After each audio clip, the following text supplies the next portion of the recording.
Chapter 1. Tick-tock, tick-tock. On this night, the room lay shrouded in darkness and silence. A crescent moon hung high in the sky, with shards of silvery light filtering through the frosted glass, illuminating the interior.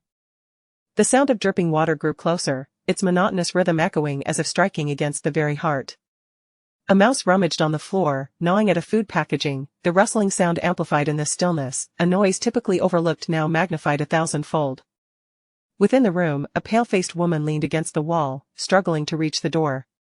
With great effort, she squinted to survey the chaotic disarray surrounding her, her gaze eventually settling in the corner. There, a small, emaciated figure huddled. She instinctively raised her chin, regarding it with a disdainful air, looking down upon it from her elevated stance. Indeed, in her eyes, it was less than human, merely an ephemeral creature, here one moment and gone the next. Then, like a lunatic, she cracked her mouth wide, revealing a grotesque grin, and forcefully spat at it. "You little bastard. Ha ha ha ha." She leaned against the wall, clutching her aching abdomen, laughing until she could scarcely breathe. This scene had played out countless times before. Though her body was ravaged and her days numbered, she persisted in rising each day to hurl insults and strike at it, as if compelled by some unseen purpose. "You repugnant little wretch, living alongside rats and feasting on refuse. Shouldn't you reside in the sewers like a rat?" She kicked at its back, seeking a reaction to ridicule. Further to her surprise, the small figure remained silent, inching away from her. This movement ignited her fury, her expression twisted into one of frenzied agitation. She shook her hands, reaching for a wooden stick atop the refrigerator, her mouth spewing curses. "Do you dare hide? How dare you hide? You should remain there, a wretched creature hidden from sight. Scrambling with rats for scraps is the life you deserve. Surely, you must remember something, huh? I always knew those wealthy children were no good. My Snow is so bright and lovely, yet she endures this wretched life with me? Why should you be born with everything, while we are left to scavenge like beggars for your cast-offs?" The refrigerator loomed nearby. After a moment of groping, she triumphantly grasped the stout wooden stick.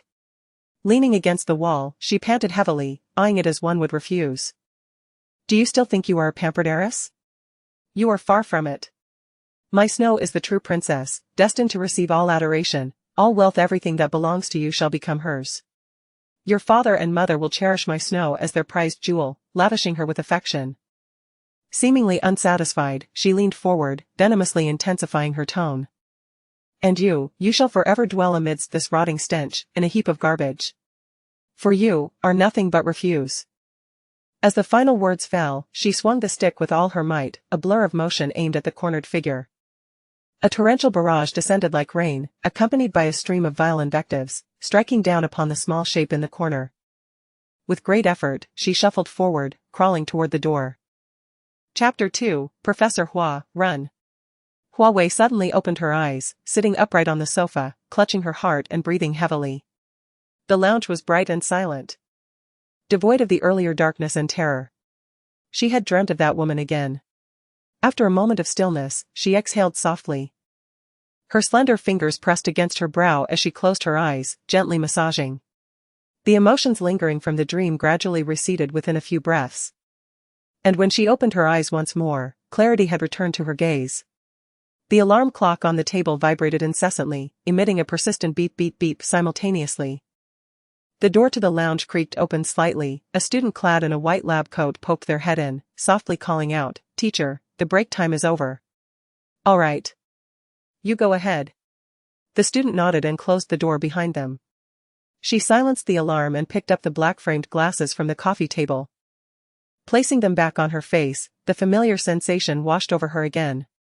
She was Hua Wei now. Not the trash and little mongrel that woman had referred to her as. The squalid, decaying rental room had long faded from her memory, along with that woman. Her past had long since turned to ashes. Beep, check-in successful. Retrieving her IC card from her palm, she stood before the laboratory's airtight door, waiting for iris recognition. Beside her, the robot, looking somewhat dazed, finally articulated its program's second line, "Xiaoba wishes you success in your experiment." She couldn't help but lower her eyes, giving the robot's metallic head a gentle pat. "You should wish me luck in obtaining the teacher's approval for my leave." The robot, rolling back a step on its plump wheels, flashed the lights that served as its eyes and responded in a synthesized, obedient tone, "All right. Xiaoba wishes you an early vacation. Good afternoon, Professor Hua." She strode directly into the passage of the G-Zone laboratory, students bustling by, clutching their documents. Some bore faces even older than hers, yet they would pause to address her as teacher. Arriving at the final door, she awaited authentication. The person in charge of verification treated her with utmost respect, showing no intent to question her. For her, this face was the finest passport to the G-Zone. As the door swung open, a student peeked out from behind a computer, eagerly announcing, "Teacher. The boss asked me to tell you that he will be attending the Shinha company's new product launch at 3 o'clock this afternoon. If you need to contact him, remember to send him a message instead of calling." "All right, understood." Just as she settled down, a thank you letter popping up in her inbox signified the perfect conclusion of her previous project. Her work at that moment came to a pause. Simultaneously, it heralded the commencement of her next endeavor. She hesitated briefly before dismissing the email.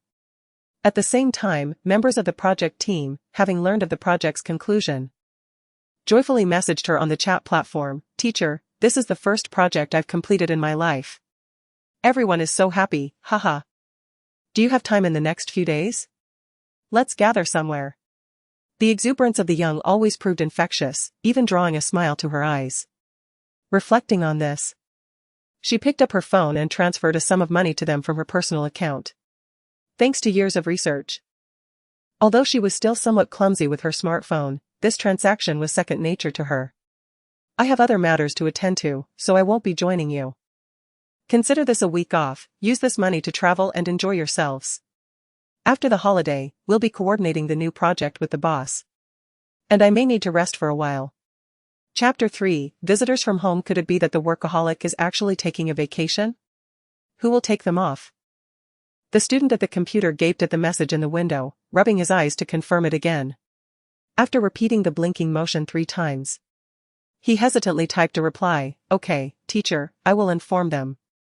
But the next moment, he couldn't contain himself and jumped into their group chat, exclaiming, "Incredible!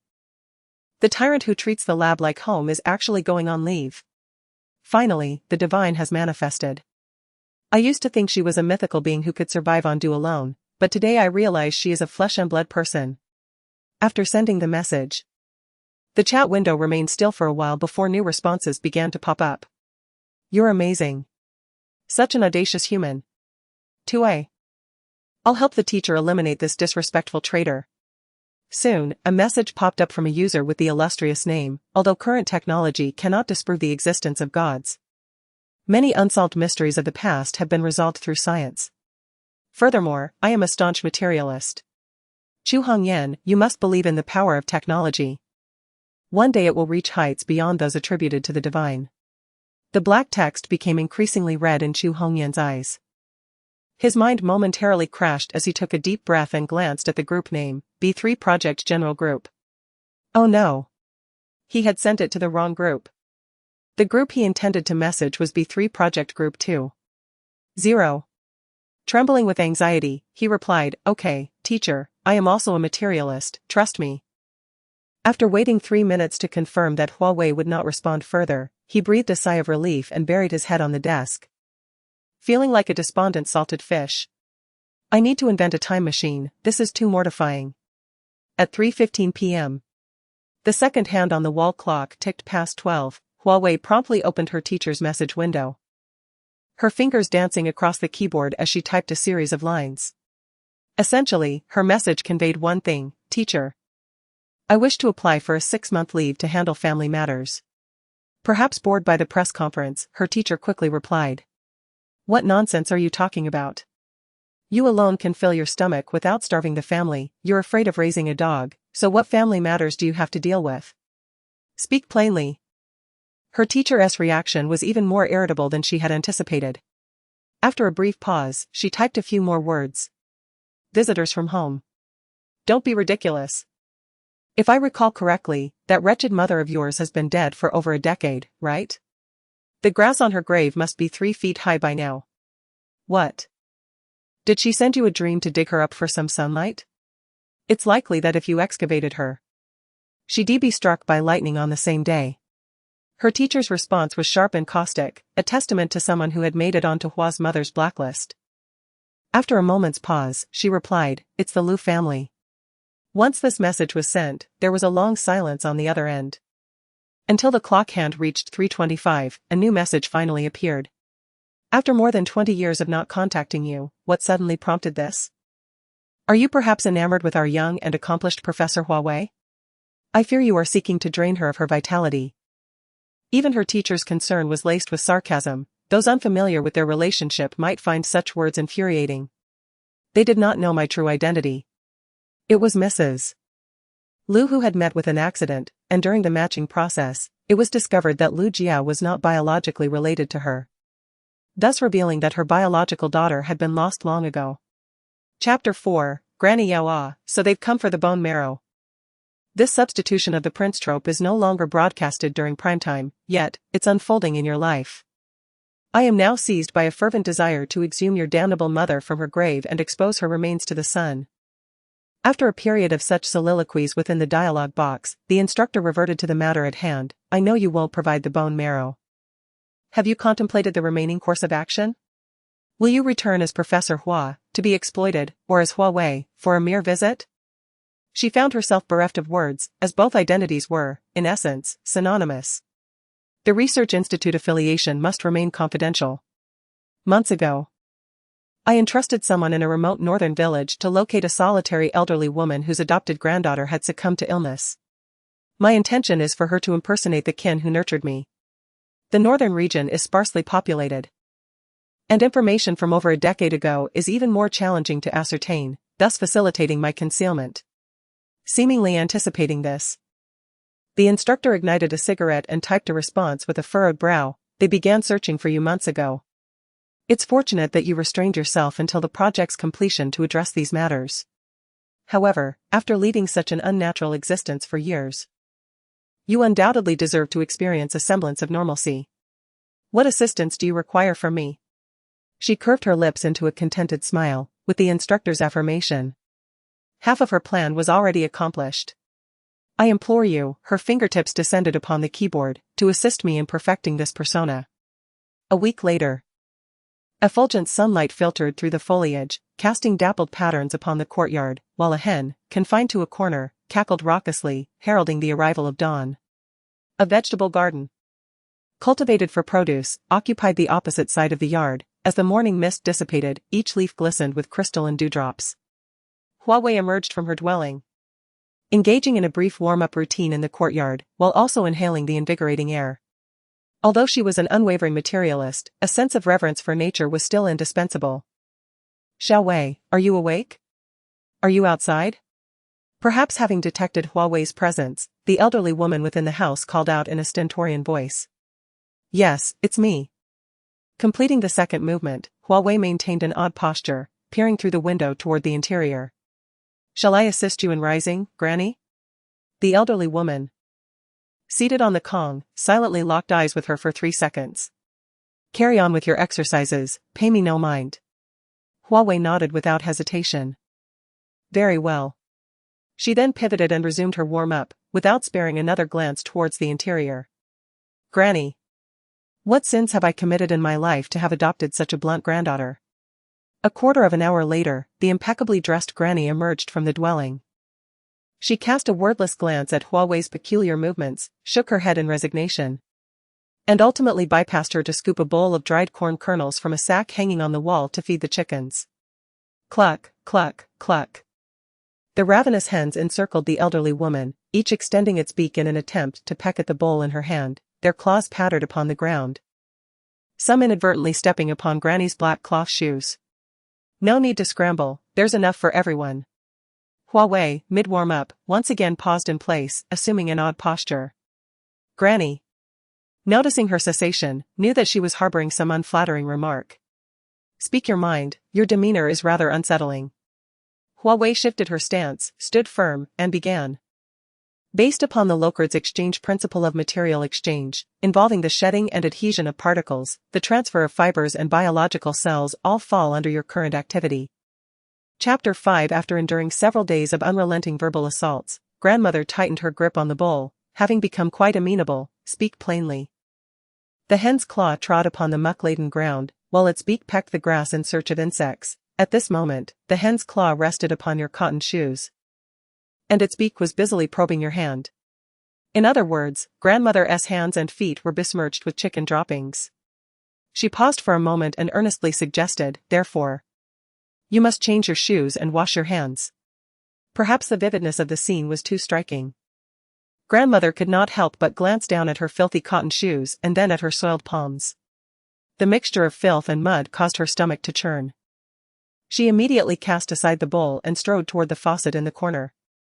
After scrubbing with soap and rinsing several times, she felt the odor dissipate. Grandmother then dried her hands and walked toward the kitchen. Casting a displeased glare at Hua Wei, she resolved to unilaterally ignore her for 10 minutes. Hua Wei, engrossed in her warm-up exercises, remained oblivious to grandmother's irate gaze. Once she completed her final movement, the kitchen filled with the enticing aroma of fried eggs and yangchen noodles. Stop dawdling, come eat breakfast, it will be less enjoyable if it cools. Alright, I'm coming right away. A handful of handmade noodles, a splash of clear water, and a few drops of cooking oil. The black iron pot was brought to a vigorous boil. Just before serving, a layer of homegrown greens was placed at the bottom of the bowl, and a drizzle of soy sauce completed the simple yet delightful yangchen noodles. Eat slowly. No one is competing with you. Grandmother observed Hua Wei shoveling the noodles into her mouth with abandon, and even on the 7th day of witnessing this scene, she could not help but voice her concern. What a good child, why does every meal resemble a battlefield? I can't help it, if I eat slowly, I won't have enough time. She abruptly halted mid-sentence, leaving her words hanging. Enough time for what? Grandmother inquired. It's nothing. Hua Wei swallowed another mouthful of fried egg and shook her head. Suddenly, she recalled that she was on vacation, with no pressing experiments demanding results. There were no projects urging her to hasten, nor were there strange gazes scrutinizing her youthful face behind her back. She slowed her pace, savoring each bite. Allowing herself to appreciate the flavors of the food, she experienced the sweet and salty notes dancing on her palate, ultimately melding into a third taste as it settled in her stomach.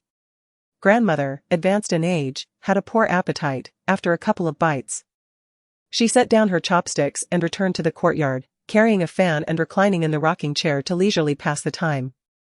It seemed she was once again reminded of her granddaughter who had passed away due to illness. The hens continued to cluck beneath the wall, and the dewdrops glistened on the vegetable leaves, cascading into the soil. Everything appeared to have changed, yet somehow remained the same. She raised her hand to shield her eyes. Gazing toward the sun against the light, the morning rays were somewhat blinding, yet they brimmed with the essence of life. What splendid weather! It is indeed a perfect day for experimentation. At 2 o'clock in the afternoon. Having once felt nostalgic for the laboratory that morning, Hua Wei gradually assimilated into grandmother's rhythm. She dragged a chaise lounge from the storeroom and placed it beside grandmother, clutching a notebook she had unearthed from who knows where, diligently flipping through its pages. As she perused, she read aloud. Why would a young lady here believe a scholar she had only met once, rather than the parents who had raised her for over a decade? Because she is foolish. Grandmother replied. Why did she secretly marry the scholar before he traveled to the capital to take the imperial examination? Doesn't she understand how to avoid risks? Because she is foolish. Grandmother continued to respond. Is the emperor so hasty as to appoint the scholar as a prince consort without investigating his lineage? If he is a spy from an enemy nation, would that not pose a threat to the realm? Because he is foolish. Grandmother answered once more. Chapter 6. The arrival of guests. Turning to the final page, the blank sheet bore a mere sentence, reminiscent of a beautifully penned excerpt casually plucked from the internet. Why? After perusing such a plethora of books, is one still unable to live a fulfilling life? Hua Wei recited the words from the book with an emotionless tone. This time, her grandmother, who had been akin to a recording machine, refrained from continuing her usual retort, because she is foolish. Instead, gently fanning herself amidst the cacophony of laughter, she softly remarked, perhaps it is because you have not read enough. Accompanied by this sigh, the withered leaves from the eaves were lifted by the wind. swirling momentarily before drifting to the ground, quietly and unobtrusively. What constitutes a well-lived life? There is no inherent connection between reading extensively and leading a fulfilling life. Yet it undeniably increases the probability of achieving such a life. Hua Wei closed the book and returned it to the small table, contemplating that the statement itself was flawed. Perhaps it should be revised to, why, after reading so many books, have I not yet attained the life I desire? She pondered earnestly, and her grandmother, with a chuckle, teased her, saying, always analyzing everything, you must be quite idle. Why not analyze the few chickens I raise? See why they sleep in the eastern corner in the morning and the western corner at night. Initially, her grandmother was merely jesting, but Hua Wei sat there, gazing at the chicken coop, lost in thought for a while, and surprisingly, an idea struck her. Is it feasible? However, such specialized matters require professionals. My colleague in District 16 specializes in biological evolution analysis. If you permit, I could have her come and examine the chickens. As she spoke, she genuinely prepared to retrieve her phone, prompting her grandmother to sit up in alarm, pressing her hand down with the fan. You cheeky girl, stop that. Do you think it's easy for me to raise these chickens? You want to let someone meddle with them? Grandmother, this is about contributing to humanity. She instinctively adjusted her glasses, but her hand met empty air. You must broaden your perspective. Keep explaining. Her grandmother insisted, holding her hand firm. I refuse to listen. If you dare let her meddle with my chickens, I will have you thrown out to sleep on the street tomorrow. The intensity of her grandmother's reaction was genuine, indicating just how significant these chickens were to her. It seemed that the plan of contributing to humanity would have to be shelved for the time being. Very well. Hua Wei responded decisively, leaving her grandmother momentarily dumbfounded. After confirming several times, her grandmother asked, really not going to catch them? So sudden? If you are willing. She feigned picking up her phone. I am not willing. Meanwhile, her grandmother stood by the fence, lamenting the near escape of her hen, when suddenly, the device hanging on the wall, disguised as a radio, emitted a quack-quack sound, causing both women to turn in unison. With a crackle of electricity, a voice emerged, Miss Hua. The guests have arrived. Her grandmother's hand, which had been holding corn kernels intended for feeding the chickens, scattered them across the ground. Hua Wei's biological parents had found their way here. The individual responsible for monitoring remained at the village entrance, which was a mere 10-minute journey from here, thus, it became evident that she would soon encounter them. What mindset would they adopt when facing her? Contemplating this, she gazed at the empty doorway, her expression shifting to one of complexity. It seems you are about to leave. Her demeanor subdued, her grandmother casually brushed off the dust on her hands, maintaining an air of indifference. After 7 chaotic days filled with clucking and commotion, she nearly forgot that this young girl was merely a pawn in a play for the Liu family. Chapter 7, Biological Parents. Perhaps not the notion that one might prefer an adopted daughter over a biological one is not uncommon in television dramas. After all, drama often mirrors life. And it is certainly plausible that the Liu family parents embody such sentiments. What foolishness is this? The grandmother approached her side, furrowing her brow. What parents would not love their own children? You are their flesh and blood. Moreover, you have endured so much hardship while being cast away. They care for you and cherish you, how could they abandon you? Grandmother, nothing is absolute. Blind confidence can only lead to self-inflicted harm. And the pain of unmet expectations is borne solely by oneself. In her futile attempt to counter Hua Wei, the grandmother huffed in irritation and retreated to her reclining chair, muttering softly, how could there be parents who do not love their children? When my little granddaughter left, it felt as if the sky was collapsing. The roar of the automobile grew louder as they approached, the mountain road was treacherous, and the uneven stones caused them to jolt uncomfortably. Having been pampered for decades, Zhenru had never endured such discomfort. She could only close her eyes and lean back against the seat, attempting to steady her breath to suppress the urge to vomit. Deep within, she mentally chastised the daughter she had never met, while simultaneously cursing her mother-in-law, the formidable Liu Hua. If it were not for her insistence on reclaiming that girl, Zhenru would not have to suffer this ordeal. Seeing the anguish in his wife's eyes, Liu Ziliang was filled with concern. After instructing the driver to lower the car's temperature, he gently reassured her, just hold on a little longer, we are almost there. Endure. Endure, endure. You expect me to endure? Zhenru felt dizzy and irritable. Only half an hour ago, he had mentioned their imminent arrival, yet after such a prolonged time, there was still no sign of a destination. Did her discomfort mean nothing to him? Had she not just asked him to stop so she could rest for an hour? But he not only refused to pull over but wouldn't even allow her a sip of water. Lu Ziliang, I cannot continue living like this. Her outburst inevitably reached the ears of the driver, who nervously touched his nose, choosing to focus intently on the road ahead, opting to play deaf. The last person who had dared to interject had been swiftly silenced by the entire industry. The matriarch had issued a stern command, mandating that they retrieve that girl within a week. Tomorrow was the final deadline. If they did not reach Yaojia village by tonight, there would be no returning. Lu Ziliang's expression turned cold, as if recalling something significant. Surely, he did not wish to witness the matriarch expelling Jia from the Lu F Chapter 8, a plastic anemia. She had no time to scream or express her fear. She was swiftly lifted onto the ambulance and taken to the hospital. What transpired thereafter was far beyond her expectations. The hospital diagnosed her with a plastic anemia, necessitating a bone marrow transplant. Concerned for her safety, her daughter rushed to undergo matching tests. However, the thin sheet of paper issued by the hospital bore a searing statement that struck her like a bolt of lightning. The blood types did not match.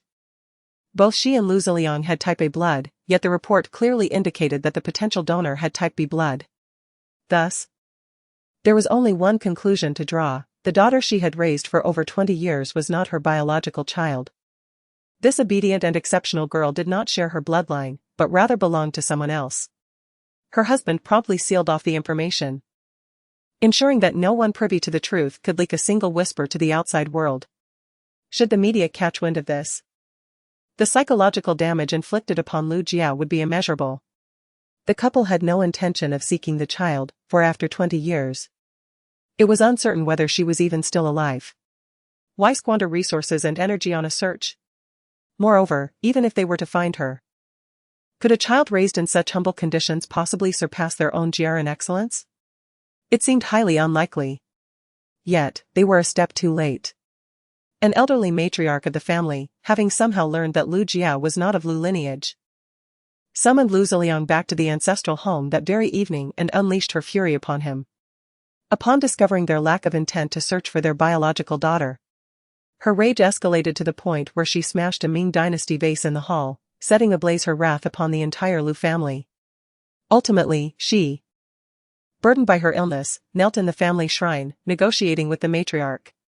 She promised to locate the lost daughter, alive or deceased. However, she stipulated a singular condition: the girl could return to the Lu family as the second daughter. But Lu Jia's identity must remain undisclosed. She would still be regarded as the most outstanding daughter of the Lu family. This was her non-negotiable bottom line. Her stubbornness incensed the matriarch, and after enduring 2 blows from teacups hurled at her face, the elderly woman, unable to continue the argument, acquiesced to her demands and forfeited 70% of her shares as punishment. Upon learning that the child had grown up in a rural area, the woman felt utterly humiliated. Even if the girl had been raised in a modest yet stable family, coming from such impoverished surroundings would only serve to diminish the Lu family's stature. Acknowledging such a child would surely bring shame upon them. She anticipated the girl's overwhelming joy and eagerness upon discovering her true identity.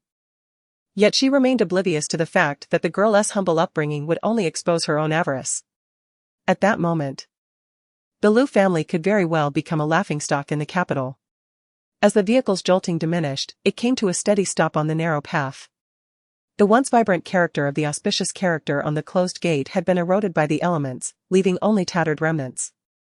The circular ring on the door was rusted, and the wooden door, once painted green, had faded to its raw color, appearing as though it might collapse at any moment. Zhenru, supported by her husband, stepped forward. Gazing at the dilapidated scene before her, she found herself unable to lift her feet.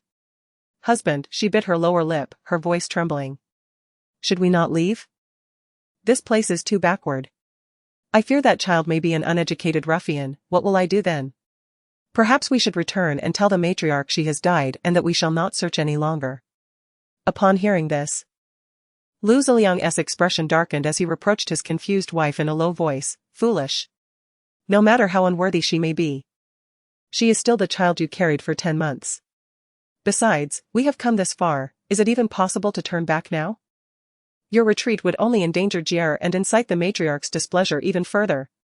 Chapter 9, Astonishing concerning Lu Jie's future and prospects.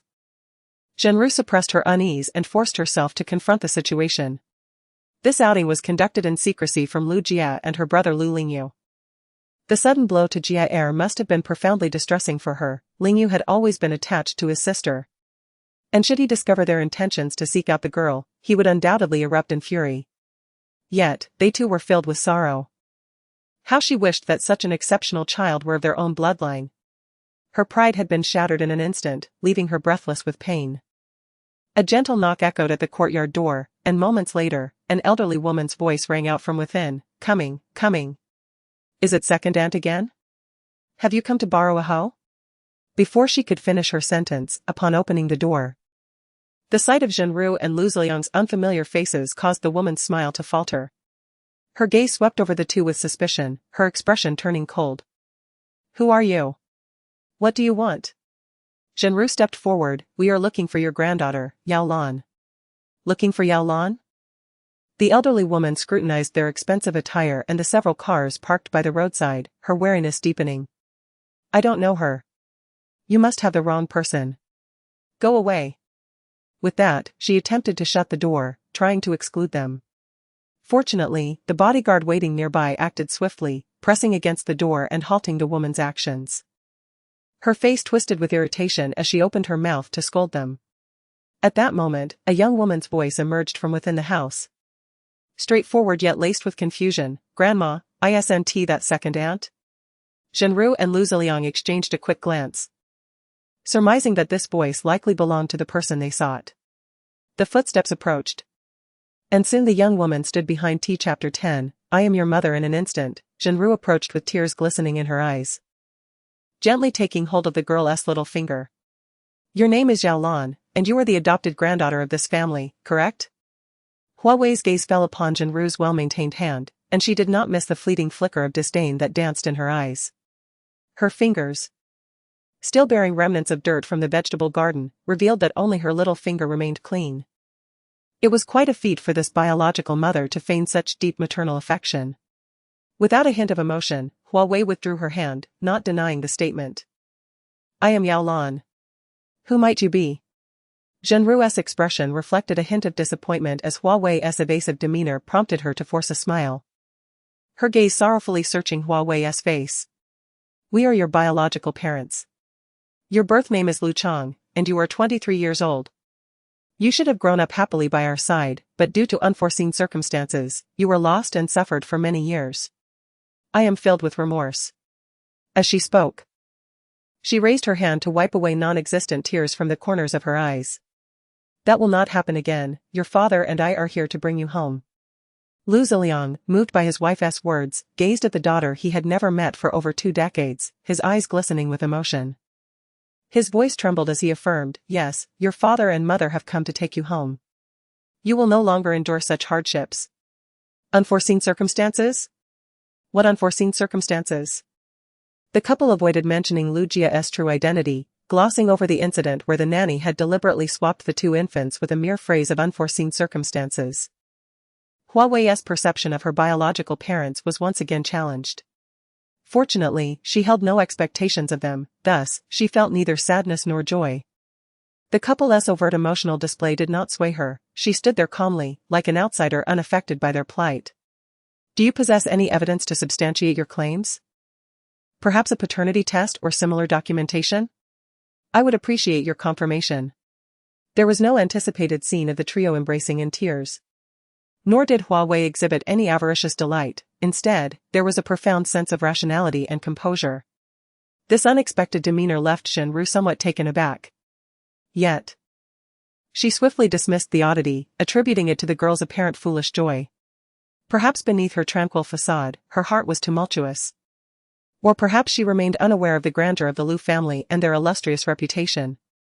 Even if she could suppress her emotions now, Once she returned to the Liu household, surrounded by various temptations, her true self would inevitably be exposed. Indeed, we do have it. Zhenru accepted the documents from the driver, intending to present them to Hua Wei, only to discover the wax seal remained unbroken, leaving her feeling somewhat embarrassed. The private investigator had delivered the documents to her just after she had received a reprimand from the elderly matriarch of the Liu family, rendering her quite irritated with the files, let alone the thought of opening them. It was only on the day they had to leave that she and her husband hastily arrived at this location after uncovering the address from the investigator's chat records. To maintain confidentiality, I had it sealed. I will find someone to open it, please wait a moment. No need. She seized the modest file and, with a decisive tug at the seal, swiftly tore it open. She extracted a few thin sheets of paper and a handful of photographs, scrutinizing them intently. In particular, the investigative report tucked within captivated her attention for quite some time. Zhenru found her serious demeanor somewhat amusing. Why put on a show in front of them? Did she truly comprehend the report? A child raised in the countryside likely had little formal education, yet here she was, pretending to be earnest. Chapter 11, Mother Hua. The teacher's perfection was indeed remarkable.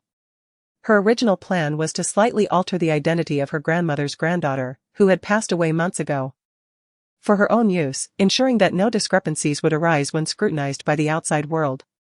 However, the teacher directly added another individual to the adoption report from that year, establishing a background as an orphan from a certain orphanage in South City.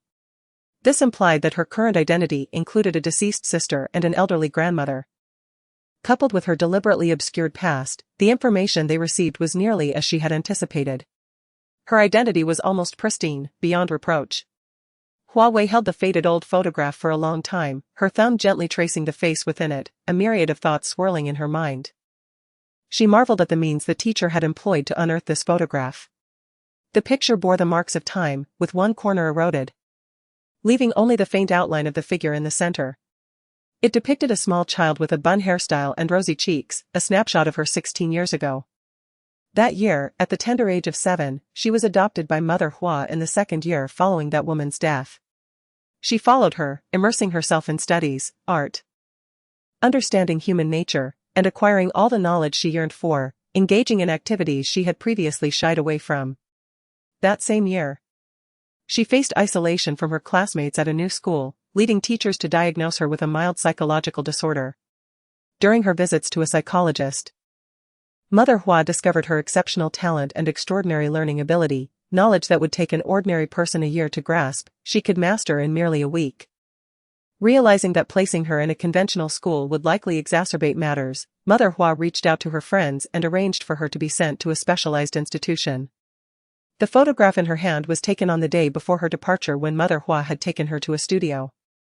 She had dressed her in a festive red dress and adorned her hair with a red ribbon, styling it into a round bun, transforming her into a figure reminiscent of a doll from traditional Chinese paintings. Little did she know, this departure would last for over a decade. How is it? You must believe us now. Hua Wei's silence made Zhenru feel anxious. She stepped forward, embodying the essence of a mother yearning for her long-lost daughter to return home, albeit with a hint of arrogance and disdain lingering in her eyes. All right. She neatly gathered all the reports and returned them to the folder, leaving behind only the old, slightly yellowed photograph. May I keep this photograph? Zhenru glanced at it, deeming it unimportant, and casually replied, if you want it, take it. It's just an old photo. Nothing precious. When we return to the Liu family, I will arrange for a professional photographer for you. You can take as many pictures as you wish. No. This one will suffice. As she stood at the entrance of the institution, glancing back at Mother Hua, she caught a glimpse of the unspoken sorrow in her eyes. It was then she realized how deeply unsettling the emotions of parting between loved ones could be. It seemed that this photograph was intentionally delivered to her by the teacher. Since that's the case, I see that it's getting late, so please gather your things and let us leave as soon as possible. As she spoke, Zhenru retrieved a check that her husband had prepared. Mom and Dad have prepared 400,000, a gift for that elderly lady. This amount is our way of expressing gratitude for all these years of her nurturing and caring for you. It is no small feat for an elderly person to raise you to adulthood. Chapter 12, no turning back. Immediately after, 400,000 was unfolded, revealing another check beneath it. Zhenru, with her meticulously manicured nails adorned with tiny diamonds, pointed to the amount and spoke again. This 200,000 is our gift to you upon this meeting. In truth, this sum did not originate from her own resources. Rather, it had been hastily delivered by the elderly steward of the Liu family, who rushed from the ancestral home to present the pocket money bestowed upon the granddaughter by the matriarch. However, such details were inconsequential. What truly mattered was how to foster greater trust from this girl, to persuade her to return with them to the Liu family. Only by bringing her back entirely could the matriarch agree to allow Jie to continue living as a daughter of the Liu family. Thus, this endeavor was imperative for her. Hua Wei lowered her gaze, her eyes reflecting a serene clarity as she regarded the two checks handed to her. Gently, she pushed Zhenru's hand away. Meeting the slightly astonished expressions of Zhenru and Lu Zeliang, she spoke coolly, I never stated that I would return with you. I shall not accept this money. Choices are never one-sided. On what grounds did the Liu family presume she would simply accompany them back? Was it the insincere warmth they feigned or the contempt glaringly evident upon their faces? Their professed affection for her paled in comparison to the genuine bond she had formed in just 7 days with Grandma Yao in the courtyard. Had she truly declined? Such an outcome had never crossed Zhenru and her husband's minds. In their perception, this countryside girl should have wept with gratitude upon seeing her elegantly attired parents, recounting her years of suffering, after which they would offer her a few hasty words of comfort, and she would eagerly pack her belongings to return home. The grandeur of the Liu family stood in stark contrast to the impoverished Yao family village. Do you not know who we are? Zhenru explained, gripping Hua Wei's wrist tightly enough to leave red marks. Her trembling fingers pointed to herself as she questioned, do you not understand what it means to be part of the illustrious Liu family in the capital? What you would gain by returning with us? The status of the Liu family's second daughter promised opportunities that Yao Lan could only dream of. What will you do if you do not return? What will become of Jie? Yao Lan, cease this nonsense. Mom and Dad know you are upset. That you resent us for not seeking you all these years, for the hardships you have endured. But it was never our intention, we had our reasons. And you must understand. Lu Zeliang, with an austere expression, put his arm around his wife's shoulders and began to reprimand her. Your mother was kidnapped a few months ago, the assailant severed her artery, and she nearly bled to death on the operating table. She is now here, in a weakened state, to bring you home, Yao Lan. Is this how you repay your biological parents? He misconstrued Hua Wei's refusal as mere childish defiance. Failing to grasp why, despite their humble entreaties to bring her home, she remained so ungrateful. The weather was bright and warm, the sunlight gentle, yet an unspoken chill enveloped the courtyard. After a moment of silence, Hua Wei spoke once more. First, I am not the perpetrator of her kidnapping. Therefore, the label of moral coercion cannot be placed upon her. Second, it is not my desire to return to the Liu family. She is not the complainant. Any consequences arising during the search for her are not her concern. Third, I am of legal age. She possesses the right to choose whether or not to return to the Liu family. Even if they are her biological parents, they have no authority to dictate her decisions. Chapter 13. Zhenru trembled with rage at the words directed at her, her resentful gaze fixated unwaveringly on the unrepentant Hua Wei before her. She longed to unleash a torrent of scathing rebuke upon her and then storm away, leaving her to ponder the magnitude of her loss and wallow in regret. Yet, she could not afford such indulgence. For the sake of her daughter, she must stifle her indignation. Moreover, she needed to gently persuade the ungrateful Yao Lan to willingly return to the Liu family. Otherwise, given the old matriarch's relentless methods, it was highly likely that Tang Sherwin would sever his engagement to Jie and publicly reveal Lu Jie's true identity. At that point, Jie's life would be irrevocably shattered. She could not take that risk. With this in mind, Zhenru clenched the paper bag tightly in her lowered hands, forcing a smile onto her face. Her unexpected restraint astonished Lu Zeliang, who promptly called out, Madam. But Zhenru paid him no heed. She approached with a determined demeanor, her tone sharp, I know you harbor hatred toward us, which is why you refuse to come with me. However, you must meet your grandmother. She has been consumed with worry over your well-being for months. Every time she thinks of you wandering alone, she is filled with unrest and anxiety. As her granddaughter, can you bear to witness her gradual decline? Grandmother? From the information she had gathered, it seemed there was indeed such a person, her biological grandmother, Lu Yuan. This formidable woman was the true power behind the Lu group in the previous generation. It was said that her grandfather had once raised a son and a daughter, intending to pass the enterprise to his son.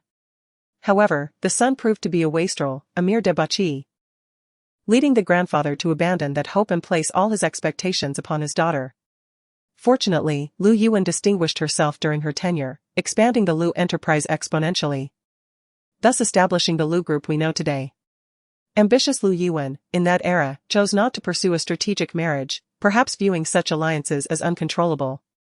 Later, when she reached an appropriate age for marriage, she accepted a refined university lecturer as her husband. Rumors suggested he was a former classmate, and over the decades of their companionship, they maintained a respectful relationship. 6 months of leave need not be squandered on the Lu family. She would reconsider the allocation of her time in pursuit of an optimal outcome. However, upon hearing Zhenru mention such a legendary figure, she found herself intrigued by the prospect of a meeting. Just one meeting, and then I will depart. Very well, we agree to your terms. Your grandmother is deeply concerned for you. Your willingness to return will surely bring her immense joy. Their willingness to accommodate her was a welcome development for Lu Ziliang and his wife, who readily acquiesced. Yet, as for the one meeting mentioned by Hua Wei, returning to the Lu family would not be as simple as it sounded. At that time, considering the need for disguise, she had fully committed to the act. On her first day in Yaojia village, she had dragged Grandma Yao to the market and purchased several outfits and various household items. Now, as she prepared to leave, she contemplated these garments with a different mindset. Had she not possessed extraordinary learning abilities or encountered a mentor, might she have ended up resembling the Yao Lan she now impersonated, an insecure, introverted, and short-sighted individual in Zhenru's eyes? In such a scenario, would that version of Yao Lan feel a sense of betrayal upon encountering the parents who had raised her? It was absurd. She, the true daughter, the one who had languished in displacement for over 2 decades, was the genuine victim, yet she was overshadowed by a murderer's child. How utterly ludicrous. Chapter 14, A mere meeting. You are departing, merely to encounter the rumored grandmother. I do not intend to return to the Lu family. I listened to the entire process from within the room. Grandmother Yao sat on the bed, her head bowed as she meticulously folded her clothes. Reflecting on those words, I couldn't help but sigh. Perhaps you are right, not all parents love their children. At least from my current perspective, the couple, Lu Ziliang and his wife, seemed to regard her more as a commodity awaiting valuation. Had it not been for Lu Yuan's significant inducements or threats, they would not have appeared before her. Hua Wei silently placed her small tools into the compartment of her suitcase and casually remarked, I am an exception. Perhaps sensing Hua Wei's earnest attempt to console her, yet lacking the innate ability to empathize, Grandmother Yao found herself stifling a chuckle. Initially, she could not comprehend what God had taken from Hua Wei, who was endowed with an astute mind and impeccable appearance. It turned out to be the universal emotions of joy, anger, sorrow, and happiness. Perhaps she did possess these feelings. She had merely become accustomed to weighing pros and cons, gradually losing the ability to judge based on emotion. I sense that your journey will not merely involve a simple meeting with your grandmother. She clicked the chip into the pen cap and replied, I know. Grandmother Yao appeared momentarily speechless. You know yet still go? Most of my life has been devoid of the environment of familial interaction. I do not fathom what it feels like to have biological parents. Her tone was devoid of emotion, steady to the point of being unsettling. The teacher said that even if one need not possess the full spectrum of human emotions, observing how others interact is beneficial. At least allowing me to gain a semblance of humanity, preventing our encounters from feeling like exchanges with a machine. Not necessarily. Grandmother Yao's expression softened slightly. She slowly raised her hand and gently stroked Hua Wei's forehead, stating, I think you are quite fine as you are. Unperturbed by any external influences. Living forever under her own discernment, how many in this world can achieve such a state? In her youth, she had been overly swayed by emotions, which cost her the most significant person in her life. Regardless of their schemes, Lu Yuan remains my grandmother, and my visit is entirely reasonable. Having said that, Hua Wei recalled another matter. After my departure, this place would likely not remain tranquil. The couple, Lu Ziliang and his wife, were merely momentarily blinded by emotions. And once they regained their senses, they would surely turn against the isolated grandmother Yao. After all, this was her evident vulnerability. Capturing grandmother Yao would equate to possessing leverage against her. Hua Wei extracted a blue folder from her small suitcase and directly handed it to grandmother Yao. Once the Lu family's vehicle departed, the group stationed at the village entrance would swiftly clear the area. The leader, Sang Huai, would be responsible for escorting you away from Yao village.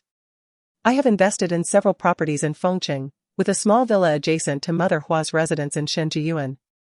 She enjoys a lively atmosphere. You should be able to get along well. For safety reasons, I kindly ask you to stay there temporarily. Your biological parents seem to be akin to adversaries, scheming at every turn. Grandmother Yao, believing in her, cradled the folder like a treasure and then leaned closer to Hua Wei, cautiously inquiring, "May I take these chickens with me to raise?" After mentally reviewing the agreement from when she purchased the villa, Hua Wei replied, "Yes, I will have Sang Huai prepare a yard for you in the garden. Just ensure they do not escape." "Very well, when you have the time to return, I will slaughter one for you to make soup." Hua Wei, without her glasses, instinctively adjusted her nose bridge, contemplating the prospect of using them for biological research. However, she returned to the earlier topic of discussion. And grandmother Yao firmly refused without hesitation, not a chance. Chapter 15, Jianghe. After traversing the rugged countryside for over 2 hours, the vehicle finally ascended to the main road. Hua Wei settled alone in the back seat, as a cool breeze slipped through the window gaps, tousling her hair. Perhaps due to dislike, or perhaps an emotional distance from Hua Wei, Zhenru had declined to share a car with her, citing discomfort as her reason before departure. Lu Zhe felt a pang of guilt but was reluctant to provoke his wife's displeasure, so he instructed someone to arrange for her to be placed in a different vehicle, slightly removed from theirs. As the car journeyed for nearly 3 hours, Hua Wei remained silent, her quietude unsettling the driver, who felt as though he were alone in the vehicle. "Miss, there are still 3 hours left to the airport. If you're feeling bored, we could chat. I can share any information you wish to know about the Lu family, and I shall answer all your inquiries without reservation." Hua Wei withdrew her gaze from the window and glanced at the driver through the rearview mirror. He appeared to be a man in his 30s. Even before she returned to the Lu family, he was eager to extend an olive branch to her. Had he not noticed the couple's disdain for her?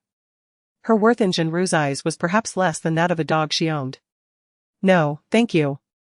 I'm not interested." Declining the driver's offer, she retrieved her phone from her coat pocket and logged on to WeChat, hoping to check on her students' recent activities. Before the break, she had taken the precaution of preparing them mentally. However, given her meticulous nature, it was likely that those children would endure considerable hardship. Yet, under pressure, there is often growth. She had traversed a similar path to become the person she was today. The message feed was devoid of any contacts. Apart from a few routine news updates, even Chu Hongyan, who frequently posed questions to her, was astonishingly silent, not daring to mention her in the group chat. This was quite peculiar. Sensing something amiss, she scrolled through various group chats, searching for clues. It was not until she opened the main group of the Chichu research lab that the truth dawned upon her. 6 days prior, her instructor had posted a strikingly read announcement in the group: "Big boss, unless absolutely necessary, do not contact Hua Wei during her leave. If I discover otherwise, you will be assigned to the 2nd district to assist Jianghe." The most mundane of sentences conveyed the harshest of messages. Why did Jianghe wield such formidable power that it could intimidate everyone in the Chichu district?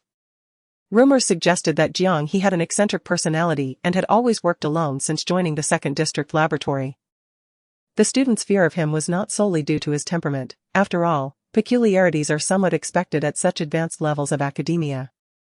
The root of their trepidation lay in the fact that during his first year of mentoring students, a major purge occurred within the 2nd district, targeting him as the favored disciple of the previous head. Consequently, the administration deliberately placed the most rebellious and challenging students under his tutelage. At that time, he was in the midst of a critical experiment, and their actions clearly intended to mock him. However, contrary to expectations, within a mere week, those once insubordinate rascals emerged as compliant little lambs. His methods were so ruthless that they instilled a lasting fear among all. Chapter 16, a warning. Gazing into the rearview mirror, the driver could only catch a glimpse of Hua Wei's profile, her head bowed as if engrossed in something invisible. He feigned nonchalance, allowing his gaze to linger on her face for several moments. Noting her lack of intention to engage in conversation, the driver, gripping the steering wheel, pondered briefly before breaking into a smile and remarking, "Miss, you are so remarkably beautiful that even the eldest daughter of your family may pale in comparison. I can only imagine how many admirers you had during your studies." He believed himself to be charming and humorous, blissfully unaware that his words dripped with an unmistakable frivolity. Hua Wei hesitated momentarily, her finger poised over the screen of her phone. She silently powered it down and discreetly tucked it away into her concealed pocket. Meanwhile, she retrieved another black device, cradling it in her palm. "I have no penchant for discussing personal matters with strangers," she stated coolly. Sensing the chill in her tone, he quickly attempted to mitigate the awkwardness. "My apologies, Mississippi. I meant no offense, I simply feared you might find the journey tedious and wished to engage you in conversation. I also do not relish chatting while being driven." "Ah, I see," the driver responded, struck by her retort. Undeterred, he stole another glance at her through the rearview mirror and pressed on, "Might we exchange WeChat? In the future, should you require a ride, you could simply summon me through the app, eliminating the need for cumbersome notifications." His gaze was intense, his tone earnest. If she were merely an ordinary girl from a rural background, she might have succumbed to his advances. Yet, Hua Wei discerned his ulterior motives. It was clear he had cast a bait, waiting for her to take the hook. "If you continue to prattle on as you have, I would not hesitate to request that you disembark and allow me to drive," she warned coldly. The driver, taken aback by her chilling admonition, tightened his grip on the steering wheel, no longer daring to glance back at her, beads of cold sweat forming on his forehead. This was not the scenario he had anticipated. Hadn't the Liu family assured him that this second young lady was merely a simple country girl, easily deceived? How could a girl from the countryside exude such a formidable presence? Even Lu Ziyang's wrath paled in comparison to the terror evoked by her words. Who was this second young lady, truly? As night approached 10 o'clock, most of the servants in the villa had completed their duties and retired for the evening. Save for the devoted old butler, who waited by the entrance, glasses perched on his nose, for the return of the young master. The music room, which should have been dimmed by this hour, remained brightly lit, occasionally echoing with melancholic melodies, startling Lu Lingyu, who had slipped in through the side door. Tonight, Binzi from Mix 9 had invited him out for a thrilling car race. Having finished his escapade, he had stealthily returned home, hoping to remain undetected by his parents. However, the stern old butler, accompanied by his dog, stood guard at the door. Had he not been clever enough to bring the side door key, he would have faced a parental onslaught come morning. The haunting sounds emanating from the music room sent chills down his spine. He picked up a baseball bat from the equipment room and cautiously approached the wall, inching closer. He carefully turned the doorknob, creating a narrow opening, squinting to discern the figure within. However, a misstep caused him to stumble, inadvertently pushing the door open wide. Before him stood his sister, Lu Jia. Her eyes reddened and filled with confusion. Chapter 17. Lu Lingyu, is that you? He let out a sigh of relief, brushed off his pants, and stood up. Why aren't you asleep yet?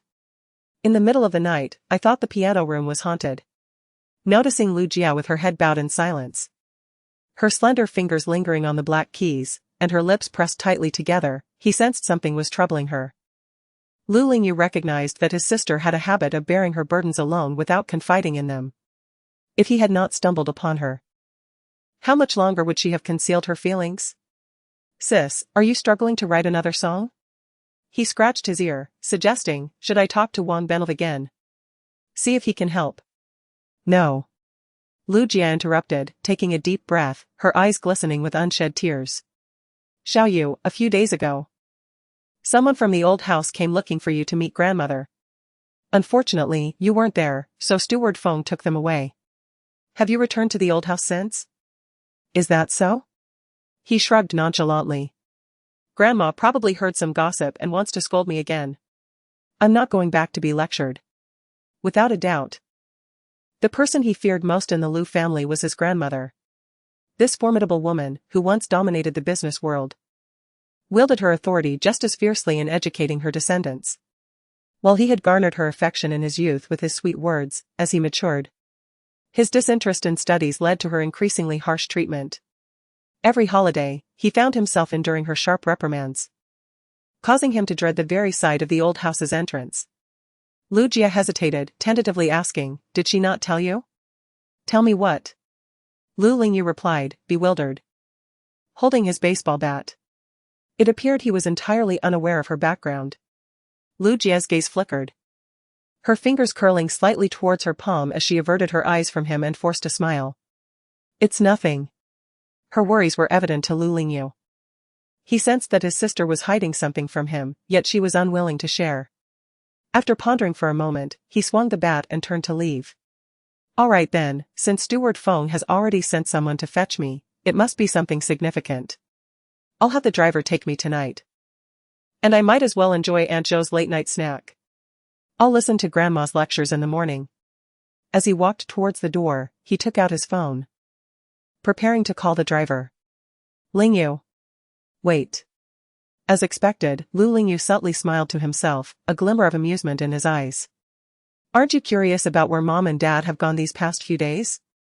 Lu Lingyu shrugged indifferently. Where could they possibly be? Either enjoying their time together or on a business trip. It's just as well they're not home, it saves me from being reported by that old steward.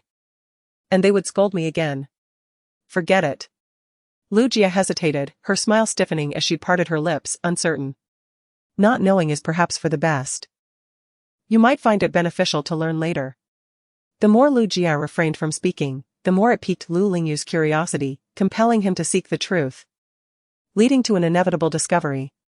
In a place where Lu Lingyu could not see, a shadow flickered in Lu Jia's bright eyes, revealing a stark contrast to the vulnerability she displayed before him.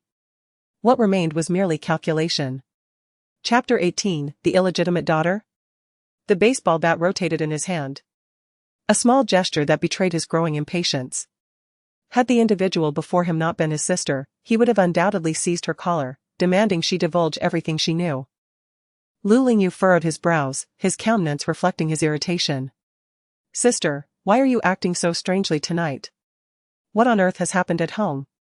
Speak up. And we shall devise a solution together. Lu Jia, her face ashen and her expression desolate, stared silently at the piano keys, seemingly lost in thought. It's not that simple, this is no trivial matter. For years, she had lived in trepidation, and now, under unavoidable circumstances, the secret had finally come to light before Lu Ziliang and his wife. Had they not recognized her worth, she might have been expelled from the Lu family long ago. Fortunately, the child who had assumed her identity resided in a destitute area, a rustic village girl, even if she returned to the Lu household. With her limited perspective and scant knowledge, she could easily incite disdain among the family. If that village girl were to capture Lu Yuan's affection. Lu Jia's gaze darkened, she dared not dwell on such thoughts. They are here for your other sister, Lu Chang. It is said she grew up in a remote village up north, where transportation is underdeveloped and communication is sparse, not far from the capital. Thus, 4 days ago, our parents set out. You, however, were out enjoying yourself with classmates and were completely oblivious to this matter. The weight of these revelations left Lu Lingyu momentarily stunned. His grip on the baseball bat slackening as it clattered to the floor, echoing through the quiet piano room. What nonsense is this? Where did this Lu Chang come from? When did I acquire such a rustic sister? If those city folks find out, I shall never hear the end of it. After a prolonged silence, as his mind rebooted, Lu Lingyu trembled as he finally stuttered. Is she our father's illegitimate daughter? This question struck Lu Jia at her most vulnerable core, causing her to avert her gaze from him. What illegitimate daughter? That is your true sister, Lu Lingyu. The sister you have called by that title for over a decade shares no blood relation with you. How will you choose when the truth is revealed? She bit her lip and hesitantly replied, I do not know. To Lu Lingyu, her demeanor suggested an entirely different answer. Clearly, his sister was aware that the rustic girl was indeed an illegitimate child, yet she remained silent to preserve their parents' dignity. Humph. Does Grandma know of this village girl's existence? It was Grandma who sent our parents to fetch her. This revelation ignited Lu Lingyu's fury. He viciously kicked the baseball bat into the corner, cursing vehemently. What purpose does it serve to acknowledge a child born of an affair? Is that not a disgrace to the Lu family? That village girl, raised in ignorance of etiquette, would surely cling to our opulence like a leech, unable to detach. Xiaoyu, she is still your sister, be mindful not to insult her upon her return. She would be quite upset. Hearing Lu Jia's attempt at reconciliation only fueled Lu Lingyu's rage further. I intend to confront her directly. Her mother was the mistress who shattered another's family, how dare she return to the Lu household, a girl of such lowly standing? Cracking his knuckles, he coldly scoffed. Does she possess any sense of shame? Chapter 19. The idea of bringing her back was proposed by Grandma, and my parents, feeling powerless, had no choice but to comply. Grandma had become quite confused. Xiaoyu. Lu Lingyu was now completely impervious to any reasoning, turning away to stride towards the door while rummaging through his pockets. I must call Grandma and implore her not to bring that country bumpkin back, she needs to be kept at a distance. It was evident that he was utterly flustered. After all, he was merely a 15-year-old boy, such a reaction upon hearing this terrible news was rather normal. However, Lu Jia was resolute in not allowing Lu Lingyu to seek out Lu Yuan at this moment. If he returned to the ancestral home, he would inevitably uncover Lu Chang's true identity, at which point Lu Lingyu would become significantly more challenging to manage. She had to ensure that Lu Lingyu was present when Lu Chang returned to the Lu family, allowing him to publicly berate her before any sibling bond could form between them. In doing so, even if her true lineage were exposed, Lu Lingyu would harbor no animosity towards her. For at that moment, in the absence of Lu Chang, she would be his sole sister. With this thought in mind, she hastily donned a sorrowful expression and intercepted Lu Lingyu at the doorway, urging him with feigned concern, since it was Grandma's suggestion to bring her back. And considering that our parents are likely on their way with her now, why provoke Grandma's ire? The situation is set in stone, Xiaoyu. You should contemplate our future plans and how we can incite Grandma's disdain towards her. This last statement struck Lu Lingyu like a thunderbolt, awakening him to the reality that Lu Yuan was indeed the true authority in the Lu household. As soon as Grandma grew displeased with that country girl, removing an illegitimate child would be but a mere formality. He halted, regaining his composure. Sister, you are right. There is no point in my going now. It won't change the facts and may even backfire. My futile arguments with Grandma would only elicit more sympathy for that rustic girl, which is not the outcome I desire. Lu Lingyu glanced at Lu Jia, who appeared to be inwardly troubled, mistakenly believing she was anxious over Lu Chang's predicament. He couldn't help but offer consolation. You need not worry about this matter, sister. I will devise a plan, trust me. His sister had grown up under the protective shield of their parents, having never been exposed to the harsh realities of life, making her ill-equipped to contend with the cunning of a girl forged in adversity. Thus, it ultimately fell upon him to navigate the situation. After managing to coax Lu Jia back to her room for rest, the anxious Lu Lingyu slowly ascended the staircase. The moment he turned to close the door, her innocent and benevolent expression morphed into one of disdain. Lu Lingyu was indeed as foolish as ever. A mere display of vulnerability had drawn him in like a naive fish nibbling at bait. If Lu Chang were to return and witness her only brother harboring such disdain for her, would she not develop feelings of hatred or jealousy towards him? If so, that would be most welcome, for the Lu family detested jealousy above all else. With utmost care, she extracted the report card buried beneath a stack of tomes. And under the bright light, her gaze fixated on the concluding letter, B. However, the date inscribed in the corner did not correspond to the month of Zhenru's incident, but rather, dated 7 years prior.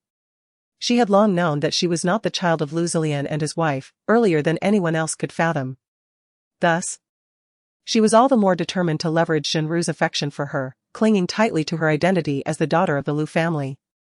Chapter 20. This year's roses are not as red. The following day, the weather was delightful, with clouds drifting lazily across the sky. In the back garden of the Lu family's old residence, this year's roses seemed to lack the vibrant red of last year's blooms.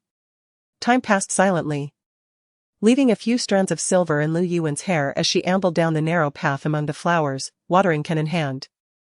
The ambiguous statement startled the gardener in charge of the plants, causing him to straighten his back and nervously explain. The roses planted last year were damaged by frost during the winter, so we replaced them with roses from Country K on the east side of the garden. The pink roses before you have numerous exquisite petals, thus, their hue pales in comparison to last year's vibrant blossoms. However, Lu Yuan merely furrowed her brow in silence upon hearing his words, leaving the gardener perplexed and increasingly anxious. You may leave now, this matter does not concern you. Ji Shuajin, who had just entered the garden from another path carrying a few roses, overheard the conversation and dismissed the gardener with a wave, gradually approaching Lu Yuan's side. The gardener, feeling as if he had been granted a pardon, swiftly vanished from sight. Are you feeling uncomfortable recalling those matters again? Ji Shuajin's voice was as gentle and warm as it had been decades ago, soothing the agitation in her heart. She accepted the roses from her husband, her expression still clouded with gloom. I merely think of those two ungrateful wretches. I wonder if they have sincerely brought Lu Chang back from Yaojia village. If they dare to play tricks on me again, I will seriously reconsider the distribution of the Lu family's shares. Lu Jia remains ensnared, unable to stir any significant commotion. Lu Yuan scoffed coldly, laced with a hint of sarcasm. Rather than being trapped, it would be more accurate to say they are providing her with veiled protection. After raising him for so many years, he has only grown more foolish. Does he truly believe I would harm a child? Does he not trust his own mother? Although she harbored disdain for Lu Jia, she had no intention of annihilating her, yet, she was taken aback by Lu Ziliang's actions, which had struck her like a slap in the face. What a treacherous wolf I have raised. Ji Shuajin understood his wife's temperament. A trace of helplessness evident in his eyes. Lu Jia is also his daughter. Ziliang and his wife care for her safety, which reflects how deeply they feel about her. Feel deeply? Lu Yuan scoffed at the notion as if it were a jest. Lu Chang is their true daughter, they are the ones who form a family with her. Years ago, the nanny swapped the identities of the two children, allowing Lu Jia to enjoy a life of luxury while my Lu Chang suffered in the mountains, struggling for sustenance. Is she not satisfied with that? If it truly is so, then it borders on ingratitude. Especially upon realizing that Lu Ziliang and his wife were fully aware of the truth yet chose to conceal it, her fury escalated, causing her head to throb with indignation. She could not comprehend how, after living a life of integrity, she had raised such a callous son. How could anyone, knowing their own flesh and blood was enduring hardship and suffering, choose to ignore them in favor of nurturing the daughter of their adversary? She could not help but question whether she had raised her child or merely nurtured the placenta. Lu Jia's exceptional qualities were evident to all, especially now that she was betrothed to Tang Sherwen. In such circumstances, choosing to conceal the truth might indeed be a reluctant decision. One could not allow the education imparted by the Lu family over the past 2 decades to go to waste in her case. Chapter 21, Ji Shuajin. Did he ever consider that the initial investment was meant for Lu Chang? Lu Jia's biological mother stole Lu Chang's life and forcibly imposed it upon Lu Jia. Since she has relished all this, she is unqualified to claim innocence. Ji Shuajin's expression darkened, his brows knitted in helplessness. Yuan, she was merely a child back then. Precisely because I recognized she was a child, an utterly powerless one. He emphasized his tone.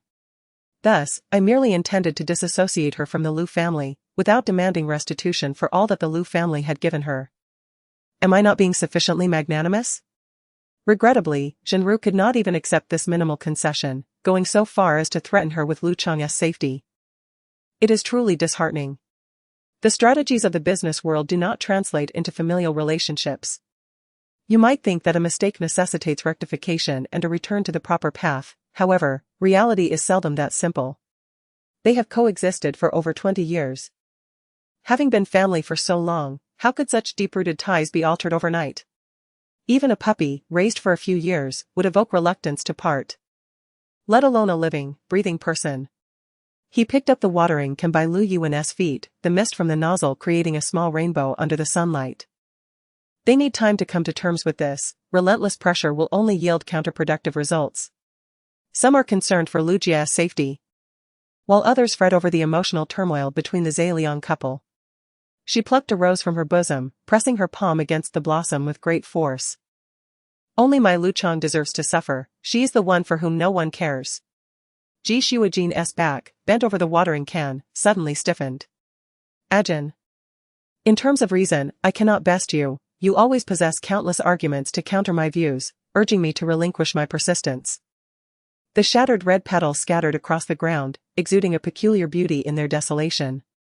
Residual crimson liquid lingered on his palm as Lu Yuan softly remarked from behind him. I am aware of your favoritism towards Lu Jia, you admire her talent and excellence. I also know that you were the one who recommended her to the violin maestro Ji Hongjian. Yet, you should never use Lu Chang as a stepping stone.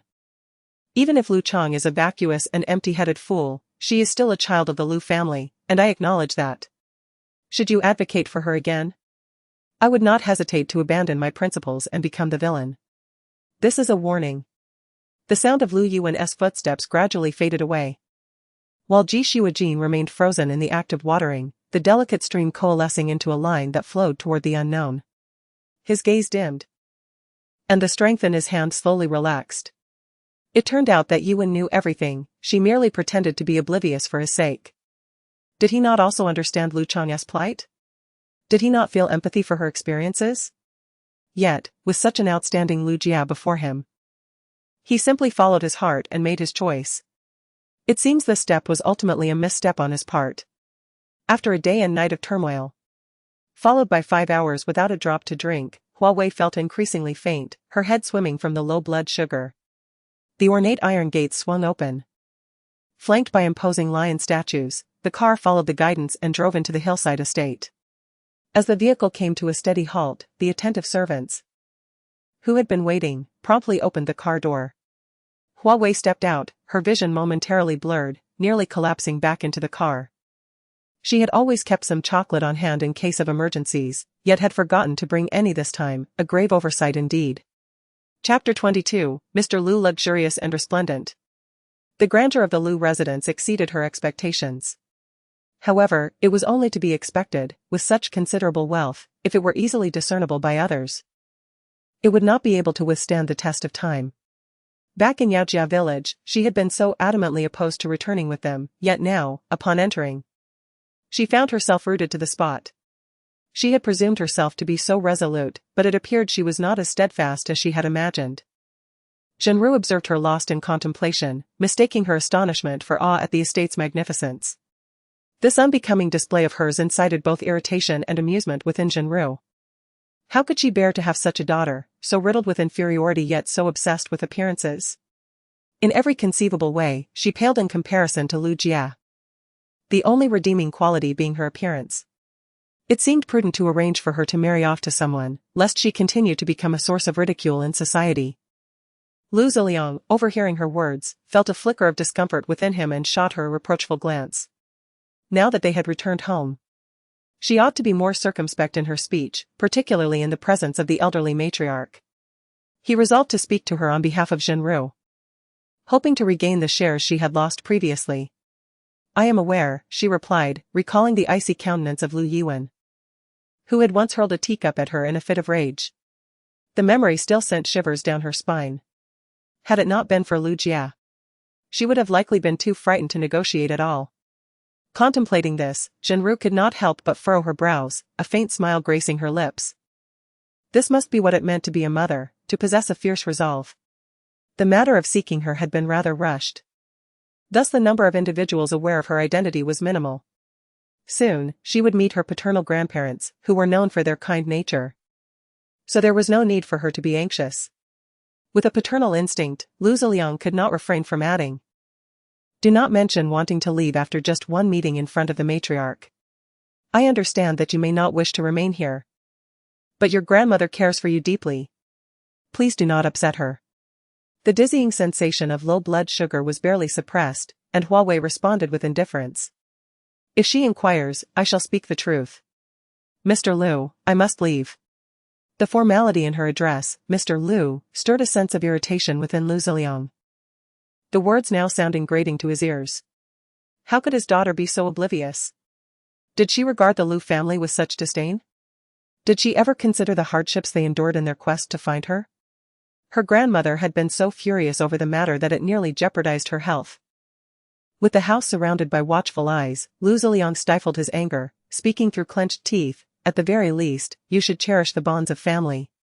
Lu Chang. You are being exceedingly cold-hearted. The name Lu Chang lingered in the air, causing Hua Wei to momentarily pause. So, that was her name. She wondered whether it referred to rose or earthen wall. If it were the latter, it would indeed be rather unappealing. Shaking off her thoughts, she chose to ignore Lu Ziliang's fury. One person's treasure may be another's poison. What he deemed beautiful held no value for her. I am not jesting, and I hope you will honor your promise, Mr. Lu. After our meeting, allow me to depart. Lu Chang. She enunciated deliberately. My name is Yao Lan. Chapter 23, Moran at the break of dawn. The cheerful call of magpies heralded good news. Miss Lu Chang had returned. Why linger at the door? With a bright disposition, Aunt Lan smiled warmly, beckoning the group to enter. The matriarch, eager to see Miss Chang, had risen early and was now awaiting them in the Ime hall with the old gentleman. As she spoke, she approached Hua Wei, taking her by the hand and guiding her inside, completely ignoring Lu Ziliang and his wife. The slighted couple, though simmering with indignation, could only swallow their grievances in silence. Moran had increasingly disregarded them. How audacious for a mere servant to treat her with such indifference. Do not take it to heart, Lu Ziliang gently reassured his wife, patting her hand. Moran is favored by the fourth master. And you know how much he is cherished in the eyes of the matriarch. Her behavior just now stemmed from the matriarch's displeasure over your leniency towards Lu Jia. The fourth master is merely using her to vent his frustrations. With Lu Chang just returned, who knows what further antics may ensue. Patience is required. Zhenru glared at Hua Wei's retreating figure, seething. If it weren't for her, I wouldn't have antagonized the matriarch. Why can't she understand her place and remain hidden for the rest of her life? If you wish for Lu Jia to maintain favor with the matriarch, suppress those thoughts. Lu Ziliang's tone grew weighty, tinged with annoyance. Moran's attitude towards Lu Chang indicates the matriarch's open affection for her. As her biological mother. Should your demeanor not reflect the respect accorded to an outsider like Moran? I jest. Zhenru pondered, ultimately swallowing her words. Her disdain was not directed at Lu Chang herself, but rather at the circumstances that shaped her. She detested her crude demeanor and her insecure yet proud nature. Lu Chang's existence felt like a blemish on her life, akin to a mud stain on a pristine white dress. How could she possibly harbor any fondness? As they traversed the serene corridor, faint melodies of silk and bamboo wafted through the air, reminiscent of pine needles drifting down or the tender shoots of green springing forth. A symbol of life's continuity. Hua Wei maintained her pace, recalling her initial impressions upon entering the Lu family estate. Among the family, one possessed a talent for music. Moran hurriedly led her into the garden, then paused, stepping back to gracefully lift the beaded curtain for Hua Wei, her demeanor respectful as she bowed her head. Miss Chang. The matriarch awaits you inside. The Ime hall, though merely a chamber, resembled a labyrinth. Even after navigating countless identical corridors in the research institute. The perplexity of the Lu family residence was equally bewildering. It was only after rounding the third corner that she finally glimpsed the entrance to the Ime hall. Yet, at the threshold, she hesitated. From Lu Ziliang and his wife, she had learned that this grandmother was perhaps the only relative who harbored genuine affection for her. She had even scolded her own children in a fit of rage to protect her. Did Lu Yiwen see some value in her, thus investing such care? But her identity had remained well concealed, with no chance of exposure. If not that, then what could the reason be? Was it merely compassion for her unfortunate past? Yet, they had never even met. Was such a connection truly possible? Chapter 24, Grandmother, since you have arrived, come in. Do not linger hesitantly at the door. Before she could fully comprehend the situation, a voice, tinged with age and wisdom, resonated from within, accompanied by the soft clink of a teacup against its saucer. A sound that rang with clarity in the stillness. Acknowledging her discovery, Hua Wei stepped decisively into the hall. True to its name, the Ime hall was adorned with an array of ancient artifacts from various dynasties, meticulously arranged on a display shelf. Beside it stood an imposing blue and white porcelain vase. Its origin indiscernible. She cast a fleeting glance at it before her gaze settled on the figure seated at the head of the table, Lu Yiwen, who savored her tea slowly. You are Lu Chang, she stated, as the cup touched the wooden table, producing a deep, resonant sound. Having held a prominent position for many years, the air of authority surrounding Lu Yiwen was palpable at that moment. She raised her eyes, appraising Hua Wei from head to toe. The inquiry bore the weight of a superior addressing a subordinate rather than that of a grandparent to a grandchild. Accustomed to a myriad of personalities, Lu Yuan remained unfazed by Hua Wei's presence. I am Yao Lan, Hua Wei replied, her tone steady and composed, neither submissive nor arrogant. Are you denying your identity? Lu Yuan's voice held a hint of skepticism as she further probed, what brings you back? I hear you wish to see me. Coincidentally. I too wish to meet you, she replied. Lu Yuan's fingers tapped rhythmically on the nanny table, a scoff escaping her lips. Do you perceive this place as a zoo or a marketplace, where you can stroll about at your leisure and depart when the mood strikes you? If that is your belief, I cannot change it.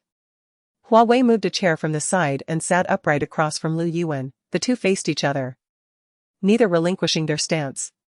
The atmosphere in the room thickened with tension. Lu Yuan, positioned at the head of the hall, regarded this unfamiliar granddaughter with an inscrutable expression. The demeanor Hua Wei exhibited was unexpectedly divergent from her preconceived notions. Your current demeanor is somewhat different from what I had envisioned, Lu Yuan remarked. Hua Wei interlocked her fingers, maintaining her composure as she replied, you, however, are precisely as I imagined, meticulously exact, devoid of pretense. What you conceal within reflects unmistakably upon your visage. Ah, Lu Yuan responded, neither affirming nor denying her words. As she turned her attention to a blue folder on the table, casually flipping through its contents. From Hua Wei's vantage point, she caught sight of the bold characters on the cover, investigation details of Lu Chang's identity. The papers appeared scant, perhaps only a few thin sheets. It seemed to be of the same nature as what Lu Ziliang and his wife had presented to her. The investigation I commissioned clearly states that you were adopted by Yao Shoufeng from an orphanage at the age of 7, coincidentally, the year prior.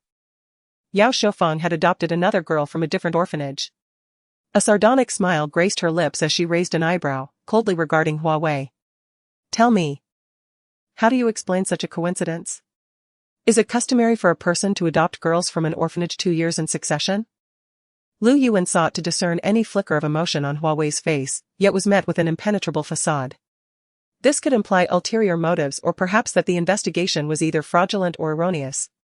She raised her gaze to meet Hua Wei's, her voice steady as she questioned. Do you not find it somewhat laughable to challenge the findings of my investigation before me? Chapter 25, This information is flawlessly perfect, Lu Chang. The mere fact that I dare to speak such words before you today attests to the certainty of the information I possess to support my conclusions. Your pretense of composure in my presence serves no purpose. She met Lu Yuan's profound gaze, and I am all ears.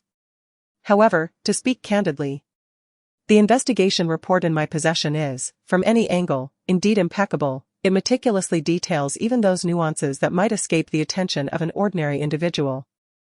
She raised her hand to close the folder, then leisurely sipped from her teacup, the tea clear and bright, with a fragrant aroma. It was exquisite preaching Ming Longjing tea. Yet, it is precisely this perfection that renders it so disingenuous.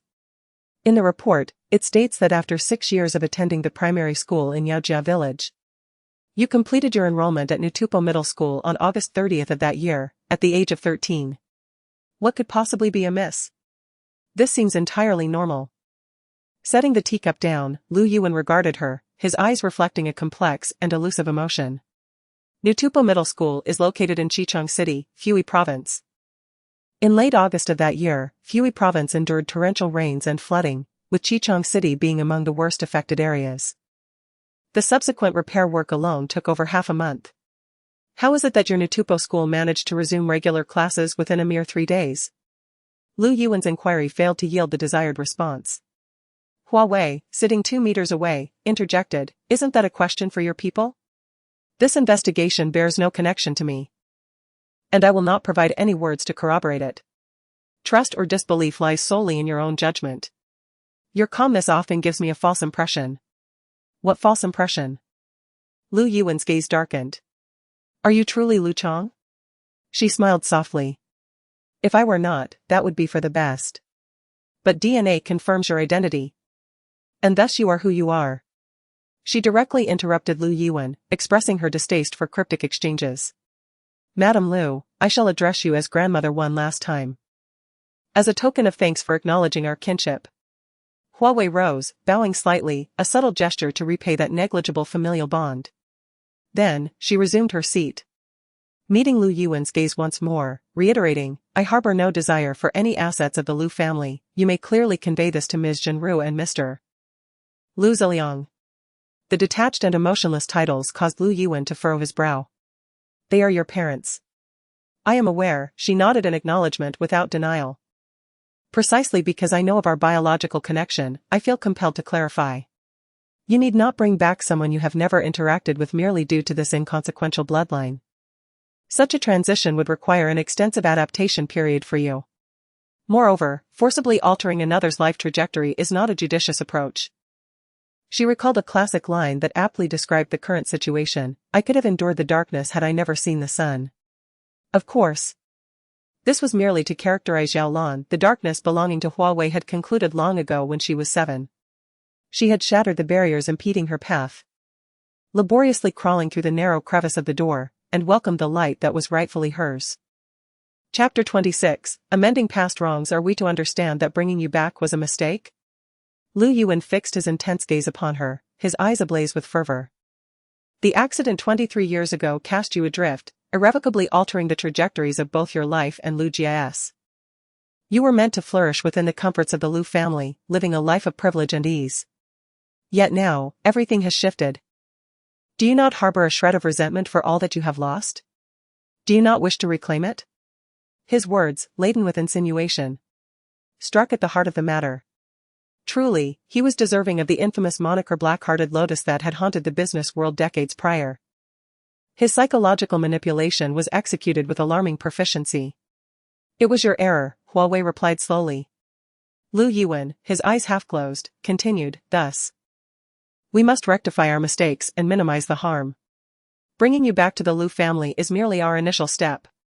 Amending past wrongs should be rooted in mutual consent.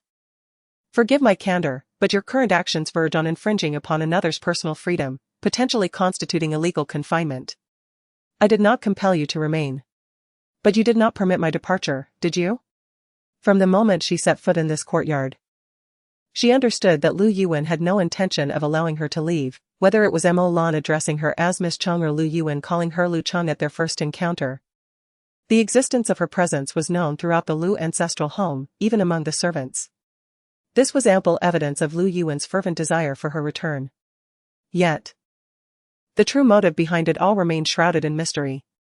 Since you were unwilling to return to the Lu family, then during your time in Yaojia village, Zhe Liang and his wife could not have brought you back, yet, you chose to board the vehicle and return here.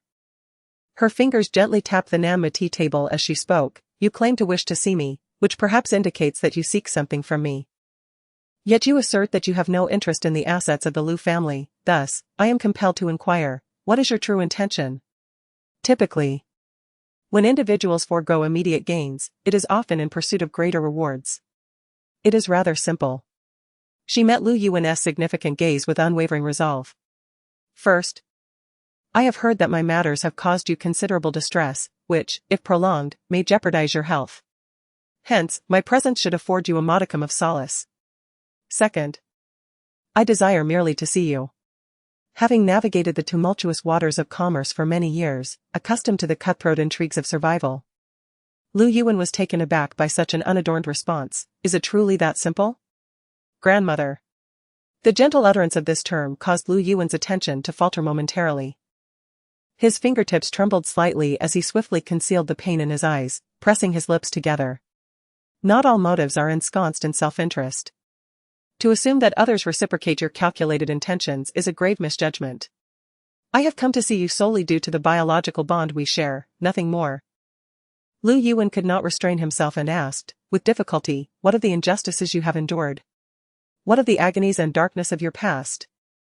The disparity between the resplendent Lu family and the lives of ordinary people is indeed vast, particularly considering she had existed at the very bottom of society, enduring hardships that rightfully belonged to others while they luxuriated in the lifestyle that should have been hers. Yet, all Lu Yuan heard was her calm reply, "Those past experiences. As long as I choose to let them go, I surely can." Chapter 27, Do you wish to destroy me? Enough. She could not help but grip the armrests of the armchair tightly, exclaiming, What kind of saint do you think you are before me? It is you who should be the one deserving of sympathy as the true victim. You ought to fight, to seize back all that rightfully belongs to you. Whether it is your parents, or the identity usurped by Lu Jia, or even her fiancé. You should reclaim them one by one, even if you do not cherish them. They are still yours. Anything that is mine, even if I do not hold affection for it. I would rather destroy it with my own hands than allow another to possess even a fraction. This encapsulates the essence of Lu Yuan's words. Truly worthy of the notorious title of black-hearted lily, so, you claim I have ulterior motives. Hua Wei began slowly, her gaze profound. Is this truly your intent? No wonder Lu Yuan speculated on her purpose for visiting. It appears she had already set a trap long before Hua Wei's arrival. Merely waiting for her to leap into it. Why would she suggest that Hua Wei snatch Lu Jia's fiancé? If memory serves, the Tang and Lu families currently share a partnership. Was this maneuver meant to sever their ties, or to eliminate her? Both outcomes would be detrimental to the Lu family, bringing nothing but harm. Do you wish to ruin me, or the Tang family? Is it your intent to destroy Lu Chang through Tang Sherwen? Or to annihilate the Tang family through Lu Chang? She cast this subtle inquiry towards the lofty Lu Yuan. It seems this is the ultimate purpose behind her retention. The moment I laid eyes on you, I realized you are far more astute than I anticipated. She fell silent for a moment, lowering her eyelids and sighing quietly, as if aging a decade in an instant. Regrettably, this intelligence is not what she desires. She yearns for a foolish, coarse, and impudent Lu Chang. She needs her to contend, to seize, to create an uproar, turning these matters into a citywide spectacle, a laughingstock for all. Only in this manner could she wield her knife against the Tang family with legitimacy. She lifted her gaze, earnestly addressing the girl before her, Lu Chang. I require your assistance to bring ruin to the Tang family. I need to understand the rationale. Hua Wei neither rejected nor accepted, her eyes remained calm. In elite families, to fortify stability and power, it is common to employ marriage alliances to firmly bind two families together, achieving mutual benefits. Tang Sherwen and Lu Jia undoubtedly represent the most suitable pawns in this game. It is precisely due to their union that the collaboration between the Lu and Tang families has proceeded smoothly. What has Lu Yuan uncovered that compels her to risk everything to destroy the Tang family? Do you merit my trust? Her voice was heavy. You may choose not to believe me. After all, I shall depart tomorrow, and this will no longer concern me. Whether I know or not is inconsequential. Such words are undeniably irksome. Yet Lu Yuan smiled.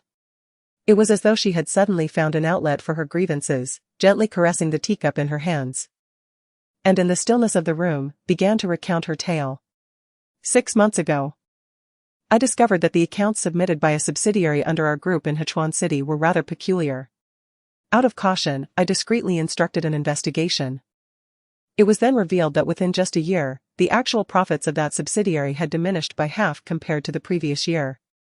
Those involved had falsified the accounts to present a favorable report. Yet, strangely enough, all business partners were engaging normally. Why then were such substantial losses reflected in the accounts? Even if there is the possibility of malicious competition, the headquarters received no indication of any issues. This is exceedingly troubling. Chapter 28, I need a foolish granddaughter thus. I instructed that group to continue their covert investigation, delving deeper. A week later, their report revealed an additional name, a man named Luo Binwu. The name sounded unfamiliar. Hua Wei mentally reviewed it, reaffirming that she had never encountered it before. The funds that had traversed ambiguous channels ultimately found their way into his possession. Another week passed, and they uncovered that this individual fortuitously had ties to the Tang family. He was the third son of the Tang family, a distant cousin of Tang Weishan from the Yu clan. Moreover, his arrival in Hechuan City coincided precisely with the onset of issues within the subsidiary's accounts. All clues ultimately pointed towards the Tang family. While data could be manipulated, the minutiae of evidence would not be overlooked with the passage of time, as the investigation progressed. The revelations before her became increasingly alarming. Now, having reluctantly relinquished a portion of her authority, had the Tang family already grown impatient to act? Why not simply annul the engagement and retaliate against the Tang family directly? Having spent prolonged periods in the laboratory, surrounded by data, Hua Wei could not fathom why these individuals insisted on complicating what seemed a straightforward matter. If Lu Yuan possessed evidence, what was there to hesitate over? Business warfare is also a battle of public opinion. She spoke slowly, her gaze upon Hua Wei akin to that of an observer beholding a naive child, without absolute confidence.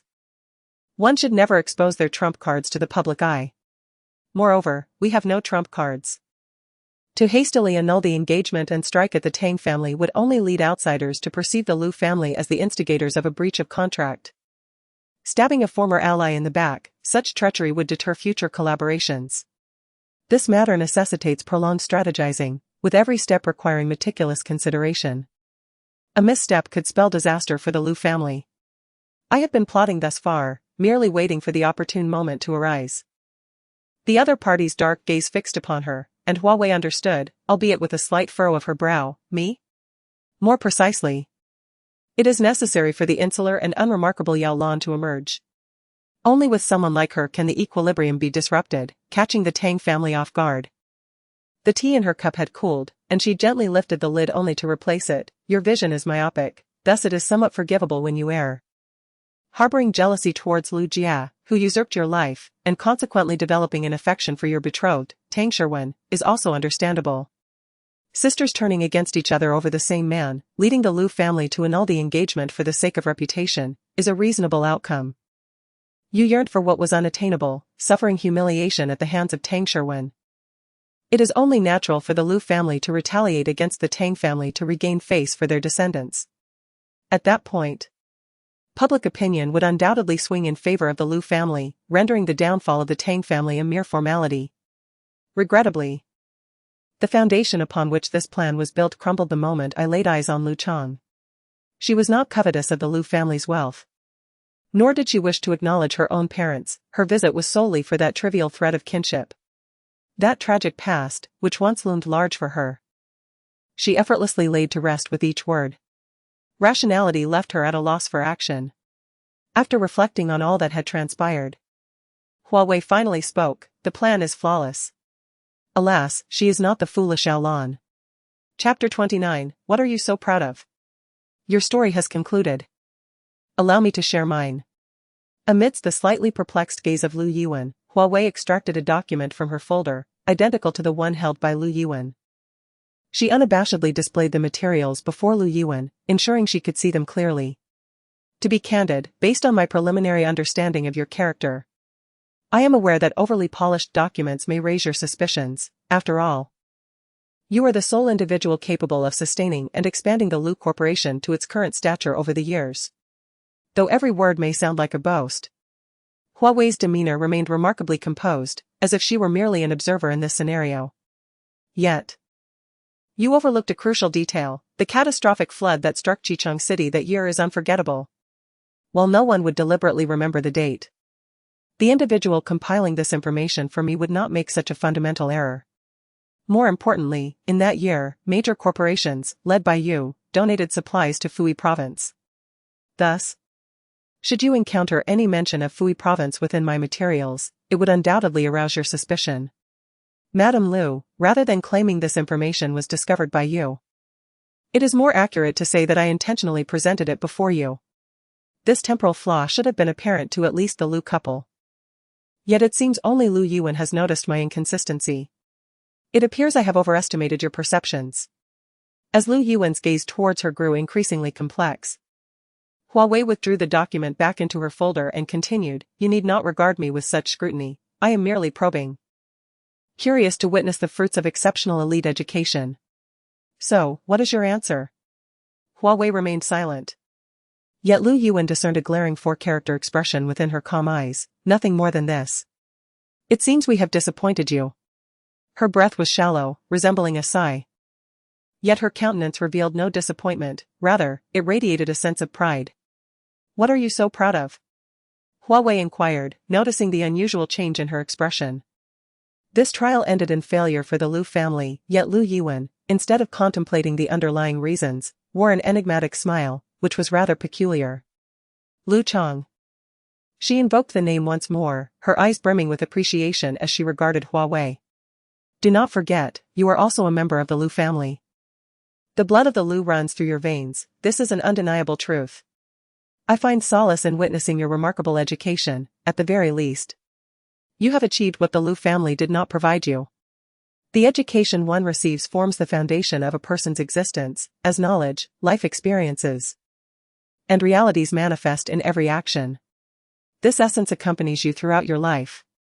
I shall not inquire into your origins or affiliations. You need only remember that you are forever a member of the Lu family, regardless of where you go, this identity remains unchanged. There is no need for you to morally bind me, she retorted. In her eyes, the bond of blood was trivial, if such an intangible connection were truly useful. Society would not witness so many cases of fratricide. Whether it be Yao Lan or Lu Chang, names are merely monikers. Your lengthy discourse regarding the Tang family today is merely an appeal for my assistance. But why should I assist you? This matter bears no benefit for me. Chapter 30, Lu Chang, are you lonely? She could entirely choose to invest her 6-month sabbatical in pursuits that would yield greater benefits, rather than squander her time here. The Lu family now resembled a chaotic mire, and she stood at the shore, observing the tumultuous events unfolding within. Deceit and treachery ebbed and flowed. Upon hearing this, Lu Yuan gazed at her with a complex array of emotions, remaining silent for a moment before abruptly inquiring, Lu Chang, have you been well over the years? Are you lonely, alone? Loneliness? Hua Wei's hand, resting on her knee, instinctively clenched. Emotions that she had long buried in the depths of night surged to the surface. A peculiar and painful sensation striking her once more, having never experienced the full spectrum of human emotions. She found herself bewildered by the origins of this feeling and uncertain of the means to heal it. Yet now, it seemed an answer had finally emerged. Noticing her silence, Lu Yuan diverted his gaze and solemnly continued, since your identity is fabricated, then naturally, those past experiences must also be false. When you looked at me, your eyes reflected an unsettling calm, as if I were merely a stranger to you. Such rational detachment requires an immense psychological fortitude. Allow me to be more candid, how much despair have you endured over the years? In your darkest, most painful moments, who was it you longed to see the most? What do you yearn for? Have you truly never contemplated how your life might have differed had you and Lu Jia not exchanged identities? Of course, she had pondered this. Before the age of 7, during each bleak day in the low-rent housing, she envisioned this possibility. She imagined a life of familial bliss, free from want. Enveloped by parental love, wearing respectable clothing while studying alongside classmates and teachers, escaping the torment of beatings and scoldings, no longer facing hunger. The sky outside was vibrant. The air sweet, her existence could have been joyful. It was these illusory dreams that enabled her to awaken from countless dark nights, compelling her to persevere day after day. Lu Yuan's words undoubtedly stirred the depths of Hua Wei's memories, and although her expression remained serene, a ripple of emotion stirred within her heart. Yet, it was but a mere whisper of feeling. To live in a fantasy is undoubtedly foolish, she declared. These illusions had sustained her. Yet they plunged her into deeper anguish in the starkness of reality. She was acutely aware that she possessed none of this, that darkness loomed within her reach, never receding. She had never regarded these fantasies as motivation to steer her life forward. I have never possessed such things, so what is there to reminisce about? Only those who have tasted the sweetness of cake can recall its tender softness. Yet her life had commenced in hard mode, an endless cycle of humiliation and abuse. The first task upon waking was the search for sustenance, eternally uncertain of witnessing the dawn of another day. What is there to reminisce about? The repulsive corpses of rats in the sewers, or the decaying mushrooms in the corner? You once had it all. In truth, you were well aware of the subtle favoritism that Zhe Liang and his wife held for Lu Jia, you simply chose not to voice it. Yet all of this was once given to you. As their firstborn, your significance in their hearts was immeasurable. Chapter 31, Uncle Long. Before your arrival into this world, they had meticulously prepared everything you would require for the next 5 years.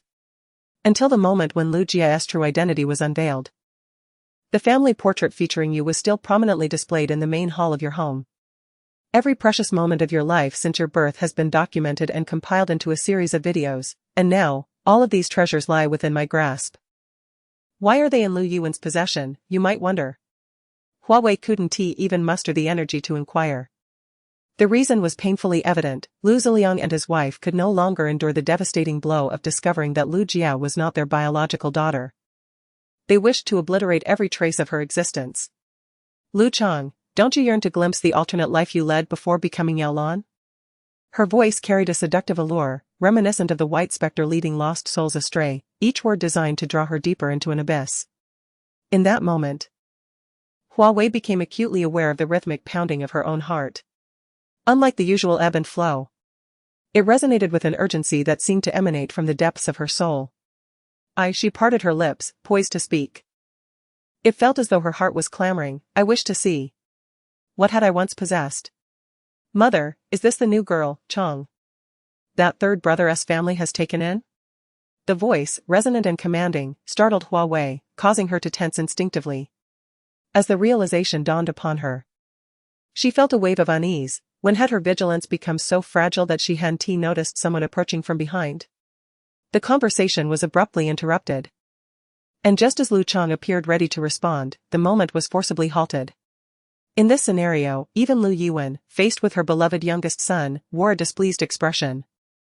She shot a glare at Lu Qingyuan, exclaiming in indignation, enough of this nonsense about taken in, from this day forth, she is your true niece. As for Lu Jia, if Zhen Ruwei wishes to care for her, so be it, the Lu family will not suffer from her absence at the table. However, any privileges she previously enjoyed by virtue of the Lu family name are now revoked. Lu Jia's mother committed an unforgivable act. And it was a testament to her mercy that she did not take her wrath out on Lu Jia. Yet, should she expect the Lu family to sacrifice themselves for her protection, she can forget it. These words were not merely directed at Lu Qingyuan. They served as an olive branch extended to Hua Wei, signifying Lu Yuan's stance.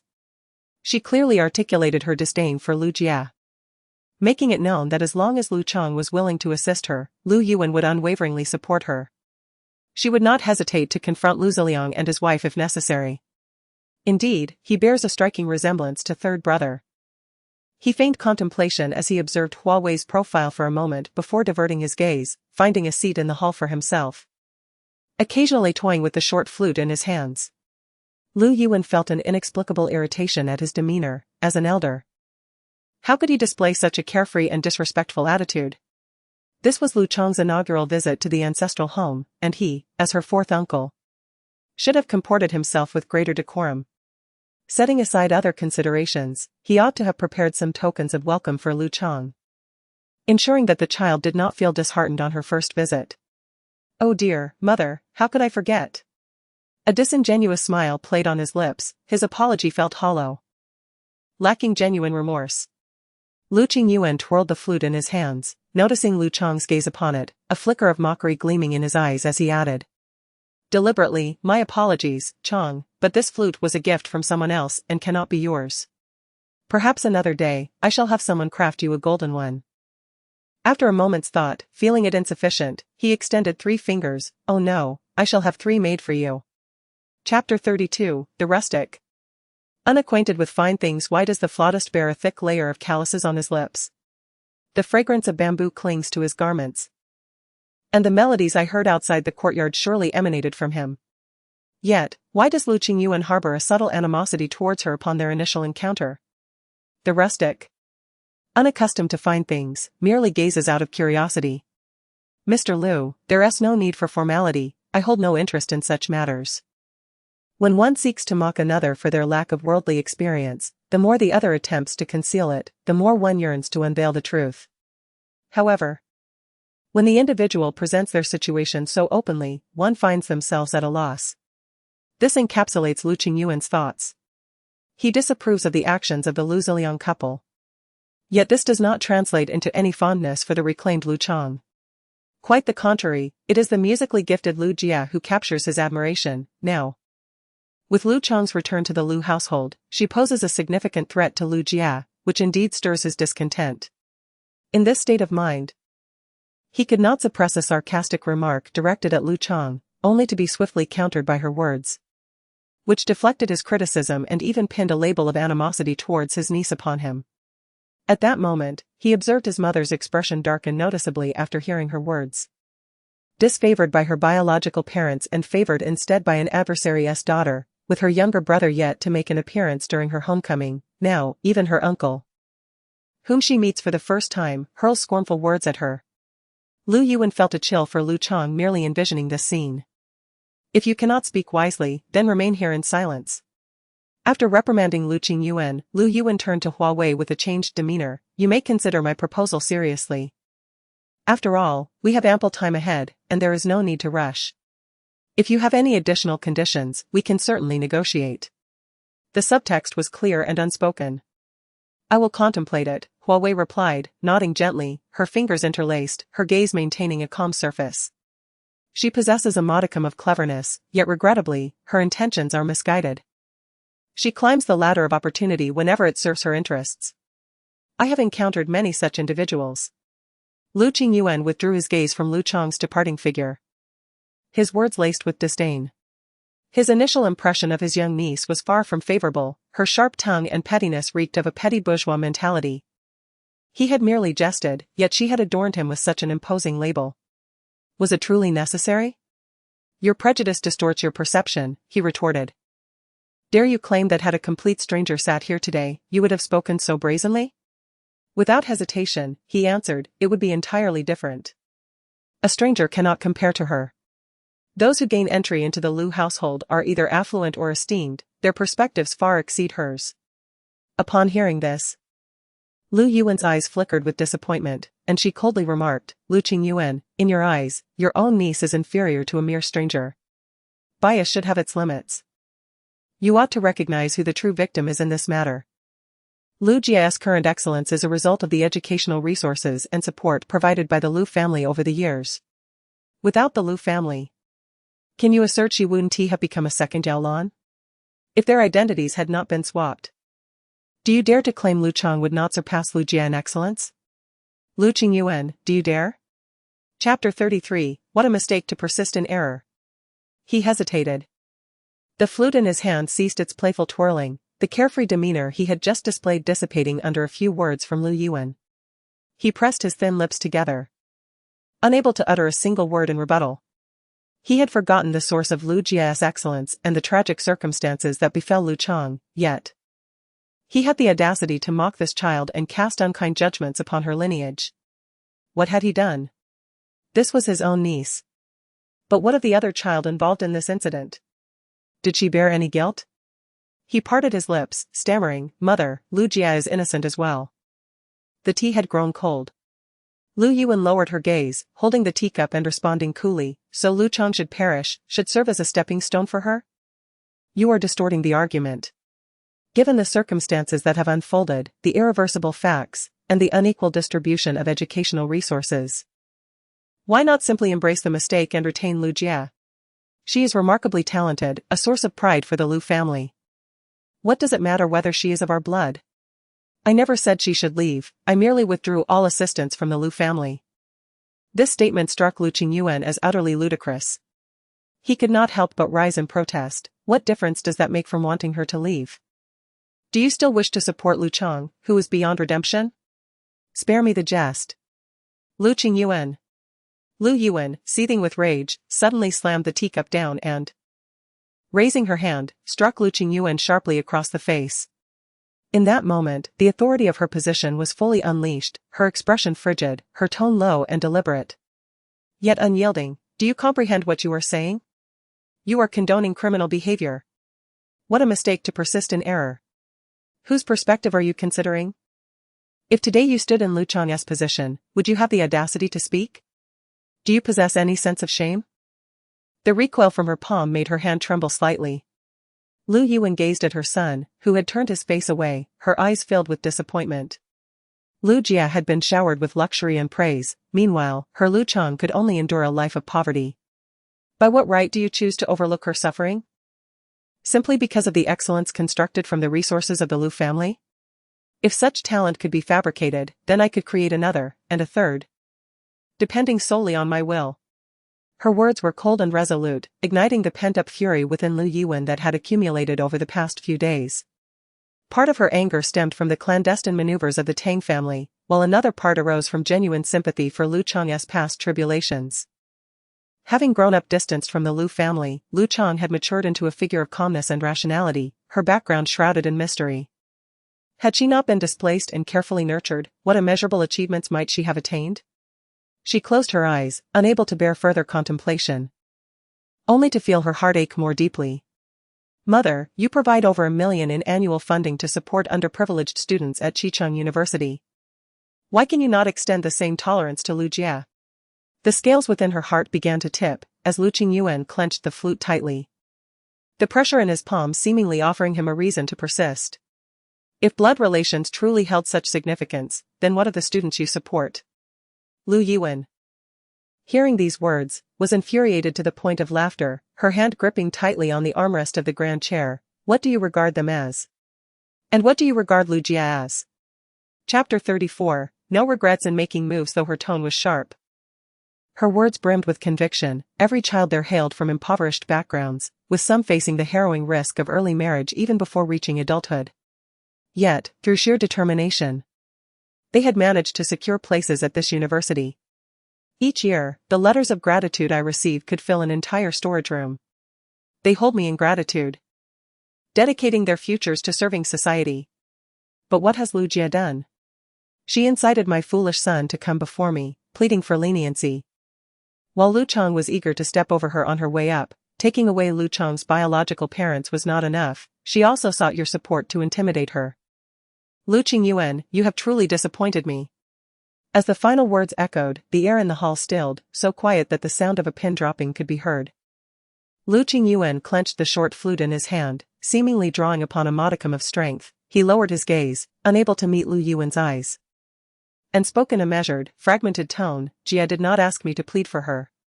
I only feel that she is too pitiful.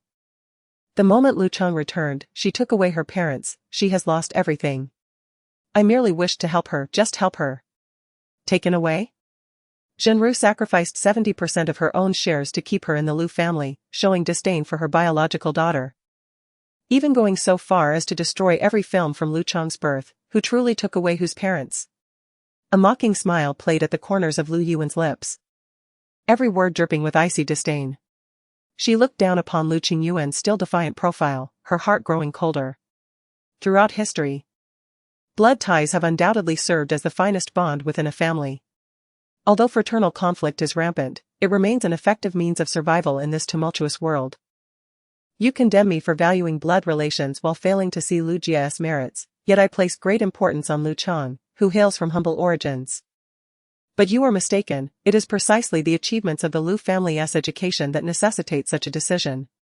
Were Lu Jia the rightful adopted child of your third brother, I would undoubtedly regard her as my own granddaughter. Alas, she is not. If I were to elevate Lu Jia today and then gently set her down, how unjust it would be to Lu Chang. She has endured countless hardships outside. Someone must pay a price to heal her wounds, even at the risk of offending many. Lu Qingyuan swallowed a silent sigh. His voice barely above a whisper. Must you proceed in this manner? Those entangled with Lu Jia are not solely members of the Lu family. Among them is her music theory teacher, He Xianping. This individual hails from the He family and holds the title of honorary lecturer at the Imperial Capital University. Many renowned musicians in the capital have benefited from his guidance. Not to mention the formidable influence behind the violinist Ji Hongjian. After a moment, the teacup landed softly on the nanny table, producing a faint sound, and he heard Lu Yuan's resolute voice. I have no regrets in making my move. She had never contemplated remaining. Even prior to meeting Lu Ziliang and his wife, she had never considered returning to the Lu family. This is precisely why she only requested a 6-month leave from her teacher. Hua Wei retrieved a white cube from her pocket, roughly the size of a pigeon's egg. Its upward-facing side glowing with a faint green light, signaling her that there were no suspicious signals in the room.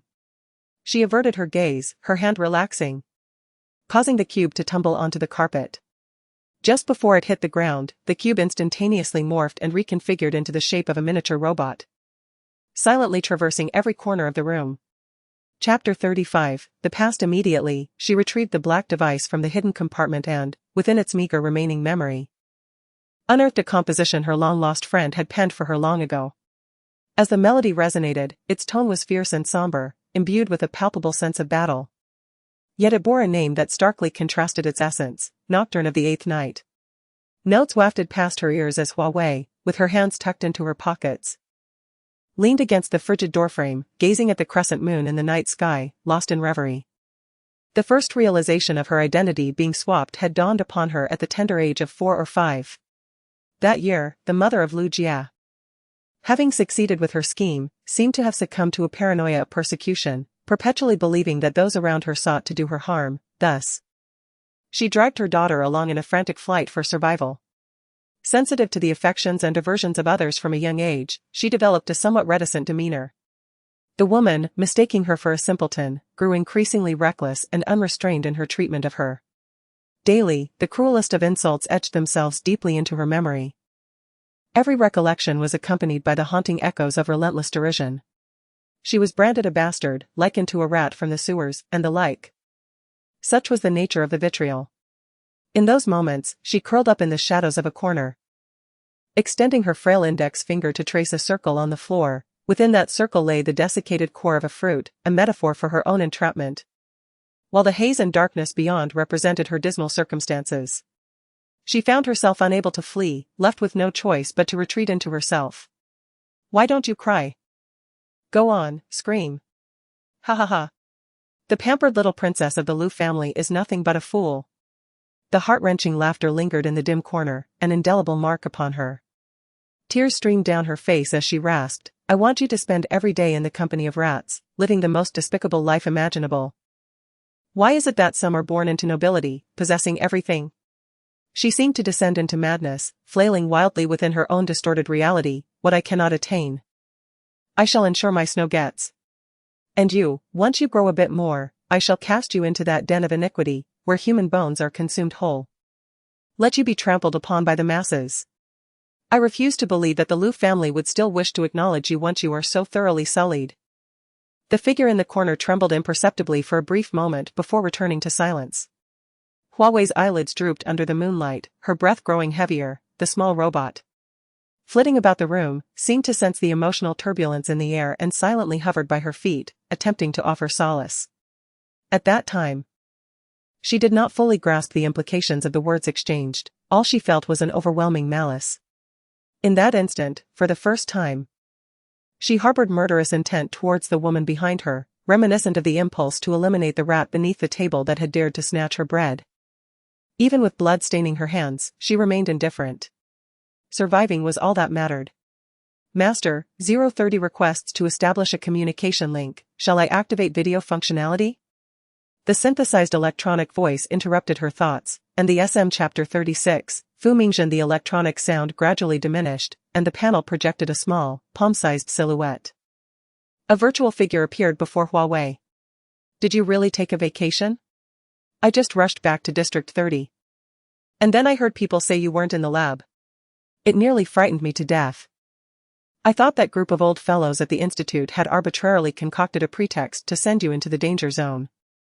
If it weren't for your teacher posting an announcement in Zone 7, I would still be trying to contact someone to bring you back. District 30 falls under the jurisdiction of the upper management and is not directly overseen by the Research Institute." The woman before her, visibly displeased about not being informed of her vacation, is Fu Mingzhen, her classmate and close friend from the base. She is, in fact, the head of District 30. If it came to a contest for personnel with those old men at the Research Institute, she might very well succeed. Hua Wei raised her gaze and cast a fleeting glance at her, a faint smile gracing her lips. "Those old fellows are far too aged to withstand your antics." "Humph." She scoffed coldly, seemingly recalling something, her lips pressing into a straight line as she retorted, "They've done worse things before. Mingpei almost fell into their trap back then. And now she's left in a position where neither side wants her." Fu Mingpei, her younger sister. 4 years prior, the Research Institute collaborated with District 30 to train a batch of individuals as successors. Among them, the distinguished Fu Mingpei, with her formidable background, stood out as the leader of that cohort. A year later, unbeknownst to the reasons, the Research Institute dispatched this group of students into the danger zone. For over half a month, the information was tightly controlled, and it was only after that time that District 30 discovered the joint trainees had already vanished without a trace. At that time, the danger zone was not yet the true peril it would later become, although it had a fearsome reputation, it was merely a facade. When Fu Mingzhen, newly appointed as the head of District 30, learned that her sister had entered the danger zone, she merely lambasted the research institute at a conference without taking any concrete action. 2 months later, a letter from the danger zone ignited Fu Mingzhen's fury. The brief message contained 2 sentences. Sister, the B3527 project has changed. The plan is cancelled. This is a conspiracy. Suppressing her anger, Fu Mingzhen sought a justification and navigated through various procedures to obtain the withdrawal order, yet, upon arriving in the danger zone to retrieve the students, only Fu Mingpei was willing to leave. One male student stepped forward to accuse Fu Mingpei of irresponsibly abandoning half of their research achievements, berating her for being driven by self-interest.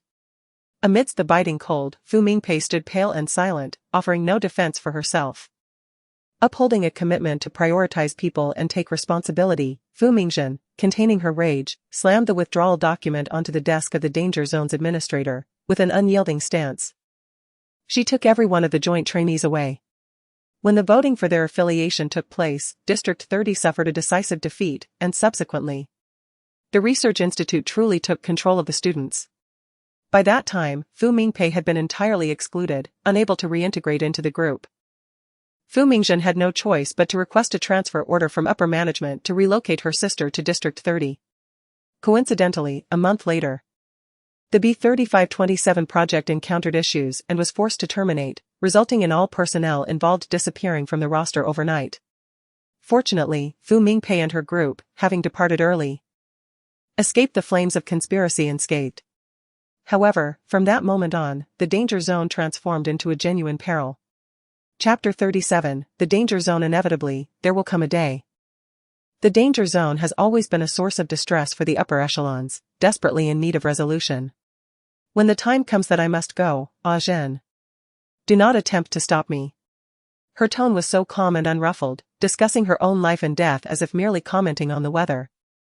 It was so composed that Fu Mingzhen felt an urge to crawl through the video feed and grasp her by the throat, demanding, "Do you truly wish to throw your life away?" Yet, Fu Mingzhen understood that Hua Wei was not jesting. If the situation unfolded as she predicted, she would indeed take that course of action. There would be no stopping her. This source of distress hung over the research institute like the sword of Damocles, poised to fall at any moment. Yet, the danger zone was intrinsically linked to the institute itself. It was precisely through the perilous gamble of the danger zone that the institute preserved its last vestige of vitality, enabling it to endure through the ages. Fu Mingzhen hesitated slightly, perhaps unaware that the antecedent of the 7th district was, in fact, the danger zone after the schism. The conservatives had withdrawn, founding the 7th district with the tacit approval of the upper echelons. Many of the archived documents in your office originated from the danger zone. If one were to scrutinize closely, the 7th district might owe its existence to these former affiliates. Without their predecessors, there would be no 7th district today. The conservatives withdrew for the very reason of establishing the 7th district. Since the upper echelons sanctioned its creation, it implies that the radicals within the danger zone had indeed erred. Such former affiliates can be disregarded. Hua Wei's gaze was calm yet resolute, decisively affirming the origins of the 7th district. Fu Mingzhen found herself at a loss for words. After all, she was the one currently holding the reins of the 7th district. Hua Wei's mentor, Ren Shou, managed both the 7th and 13th districts. Yet the true authority over the 7th district rested with the youthful Hua Wei before her. This was a reality acknowledged by all. Recalling another matter, her expression dimmed momentarily as she shifted the topic. Ever since the incident with Mingpei, the elder members of the institute had begun to engage in subtle maneuvers. A trend that had intensified in recent years. After several rounds of confrontations, even my 30th district had lost a few individuals, let alone the other districts firmly under the institute's control. Her tone grew grave. Hua Wei, we both understand what this signifies. Of course, Hua Wei replied, her long lashes fluttering slightly as she sat up straighter, her eyes now imbued with a hint of scrutiny. The danger zone was critically understaffed. Yet, who would willingly send their meticulously nurtured talents into such a treacherous abyss? Thus, they turned their attention to the various districts outside. conspiring with the Institute to unscrupulously poach personnel. What is the stance of the upper echelons? She inquired, her lips moving with intent. Upon hearing this, Fu Mingzhen's expression turned icy in an instant. She tightened her grip on the steel pen, gritting her teeth as she declared, what else can they do? No matter how many reports I submit, those bastards continue to turn a blind eye. The danger zone is to them like a benign tumor, annoying if left intact. Yet removing it could lead to even greater harm. In the end, it is us who must clean up their mess. Hua Wei lowered her eyelids slightly, refraining from commenting on Fu Mingzhen's words. Perhaps her description was not entirely accurate. The danger zone resembled a scale wielded by the upper echelons to maintain equilibrium between the 30th District and the Institute, as long as it existed. Both the 30th District and the Institute would remain wary, hesitant to act impulsively. Should this balance be disrupted, the ensuing chaos would become uncontrollable. Thus, the upper echelons were compelled to indulge the danger zone. Chapter 38, Lu Lingyu. Over the years, there have been countless minor disturbances. Who dares to claim that they do not carry the weight of previous unspoken agreements? Matters such as these cannot be resolved in a day or two. It is better left unmentioned. Fu Mingzhen exhaled, striking the table with her pen, her gaze fixed on Hua Wei, whose expression had turned grave. I have heard that your reason for this leave of absence is to attend to family matters. Your biological parents wish for you to acknowledge your heritage and return to the Lu family. The Lu family, being a prestigious clan in the capital, boasts a commendable lineage. However, in Fu Mingzhen's eyes, it is merely commendable, insufficient for someone of Hua Wei's caliber. A professor from Huada in District 7 is not someone that a profit-driven family like the Laos could hope to associate with. Your intelligence department ought to be updated. She lifted her eyelids, tapping the table slowly. Tang Shirwing from the Tang family, Lu Jia from the Lu family, and Lu Lingyu. The names she mentioned bore no apparent commonalities yet intertwined and clung together. Fu Mingzhen subdued her emotions, unconsciously tapping the table. A flicker of realization crossed her eyes. Yet she ultimately chose silence.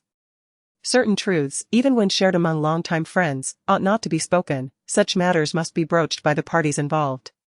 She, Fu Mingzhen, would never stoop to the level of unearthing someone else's wounds, even if she knew everything. The true force compelling Lu Ziliang and his wife to acknowledge my return is not Lu Yuan, but rather the sacrifices they must make after weighing the pros and cons, gaining me while relinquishing another. They have stripped her of her true identity, imposed it upon Lu Jia, and fabricated a non-existent Lu Chang, erasing a crime that transpired over 20 years ago. Subsequently, they have forsaken the rural-raised bumpkin, Yao Lan, in favor of nurturing the future prodigy, Lu Jia.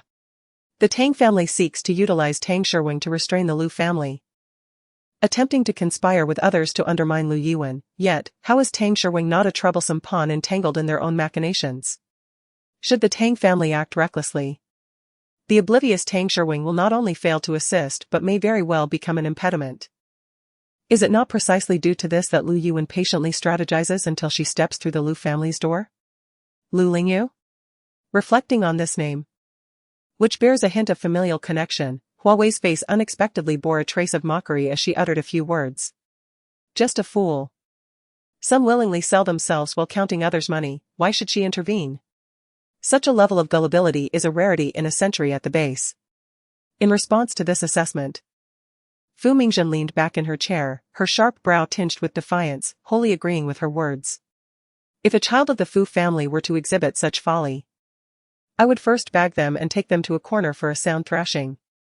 Better to have them beaten to death by me than to fall prey to others outside, ignorant of right and wrong, swayed by others' words.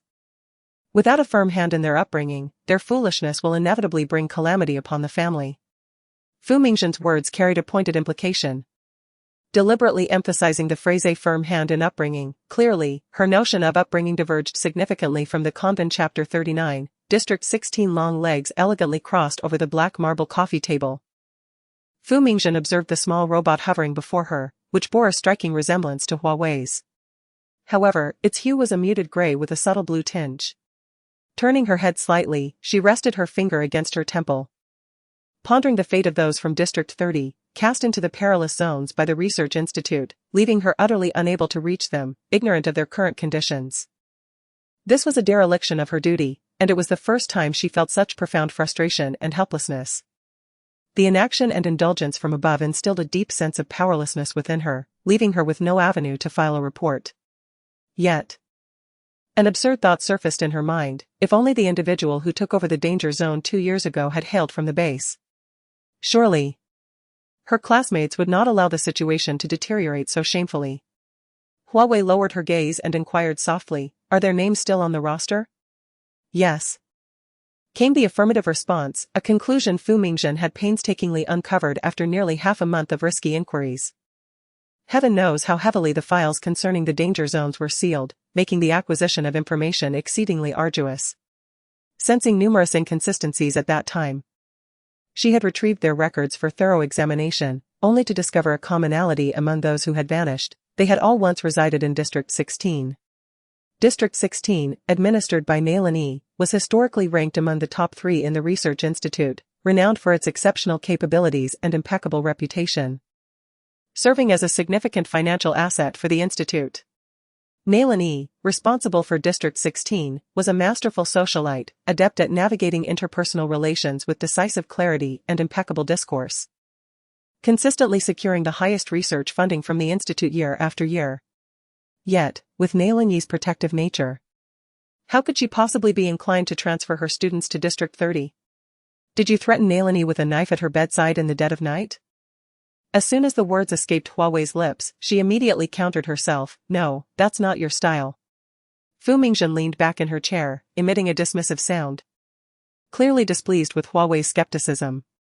Gripping the dart in her hand, her gaze fixated on the wall, she exerted force as the sharp metal tip embedded itself firmly into the bullseye, the tail feather quivering in the aftermath, producing a faint sound.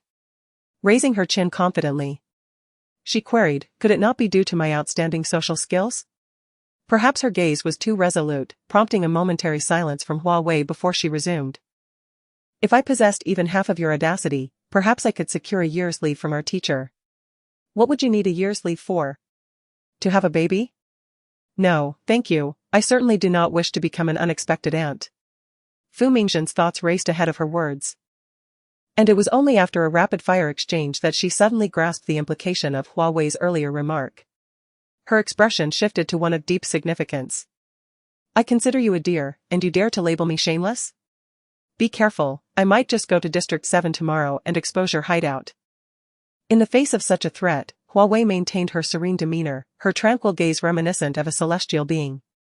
Yet, in the next moment, she articulated with crystal clarity, "I was wrong, you are the most beautiful.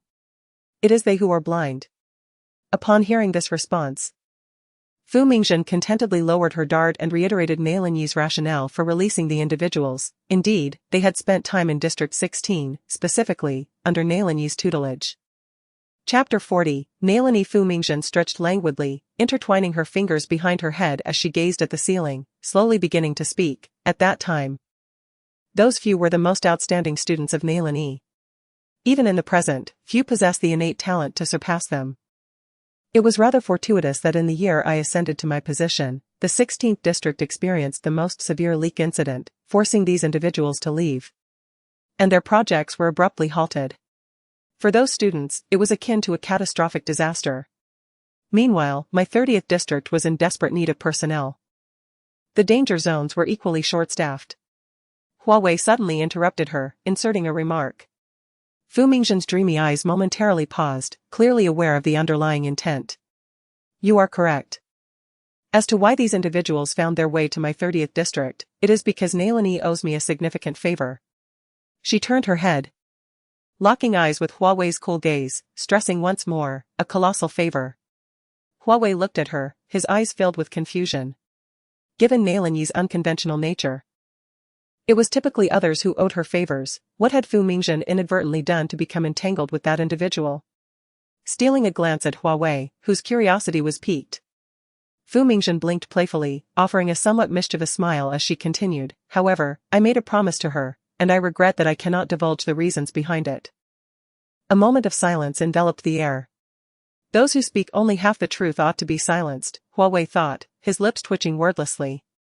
Perhaps the danger zones had already set their sights on them back then, only to be inadvertently intercepted by me, regrettably. I was blinded by joy and failed to realize they had not given up. Nalini likely anticipated this long ago, placing them in her 30th district merely to buy time. Have we not seen how few who enter the danger zones can live openly in the sunlight?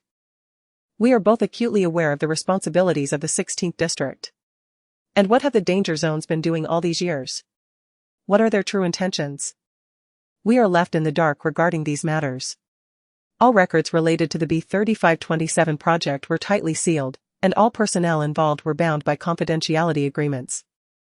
A wayward dart veered off course, embedding itself in the gray wall. Fu Mingjun stared at the red feather, momentarily lost in thought. I am frightened, you know, Hua Wei. The chip was securely embedded in the component as Hua Wei flipped the black device in his palm. The ink-black pupils reflected a rare glimpse of vulnerability in Fu Mingjun.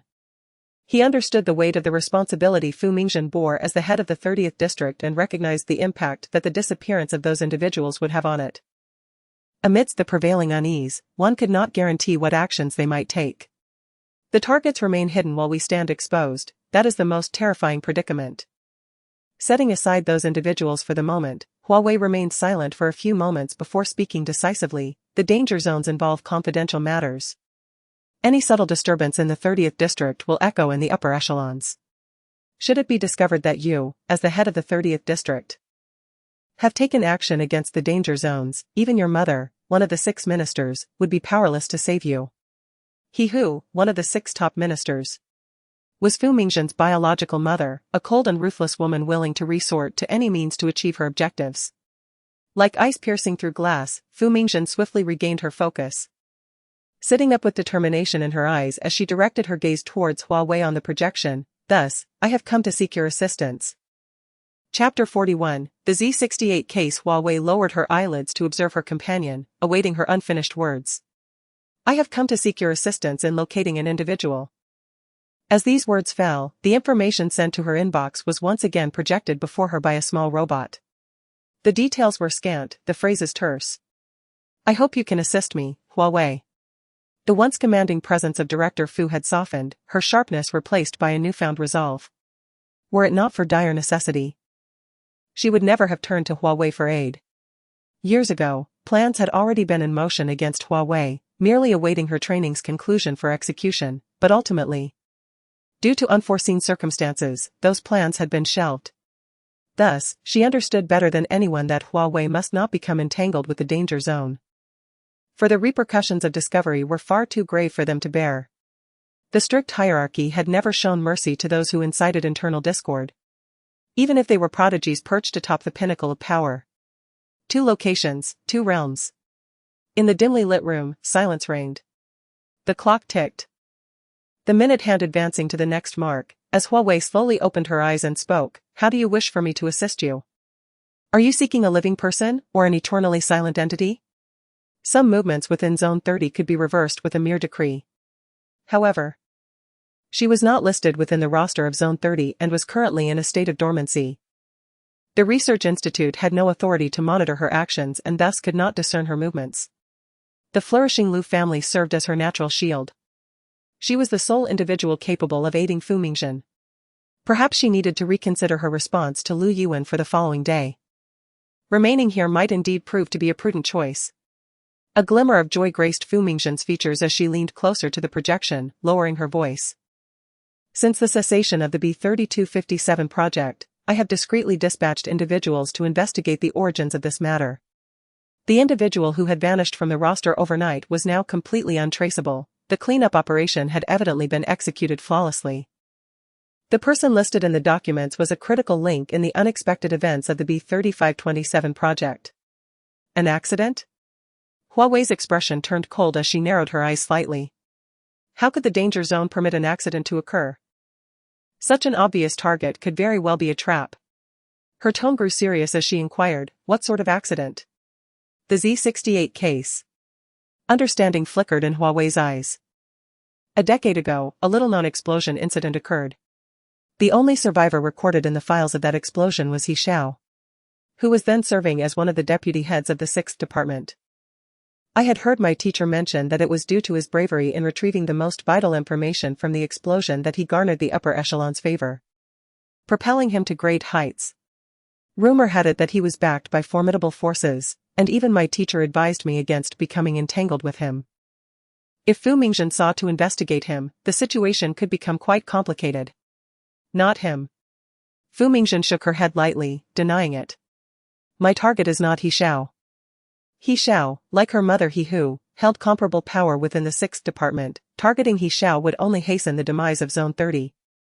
She was not foolish enough to pursue self-inflicted troubles. In truth, there were others who survived the Z-68 incident besides He Xiao. Unlike He Xiao, who had sustained minor injuries, the other individual had been positioned not far from the epicenter of the explosion. Thanks to the robust walls of the laboratory, he managed to cling to life after spending half a month in intensive care, but he lost his left eye and suffered significant hearing loss in his left ear. Chapter 42, The Beta's researchers, we both comprehend the significance of losing one's sight and hearing. Moreover, the excessive use of medication during treatment has impaired his neurological functions. Given the convergence of these factors, he is no longer fit to remain in the danger zone. The official survivor list only featuring He Xiao is likely a choice of his own, as well as a decision from the higher-ups. Rather than suffering in the gaze of various prying eyes, it is preferable to fade away with the Z-68 case, becoming nothing more than an inconsequential line of text in the annals of history. If we could locate him and inquire about the illegal activities and research conducted in the danger zone concerning the Z-68 case, reclaiming them would be within reach. And the danger zone would no longer pose a threat to District 30. Her excitement grew, her words tumbling forth with increasing urgency. It was as though she could already envision the successful outcome, the downfall of the danger zone. A curtain of cold moonlight cascaded downwards. Her clear, pale fingers rhythmically tapped against the table, as Hua Wei raised her gaze, unwavering, towards the elated Fu Mingzhen, posing a question. Zhen, are you not afraid this could be a trap? Impossible. She denied with unwavering conviction, a display of decisiveness. Hua Dou, as one of the original creators of the danger zone, held far greater value prior to the incident than He Xiao, who now ranks among the 6 departments. As the inaugural executor of the B3527 project, his position is unassailable. Even if he has now become incapacitated, the higher-ups would never dare to use him as bait. Should He Xiao stand before Hua Dou today, he would still dutifully kneel and address him as teacher. This identity is not something the higher-ups could manipulate. There is nothing impossible. What if I were to say he volunteered to be the bait? This chilling statement doused Fu Mingzhen with cold water, shattering her dreams. She parted her lips, eager to respond, yet found herself at a loss for words against such speculation. The creator of the danger zone, the original executor of B3527, 2 identities, each more confidential than the last. A silent sigh escaped her as Hua Wei lowered her eyelids, half closing her eyes, and softly countered, have you considered why this information, which should have been destroyed, could be so easily accessed by you? Impulsiveness is a devil, and the devil destroys one's reason. Once thought ceases, every decision made is bound to be erroneous. Fu Mingzhen, desperate to save lives, unwittingly fell into a trap set by the danger zone a decade prior.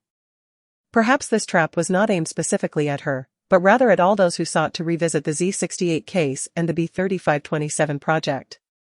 The reason Hua Dou still exists within the archives of the danger zone is likely that he can still serve its interests, using his own flickering light to extinguish anyone harboring ill intentions against it. Her lips trembled slightly, her heart plummeting as she murmured, this cannot be. Should this speculation prove true, Fu Mingzhen dared not contemplate the impending consequences. She would become a sinner in District 30. Fu Mingzhen, wake up. How many people have you dispatched to investigate him? If you have not succeeded, withdraw them immediately. The Fu Mingzhen on the screen was clearly ensnared in the terrifying ramifications of her own imagination, prompting Hua Wei to slam her fist down on the table, pulling her from her nightmare. While the opportunity to withdraw remains, there is still a chance to sever ties. Even in the worst-case scenario, you must devise a plan. Do not sit here, lost in thought, while your subordinates march to their demise. Chapter 43, The Robin, you are right. She wiped her eyes and sprang from the chair, retrieving her phone as she hurried towards the dimly lit room. Her slender silhouette exuded a sense of urgency. While the specifics of their conversation remained elusive to Hua Wei, she had a faint understanding of the operational style within the danger zone. Hua Wei unconsciously fiddled with the black device in her hand. Its shadows cast by the incandescent light revealing the delicate curve of her long lashes. There was a palpable fear that the individuals dispatched this time were likely to face dire consequences. The minute hand on the clock pointed directly at 4. While the second hand ticked in rhythm with her racing heart, Fu Mingjin, who had hurriedly departed, returned to the projection screen. Her complexion had grown pallid, and the knuckles gripping her phone were white from strain, as if she was battling her emotions to regain composure. Fu Mingjin gazed at Hua Wei, pain flickering in her eyes. With great effort, she forced a smile, her voice hoarse. "The robin has gone dark." With these words, silence enveloped the room, broken only by their stifled breaths. Hua Wei closed her eyes, lost in contemplation. The dispatched individual was none other than the most exceptional infiltrator from Zone 30, codenamed Robin. A loss of communication signified no news, and often, in such circumstances, silence was the most ominous of messages. The robin had left the nest, destined not to return unless in death. As a hunter in the shadows, a lack of signals before capture or demise foretold a grim conclusion. Her suspicions had materialized into reality. Fu Mingjin promptly set about formulating a plan to address the worst-case scenario. Both Zone 30 and the Danger Zone belonged to the upper echelon, though the two areas had never publicly interacted. However, dispatching the robin may have inadvertently infringed upon the core interests of the Danger Zone. The death or escape of the robin would be the best outcome for Zone 30. Yet the latter seemed highly improbable. It was a harsh truth, yet a reality nonetheless. Should the robin fall into enemy hands, the repercussions for Zone 30 would be catastrophic. What must be done now is to immediately destroy all records pertaining to the robin, and bind the research efforts with nanny. As a lucrative entity for the research institute, the Danger Zone would need to consider the institute's stance before taking action. Should the institute's interests be compromised, the resultant coalition backlash from the various zones would be a situation the upper echelon wished to avoid. Fu Mingjin furrowed her brow, pondering for a moment before voicing her doubt. Why would nanny agree to such a perilous endeavor? "We must at least attempt it," Hua Wei replied, her expression growing somber. The individuals in question had once been nanny's students. Did you truly believe that Zone 30 had merely stumbled upon them back then? You are simply wielding a fine blade crafted by nanny to fend off the encroaching hands of the Danger Zone. Now, as you plunge into chaos to rescue them, nanny cannot simply stand by and do nothing. Taking a deep breath, Hua Wei's tone became weighty. "What I am about to say is non-negotiable. If you wish to save Zone 30, you must follow my instructions." Her impetuous actions had led to this predicament, and now, confronted with Hua Wei's strategic counsel, Fu Mingjin found herself unable to utter a single word of refusal. "I will heed your advice." A sense of foreboding stirred within her, as if she anticipated the name Hua Wei was about to mention. Hua Wei fixed her gaze upon her for a few moments, complex emotions swirling in her eyes. "Seek out your mother, Minister He Hu." As she had expected, Fu Mingjin tightened her grip on the device, her hands braced against the coffee table, the veins on her hands visibly standing out. "Hua Wei, she knows nothing of my plans. You cannot do this." Chapter 44. He Who furrowed her brow in perplexity. Gazing earnestly into her eyes, "Are you suggesting that she should wait until the day the truth is unveiled, helplessly witnessing your prosecution, and then resign herself to your demise?" Fu Mingjin's lips trembled, her breath labored, and her eyes brimmed with pain. "But my mother is innocent, she should not be embroiled in this." "What does it mean to be innocent? Just because you declare her so, does that make it a truth? Will the higher-ups believe your justifications? Did you consider Minister He when you acted impulsively? Is it not too late to wish to exonerate her now?" This rhetorical question seemed to shatter all of Fu Mingjin's defenses, and she closed her eyes in anguish, utterly depleted. As a direct superior in charge of judicial matters, he who knew that once Fu Mingjin was brought to trial, she would be removed from the Ministry of Justice under the pretense of avoiding suspicion. The greatest agony would be to watch her daughter suffer immeasurably, powerless to intervene. "I have always been inclined to perceive the worst in human intentions. Fu Mingjin, do not forget that Mingpei is also in District 30, should anything transpire here, you are well aware of the repercussions for your mother." At that moment, it would not be improbable for those with ulterior motives to exploit your familial ties to orchestrate Minister He's downfall. If not, you had best pray that the thrush's beak is sufficiently resilient. granting you a few extra days to maneuver your plans. Each word was a piercing arrow. Hua Wei remained composed, like an emotionless machine, articulating strategies with chilling precision and clarity. The thrush has yet to succeed, your scheme has not borne fruit. Seeking the assistance of Minister He, who holds an absolute position within the Ministry of Justice, remains the most effective course of action. Ah Zhen, I hope you grasp this. As long as he who intervenes, this matter can be diminished from a grave issue to a trivial one, even if the danger zone intends to rectify District 30.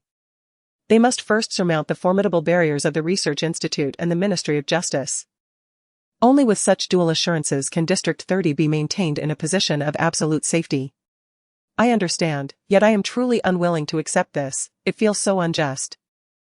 Just as the glimmer of hope seemed within reach, reality dealt a ruthless blow. Nearly sacrificing District 30 in the process was an affront to the pride of Fu Mingzhen that she could scarcely bear.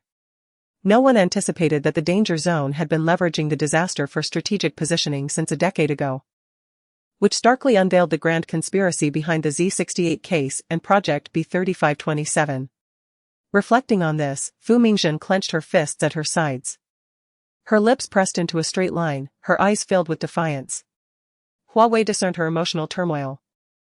Since they dared to allow the documents to be accessible in the archives, do you truly believe the danger zone would remain oblivious to others discovering the irregularities within? They have evidently prepared themselves, unafraid of any consequences. Your discontent merely stems from touching upon the facade they have meticulously crafted to ensnare you. Should you take this bait seriously and leap blindly into the trap, that would be the epitome of folly. During the dormant period, the Research Institute will temporarily sever its connection with me. I shall endeavor to uncover the conspiracy behind the disaster. In the meantime, to evade the scrutiny of the danger zone, I advise you to refrain from leaving District 30 and to lie low. Fu Mingzhen lowered her gaze. Opening her mouth to respond, however, Hua Wei's small robot abruptly illuminated its right arm with a faint red glow, its frequency intermittent. Footsteps approached. She swiftly activated a shield. Transmitting all information regarding the disaster to me, I shall handle it. With that, the projection abruptly severed before Fu Mingzhen could reply. After sitting on the ground for a few moments, she exhaled deeply, feeling an immense sense of security from Hua Wei's words. As she turned to step into the darkness, only the gradually fading sound of conversation remained. Good evening, Ms. He. May I inquire if you are available at this moment? I am your daughter. Chapter 45. Good evening, 2nd Mississippi. Have you rested? Today, the kitchen has just received some exquisite snow frog, and a sweet soup is being prepared. The old lady has sent me to inquire if you would like to come down and have some. The warm and cordial voice resonated through the intercom on the door, permeating the room with an air of familiarity. Hua Wei suddenly recalled that this was the woman who had led her to meet Lu Yuan earlier in the afternoon, Mo Lan. The small robot swiftly transformed and shrank back into its original form, which Hua Wei casually tucked away into her pocket. After waiting for a while at the door, Mo Lan finally received a response as Hua Wei opened it. She quickly raised a smile, her eyes and brows creasing with genuine joy. The old lady mentioned that the snow frog and white fungus soup has calming properties. Considering that you have traveled a great distance, it would be beneficial for you to enjoy a bowl before bed. Hua Wei lowered her gaze, her thoughts racing. Given Lu Yuan's character, he would never utter such words. It was likely that this woman was fabricating a kind-hearted lie to coax her downstairs. Just as she was about to decline, her peripheral vision caught a fleeting glimpse of a dark garment at the corner of the staircase. It seemed that someone was purposefully waiting for her there. With this in mind, Hua Wei narrowed her eyes, feeling intrigued, and promptly changed her mind. Very well, please lead the way. She opened the door and stepped outside, swiftly locking it behind her, leaving no trace of light for Mo Lan to glean any insight into her quarters. Please, this way, 2nd Mississippi. Noticing her failed attempt to pry, Mo Lan maintained a neutral expression. She forced a smile at Hua Wei and quickly walked ahead to guide her, leaving Hua Wei with an awkward silhouette. The night sky was clear, with sparse stars twinkling above. Lu Yuan, who had invited her for sweet soup, reclined in a rattan chair facing the moonlight, idly waving a fan in his hand. Upon her entrance, his movements ceased, indicating that he had acknowledged her presence. I thought you wouldn't come, he remarked cryptically, resuming the rhythmic motion of the fan without so much as a glance in her direction. On the table, a transparent snowflake-patterned bowl contained a generous portion of sweet soup, perfectly arranged, suggesting it was intended for her. Hua Wei instinctively lifted the bowl of snow frog and white fungus soup and settled onto a low stool nearly a meter away from Lu Yuan. The moonlight cascading upon the bowl accentuated its beauty. I anticipated a third party. As soon as she sat down, she broached the subject directly. Lu Yuan paused his fan, inquiring, who? Lu Qingyuan? Or my husband, your grandfather? Perhaps, she replied ambiguously, nonchalantly scooping a spoonful of white fungus to test its temperature before savoring it. Earlier that afternoon, she had encountered Lu Qingyuan dressed in a silk-patterned shirt and light casual trousers. The scholarly and conservative Ji Shuijin certainly would not don a black trench coat in the comfort of his own home at this hour. Thus, the two names Lu Yuan mentioned were both incorrect. Was she withholding information, or did she assume her ignorance? They do not hold you in high regard. Abruptly, Lu Yuan cast an unceremonious remark in her direction. As if the girl beside her was not her recently recognized granddaughter but rather a stranger with whom she had a grudge. Swallowing the snow frog, Hua Wei lifted her eyelids slightly, responding with a mere, oh. Just a no? Noticing her lack of reaction, Lu Yuan coldly continued to fan herself, stating, Lu Qingyuan came this afternoon to speak out for Lu Jiaming, intentionally to ridicule you. Your grandfather, on the other hand, harbors a greater affection for Lu Jia. Her talents have garnered much praise for the Lu family, which is why he did not accompany me to meet you in the Yimei Hall today. Chapter 46. Indifference. The succinctness of her words incited the ire of Lu Yuan, who, gripping the handle of her fan, pushed a small bowl of sweet soup towards Hua Wei in a half-hearted gesture. It was as if she had never encountered the world before, clinging to the bowl as though it were a lifeline. Here, there's another untouched bowl, if you enjoy it so much, let us share. Her words carried a hint of irritation. Yet, Hua Wei merely blinked, contemplating with her spoon, and acknowledged the truth in Lu Yuan's assertion. Indeed, she had never tasted such delights. In the vast warehouse of her home in Jinsi, nearly 100 square meters were filled with various supplements gifted by her teachers, Hua's mother, and numerous acquaintances over the years, their boxes remaining unopened. They still lay undisturbed in their original places. Having spent most of her years ensconced in the laboratory, she rarely ventured beyond the district, let alone exert the effort to prepare such time-consuming delicacies. Noticing her silence, Lu Yuan belatedly assumed her words had wounded Hua Wei's pride. However, accustomed to her high status, she found it beneath her to apologize, opting instead to shift the conversation. You seem unmoved by your family's disdain, she remarked. I cannot tell if your heart is steeled or if you possess remarkable patience, allowing you to maintain such composure. Is it a deep-seated resentment towards the Lu family, or have you detached yourself entirely, becoming an outsider? After a brief pause, Hua Wei abruptly posed a question to her. Madam, if I were to accidentally shatter this exquisite bowl of yours, would you feel sorrow or regret? Lu Yuan, perplexed and unable to grasp the depth of her inquiry, replied instinctively, of course not. Even if you were to break every bowl in that cabinet, I wouldn't bat an eye. They are merely bowls, they can be replaced. As the porcelain spoon clinked against the bowl, she slowly withdrew her gaze and continued. You see, the answer is already evident. It is indifference, a lack of concern. It is as inconsequential as dust beneath the eyes. Lu Qingyuan, Ji Shuijin to Hua Wei. Much like that fragile snowflake bowl to her. In that moment, Lu Yuan understood completely. She let out a soft scoff, awkwardly averting her gaze, unsure whether to mock Lu Chang for her perceived ignorance or to feel stifled by Ji Shuijin's lackadaisical demeanor towards Lu Chang.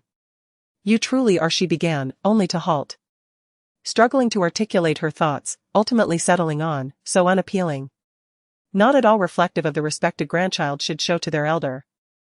A puppy wags its tail in desperation, a child seeks affection from their parents, all this is rooted in the most fundamental confidence. Ironically, these were all qualities I lacked. Yet, I am fortunate, I am neither a puppy nor a child. Therefore, I need not bow to others for some elusive affection. Upon hearing this, Lu Yuan's fan waved with renewed vigor. She felt that if she continued on this topic, it would surely infuriate her. Thus, she pivoted the conversation. Casting a sidelong glance at Hua Wei, and broached another matter, the Zeliang couple has not appeared before you since you entered the Ime Hall. Are you not the least bit curious as to why they have abandoned you? She anticipated that this might elicit a look of surprise from Hua Wei. To her surprise, Hua Wei merely regarded her with a peculiar expression and replied, "Did you not say they hold no affection for me? Their indifference renders any action they take entirely predictable. They have not sought me for over 20 years, now, they simply choose to disregard me. What is there to find strange?" Chapter 47. Luo Yuan felt a twitch at the corner of her mouth, sensing that she was being subtly belittled by Luo Cheng's intelligence. She decided to abandon her entanglement with trivial matters and straightforwardly inquired, "Their attitudes seem inconsequential to you now, and I observe that you are indifferent. How have you contemplated the plan I mentioned this afternoon?" Years of strategizing and diligence had failed to reveal the pack of restless wolves lurking right beneath her nose. The affairs of the Tang family had transformed into a ticking bomb, poised to detonate at the moment she displayed any sign of weakness. "Nihua," she uttered weakly, placing the empty snowflake bowl back on the tea table, leaning back with an air of nonchalance. The cool evening breeze brushed against her face, inducing a slight drowsiness. And the tension she habitually held began to ease. Indeed, the lethargy of humanity is a frightening phenomenon. "So, it seems you are preparing to stay." The absence of denial indicated no refusal, the lack of refusal suggested that negotiation remained a possibility. To Luo Yuan, this ambiguous response was, in fact, a piece of good news. At the very least, it revealed that Hua Wei was not as impervious as she appeared outwardly. Once a person possesses a weakness, it becomes merely a matter of time before they can be manipulated. Relaxing against the chair, Hua Wei did not refute her statement but instead continued, "Old madam, you should know that the bargaining chips you previously offered hold no value for me. A collection of ancient films taken before my memory was formed, which supposedly embody familial affection, are to me nothing more than fanciful illusions. If I have chosen to remain and leverage the Luo family's power to investigate the matter of Huedo, I must present a credible reason.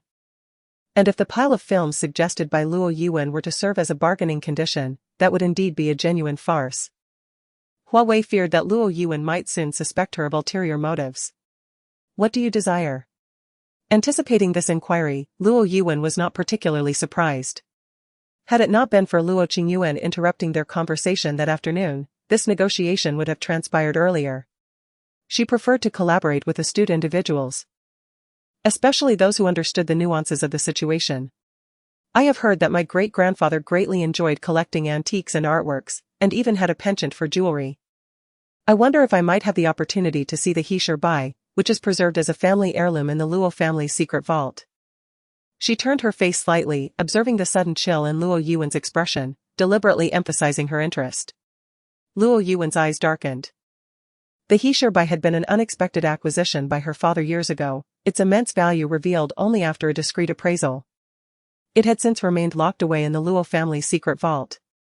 Over the years, aside from her periodic inspections as the head of the family, no outsider had ever accessed it. However, a select few were aware of its existence, and it was hardly surprising that Luo Cheng had knowledge of it. Yet, this condition was absolutely non-negotiable. One of her father's dying wishes was for her to safeguard the Heiress Bai, allowing it to serve as a testament to the lineage of the Luo clan. Should she offer it as a bargaining piece to Luo Cheng? How could she face her father in the afterlife? Luo Yuan meaningfully averted her gaze, gently fanning herself as she replied, "Aside from this, we can still negotiate. The Heiress Bai is absolutely off the table."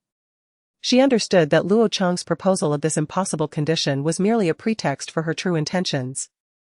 Aimed at enhancing the likelihood of negotiation, she was fully aware of it. Yet, it inevitably stirred some emotional turbulence within her. Chapter 48, A Request for a Promise. Upon careful reflection, aside from the Heiress Bai, it appears I possess no particular desires. With a slight pause in her tone, before Luo Yuan's expression could darken further, Hua Wei added nonchalantly, "How about we request a promise from the head of the Lu family? A commitment within the realm of her capabilities." A promise from her? After a moment, Luo Yuan suddenly realized that the head of the Lu family referenced in her words was not herself, but rather every future heir to the Lu lineage. As long as this promise remained unfulfilled, it would hang over the heads of the Lu family like a sharp blade, threatening each successive head of the family. This was a demand that surpassed the significance of the he sure by. Very well. However, this is within my power to grant. She decisively responded, in a few days. I shall have someone draft a stock transfer agreement, returning 70% of the shares recovered from Zhenru, with an additional 20% to be transferred to you as collateral for the promise. When you wish for the Lu family to fulfill this commitment, simply present this agreement. The young granddaughter believed herself clever, attempting to leverage the promise to manipulate the head of the Lu family. Unaware that once her identity became publicly intertwined with the Lu family, her freedom of action would be severely restricted. Lu Yuan mused quietly to herself that she was still too young. In due time, many matters, no matter how reluctant she was, would propel her forward like a relentless tide, her steps unceasing.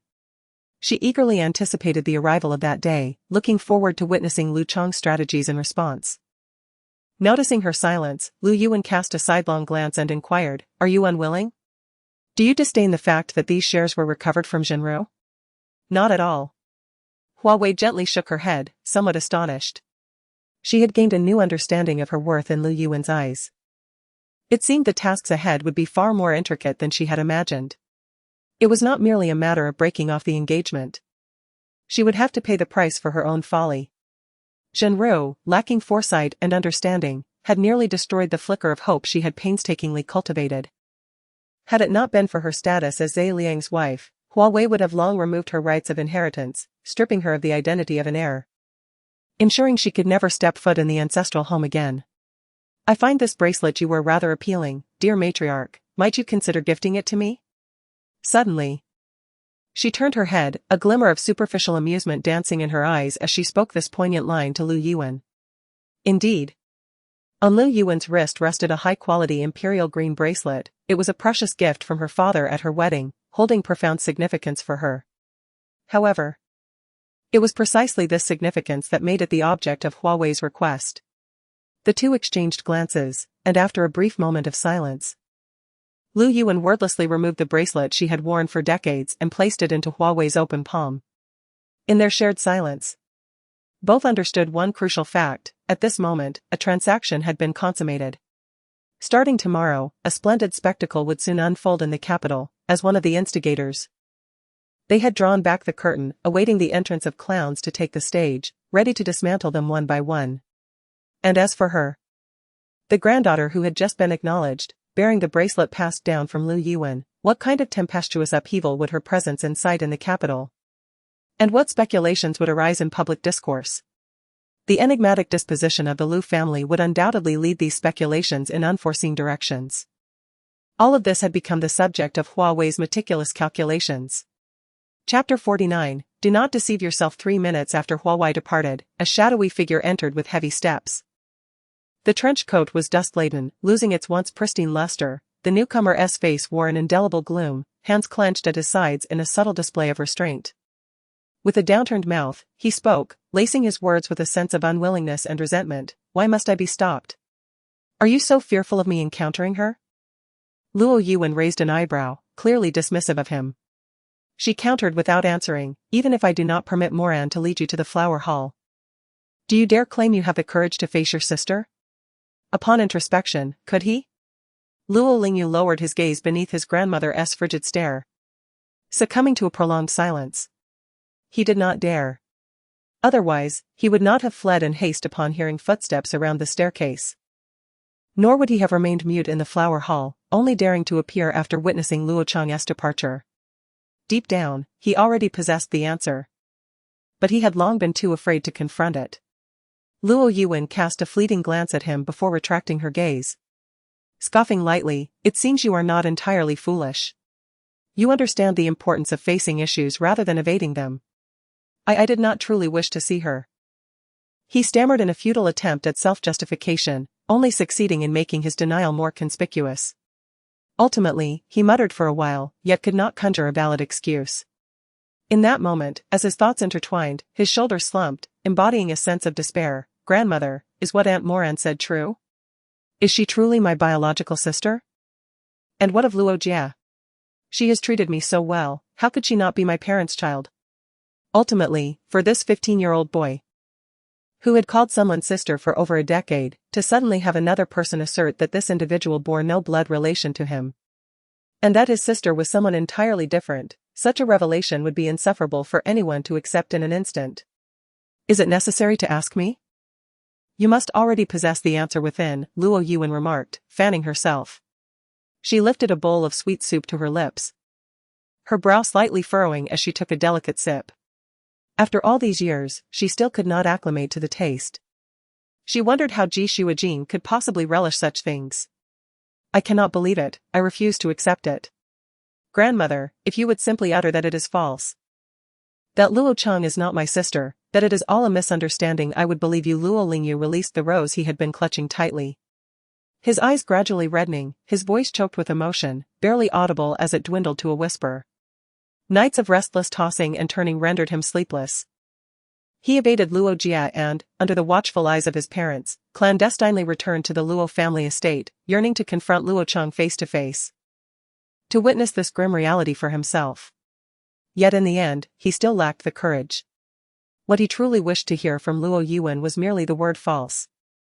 In that case, he could continue to return to the familial affection shared with Luo Jia, perpetuating the ordinary life they once had. Do not deceive yourself. Then. Luo Yuan's words shattered his illusions completely. The stern grandmother offered no comfort, instead presenting a litany of evidence for him to confront reality, paternity tests, documentation, or photographs, whatever you require for confirmation, I can provide. Your reluctance to accept this is your own affair, but this is an established truth. If you wish to continue regarding Luo Jia as your sister, I shall not impede you. After all, in your mother's eyes, Luo Jia is her cherished daughter, while Luo Cheng is regarded as nothing more than a weed. So contemptible. Upon hearing this, Luo Lingyu's eyelids trembled ever so slightly. Chapter 50, She is also your kin. She acknowledged that her words were deliberately directed at Lu Lingyu. The youth, naive and gullible, could be both amusingly foolish and a blade that could be wielded, rather than allowing him to become a mindless fool under Lu Jia. It was better for her to guide him herself, helping him comprehend the agony of growth. She did not expect Lu Lingyu to attain sudden enlightenment overnight. Yet he must not become an obstacle in her plans. Grandmother, if that is the case, why bring her back? He hesitated, biting his tongue, a sharp pain piercing his heart as he barely swallowed the term lowly, substituting it with another. Her origins were humble. Even if she returned and mingled in various social circles, she would only be met with ridicule. It might be preferable to leave her in the countryside, providing her with funds to continue her simple life. As he spoke, he dared not raise his gaze to meet Lu Yuan's expression, his hands clasped tightly behind his back, betraying a hint of guilt. Yet, in a fleeting moment, he convinced himself that his proposal had been thoroughly considered, it would benefit everyone, sparing anyone from sorrow, and they could all continue their tranquil existence. Therefore, when he prepared to boldly meet Lu Yuan's gaze, he was instead met with a chilling stare.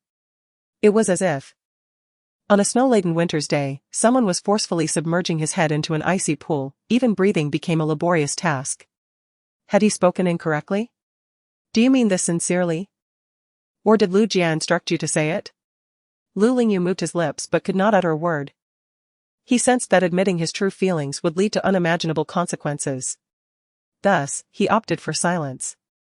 Do you believe she should remain in that isolated village, living as a coarse peasant for all her days? Lu Yuan's tone was calm, yet cold, exuding an icy chill that sent shivers through Lu Lingyu.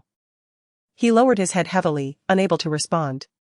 Lu Yuan turned away, a flicker of anger causing her to toss aside the fan she had been shaking. She is your flesh and blood, your closest sibling. Had everything unfolded as it should, she would have been cherished and nurtured, pursuing her education and fulfilling her desires, calling me grandmother with a joyful smile. But what about now? She paused, her voice tinged with questioning. While you and Lu Jia frolic in the garden, filled with laughter, she endures the dust and wind of the northern plains. When you and Lu Jia complain about the freshness of your meals, she struggles to find enough to eat. While you attend piano lessons costing 1,000 yuan per session, she worries about affording her tuition of mere dozens. The seconds ticked away slowly, the room echoing with Lu Yuan's words and Lu Lingyu's suppressed breaths. The polished marble floor reflected the brilliance of the chandelier above, and Lu Lingyu bit his lip fiercely, not daring to let Lu Yuan see the redness in his eyes or the tears threatening to spill. I do not expect you to trade places with her. To empathize deeply. I cannot fathom the hardships she endured until the day we found her. Lu Lingyu, you are my grandson and her closest kin. Even if you choose not to understand her past, you must not overlook the suffering she has experienced, nor dismiss her as inherently lowly. Chapter 51 Apologies, what fault lies with her? She bears no blame, the fault rests with us, the Lu family, for failing to safeguard her, leaving her to wander lost and destitute. The error has been committed, and we must now seek ways to remedy it, rather than compounding the mistake in an attempt to conceal our own failures. Suddenly, Lu Yuan softly called out his childhood name, Xiaoyu. A jolt of recognition surged through Lu Lingyu, evoking memories of his grandmother's tender touch as she affectionately patted the small bun atop his head. A master had foretold at his birth that he would face a calamity at the age of 10, the remedy prescribed was to raise him as a girl, thereby evading this impending disaster. His parents adhered to this counsel, and he survived.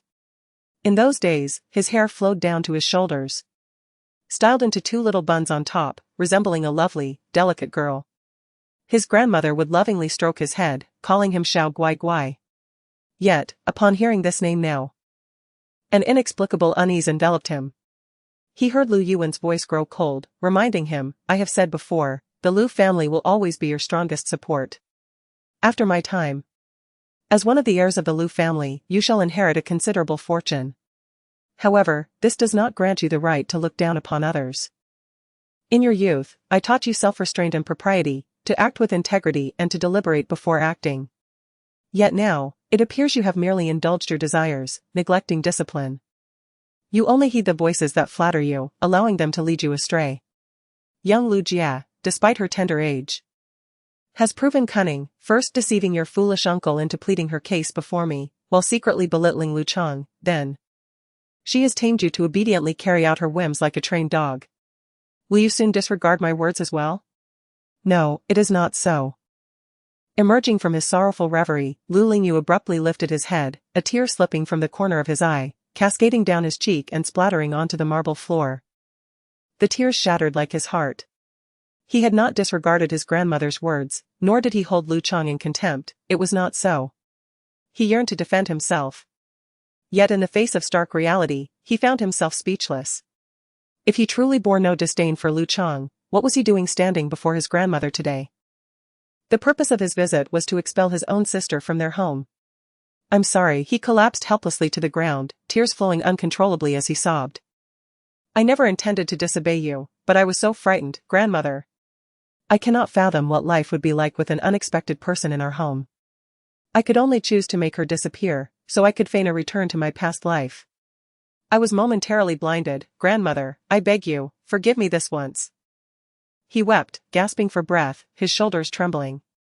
Seeing his pitiful state, Lu Yuan felt a pang of compassion. After all, he was still a child.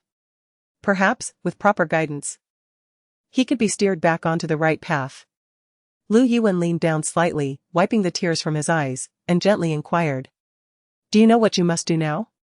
His sobs subsided momentarily as Lu Lingyu gazed into her profound eyes and tentatively replied. I will treat her as my own sister. No, Lu Yuan placed her hand atop his head and spoke slowly. You did not come to the Lu mansion tonight. Lu Lingyu's pupils constricted, a chill coursing down his spine. Chapter 52, The Obedient Child. The rose, previously discarded by Lu Lingyu, was retrieved by her as she gently brushed off the non-existent dust from her grandson's shoulder, tucking the flower into the small pocket at his chest.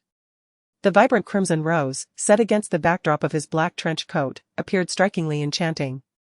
Of course, she had never encountered Lu Chang. With every word she uttered, Lu Lingyu felt his heart sink further. He yearned to uncover the underlying reasons. Yet he sensed that the Lu family was on the brink of a momentous upheaval, one that he was too young to bear. The more he learned, the more detrimental it could be for the family. Contemplating this, he suddenly lost the courage to speak. You are a clever child. Aware of what should and shouldn't be done, your grandmother knows you understand, don't you? Her tone was slow and persuasive, and after a moment's hesitation, Lu Lingyu raised the back of his hand to wipe away the tears from his eyes, nodding earnestly. Only then did Lu Yuan's lips curve into a satisfied smile. A glimmer of triumph flashing in her eyes. Good child. Initiate garden scan, commence attic scan, proceed with terrace scan, execute room 01 scan, followed by room 02. The comprehensive scan of the Lu mansion has concluded.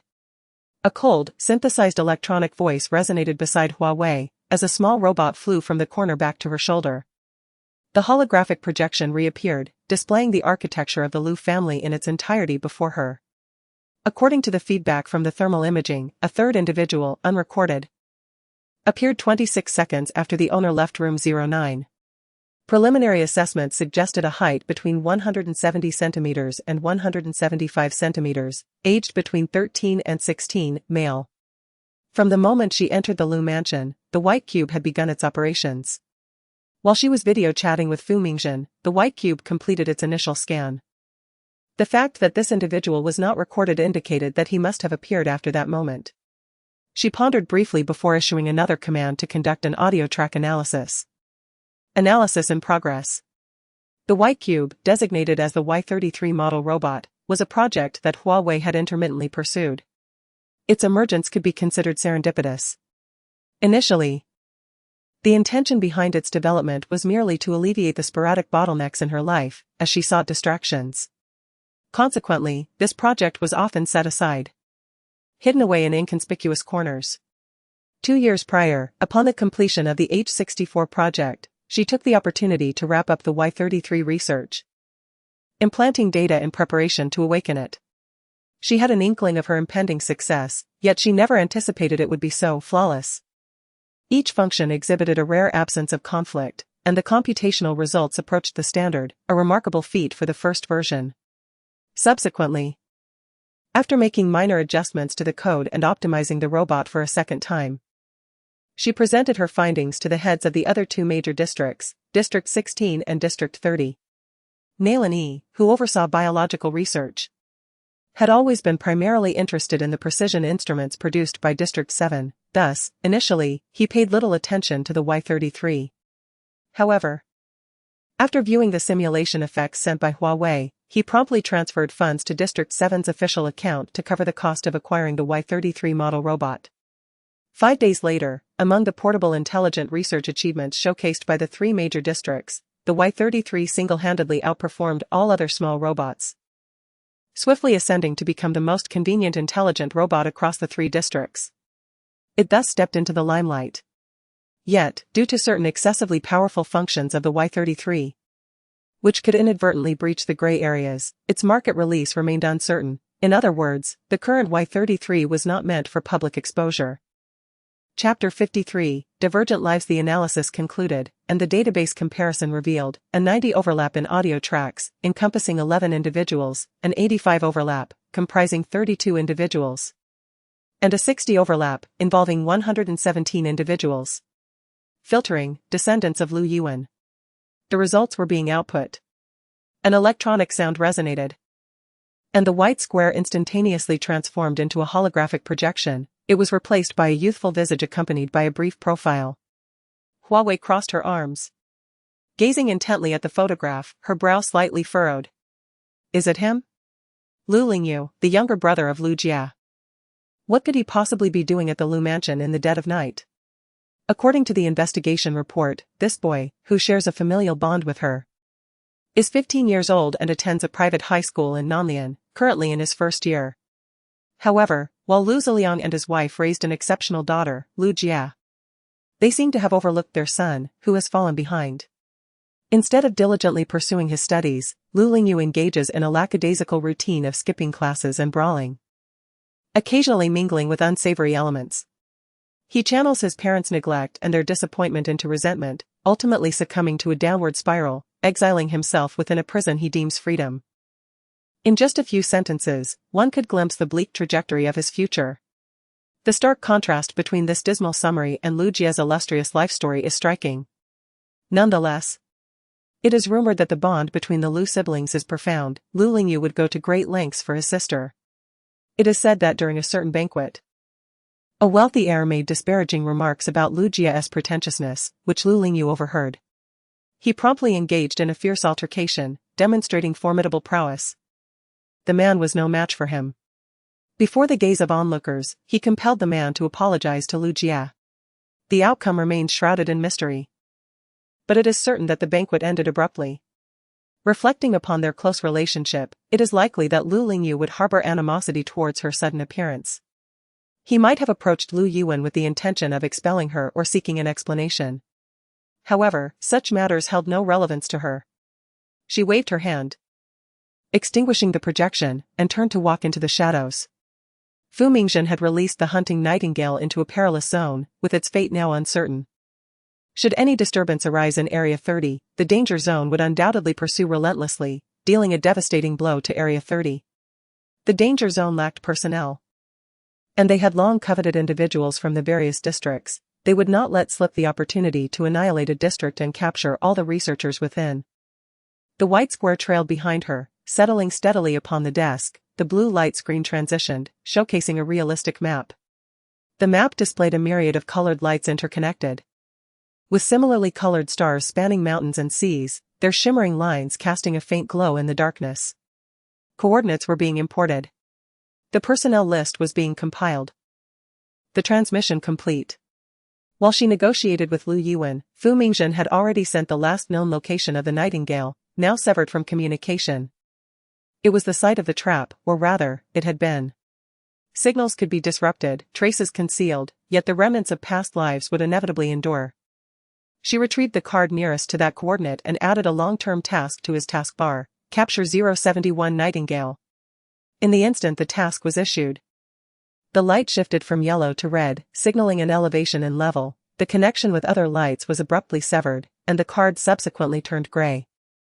This indicated that the order for immediate concealment had been activated. Chapter 54, The Power of Bloodline. She required someone to be on standby at all times, facilitating the retrieval of information regarding 071, the Nightingale, regardless of whether he was alive or deceased. She was oblivious to the fates of those who once sought to investigate the Calamity incident. One could surmise that the outcomes were far from favorable. The absence of any news over the years was a telling indication of their grim fates. Most likely, they had become mere remnants of the past. The danger zone was indeed a source of anxiety for the upper echelon, yet it was also an indispensable asset. As long as they did not cross the threshold of their limits, they could tolerate the minor recklessness of the danger zone, despite the repercussions it posed to other major regions. The night breeze carried a chill, and Lu Lingyu, having been cast out by Lu Yuan, wrapped his coat tighter around himself, still reeling from the shock that lingered within him. Was his grandmother implying that he should feign madness to pave the way for their schemes? What clandestine secrets were she and Lu Chang conspiring to keep hidden from the entire Lu family? If this endeavor was so perilous, why ally with the recently acknowledged Lu Chang? Did she not fear that this Navi Lu Chang could prove unreliable? Burdened by his thoughts, Lu Lingyu descended the steps with heavy footsteps, oblivious to the moment he lost track of the driver who had been guiding him. By the time he regained his senses, he found himself utterly alone in the courtyard. He glanced around, suddenly gripped by an unsettling fear. This unknown anxiety enveloped him, leaving him in a state of indecision. The cuckoo his grandfather had raised flapped about in its cage, chirping a couple of times, drawing his attention. Following the sound, his gaze fell upon a lit window on the third floor. A slender figure stood by the window, her silhouette cast against the sheer curtain by the light. It was his estranged sister, Lu Chang. Inexplicably, he felt a surge of certainty. This was perhaps the power of bloodline, despite the mountains and seas that separated them. He could recognize her amidst a crowd. He suddenly yearned to ascend and meet her face to face, to inquire about her well-being over the years, to know if she had suffered and whether she harbored animosity towards them. However, before he could take a step, the light in the window extinguished, leaving only a dark void that seemed to mock his timidity. He found himself rooted to the spot, staring into the darkness for what felt like an eternity. It was only when he noticed the driver returning to search for him that he realized half an hour had slipped by unnoticed. To obscure the frequency bands, the standby white square operated on an intermittent random detection mechanism. Thus, as soon as Lu Lingyu departed, it activated its heat source detection, missing the opportunity to locate him. Unbeknownst to Hua Wei, the younger brother who visited the Lu mansion late at night did so not only for her but also stood in the courtyard, lost in thought as he gazed at her window for half an hour. His troubled expression resembled that of someone preoccupied with state affairs. Along with the coordinates, some personal information about the calamity incident was transmitted. While the authenticity of this information was debatable, even if it were a trap, she felt compelled to toss in a couple of stones to gauge the depth, following the modus operandi of the danger zone.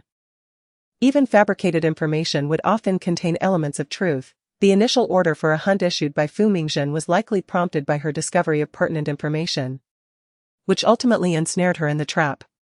Hua Wei scrutinized the information before her, contemplating her next steps. She resolved to investigate from another angle, the school that the calamity had once attended, South Union Private High School. Chapter 55, Grandfather. The following day, a persistent drizzle enveloped the earth as the dawn broke with a muted light. The sky was blanketed by dark clouds, resembling an unshakable gloom. The biological clock roused Hua Wei punctually, awakening in an unfamiliar environment. Her mind instantly tensed, adopting a vigilant stance. However, as she regained her composure, she discreetly lowered her gaze to conceal any trace of her emotions. Almost forgetting, she was now Lu Chang, entwined in a myriad of disturbances. Not the esteemed Professor Hua of District 7, who was mockingly dubbed the robotic mentor by her students. After a brief morning routine, she arrived punctually at the small dining area on the second floor. The moment she stepped in, her eyes met those of the elderly man seated at the table. A flicker of emotion surfacing in his gaze, curiosity. Ji Shuijin rustled the newspaper in his hands, redirecting his attention to his wife, his eyes conveying a clear inquiry. Upon recognizing him, Hua Wei felt a twinge of insincerity in his feigned inquiry, yet her expression remained impassive, betraying none of her inner thoughts. She chose a seat at the lower end of the table, greeted Lu Yuan with a quiet grandmother, and settled into silence, patiently awaiting her breakfast.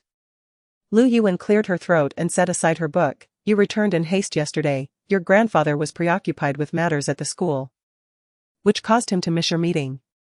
Speaking of which, this is indeed your first encounter, and according to tradition, elders are expected to present a substantial gift to the younger generation. At this juncture, Lu Yuan paused and glanced at her indifferent husband. Since it was your grandfather's oversight, why not express your desires to him? Articulate what you wish for and let him attend to it. The servant standing in the corner, keenly observant yet intentionally oblivious, played the role of a mute bystander. The old lady could be quite formidable, even towards her spouse. After having been undermined yesterday, Ji Shuijin reluctantly set down the newspaper, his gaze towards his wife's profile imbued with deep affection. After all these years, her penchant for holding grudges had not waned in the slightest. Adjusting his glasses, he acquiesced to his wife's suggestion. I admit my oversight. Your grandfather extends his apologies. As he spoke, he produced a credit card from his wallet, poised to offer it to Hua Wei, realizing he was out of touch with the preferences of the younger generation. This is my supplementary card. Feel free to indulge in any jewelry or fashionable attire you desire. Noticing Hua Wei still leisurely slicing her bread, seemingly uninterested in accepting the card, he added, as if struck by a sudden thought, there's no password, spend freely. It was as though he regarded her as an unworldly young girl from the countryside, casually tossing her a card to dismiss her. Did he not perceive a lack of respect in his demeanor? Finishing the last morsel of her fried egg with deliberate care, she dabbed her lips with the napkin and responded with a probing inquiry, am I truly permitted to make requests, grandfather? The elongated pronunciation of grandfather inexplicably stirred a sense of unease within Ji Shuijin, a sensation that seemed out of place for a naive girl from the countryside. Amused, he dismissed the premonition, donning a benevolent smile. Certainly, I stand by my word. You may keep the card. I hear you recommended Lu Jia to study under a distinguished mentor, is that true? She held a glass filled to 8/10 with milk. Her gaze towards Ji Shuijin filled with inquisition. Chapter 56, What she has, I also desire. The gaze she cast, filled with an identical expression of bewilderment as when he looked at Lu Yuan moments ago, struck him with realization. He belatedly recognized that he had inadvertently stumbled upon his own foot with a stone of his own making. What she possesses, I too wish for, she declared. Nonsense. Ji Shuijin's expression darkened, perceiving that this granddaughter, whom he had just met, lacked a sense of propriety. Lu Jia had cultivated her interests from a young age, diligently studying to achieve her current accomplishments, whereas she, in her ignorance, perhaps could not even discern the number of strings on a violin. Yet, despite her lack of understanding, she dared to aspire to stand on the same pedestal as Lu Jia. Such aspirations were nothing but a delusion. Having returned home for merely a day, was she already eager to compete with Lu Jia for accolades? The thought cast a shadow over Ji Shuijin's eyes. One's character fundamentally shapes their actions. And it was evident that Lu Chang had begun to exhibit significant flaws. Such individuals could not be tolerated within the Lu family. She set down her glass of milk, her eyes reflecting a blatant confusion. Why is it not permissible? We are both children of the Lu family, why must my requests be denied? Grandfather, is this not somewhat unjust? Is the so-called compensation you speak of merely an empty platitude to placate a child? Her confrontational words were sharp and piercing, striking directly at his heart. Ji Shuijin found his anger stifled, caught in his throat, unable to rise or fall. The weight of indebtedness loomed over him like a mountain, rendering him immobile, leaving him at a loss for words. As he pondered his response, his gaze fell upon Hua Wei, who had raised her hand, revealing a strikingly familiar jade bracelet adorning her delicate wrist. Its deep coloration seemed somewhat incongruous with her youth. It bore a resemblance to something belonging to his wife. In that instant, clarity dawned upon him. It was merely a matter of bowing his head once more, for Lu Jia to plead once, and for her to plead again. Such was of little consequence. Children are, after all, a form of debt. Are you truly resolved to learn the violin? You have no foundation. Attempting to start now would likely leave you struggling to keep pace. The students at Yaoguang Academy are all renowned prodigies. Your unqualified desire to enter may invite ridicule. Though concerned that her actions might bring shame to the Lu family, Ji Shuijin could not help but worry that she might be adversely affected by the whispers of others. His feelings toward his granddaughter were complex. He disapproved of her humble origins and the narrow perspective shaped by her upbringing, which clung to her like a persistent shadow. Chapter 57, You are now hesitant. Entering the Radiant Light Academy is indeed a challenge for someone oblivious to its intricacies. Shaking the newspaper in his hand, Ji Shuijin withdrew his gaze, seemingly evading the words of Hua Wei from earlier. After a moment of contemplation, he continued, however, there are certainly other avenues to explore. Since you wish to experience it, I could reluctantly reach out to that teacher on your behalf. Yet, I implore you to heed their teachings earnestly. Even if you find yourself disenchanted after a fleeting interest, you must persevere. Hua Wei paused, her hand faltering as she lowered her eyelids. Non-committal, then I shall trouble you with this. The Radiant Light Academy, the National Arts of Beidou. She picked at a small piece of bread and chewed it leisurely. The world envies the geniuses within the walls, adorned in splendid attire, born into nobility, possessing an exalted status and wealth. Yet, within those walls, some gaze vacantly at the hazy sky, their beautiful garments concealing a multitude of lice underneath, a sight of devastation. Having morning classes, Ji Shuijin departed for school after breakfast. It appears you are prepared to follow my plan. Recalling her husband's unsightly expression upon his departure, Lu Yiwen, now burdened by the pressures from the Tang family, found a rare moment of relief and smiled gently. Hua Wei was still unaccustomed to the bracelet adorning her wrist. She couldn't resist adjusting it before lifting her gaze to respond, perhaps yes and perhaps no. I merely believe that until the situation clarifies, aligning my actions with their expectations is indeed a prudent course.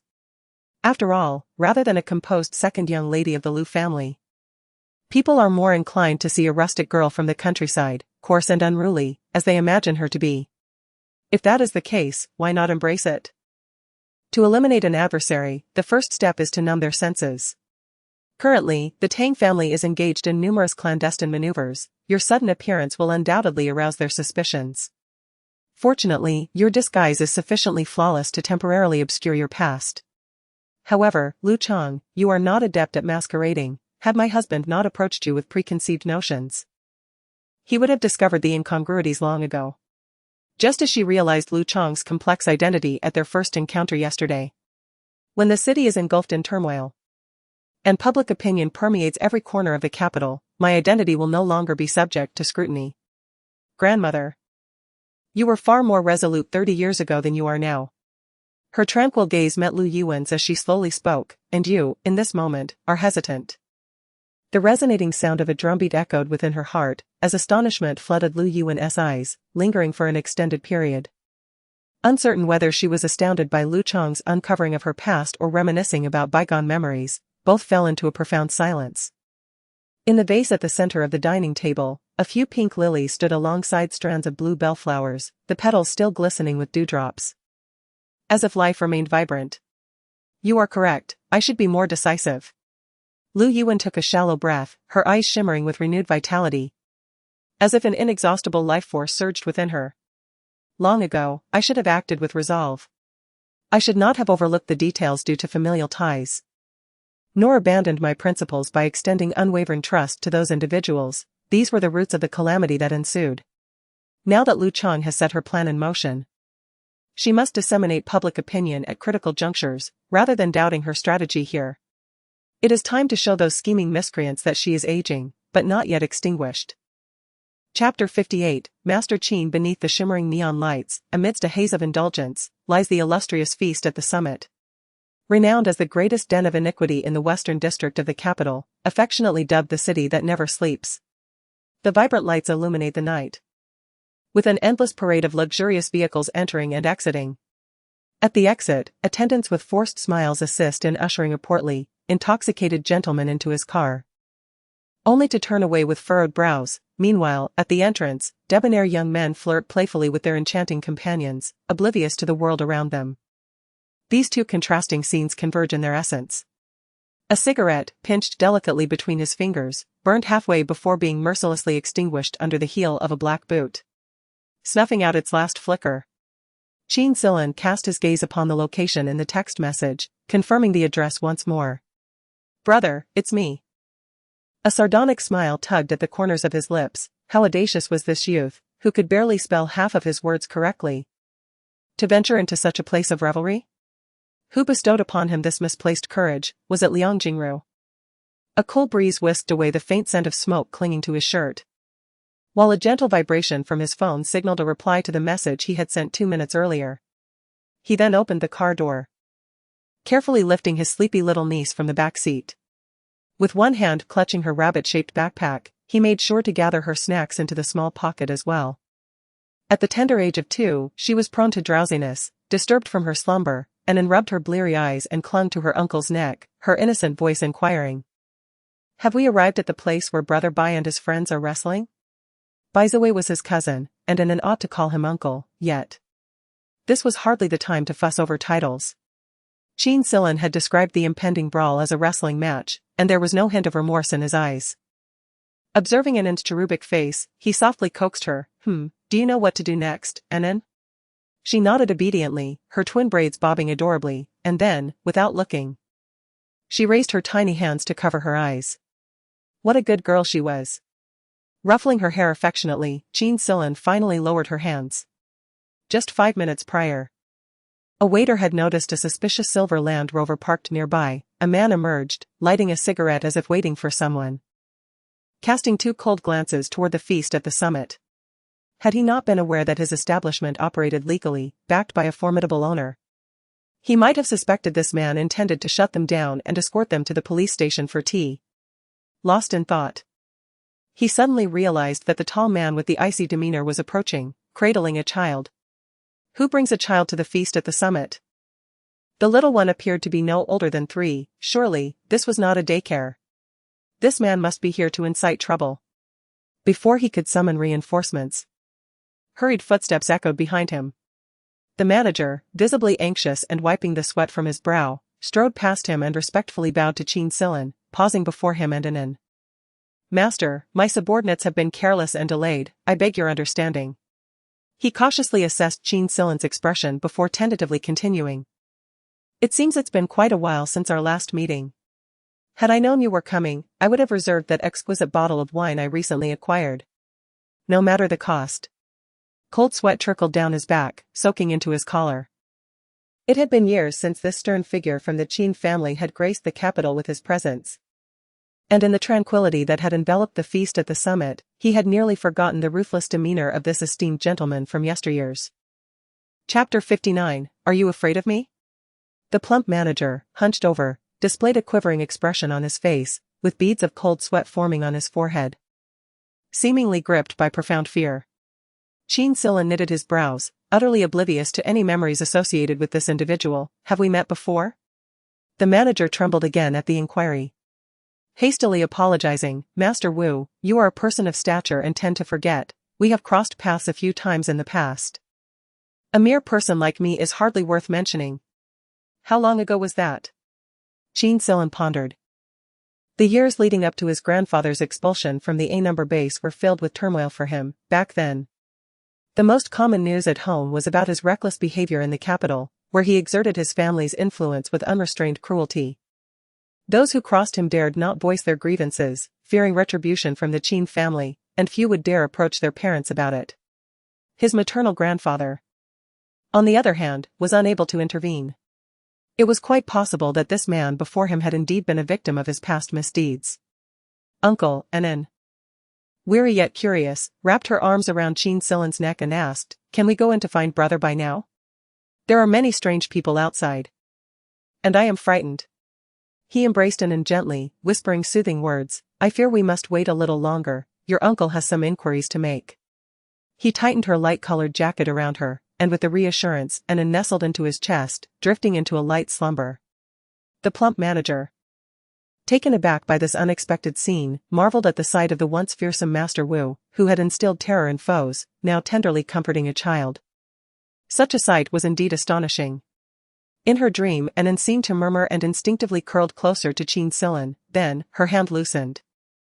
The half-eaten cheese stick fell to the ground with a soft thud. The manager hesitated, contemplating whether to approach, but remained rooted in place. Along with his retinue of bumbling bodyguards, who wore sunglasses even in the dead of night, he swiftly designated a scapegoat, mindful of the sleeping Anan, and muttered under his breath, What are you standing there for? Hurry and buy the young lady another one just like it. The bodyguard nodded repeatedly, picking up the fallen cheese stick and sprinting towards the supermarket across the street. Master Wu, please feel free to command me, I assure you. I am well informed about everything in the West Street area. With An's innocent interruption, the tension in Manager Peng dissipated considerably, and his boastful nature began to resurface. Qin Silla declined the cigarette he offered, coldly inquiring, who currently reigns over the lower 3rd Street.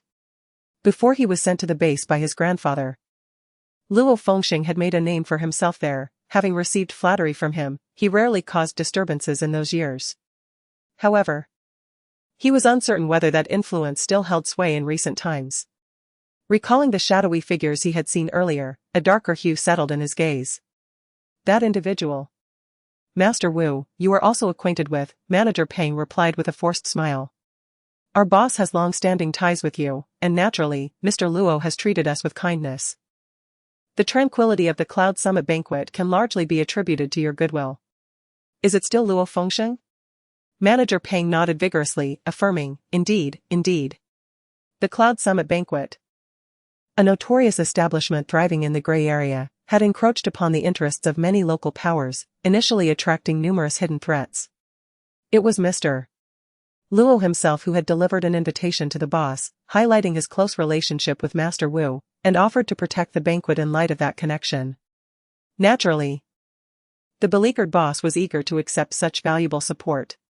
Chapter 60, The Banquet at the Summit. However, it was evident that these words could not sway Qin Silla.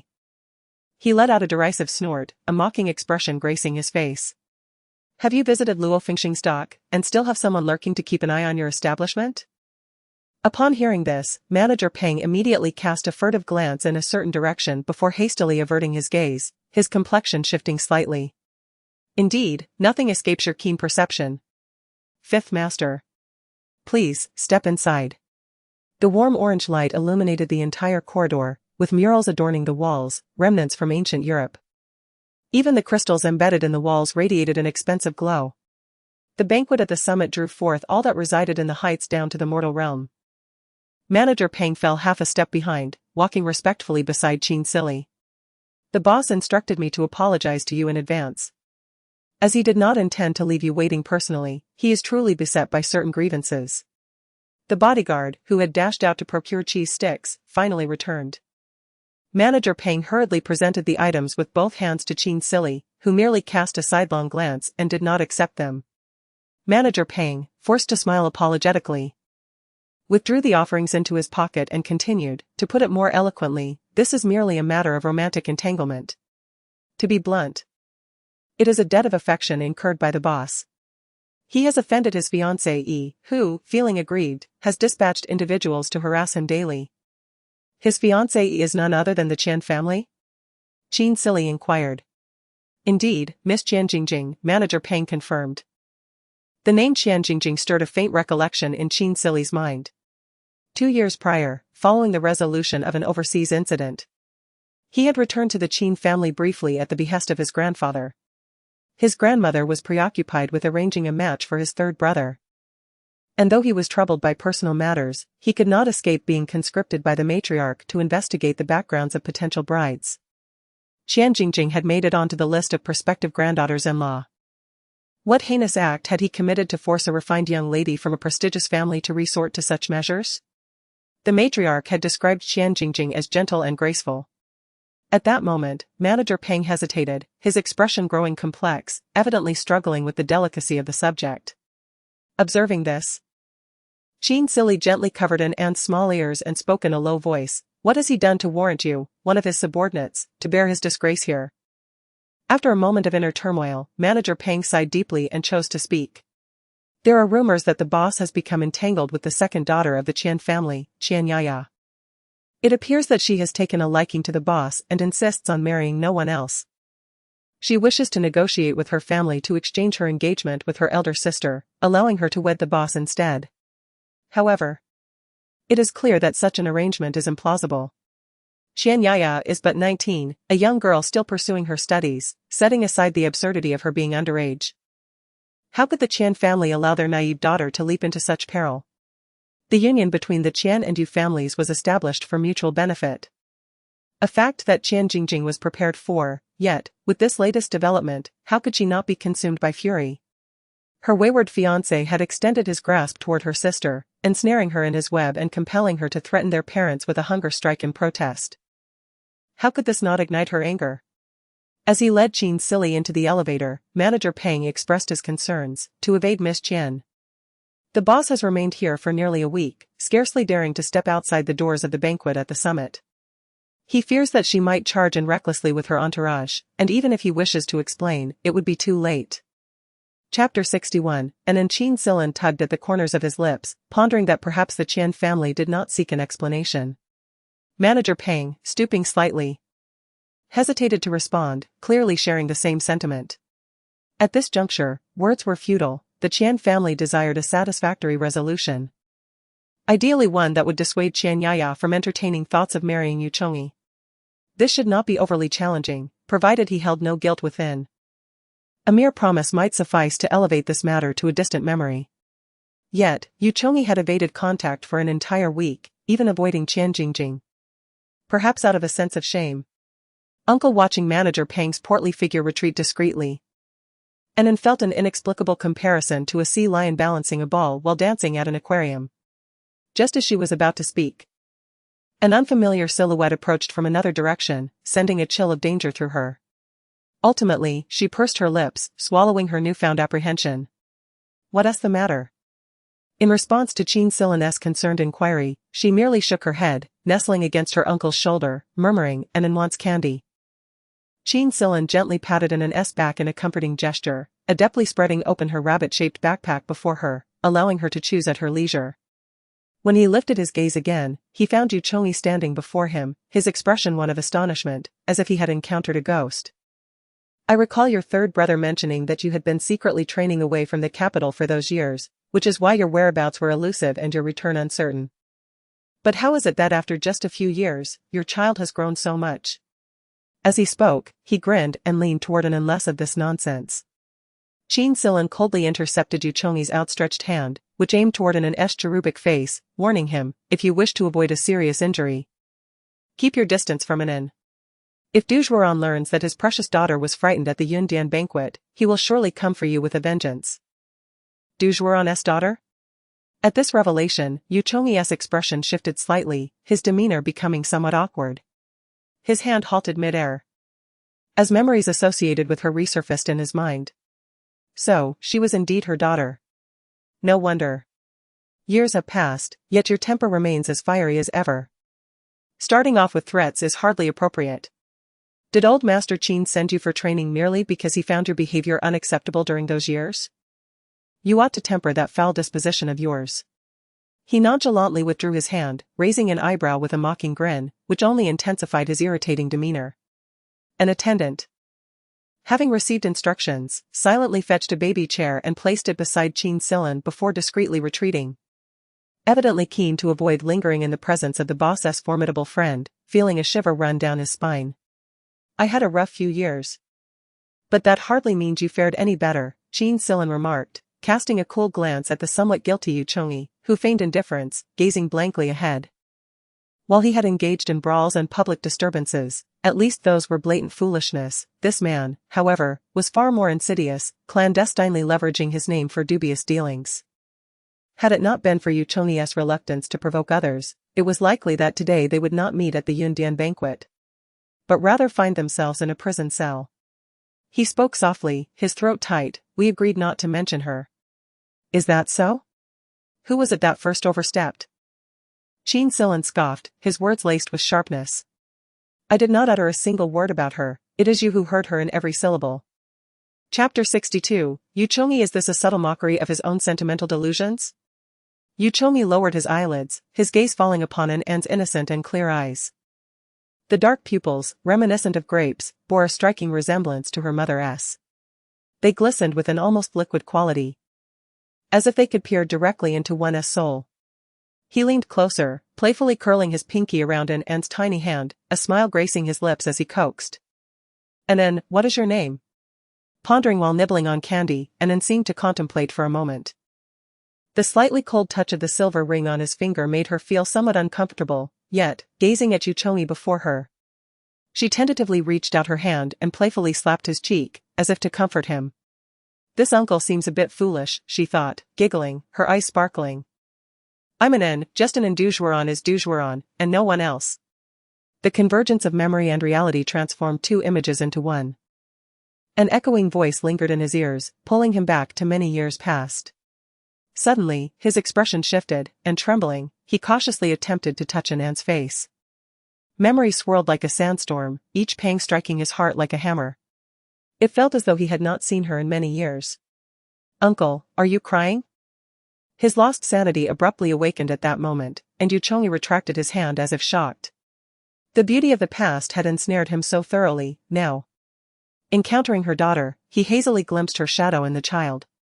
If only, but then again, what ifs are futile? No, An had misjudged. Yet An remained unconvinced, grasping her candy stick and waving her little hand at Yu Chongyi, exclaiming, Mama says that liars become little dogs with long noses. Uncle says that telling lies leads to bad magic. Qin Silan, standing behind An, cast a meaningful glance at the dejected Yu Chongyi, remaining silent. The year Du Juan married, he had been exiled overseas by the old master, struggling amidst black market dealings and the ravages of war. He missed every piece of news that year. Yu Chongyi's peculiar feelings for his cousin had long been evident to him. He had contemplated revealing this, anticipating Du Juan might either politely decline or agree. However, he never expected Yu Chongyi to be so timid, even refraining from expressing his emotions. He had to watch the one he adored marry another. From the perspective of a friend, he lamented the loss for Yu Chongyi, who had not even attempted to fight for her love. Yet, as Du Juan's cousin, he wished for her happiness and a smooth life, regardless of its source or who provided it. Today, Du Juan and her husband thrived in harmony, blessed with a charming daughter, An. Perhaps this was the happiness she had sought. A shadow flickered across Yu Chongyi's inky eyes as he bent down to meet her gaze, gently tucking a few stray strands of hair behind An's ear. His voice, slightly hoarse, whispered, Your mother is right, liars grow long noses and become little dogs. So, An, don't lie like your uncle, all right? Throughout his life, he had uttered countless lies, adapting his words to suit every circumstance. Speaking sweet promises of love to numerous women, all of which ultimately amounted to mere illusions. The day Qin Sili learned of his affection for Du Juan, he had summoned Yu Chongyi to the training grounds for a fierce confrontation. Haunted by guilt, he dared not speak. He could only be pinned down by Qin Sili's unyielding force. From the moment he fell in love with her, her name became his Achilles heel. Anan. Don't let your uncle grow a long nose, and don't let him turn into a dog. An overwhelming sadness enveloped Anan. As she became affected by Yu Chongyi's emotions, unexpectedly feeling disheartened by a mere jest. Chapter 63, Little Angel Anan, he will not turn into a dog. A person is born a person forever, just as a dog is born a dog forever. Qin Sili gently ruffled her hair, soothingly saying. Just like Anan will always be Anan as she grows, the little white rabbit raised in the garden will only grow into a big white rabbit. Upon hearing these words, coupled with her innate trust in her uncle, An's mood improved somewhat. She blinked her eyes, her long eyelashes fluttering like little fans. Yu Chongyi felt his heart soften as she gazed at him. Were it not for the presence of Qin Sili, the formidable figure, he might have recklessly taken Anan home to raise as his little ancestor. Anan had a fondness for sweets. Perched upon a baby chair over a meter high, her short legs swung restlessly. In her hands were 2 candies she had earlier retrieved from her bunny backpack, the wrappers exquisitely adorable, shimmering under the light. Seemingly a bit guilty, she swiftly glanced at her uncle, upon seeing Qin Sili's expression unchanged. She turned to her uncle in front of her and reached out with her other hand to grasp Yu Chongyi's wrist. Qin Sili stood with one hand in his pocket, observing the antics of this little imp from above. But Mama said Anan must protect her teeth and be a brave little friend, therefore. Anan can only have sweets twice a day. The child's eyes sparkled with clarity, as if a beam of light had pierced through his shadowy existence. Ignoring Qin Sili's meaningful gaze, Yu Chongyi found himself entrapped in An's candy web. So, are you going to give me all your candy for today? Without a moment's hesitation, Anan replied, of course not. I've already eaten all of today's candy. He heard her say this and felt his heart shatter. What a little angel, or perhaps a little demon. However, Anan offered, but I can give you tomorrow's candy. Suddenly, she opened her hand and placed the 2 candies into Yu Chongyi's palm, revealing her tiny, pearly teeth in a smile. Uncle, don't be sad, eat the candy. And everything will get better. In that moment, it felt as if a holy light illuminated behind Anan. How adorable. Truly a little angel. Yu Chongyi, soothed by her words, tightly grasped the 2 candies in his hand, treating them as if they were treasures. Qin Sili couldn't help but twitch the corner of his mouth. He often wondered whether Anan had inherited Duan Jin's natural dark attributes or Du Juan's innate naivety. With just a few words, she had this fox-like friend of his wrapped around her little finger. Yu Chongyi felt his heart soften, his pinky finger brushing against An's tiny palm. His eyes glimmering with affection as he gently spoke, since Anan has given me her favorite candy, I shall also give you a gift. He then pulled out a small jade seal from the lining of his suit, about the size of his index finger. The seal was adorned with a lifelike pai xiao, reclining in a charming pose. Just as the seal was about to fall into An's hands, Qin Sili, standing behind her, turned his head slightly and suddenly interjected. His dark, ink-like eyes carrying a hint of warning, Anan is just a child. If you dare to use her to curry favor, I would not hesitate to remind you of the pain endured in the Shufang training grounds. Innocent as the child was, he did not overlook the characters Chongyi inscribed beneath the seal. What thoughts would Du Juan entertain upon seeing those 2 characters when Anan brought the seal back to the Duan family? Chapter 64, the seal. Yu Chongyi's hand paused momentarily, a flicker of unusual emotion swiftly passing through his eyes. I did not mean it that way, do not overthink it.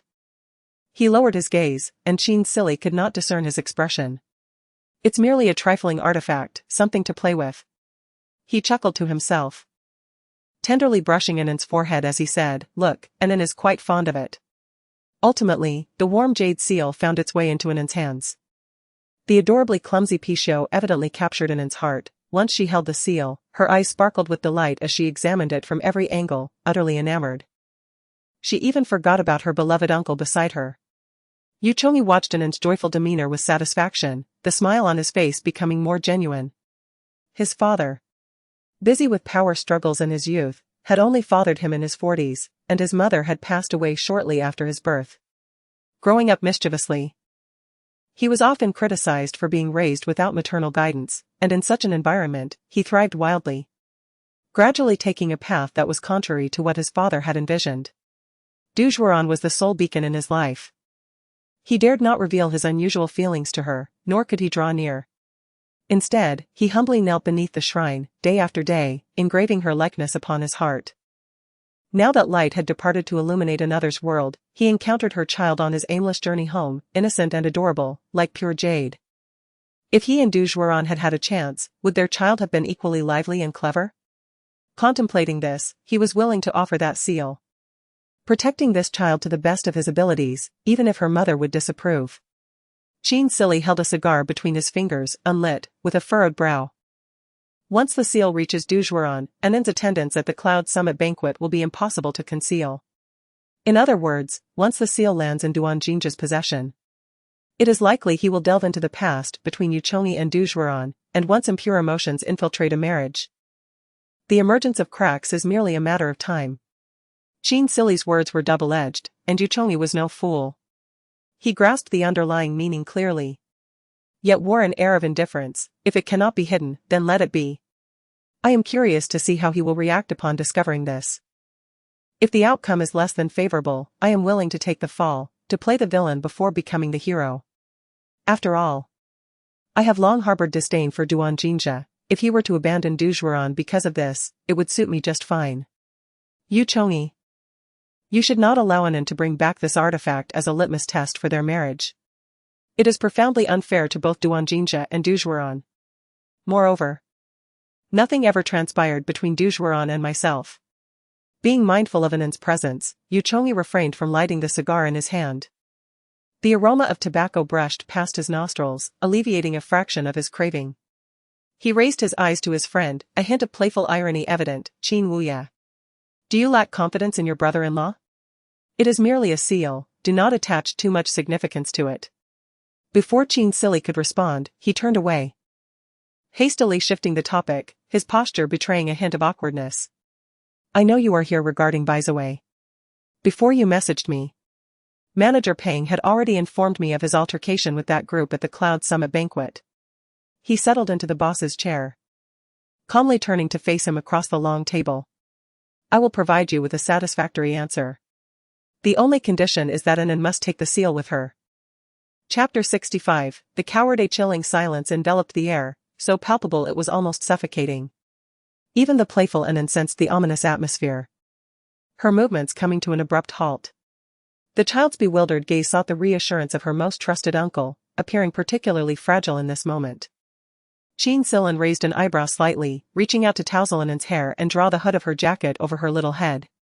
Annen, no matter what sounds you hear, do not turn back. At his words, Annen instinctively attempted to glance towards Yuchongi, yet the hood restrained her movement. She pouted slightly, fiddling with the stamp in her hands, and then fell silent. As for Guise's actions during the Cloud Summit feast, I held no interest whatsoever. His words were frigid, devoid of any emotion. Qin Sili's hands, which hung at his sides, clenched into fists before he released them, tilting his neck as the sound of cracking bones resonated sharply in the stillness. Yuchongi's complexion shifted slightly, yet he maintained a facade of composure behind his desk. Regardless of whether he engaged in murder or arson, or incited trouble, it was none of my concern. The failure of the Bai family to educate their kin was not a burden that the Qin family needed to bear. With that declaration, he seized Yuchongi by the collar, delivering a potent punch to his left cheek before the latter could fully comprehend the situation. Yuchongi's head snapped. Chapter 66. Unworthy otherwise, how could Yuchongi presume he had the right to linger by Du Juan's side for so many years? Was it due to his fleeting presence among the flowers, untouched and unscathed? Absurd. Now that the moment has passed, for whom shall he perform his heartfelt display here? How dare he provoke Du Juan's marital affections with the matter of the seal, right in front of him? Was Qin Sili meant to be a mere specter in this affair? I hesitated. After suffering a severe blow to my leg, Yuchongi leaned against the wall, gasping for breath, struggling to rise from the ground. The remnants of his past stirred painful memories in his eyes. Yet he was not without resolve to seize the opportunity to address this matter. My past is tarnished, and my reputation in the capital is hardly more commendable than yours. As he drew breath, aggravating his wound, he leaned against the wall and exhaled a few deep breaths. His eyelids lowered as he spoke again. A family of such scholarly renown as the Du clan would undoubtedly look down upon me. I must achieve success in my career to approach the Du household with competence. In that moment, he realized how foolish and contemptible his previous actions had been, rendering him devoid of the courage to step across the threshold of the Du family and plead for their daughter's hand in marriage. He felt unworthy. And how could her closest kin think otherwise? Yet, Qin Sili dismissed his explanation with a tone dripping with disdain. But you have not said a word to Du Juan. I merely wished for her to wait for me. Just a little while longer. Yu Chongyi abruptly lifted his head. Retorting fiercely, I had already begun preparations to join my father's company, and you know this, I informed you via email. In a bid for additional support. He had made it a point to keep Qin Sili, who was overseas, informed. He believed he had approached the situation regarding Du Juan's affections with sincere diligence, leaving no room for carelessness. But what was the outcome? Huh? An email? Qin Sili smirked dismissively, tucking his fist back into his pocket. At that time, the overseas landscape was fraught with turmoil, various factions stirring restlessly. He had complied with orders to collect items abroad, a task that was supposed to be routine. Yet the esteemed protege of the old master met an untimely demise on the streets merely a month after his arrival. The office had received no reports prior to his death. What was more alarming was that the day after his demise, the network in their region collapsed entirely, leaving everyone ensnared in chaos. As the sole recipient endowed with special permissions, he was undeniably the most suitable target. For over 2 months, he was doggedly pursued by the enemy. A single misstep could lead to his obliteration. He maneuvered through perilous circumstances, repeatedly flirting with death, all in the hope of seizing an opportunity. When he finally succeeded in his collection, managing to reconnect to the network and unearth that letter from his inbox, a full month had already slipped by. Shaking off those long-buried secrets, Qin Sili suddenly brought up a memory from the past. He said, when we were children, Du Juan and I would play house. She relished the role of a widow carrying on alone with her children, always assigning me the part of her son. Yet, as our games would near their conclusion, she would adopt a maternal tone, instructing me to fetch her favorite delicacy, the fluffy cake, from the pantry for her to take along. Yu Chongyi wiped the blood from the corner of his lips, the injury on his shoulder throbbing painfully. Yet, upon hearing tales of Du Juan, his gaze softened considerably. Pulling up an empty chair, Qin Sili settled himself and continued, but that day, on my way to the pantry, I encountered my fourth uncle. Chapter 67, What right do you have? He spent years ensconced in the laboratory, seldom returning home, yet by sheer coincidence, on that particular occasion, he encountered me and insisted on dragging me to the old master's study to recite a series of equations for an entire afternoon. I had presumed that Du Juan would leave before my return or perhaps venture to the snack room for some lotus cake. Qin Sili paused momentarily, then slowly spoke, but I was mistaken. Not only did she remain, but when I sought her out in our makeshift playhouse, she struck me fiercely across the face. To this day, he vividly recalls the pain of that slap. However, he bore no resentment towards Du Juan. Meeting Yu Chongyi's puzzled gaze, Qin Sili tapped his cigar against the armrest and spoke solemnly. Do you understand the identical mistake you are making now, akin to the one I made back then? Yu Chongyi, in his arrogance and insecurity, could hardly comprehend Du Juan's boundaries and principles. I had presumptively believed she would intuitively depart, failing to inform her that I had been taken away by my fourth uncle. Moreover, I returned empty-handed, having botched the task she entrusted to me. I accomplished neither of the two tasks. Not only did I fail her, but I also betrayed her trust. Du Juan left the Qin family estate without a backward glance, and Aunt Liang was perplexed that she hadn't even taken her beloved lotus cake with her. From that moment on, Du Juan never mentioned the game of make-believe again. Just one failure to keep my word resulted in such dire consequences. Yet, Yu Chongyi remains oblivious to his own shortcomings, still attempting to undermine their marriage. How foolish is it for him to think he could be considered her brother without avenging her grievances? You have never once spoken to Du Juan about your feelings for her, nor have you made any promises. You indulge in self-pity. believing that achieving something substantial would be a fitting tribute to her. "You Chongi, from where do you derive such audacity? The more I reflect, the more ludicrous it seems." Chin Silly leaned forward slightly, a hint of cold amusement in his voice as he retorted, "What is she to you? A fiancée? A girlfriend? A lover? How unfortunate. She is merely your friend's sister." Each word was deliberate, as if driving a dagger into Yu Chongi's heart. Yu Chongi clenched the fabric of his shirt at his chest tighter, his expression darkening. The unspoken words of Chin Silly seemed to echo in his ears. "So, what right do you have to demand that Du Zhuoran wait for you? Is it based on a lack of commitment, sheer bravado? Or is it due to your dalliance with fleeting romances, each day bringing a new scandal?" In that moment, he felt as though these words were suffocating him. "Do not project your cowardice onto Du Zhuoran, she is not your excuse for evading responsibility. If a similar incident were to occur again, merely striking you would not suffice." Listening to Chin Silly's admonition, Yu Chongi gradually lowered his head, half closing his eyes, remaining silent. It was uncertain whether he absorbed these words. Yet, Chin Silly was indifferent to this. He lifted Anan from the baby chair, pausing briefly as he noticed her small, empty hands. His dark eyes softened momentarily. Then, he retrieved the rabbit backpack hanging on the chair and exited without a backward glance. Finally, Anan leaned against Chin Silly's shoulder. Her small hands cupped into a trumpet shape as she called out to Yu Chongi, who sat despondently on the floor, "Uncle, the toy you lent me is on the table. Although I really liked it, Mama said I shouldn't take other people's things without permission. I had a wonderful day today, so please don't be sad, Uncle." Chapter 68. By the way, Yu Chongi suddenly lifted his gaze, his heart seizing with pain. It turned out that Anan did not believe him either. By the way was in the underground parking lot. Yu Chongi fished out a handkerchief to wipe away the blood, gasping for breath when he unexpectedly spoke from behind. Chin Silly, holding Anan with one arm, paused in his stride towards the door, while Anan leaned against her uncle's shoulder, peering out with curious eyes. She had just caught a whisper of her elder brother by's name.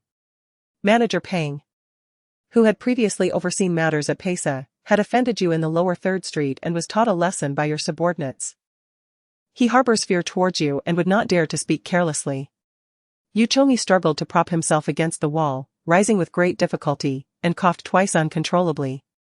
After regaining his composure, he explained that the person who had a quarrel with Bai was someone deliberately brought by Qian Jingjing.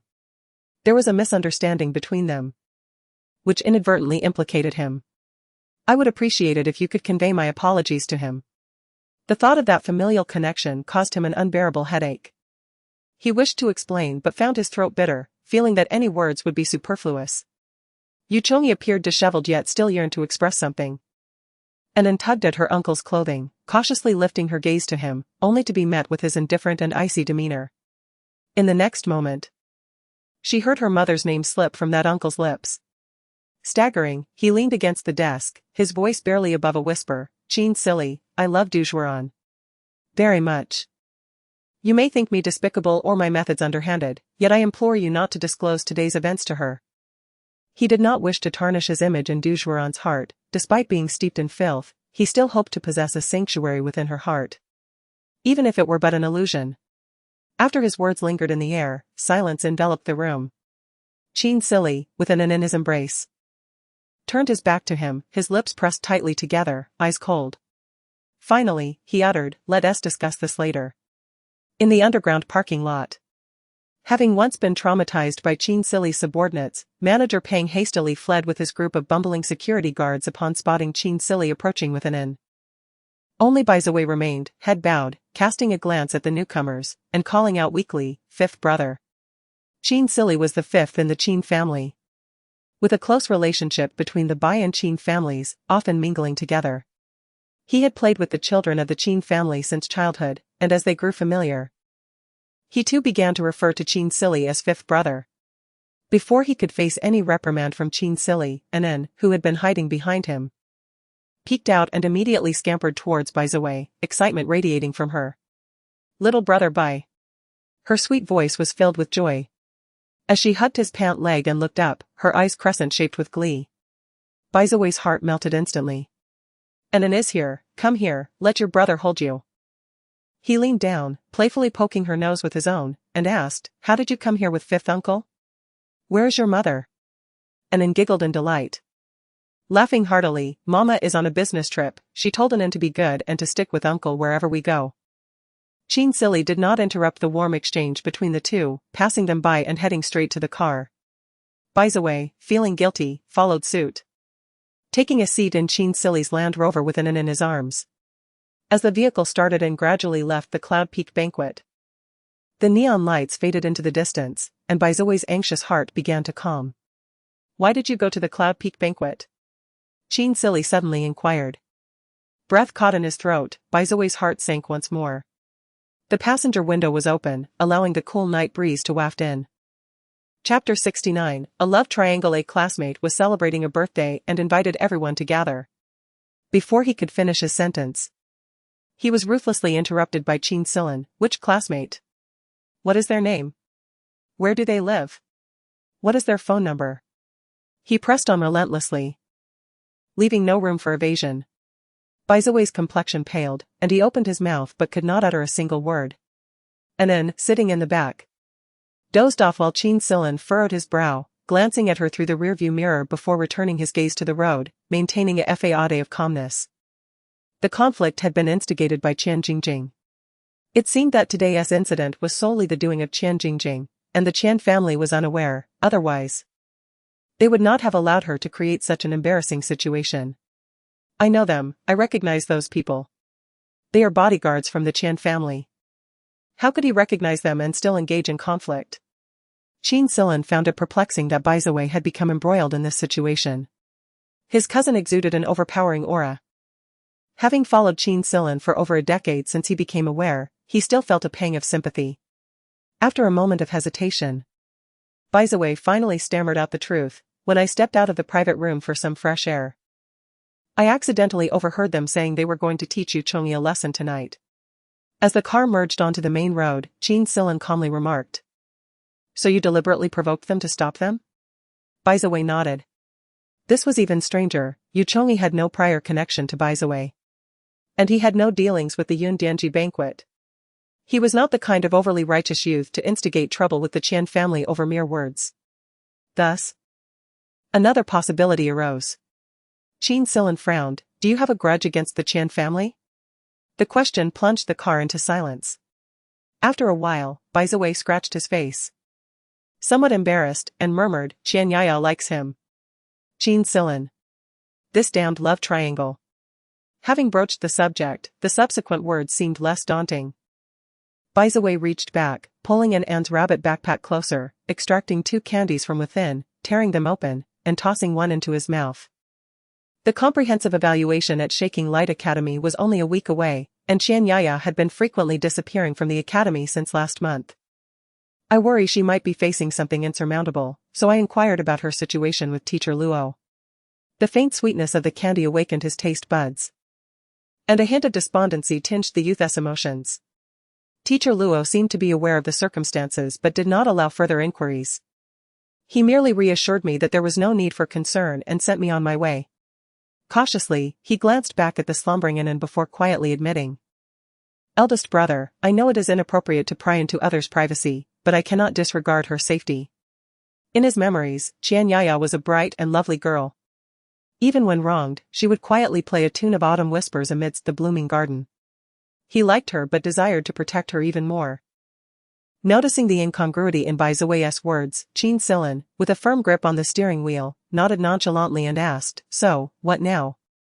Should I hire a private investigator to track Qian Yaya's whereabouts?"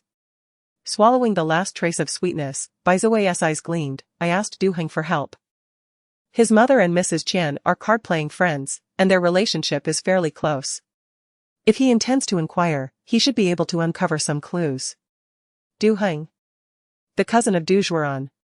Chapter 70, the 4 families enter the fray. Chin Silly cast a fleeting glance at Wei, his eyes devoid of emotion, and spoke in a somber tone. "So, you are aware of Yu Chongyi's fickleness, Qian Jingjing's unbridled anger, and Qian Yaya's defiance of her parents out of love?" The rift between the Qian and Yu families had not made waves in the capital, suggesting that the Qian family still hoped to cling to the potential union with the Yu family. Furthermore, the rumors surrounding Yu Chongyi's involvement with Qian Yaya lacked concrete evidence. Should matters escalate, the Qian family would find themselves in a precarious position. After all, Yu Chongyi's reputation was hardly pristine. And any gossip would only serve to embellish his already colorful affairs, leaving Qian Yaya as the sole casualty.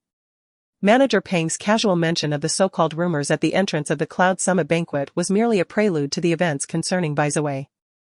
Sacrificing a less-than-flattering reputation in exchange for the Bai family's support seemed a calculated move. After years apart, his erstwhile companion had become increasingly astute in his dealings.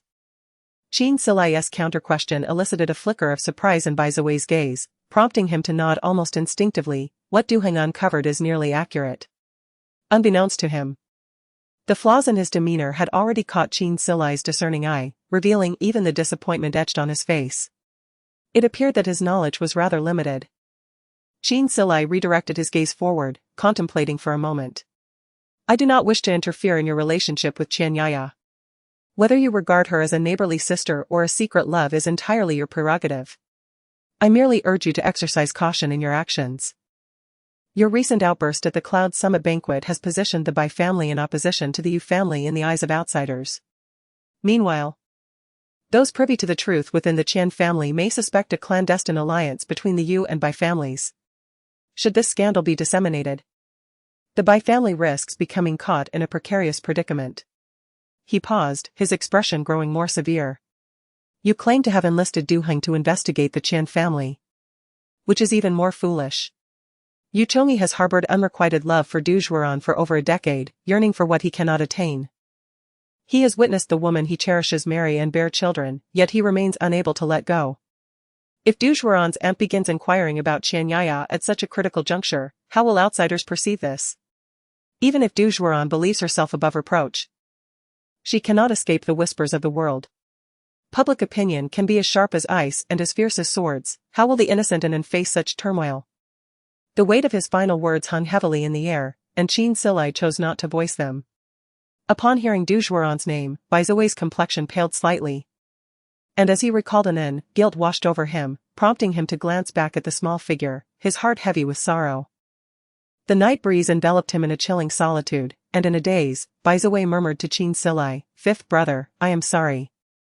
I had no idea about the history between Yu Chongyi and Sister Zhuoran. If Du Zhuoran were to become embroiled in this affair, the Du family would surely not remain passive." The dynamics of two families contending were vastly different from that of four. He had acted impulsively. But what had he truly done? Apologies were futile, it was too late to speak now. Qin Silai had no intention of continuing his admonishment. Bai Wei's youthful impetuosity was a natural consequence of devotion. After all, who among the young had not stumbled in matters of the heart? He chose not to divulge the matter of Yu Chongyi's threats regarding the seal to Bai Wei, as sharing such knowledge would serve no beneficial purpose. Today, by referencing the past between Yu Chongyi and Du Zhuoran, he aimed to caution Bai Wei to tread carefully in the future. Otherwise, he would ensure that none of the intricate histories would reach Bai Wei's ears. Chapter 71, Collaboration as the evaluation approaches. If Qian Yaya fails to secure a position in the top 20, she will be relegated to the secondary academy of Yaoguang. In a moment of rashness, I inadvertently implicated Sister Zhuoran. Fifth brother, I apologize, I simply cannot bear to witness Qian Yaya's self-destruction. Tomorrow, I shall present an apology gift to both the Qian and Du families, hoping they will overlook this incident for the sake of the Bai family. Bai Wei perceived the situation simply. Since this predicament arose from Qian Yaya and Yu Chongyi, the solution lay with them. Yu Chongyi, deeply infatuated with Du Zhuoran, would undoubtedly not wish to involve her. Thus, the only individual left to address was Qian Yaya. Yu Chongyi has drawn you into this predicament. Do you truly believe that by merely sending a gift, you can extricate yourself unscathed? Qin Silai furrowed his brows, asserting that while any number of individuals could instigate trouble at the banquet on the Cloud Summit, it must not be you. Yet, Bai Wei, with his solitary strength, dragged 4 families into the fray, becoming Yu Chongyi's greatest ally. Unfortunately, he calculated everything except the variable that was Qin Silai. I have already cautioned Yu Chongyi. Yet it is always wise to remain vigilant. He harbors little genuine affection for Qian Yaya, If you truly cherish her, perhaps you should contemplate how to resolve this dilemma. Upon mentioning this, Wei felt a bitterness rise in his throat, his dark eyes filled with profound sorrow. Yaya is impervious to anyone's counsel. Her heart and mind are solely occupied with Yu Chongyi. No matter what I say, she remains deaf to my words. For Yu Chongyi, she would even resort to fasting as a form of protest against her parents. How could she heed the advice of an outsider? Is that so? Qin Silly, however, held a different view. In her slumber, and kicked her little blanket, her small hands moving unconsciously. Qin Silly adjusted the temperature in the car slightly warmer before addressing Wei again. He has meticulously orchestrated this scheme to draw you into the game. Why not turn the tables and ally with Qian Jingjing? The matter of changing betrothal partners has likely remained discreet because Qian Jingjing was aware from the outset that the union was merely a facade. Now that Wei is willing to extend a hand and collaborate with her to rescue her sister from peril, how could Qian Jingjing possibly refuse? If we do not dispel Qian Yaya's delusions, the alliance between the Qian and Yu families will inevitably face insurmountable challenges. The greatest support must come from her fifth brother. Do you mean? In youthful admiration and fervor, the love-struck Qian Yaya now sees nothing else. As the vehicle navigated a bend, his tone remained light and airy, his words drifting away like smoke in the wind. Qin Silly lowered his gaze, speaking gravely. If Qian Jingjing agrees to cooperate, choose an appropriate day, prepare some gifts, and visit the Qian family under the pretense of seeking redress. After a pause, he added a caution, remember to bring Bai Bifang along. Wei's expression turned to one of astonishment. My second brother? The one who can only fight? At that time, I fear that the pretense may transform into a genuine call for accountability. If Yu Chongyi seeks to leverage public opinion to draw the Bai family into his camp, you must act contrary to his wishes. Begin with the Qian family. After your visit, have Bai Bifang disseminate the word, making it known that he intends to pursue Qian Jingjing. Pursue? Qian Jingjing. A chill ran down Wei's spine, prompting him to take a sharp breath. After a moment of contemplation, he began to understand the rationale behind this plan, feeling a touch of concern. Qian Jingjing would surely not agree, would she? Bai Bifang is his own second brother. If he elucidates the situation, he may be willing to assist. However, such actions could tarnish Qian Jingjing's reputation, potentially becoming fodder for gossip in the future. He doubted that Qian Jingjing would be inclined to cooperate. With his lips pressed into a straight line, Qin Silly's expression remained unchanged, his demeanor calm and collected. For the sake of Qian Yaya, she would acquiesce. This turbulent water must be stirred to create a greater commotion. Chapter 72, The Art of Beidou Country. 3 days hence, at the Beidou Academy of Arts, the fiery red maple leaves blazed with warmth, carpeting the ground in a golden hue. Hua Wei bent down to pick up a uniquely patterned leaf, tracing its veins slowly with her gaze. What brought her here alone? 2 days prior, whether out of guilt or some other sentiment, Ji Xuejin swiftly reached out to another instructor at Beidou Academy, willing to accept her as a nominal student. Today, Ji Xuejin had specifically brought her to visit the teacher. However, before their vehicle had traversed far into Beidou Academy, Ji Xuejin encountered an old acquaintance along the way. As they conversed animatedly, they sought a place to continue their discussion, casually advising Hua Wei, who remained seated in the car, not to wander off. Without a backward glance, her grandfather departed, seemingly oblivious to the predicament of leaving her alone in an unfamiliar setting. If memory served her right, she was supposed to be visiting a teacher today. Alas, she had stood her teacher up on the very first day. Time slipped away, each passing second drawing nearer to the appointed hour with the instructor, yet Ji Xuejin's figure remained absent, and not a single call had been made. The driver observed Hua Wei from a distance, seated on a bench beneath a tree, delicately holding the leaf and occasionally shifting angles to capture its image. Her face bore no trace of anxiety. He found it difficult to gauge Miss Cheng's temperament, uncertain whether she was feigning calmness or genuinely unconcerned. Should it be the former, he would marvel at her cunning and depth; if the latter, he could only deem her foolish. In secret, the driver speculated on Hua Wei's ignorance, for at that moment, she was busy uploading the recently captured images to an anonymous forum used for casual chatter, frivolous banter, and gossip among the research institute's various divisions. She contemplated utilizing this framework to integrate the 64th diagram of the G-series with the neural network recognition system of CRAL 5294's PALM, specifically the 561 section. After eliminating points F and K based on a success rate of 50%, she pondered whether to commence operations from point B or M, currently in a dormant phase. She had not logged on to her usual prominent account in Zone 7 but instead accessed the backend to create an alternate account. Though anonymous, the forum employed special markers for user identifiers at the professor level and above to prevent students from experiencing social demise. Hua Wei's primary account boasted a resplendent suffix, adorned with over 50 inquiry badges, drawing countless curiosities and discussions with every question posed. Yet, it was not until 10 minutes after the nameless account initiated a discussion that the first message emerged. Which unfortunate soul from this zone has stumbled upon CRAL 5294 right at the onset? It appeared they mistook her alternate account for that of a newcomer. Hua Wei lowered her gaze slightly, her fingertips gliding across the screen, but she chose not to respond. Soon after, a second message promptly appeared, Young one, shortcuts are ill-advised. While adaptability is essential for academic success, ultimate achievement is reliant on meticulous research. Ascending in one leap is but a fool's dream.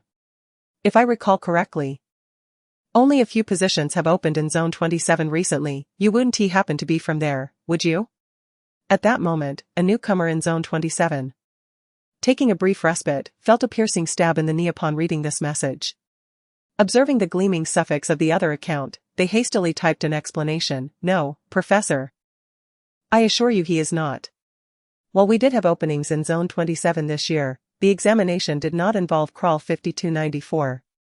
Moreover, my advisor has recently taken an interest in Professor Hua's intelligent robot from Zone 7 and is currently urging us to create one for Practice Chapter 73. Whence comes this brash youth? The newcomer from District 27 was still desperately trying to disassociate from the garbled account, while Hua Wei tapped the dazzling reply and retorted, Are you incapable? Such arrogance and audacity. Just as the newcomer was about to exit, they caught sight of this remark and immediately gasped in shock. Who was this brash youth, unaware of how to discern the prowess of a senior by examining the suffix? How dare they blatantly claim that the senior was incompetent? Wait until the senior investigates your identity. It will be you, this little garbled account, who will find yourself in dire straits. Evidently, the professor on the other end was also greatly incensed by this remark. Taking several minutes to appear in the comments section, do not think you can provoke me. By the time I mastered this tactic, you likely hadn't even entered elementary school. I reiterate, scholarly pursuits are not achieved overnight. Your inclination towards shortcuts will inevitably lead to your own downfall. With that, the individual's avatar faded, clearly having departed. The plan to engage in a lively discussion with old friends over the exam questions was dashed before it even commenced, as the once reliable provocation technique lost its efficacy. Hua Wei could only await the arrival of a third fool to take the bait. Fishing here? I have been nearly slumbering in the laboratory of District 5 for over half a month, yet have not seen anyone come to collect data on CRAL 5294. The most recent batch was from District 9 last month. They merely glanced and returned with long faces, not even attempting to collect. Of course, if you are a senior who can freely access the database, consider my words disregarded, haha. In response to the other party's reasonable and well-founded inquiries, Hua Wei simply replied, Are you incapable? Are you incompetent? This phrase struck like a nightmare, piercing the very core of the opponent's heart. What nonsense is this newcomer spouting? How absurd, how could I possibly not understand such a simple question? Do you think a few redundant options could stump me? Just wait and see. As the ancient proverb states, the fisherman waits for the willing to bite. The ancients do not deceive me. The clock on the screen struck 10. And the time agreed upon with the teacher had already elapsed by half an hour. Hua Wei tossed aside the leaf she had been holding and rose to head towards the building of Yuhing Academy. She had anticipated that Ji Shuijin would not return anytime soon. After all, she had embarrassed Lu Jia so thoroughly in front of Ji Shuijin. A grandfather devoted to his granddaughter would undoubtedly seek to restore her honor. Given that Lu Yuan's reputation necessitated her enrollment, the only recourse was to allow her to face some humiliation at the hands of the teacher. Perhaps at this moment, Ji Shuijin had even arranged for someone to observe her despondent demeanor from a corner. How unfortunate, he was destined for disappointment. Nearby, the driver could not help but sneeze, rubbing his nose as he continued to message Ji Shuijin. The second young lady has gone to Yuhing Academy. Should I follow? A minute later, the response came, no need. Let her go alone. He wished to see how, without his strings to pull, the proud Wen Kongsher would treat Lu Chang with any semblance of kindness. High mountains and flowing water encounter a kindred spirit, colorful clouds chase the moon in search of a confidant. This was a line of poetry she had come across in a dusty magazine tucked away in a corner of her subsidized housing. The woman forbade her from reading or writing, so she could only learn in secret while the woman watched television. The screen often emitted melancholic melodies. Though she could not comprehend the meaning of the words, she felt a certain resonance with the melodies. As the ancients say, high mountains and flowing water. True friends are hard to find. Yet, in a sense, music serves as a means of expressing emotions. At some point upon returning to the Lu family, she had uncontrollably pondered, if she had not exchanged lives with Lu Jia, would she now be like Lu Jia? Chapter 74, The Jade Balance Institute. However, she swiftly dismissed that absurd notion. Attempting to fit a fanciful hypothesis into the framework of reality was an utterly foolish endeavor. Did this not equate to denying the existence of her more than 20 years as Hua Wei? She never regretted any of her choices, even the erroneous ones. For her conscience remained clear. Lu Jia's life diverged vastly from hers, and she should not confine herself by the parameters of another's existence. This was neither her realm of pride nor her life. What she truly cherished resided in District 7, she was Hua Wei of District 7. The aloof Professor Hua in the eyes of her students, not the disgruntled Lu Chang. The Jade Balance Institute stood desolate, starkly contrasting with the vibrant Yaoguang Institute just a wall away. The melodious strains often wafted through the barrier, only to shatter upon touching the stillness of the Jade Balance Institute. The central staircase was adorned with fiery red hibiscus flowers, and remnants of water lingered on the steps, suggesting recent watering. Hua Wei cast a glance before averting her gaze and proceeding inside. The address provided pointed to the 5th floor of the Jade Balance Institute. And there was no mistaking the building. With only a wall separating it from Yaoguang, the once majestic structure had lost its former glory. A gentle breeze stirred fallen leaves, embodying a sense of decay. It was, indeed, excessively tranquil, as if no soul existed within. A thin layer of dust coated the floor, and each step left an unmistakable imprint. Hua Wei was now certain that this place had not seen visitors for quite some time. The once bright white walls appeared dulled, shrouded in a veil of haze. Only the farthest corner of the 5th floor emitted any sound. Yet, Hua Wei hesitated, a frown creasing her brow. When Ji Shuijin spoke of a certain Wen Kongsher, it was with heartfelt admiration, yet, this head of the Jade Balance Institute seemed lacking in musical prowess. Or was it her own ability to discern the quality of melodies that was flawed? Is it Miss Lu Chang? The occupants seemed to have noticed her presence and cautiously peered out. It was a youthful boy with a somewhat immature complexion. Hua Wei subtly furrowed her brow. She had come to meet Wen Kongsher, yet who was this individual? The boy, seeing her halt in place, hurriedly opened the door and stepped out, scratching his face nervously. Are you here to visit Director Wang?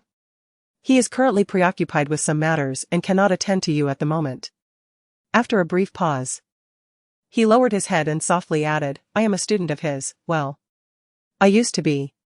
He asked me to receive you. Realizing his words might imply a reproach towards his teacher, he quickly raised his head, waving his hands in a flustered manner. Director Wang is a wonderful person. Please do not take it the wrong way.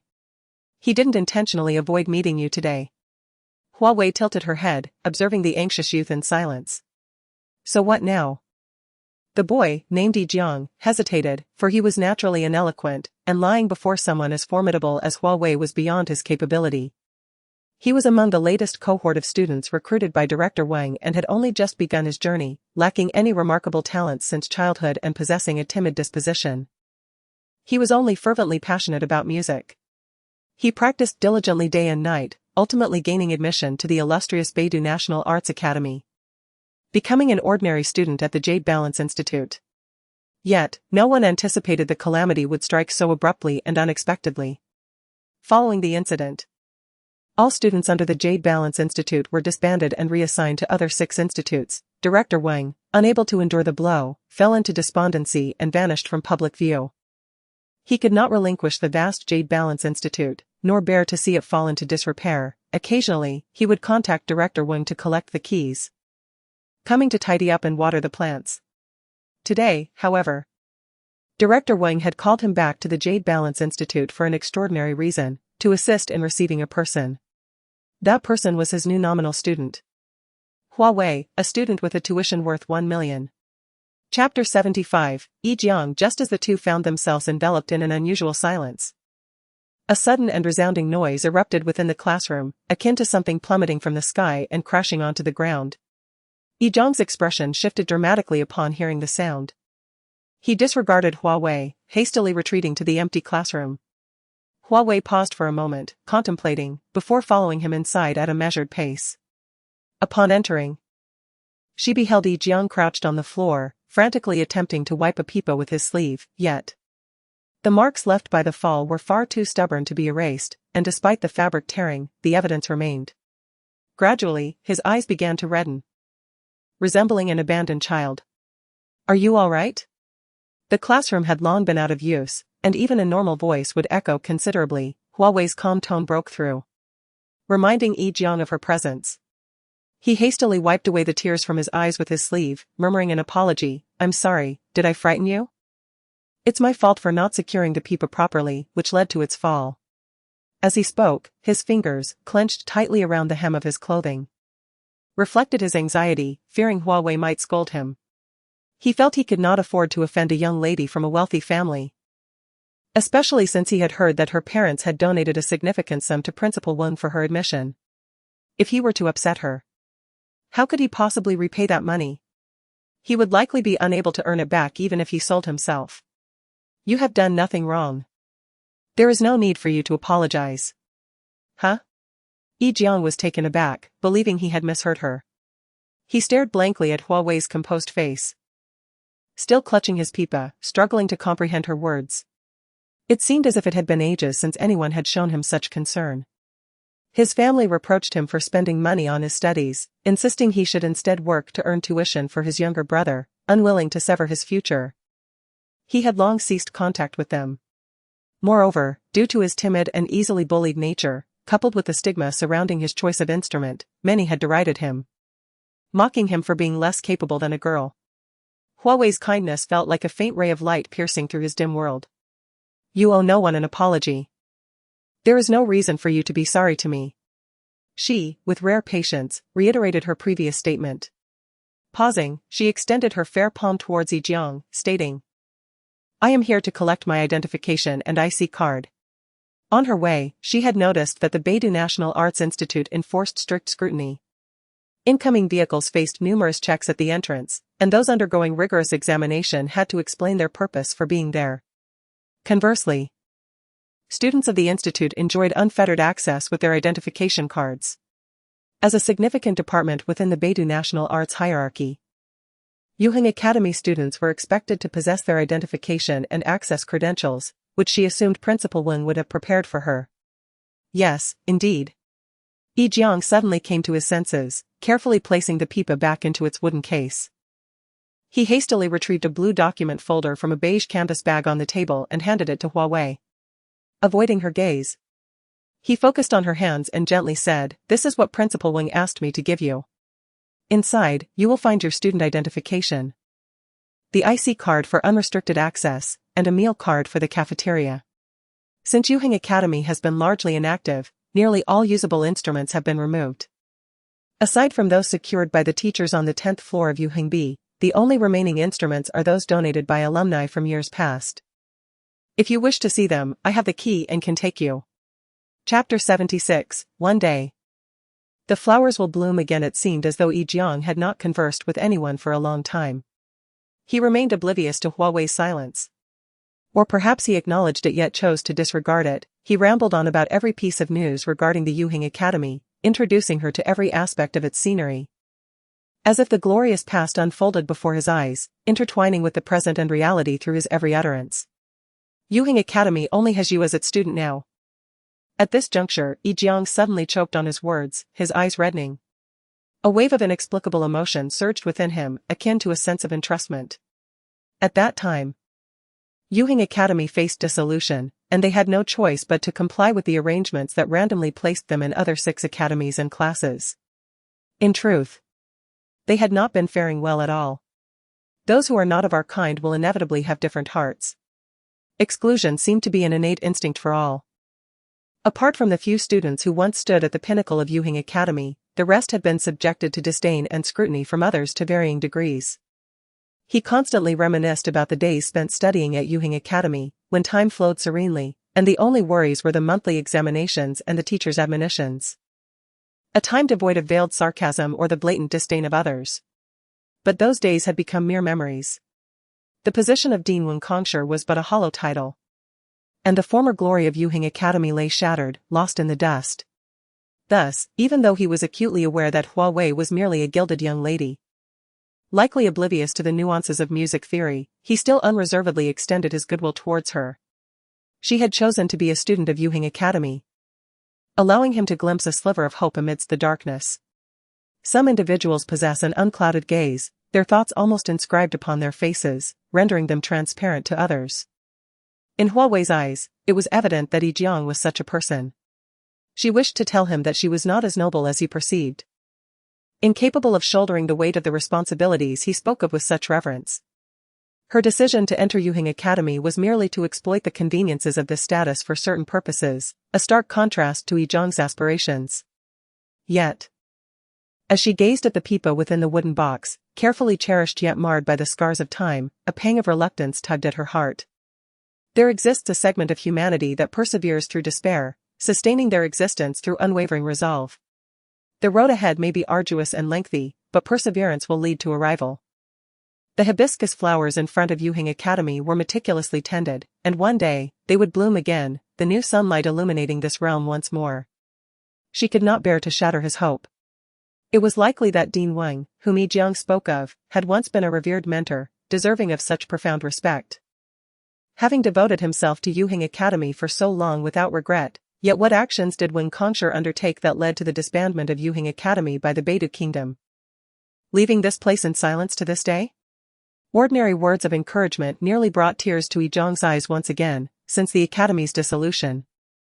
He had not heard such words. He clung to these helpless hopes, living day after day as if he were a homeless child, a living corpse. Finding solace only upon returning here. Was there truly hope? His fingers, hanging by his side, clenched tightly, the tips turning pale from the pressure. Gritting his teeth, he struggled to articulate this question. I thought I would never see this in my lifetime. As time drew near, Hua Wei ceased her chatter, clutching the folder as she made her way outside, leaving Yi Jiang with a cold silhouette and a voice echoing in the air, where your heart desires is where your aspirations lie. Before that, you must elevate yourself to a height where you can gaze down upon it, otherwise, all will be in vain. Chapter 77, The Scavenger. The newly recognized second miss of the Liu family, Liu Chang, stood beneath the trees as golden leaves swirled gracefully to the ground. A slender figure emerged from the shadows, adorned with a playful smile. This new identity is indeed a bit challenging to adapt to. Her white dress fluttered gently in the breeze, and as she observed the approaching Hua Wei, she subtly covered the corners of her mouth. Her smile brightening as her red lips parted once more. I wonder, Professor Hua, are you satisfied with your new identity? The newcomer, with unadorned brows and a delicate demeanor, appeared harmless enough to elicit no suspicion from others. Her steps halted before the tree's shadow, where Hua Wei stood illuminated by sunlight, as if separated by two distinct worlds. Meeting the gaze of her former classmate, Hua Wei's dark eyes shimmered with seriousness as she remarked, You have changed greatly in the years since we last met. So much so that she could scarcely recognize her. Sua Ying's smile faltered momentarily, a flicker of complex emotions crossing her eyes before she swiftly concealed them. She cleared her throat, her complexion paling slightly as she gripped the side of her white dress, her brows knitting together. In an instant, she seemed a different person. The delicate, fragile appearance she embodied in that moment was akin to a withering flower swaying in the wind. Oh dear, what is Professor Hua saying? I cannot comprehend a word. According to protocol, this was their first meeting under her current identity. She was an inconspicuous scavenger, while Hua Wei stood as the exalted figure. She had anticipated the opportunity to elevate M618 and activate the dormant directives of the Stargazer. Yet, unexpectedly, this encounter felt more like a reunion of old friends. Hua Wei displayed no reaction to her denial, continuing gently, when I issued commands to M618. I discovered that your connections to the Blue Star Line in the capital entangled you. You are his superior, naturally. You would seek to understand the circumstances surrounding your subordinate's slumber. I anticipated your visit. Though I did not expect it to occur so swiftly. M618 belonged to the green tier of wanderers, under the leadership of the blue tier scavengers. A scavenger typically commanded only a handful of wanderers. Thus, her own people were destined to meet her. Hua Wei lifted the hem of her dress and gracefully seated herself on a bench beneath the tree's shadow. Her tone sweet yet laced with barbs. If I weren't aware that stargazers cannot access any scavenger's records, I might indeed have fallen for your tales. In the star realm, hierarchies were rigid, with various cards intertwining and densely rooted in numerous locations. The intersecting star lines resembled a resplendent summer night sky, breathtakingly beautiful. Each stargazer and executor bore their own missions, mutually independent yet complementary. The blue tier belonged to the third echelon, with records sealed in the star realm's most confidential archives, inaccessible to any stargazer. But I know it is you, Hua Wei. In Hua Wei's deep, dark eyes, only calmness remained. Her lips, pale and soft, spoke softly. For me, this is not a difficult matter. The smile on Hua Wei's lips froze once more at her words. In a sudden burst of anger, she rose abruptly, lifting her skirt as she executed a sweeping kick toward Hua Wei, her teeth gritted as she spat. So you think you can show off, do you? Splitting off to Base B was a grand achievement? Base A, where I am, is no pushover either. Is having authority such a big deal? You still rely on us to investigate and capture. You bookish fools. Throw you into the jungle and you'd probably starve within a day. The delicate faade Hua Wei had painstakingly constructed crumbled in an instant under Hua Wei's words. Chapter 78, Hua Wei retreated a step, deftly evading the attack, the bell attached to her document bag chiming with a delightful sound as it swayed. Although her martial skills could not compare to those of Hua Wei, a graduate of Base A, she was still familiar with a few techniques. In the fleeting moment she dodged, a vague figure flickered in her memory, the moves etched indelibly in her mind. Yet, when she attempted to recall the person's face, a blank void remained. Who was it? Who was he? To be distracted during a fight? Are you courting death, Professor Hua? Is this how you are taught to handle emergencies at Base B? That seems rather ineffectual. As soon as Hua Wei's mocking words fell, another punch, propelled by a fierce gust, rushed toward her. Hua Wei quickly regained her focus, no longer entangled in the shadows of memory. She swiftly tilted her head and, with lightning speed, seized Hua Wei's wrist, bending it downward. In the blink of an eye, the hand holding the document bag was already near Hua Wei's neck. The bell chimed once more, but this time it was at the cessation of the wind. Her probing had yielded results. After years apart, it appeared you had not squandered your training. Hua Wei relaxed her grip, tucking her disheveled hair behind her ear, reverting to her delicate persona, a visage of innocence. With a smile gracing her lips, she said, "Long time no see, little peanut." The golden rays of the setting sun were fractured by the leaves, casting fragmented shadows upon Hua Wei's shoulder. Faced with an old friend from her childhood, she finally revealed her first genuine smile of the day. The familiar nickname echoed in her ears, conjuring memories of their time studying at the small base. Although those days were fraught with challenges, they were also fulfilling and beautiful. The wisest choice she had ever made in her life was to step into that place without regret. Now, the small base no longer cultivated peanuts. That's a thing of the past, Hua Wei replied, retrieving a red cube from her pocket and tossing it into Hua Wei's arms. Its design bore a striking resemblance to her own white cube, indicating it was indeed the same model of small robot. Y33.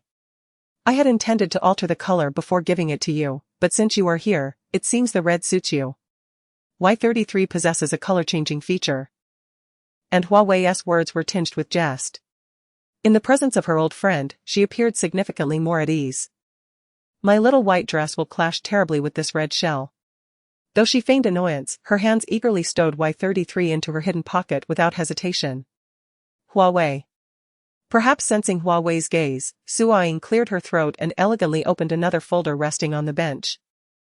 Her pale fingers poised delicately upon the pages as she spoke softly. As the saying goes, it is only polite to reciprocate. I believe this document should hold considerable importance for you. The black words on white paper, a few pages in total, felt weightless in her palms. A brief summary of Wen Kongshi's life. Prior to her arrival, Su Ying had prepared herself, regardless of which star pointer she encountered today. She intended to become a student under Wen Kongshi. Thus, this report held profound significance. Her intention was to glean information through this document. To ascertain the reasons behind M618's ascension and the orders that had compelled it into an enforced slumber. All of this was of utmost importance to her. Yet, if Su Ying spread her palm, raising her hand to catch a leaf that gently floated down from above, her peripheral vision catching the unyielding expression of her former classmate. If this star pointer were to be her, then she would wish to know nothing at all. Chapter 79, The Visitors from the Star Domain. Though she had been away from the base for many years and had entered the service of the Star Domain shortly after her training, it was precisely because her Star Domain had recently held a commanding position in the intelligence network. And she fortuitously hailed from a modest base, that a number of individuals would deliberately present her with pertinent information, either seeking her allegiance or testing her resolve. Throughout these years, she had passively acquired considerable intelligence. For instance, Fu Mingzhen had been exceptionally promoted, ascending to the position of Chief Administrator of District 30. Severing ties with the Research Institute and directly reporting to higher authorities, while Fu Mingpei had his research interrupted during his internship. Receiving a disciplinary record before departing from his original district, subsequently signing a confidentiality agreement and being recruited by District 30. Furthermore, Nalini had engaged in a vigorous debate with Minister Luo of the Finance Department, one of the 6 divisions, bringing her proud students to the grand conference room. The two parties had banged the table and argued for several hours, causing even the patrolling robots at the door to issue noise warnings. Ultimately, Nalini left satisfactorily with her students. Of course, District 7 had gradually emerged in various projects over the past few years, producing a succession of results that received excellent feedback in practice. All of this could not be separated from the enigmatic Professor Hua. This childhood friend of hers had steadfastly pursued her objectives. Regardless of Hua Wei's intentions concerning Wen Kongshi and M618, as long as it did not jeopardize the star domain, she would not stand in her way. Little Peanut, if a frost flower is to bloom in this frigid northern land this winter, I hope we can meet again in the coming spring, she murmured softly. As she turned her palm over, a leaf slipped from her grasp and fell to the ground. A gentle breeze whisked it away, and it vanished without a trace. After hearing those words, Hua Wei fell silent for a moment. In her tranquil eyes, a few strands of complex emotion surfaced. As the information on Wen Kongshi rested in her palm, Hua Wei parted her lips, her gaze lowered, and with a rare smile, she spoke with subdued fervor. This is my mission. There is no need for nostalgia or concern. Please bid farewell to the distant Milky Way and extend your blessings to my departing self. The inscription etched on the stone tablet in the bamboo grove of the small base was a sentiment expressed by a long-gone predecessor after the loss of a dear friend. Though here, Hua Wei had omitted the first line, if one day, I tread the path from which I cannot return. It seemed that Su Ying was also aware of this. The actions of that group remained as efficient as ever. She pondered, wishing to elaborate further, however. Su Ying appeared disinclined to engage in such discussions. Abruptly, she shifted the topic, asking with an unexpected directness, who was your teammate during the final assessment before graduation? In the joint examination between bases A and B? Do you still keep in touch? Hua Wei was caught off guard by this question. After gazing at Su Ying for a moment with her ink-black eyes, she replied, I completed the assessment alone. Impossible. Su Ying refuted her response almost instinctively. Historically, joint assessments had always been conducted with personnel assigned by the bases, with students from bases A and B supervising each other during the evaluations. Moreover, there had never been any record of a student completing the assessment solo. Hua Wei did not contest her denial. Instead, she indicated the direction for inquiry. Whether you believe it or not, I indeed completed the assessment alone. Su Ying, I have no reason to lie about such matters. The assessment records are sealed in the base's top-secret archives, feel free to check. Of course, that is, if your clearance is sufficiently high. Chapter 80, the transfer order from 3 years ago. Every year, the examination records from Base A and Base B are meticulously reviewed and subsequently sealed in a classified archive. Inaccessible without special authorization. An inexplicable intuition compelled Hua Wei, igniting within her a desire to investigate. If Hua Ying indeed possessed the connections to retrieve her assessment records, then she too yearned to understand why her evaluation log was shrouded in a pallid haze. Why was it that her record bore nothing at all? The memory of completing the assessment alone felt so foreign, so distant. Upon awakening from the secretive hospital after her first evaluation, what had her teacher concealed behind his hesitant gaze? These myriad enigmas demanded resolution, one by one. It was not a matter of disbelief. Realizing her own lapse, Hua Ying emerged from her reverie, her eyes regaining their composure. I am merely astonished. After all, such occurrences have never transpired before. In the outside world, perhaps special connotes privilege. Or perhaps it signals a favorable omen, yet within the confines of the base, a sanctuary nurturing numerous prodigies, each individual's uniqueness signifies an even greater burden of responsibility. Fraught with peril. The shadow in Hua Ying's eyes deepened. If Hua Wei's assertion held truth, what was the true intent behind the upper echelon's actions back then? If they intervened, why abruptly halt the plan, allowing Hua Wei to continue her research in Zone 7 unperturbed? What, indeed, were their intentions? I understand your concerns. Hua Ying. You have been away from the base for many years, serving in the star domain without respite, yet the Research Institute has remained ever vigilant over our cohort. Recently, the notorious danger zones have shown signs of escalating tensions, covertly resorting to abduction. Upon hearing this, Hua Ying's heart sank, and she inquired softly. There have been rumors for 2 years that the upper management intends to transfer you to Zone 1.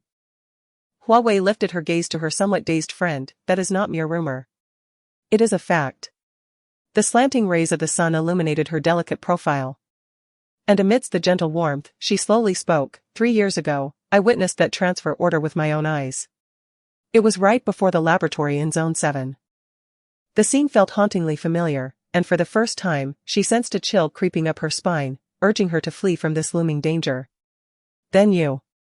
Hua Ying's eyes flickered, abruptly silencing herself. No, if the transfer order had indeed arrived, why had Hua Wei remained in Zone 7 all this time? Moreover, that order never leaked a whisper. Thus, only one possibility remained. That transfer order. I do not know what means the teacher employed. But the individual bearing the order was commanded to withdraw on that very day. The unknown is a frightening specter. Especially when it is constructed upon the remnants of countless bones, the peril reaches its zenith. At that time, she lacked the resolute determination to venture forth, thus she recoiled. The spectrum of human emotions, greed, anger, ignorance, fear, she was, after all, a mere mortal, not an unyielding deity. Perhaps, this is for the best. Those whom the upper management have forsaken will not receive a second summons. At least, you can be assured that Zone 1 will not call for you again. Will it truly not? The cool breeze whisked away her soft-spoken doubts, and Hua Ying failed to recognize the uncertainty lacing her words. If indeed there would be no second summons, from whence did these rumors arise? Were they conjured from thin air? Public discourse serves as a warning. Revisiting old matters clearly signals an impending move from Zone 1. Chapter 81, Walk with me. Unforeseen questions elude prediction, while the answers lurking behind them bear an unbearable weight. Holding the crimson Y33 in her hand, Hua Ying found her mind awash with a torrent of thoughts. Star Domain, Zone 7, Zone 1, Upper Sector, Research Institute. Her expression gradually turned frosty. Suddenly, Hua Wei interjected, This matter does not concern you. I do not wish for you to be entangled because of me. She discerned Hua Ying's thoughts with a single glance, preemptively silencing her. The Star Domain occupies a neutral position between the Upper Sector and the Research Institute. And it is precisely due to its unequivocal stance that it has managed to maintain a delicate balance between the two colossal entities through its intelligence capabilities and execution prowess. As one of the internal administrators of the Star Domain, Hua Ying found herself in a precarious position regarding this matter. If it were possible, Hua Wei preferred that she remain as uninformed as possible. Snapping back to reality, Su Ying leaned against the bench, propping her chin on her hand, and tilted her head to offer Hua Wei a gentle, fleeting smile, her voice heavy with gravity. Hua Wei, if you do not tell me, you will come to regret it. The warm sunlight bathed them, yet her words were laced with a chilling undertone. How could she bear to watch Hua Wei march toward death? It was inconceivable.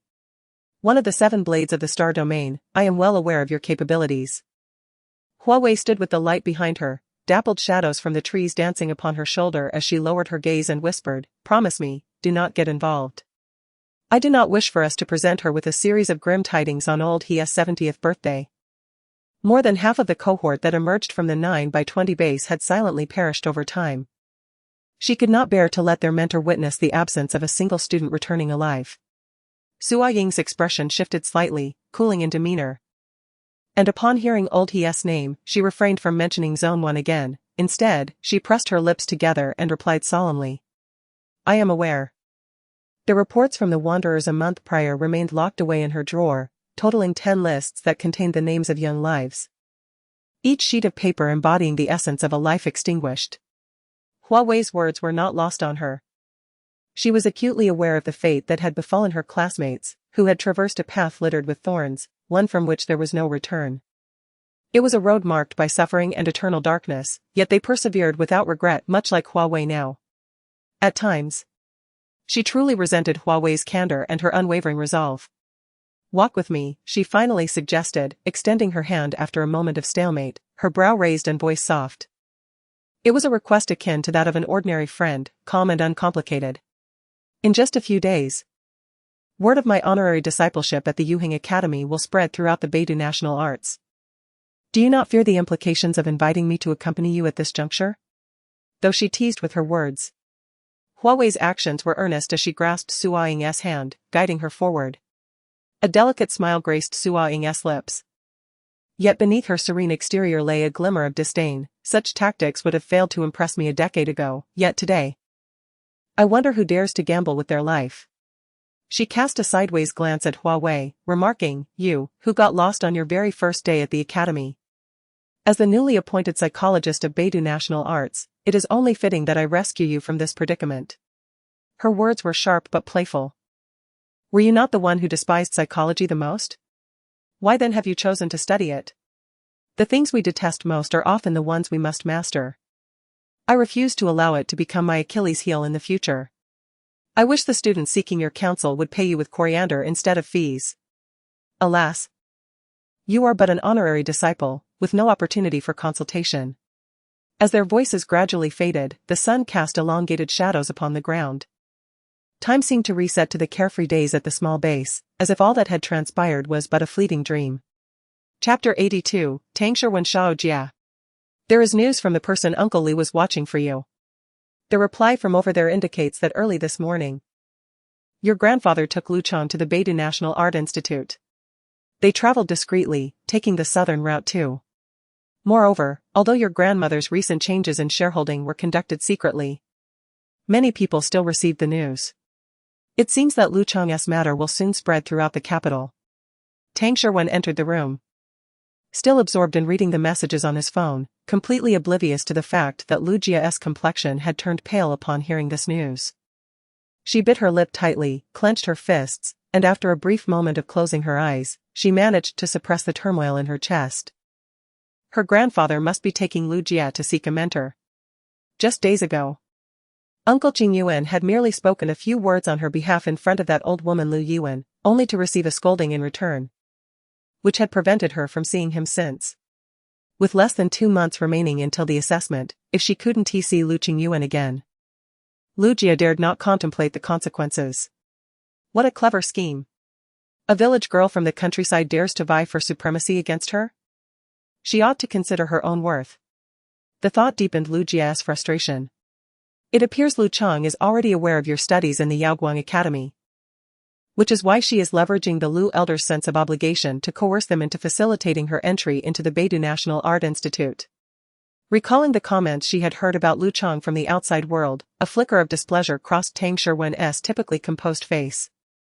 After all, rumors suggested that not only did Lu Chang wish to join the Beidou National Art Institute, but she also intended to steal her sister's fiancé.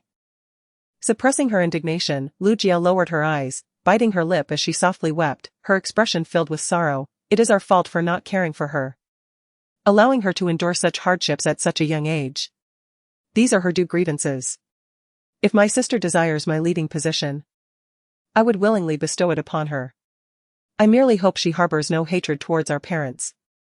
The pitiable image of his fiancée tugged at Tang Sherwin's heartstrings, and he hastily embraced the fragile Lu Jia, soothing her gently. It is not your fault. After all, no one could have anticipated that your family's nanny would be so audacious as to abduct your twin sister. The mention of the word nanny caused Lu Jia's tightly closed eyes to tremble slightly, yet she buried her face in Tang Sherwin's chest, revealing nothing to him. Oblivious, Tang Sherwin continued to comfort his fiancée. Shao Jia, listen to me, none of this concerns you. Everything you achieved at the Yaoguang Academy was earned through your own efforts, and that is rightfully yours. No matter how pitiable Lu Chang may be, she has no right to take what belongs to you. However, Lu Jia choked back her sobs, gently tugging at Tang Sherwin's sleeve, and in his embrace. She murmured softly, my sister resents our parents because of my existence, she refuses to set foot in our home even now. I understand her hatred towards me, as I have grown up in comfort, while she has endured a life of poverty. Thus, she despises me and covets what I possess. I can comprehend her feelings. Feeling the dampness of her tears on his chest, Tang Sherwin paused, his heart swelling with tenderness. His little fiancée was crying. All because of a sister who could not appreciate the warmth of family. Never mind, Shao Jia is inherently kind-hearted. And what can one do against such an ungrateful wretch from a desolate place? He would simply need to protect her more in the future. Chapter 83, The Flowing Wine Pavilion. Do not constantly attribute the blame to yourself. At that time, you were merely a child, and what fault was it of yours? Yet now, Lu Chang is fully aware that all you have achieved has come through your own efforts, and still, she shamelessly contends with you. Now that is true malevolence. My dear, your kindness is too easily exploited. It is precisely because of your benevolence that someone as brazen as Lu Chang seeks to seize what is rightfully yours. Tang Sherwin wished to speak further, but Lu Jia placed a hand over her lips. With a gentle bite of her pearly teeth and reddened eyes, she steadfastly defended Lu Chang. Sherwin, please do not speak ill of her, she is my sister. Regardless of circumstances, we are all family, and besides, once we marry, she will call you brother-in-law. At this, Lu Jia's cheeks flushed with a delicate pink, her ears tinged with a rosy hue, embodying the bashful charm of a young girl. Tang Sherwin grasped her intent and fell silent, exchanging knowing smiles, his gaze filled with affection, tender and lingering. He embraced Lu Jia's waist and gently lowered his head to place a soft kiss upon her forehead. While overtly unable to act against Lu Chang, there were indeed many covert strategies he could employ behind the scenes. His little fiancée had been shielded too well by her family, rendering her so innocent and kind-hearted. However, since her sister was not the virtuous sibling she ought to be, it seemed only reasonable for him, as her future brother-in-law, to step in and administer a lesson. Meanwhile, in the adjacent elegant chamber, Yuqi could no longer contain his laughter, collapsing onto the sofa in a fit of mirth. Had it not been for the cold, watchful gaze of his cousin, Yu Chongyi, he would have succumbed to his curiosity and slipped out to discover the peculiarities unfolding next door. Yu Chongyi, initially burdened with his own frustrations, found his cousin's antics utterly ridiculous. After sending off one last message with a stern expression, he grabbed the bottle opener from the coffee table and headed toward the inner hall, delivering a swift kick to Yuqi as he passed. Be quiet, he admonished softly. Accustomed to being reprimanded since childhood, Yuqi instinctively rolled aside, flipping himself over with a series of practiced movements that were almost painful to witness. All right, he quickly responded, placing his finger to his lips in a zipping motion. 5 minutes later, the phone on the table rang, a sweet female voice left a message. Master, the patrons of the Flowing Wine Pavilion have settled their accounts and departed. Today, we hosted Tang Sherwin from the Tang family and his fiancée, Lu Jia, though their precise intentions remain unclear. A new staff member, unaware of your plans to rest at the Pusue Pavilion today, inadvertently reserved the adjacent chamber. I sincerely apologize for disrupting your enjoyment. We shall certainly ensure our subordinates are more diligent in the future to prevent a recurrence. As the apologetic voice concluded, Yuqi lounged casually with his legs crossed, his curious gaze frequently darting toward the wall that separated them from the flowing wine pavilion. Unable to restrain himself, he erupted into another bout of laughter. Originally, the Pusue Pavilion and the Flowing Wine Pavilion had been a single entity, serving as a retreat for Yuchongi. However, for reasons unknown, he had chosen to split the space in half and renovate it. Strangely, he did not utilize the new space for business, preferring instead to isolate himself within its confines on specific days, avoiding all company. After this arrangement persisted for a year, the space was suddenly made available for reservations. The wall separating the two pavilions was not solid, merely a rudimentary partition, thus, conversations from the Flowing Wine Pavilion could be heard distinctly on the Pusue Pavilion side. Chapter 84, Peculiarities. I once thought it was amusing that my mother was fond of those absurd melodramas, but little did I know she was right. Such self-centered fools truly exist in reality. I ought to let her know that drama derives from life, and life is far more ludicrous than any play. After everyone had departed, Yuchi continued to lean back and laugh heartily. Having mingled in the capital for many years, he had encountered all sorts of people. Yet this was the first time he had witnessed such eccentricity. The female voice, exaggerated and affected, ostensibly defended her sister, but each word subtly pushed her toward the abyss. Meanwhile, the male voice incessantly defended his frail fiancée while disparaging the sister he had never met. It is unseemly to speak ill of others behind their backs. One should at least have met a person or conducted thorough inquiry before passing judgment. Who does Tangsher think he is, some venerable figure in this bustling capital? His words imply that he could act without regard for the law. But I would not hesitate to have my sister investigate the Tang family's tax affairs if he continues to behave so brazenly. The sister they mentioned must be the second daughter, Lu Chong, who was recently brought back by the couple Lu Ziliang and his wife. Suddenly, Yu Chongi, facing away from Yuchi, spoke up. He paused, retrieved a bottle of red wine from the cabinet, and walked directly toward Yuchi on the sofa. Oh? How was he unaware that the Lu family had recently welcomed a new member? Yuchi raised an eyebrow, intrigued, and fetched 2 goblets from a nearby cabinet. Surely this wouldn't devolve into a petty sibling rivalry akin to the trashy plots of my mother's dramas? If so, I would be quite entertained. Yu Chongi shot him a glance of incredulity before resuming his task of uncorking the bottle.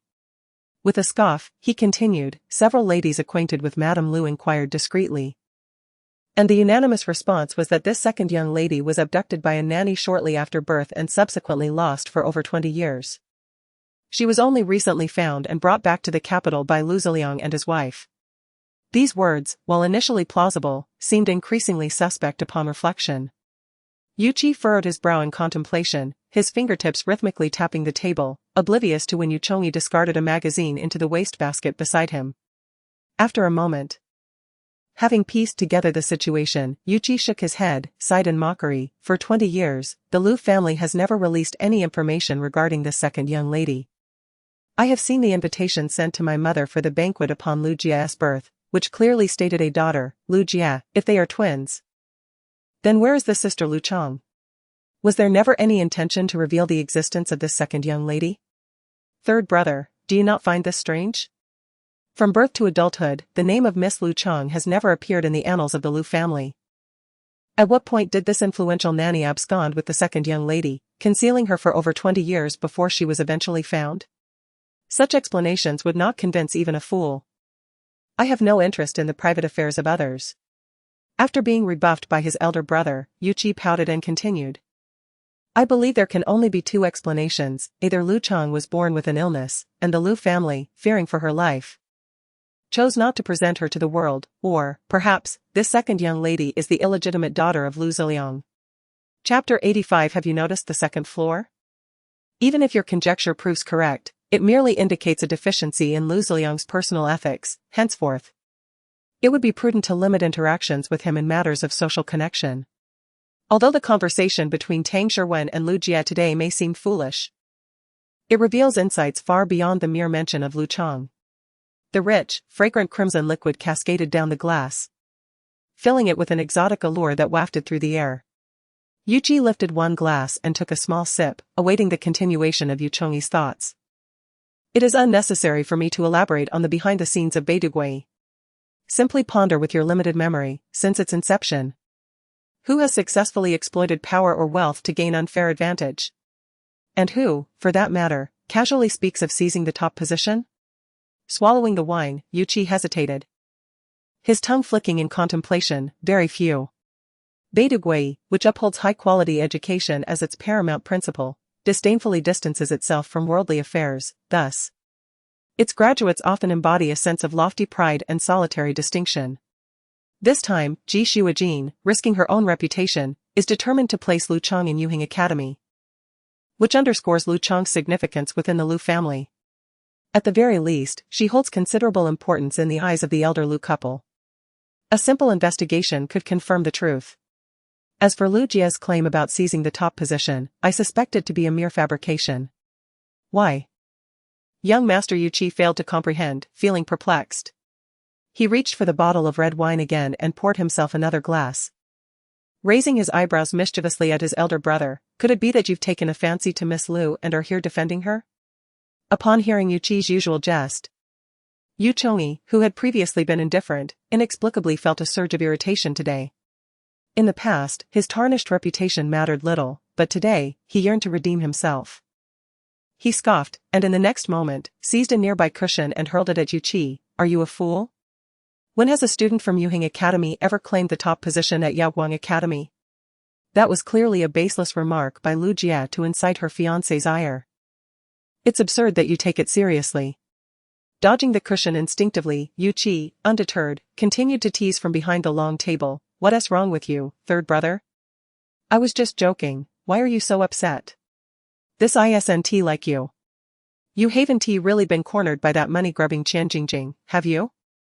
If she truly sent someone to rough you up, I wouldn't be joking about it. Tomorrow, I'll inform second sister and have someone investigate the Qian family's taxes. We must ensure she doesn't have it easy. Bringing his second sister into the conversation made Yu Chongyi want to uphold familial honor while simultaneously plotting against this reckless sibling. Is tax evasion all that occupies your mind? The misuse of public authority will inevitably lead to the day when Yumo's real power is entirely squandered by your antics. It's absurd that I brought you from the West City to devise a plan. It seems I am the one who has lost my wits. With such a foolish brain, what good ideas could he possibly generate? Calm down, third brother, I was merely attempting to lighten the mood. Your words suggest that my sister is on the verge of being ensnared by me. When have I ever asked my sister for help in our schemes? It has always been the two of us finding solutions together. Considering this logic, Yu Chongyi's volatile emotion settled somewhat. Meanwhile, Yuchi grew increasingly convinced that the wounds on Yu Chongyi were indeed inflicted by Qian Jingjing. The blows had been rather severe, leaving him to privately lament the ruthlessness of his future sister-in-law. Chapter 86, 3 million. Yu Chongyi cast a sidelong glance at him, cautioning him to suppress his nonsensical speculations. The injuries I bear were not inflicted by Qian Jingjing. Regardless of the circumstances, she would still consider the alliance between our families and would not openly embarrass me. However, just a few days ago, she did orchestrate a humiliation at the Yundian banquet that nearly caused me considerable distress. The Yundian banquet? Yuchi's playful demeanor suddenly shifted. Wasn't that a fate worse than mere physical assault on Yu Chongyi? He had a stake in that venture as well. And any losses there translated to money being siphoned from his own pocket. The mere thought of wealth flowing away like water was profoundly disheartening. He feigned composure and inquired of Yu Chongyi, how much have we lost? Not much, Yu Chongyi replied, seated calmly on the sofa. His tranquil gaze meeting Yuchi's clenched teeth. Slowly, he extended 3 fingers. This was the amount. 3 million. A staggering loss of 3 million in a single night. The wine in his goblet nearly spilled as Yuchi's anger threatened to overflow. He shot a fierce glare at his older brother. But it was evident that the latter remained unfazed and indifferent. Sighing, he redirected his gaze to the ceiling, shaking his glass, mentally calculating a way to reclaim that sum from Qian Jingjing, that little vixen. Little did he anticipate that in the next moment, Yu Chongyi would abruptly declare, I will deduct this loss from my share. It will not affect your year-end bonus. If necessary, these 3 million will be charged to my personal account.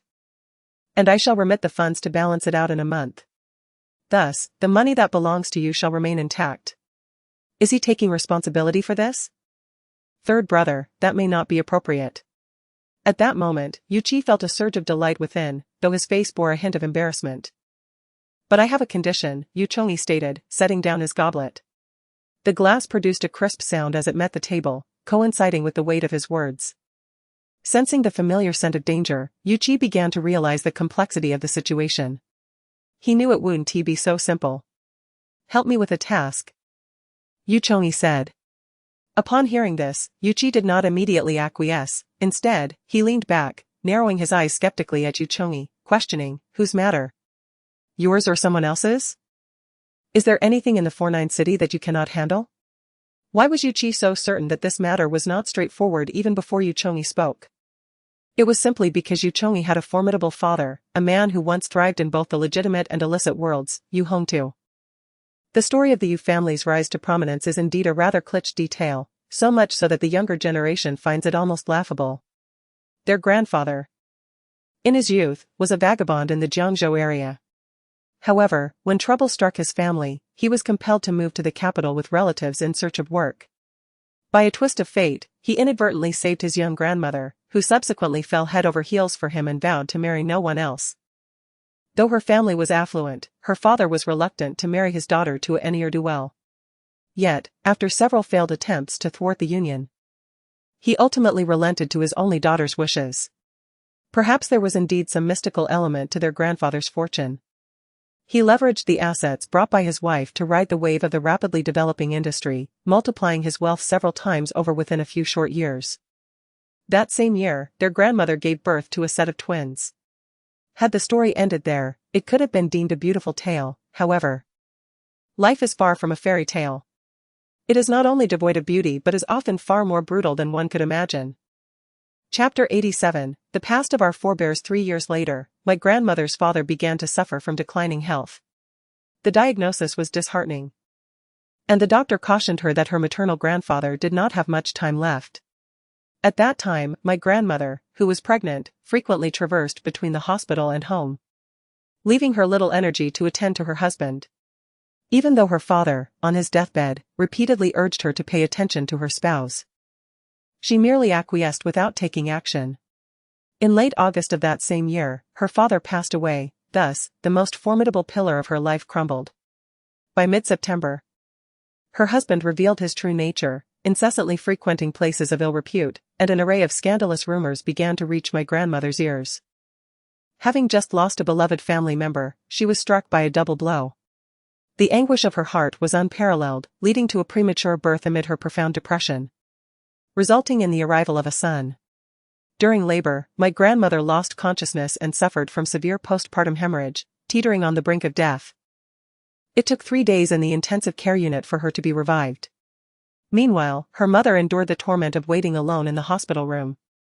Having just lost her husband and now facing the potential loss of her only daughter, no one could fathom the depth of her heartache. And where was her husband during this time? He was reveling in the company of a beautiful woman in those very establishments.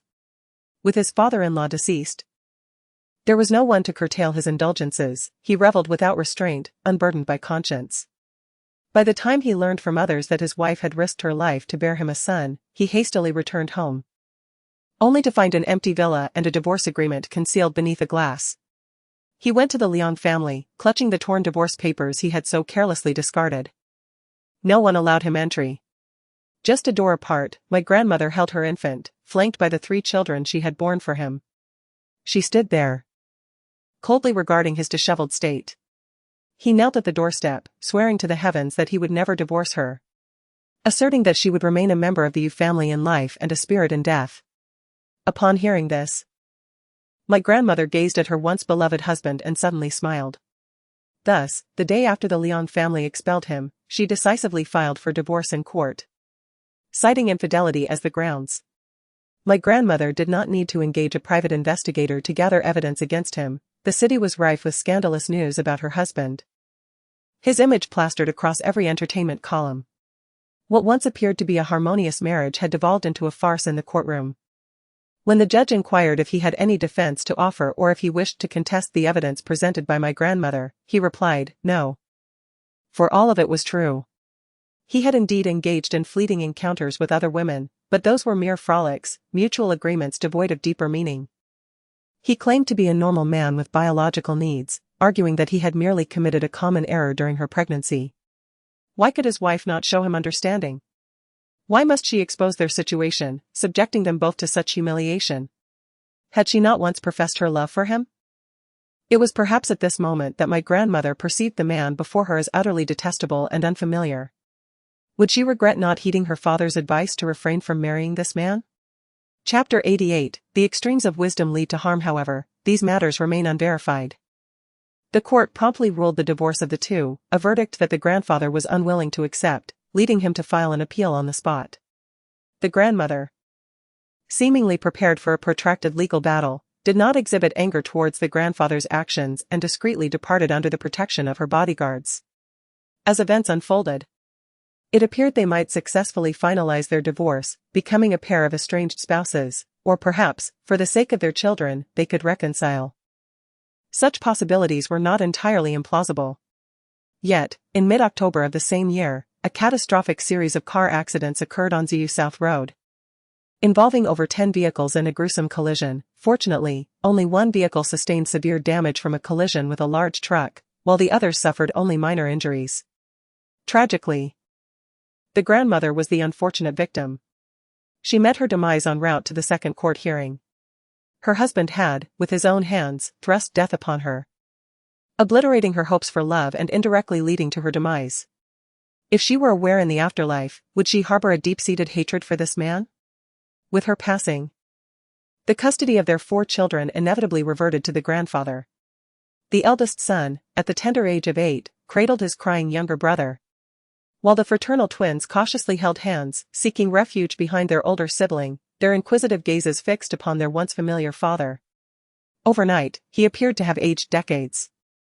Perhaps out of guilt, the intense remorse stemming from the grandmother's death transformed into a desire to compensate for his 4 children, particularly for the youngest, Usiji, who lost his mother less than 2 months after birth.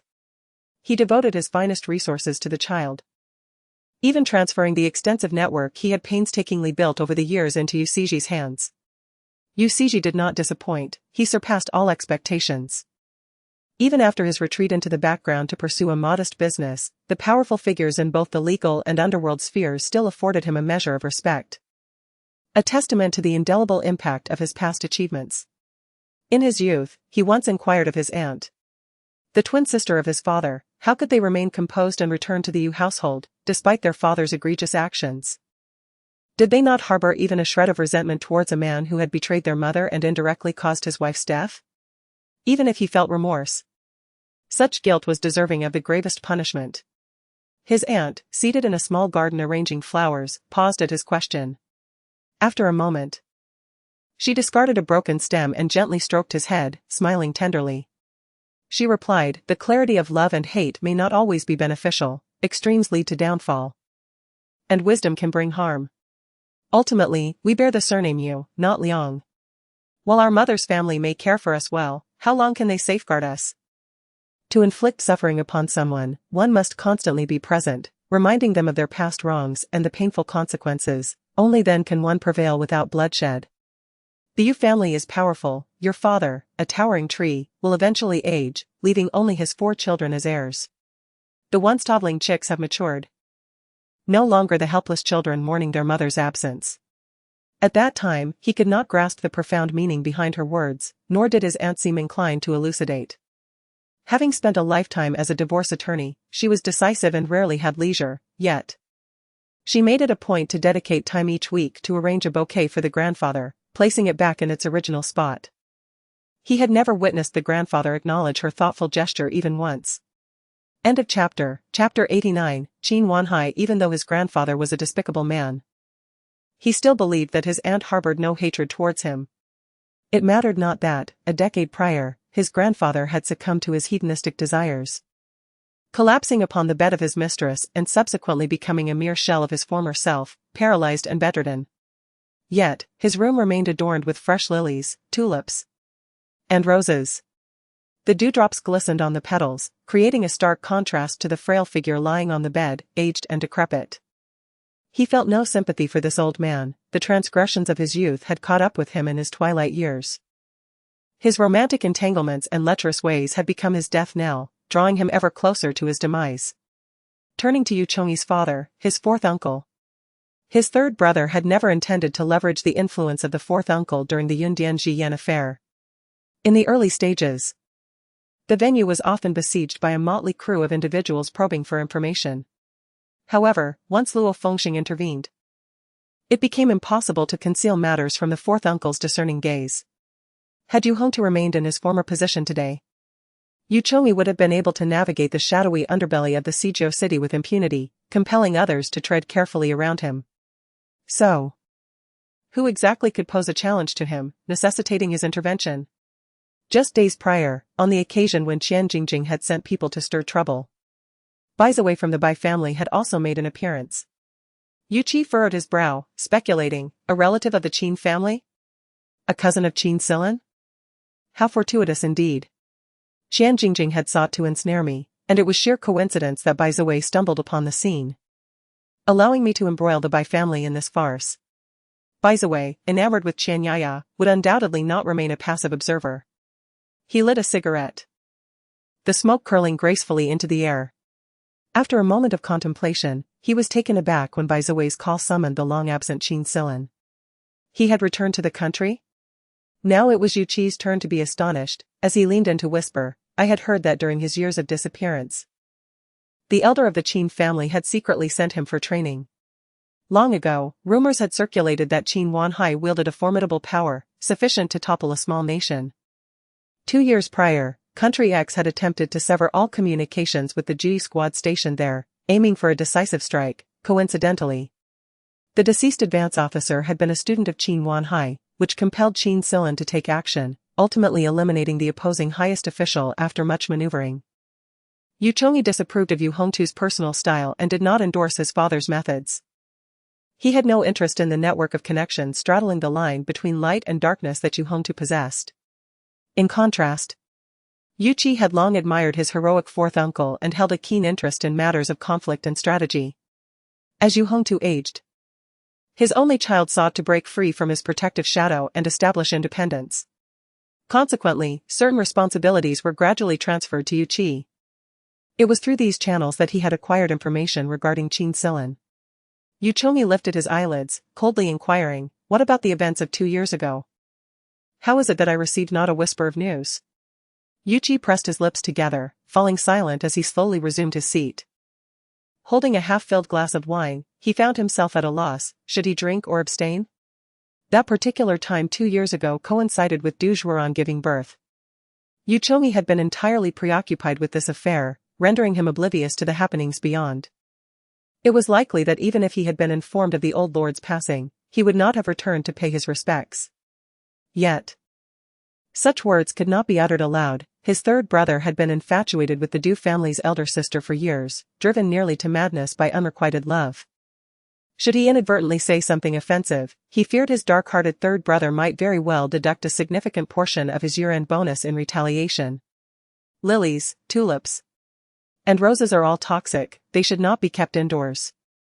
End of chapter. Chapter 90, Apartment 505, Building 7, Jiangzhou. Yu Qi remained silent for an extended period, clearly reluctant to speak further. Yu Chongyi discerned Yu Qi's thoughts. Everyone harbors their own secrets. His earlier inquiry stemmed from a desire to ascertain whether the instigator behind the scenes was his meddlesome father, but it appeared that there were deeper issues at play. He drained his glass and leaned forward to refill it, then spoke in a low voice. As for Qin Silan, I have known him for many years. I possess a greater understanding of his character and schemes than you do. The information you can uncover is merely what he wishes for you to see. Yu Qi, who had been lost in thought, suddenly lifted his head in shock upon hearing this. Yu Chongyi cast him a dismissive glance and scoffed. The G team is merely a smokescreen he has released. The matter concerning Country X is just a means to convey this to you. The Qin family is capable of much more than this. Although Qin Hua Wei currently appears to be the most trusted grandson of Qin Wanhai, it is uncertain to whom that power ultimately belongs. Yu Qi was puzzled and asked. But Qin Hua Wei stands behind Qin Duan, and he has the entire Hanhai group backing him. There is no reason for Qin Wanhai not to hand over control to him. What significance does embellishing a flower hold? Yu Chongyi mocked his brother's naivety, tilting his head to down half a glass of liquor, his eyes already reflecting a hint of inebriation. Providing timely assistance carries far greater weight. The relationships within the Qin family are intricate, their web of connections denser than a spider's. Whichever faction gains that advantage poses a tremendous threat to the others. Ultimately, what awaits the Qin family is fragmentation and discord. Only Qin Silan is the most suitable candidate. With both parents deceased and his maternal family's influence waning, he presents himself as the natural successor. Thus, several years ago, Qin Wanhai abruptly summoned Qin Silan back to the city, throwing him into training as soon as he arrived. The signs were clear, the answer had long been evident. The more Yuqi pondered, the more alarmed he became. His eyes widened as he hesitantly sought confirmation from Yu Chongyi. So, is this a warning for us to back off? If he truly is the heir to Qin Wanhai, then collecting this trivial information at the risk of offending him would be an exceedingly foolish action. It is you, not us, Yu Chongyi said indifferently, uttering such heartless words as if he cared not that the person before him was his own cousin. That won't do, third brother, Yuqi implored, clinging to Yu Chongyi's clothing, employing all the tactics of desperation. We smashed grandfather's vase together as children, don't you remember the beatings we endured? That is a bond forged in life and death. I know you are not the kind of person to stand idly by in the face of danger. As long as I lack morals, no one can hold me hostage. Yu Chongyi, expressionless, brushed off Yuqi's grasp and retreated a meter away, maintaining a safe distance before casually speaking. Now, will you assist me? Little brother is willing to offer his utmost service, no matter the peril, Yuqi exclaimed, his comical demeanor eliciting a laugh from Yu Chongyi, who had no time to banter with him. After a brief contemplation, he stated directly, investigate who resides in apartment 505. Building 7, Jiangzhou, and whom they have been in close contact with recently. Do not act impulsively upon receiving any news, but patiently gather evidence for me. How can third brother be so certain there will be news? Who lives there? Confounded by unanswered questions, Yuqi dared not probe further, hastily noting the instructions before departing to find someone to keep watch. The end of this chapter, chapter 91, Ma Jin Sui in the past. If anyone had told her to heed her mother's words and be a well-behaved and charming child, no matter what sorrowful deeds her mother had committed, she should trust that they were for her own good, she would have swiftly blocked that person from her life, banishing them forever. Xiaochang. Your grandmother knows you've had a tough time these years, but haven't you returned now? The plight of the lower class out there isn't as dire as they say. Aren't the common folk living their lives normally? Clad in gold and silver. Her grandmother spoke incessantly, her voice parched. After gulping down half a glass of water, heedless of her husband's disapproving glare, she continued to hold Hua Wei's hand, recounting her past. When I was your age, our family was equally impoverished. Your grandfather was useless, we only had a small plot of land. I was pregnant when I married him and still had to toil in the fields. Yet, look at me now, living quite well. Hua Wei's gaze drifted from her face to her hand adorned with 5 golden rings, feeling the inevitable pulse as the woman grasped her wrist. She had momentarily misread the situation and taken her pulse. Unfortunately, she lacked expertise, her knowledge merely superficial. Yet, that was sufficient. The heavy foundation could not conceal her sallow complexion, her tongue bore a white coating, and her breath carried a faint odor. Her pulse was weak and lacked vitality. Old injuries continued to sap her life, while inappropriate tonics morphed into poisonous remedies. Her body's changes incessantly reminded her to heal those old wounds, yet she remained oblivious. Her grandfather, who had not spoken a word since taking his seat, shot several fierce glares at her grandmother, signaling her to cease her chatter. But the grandmother held him in contempt and disregarded his warnings.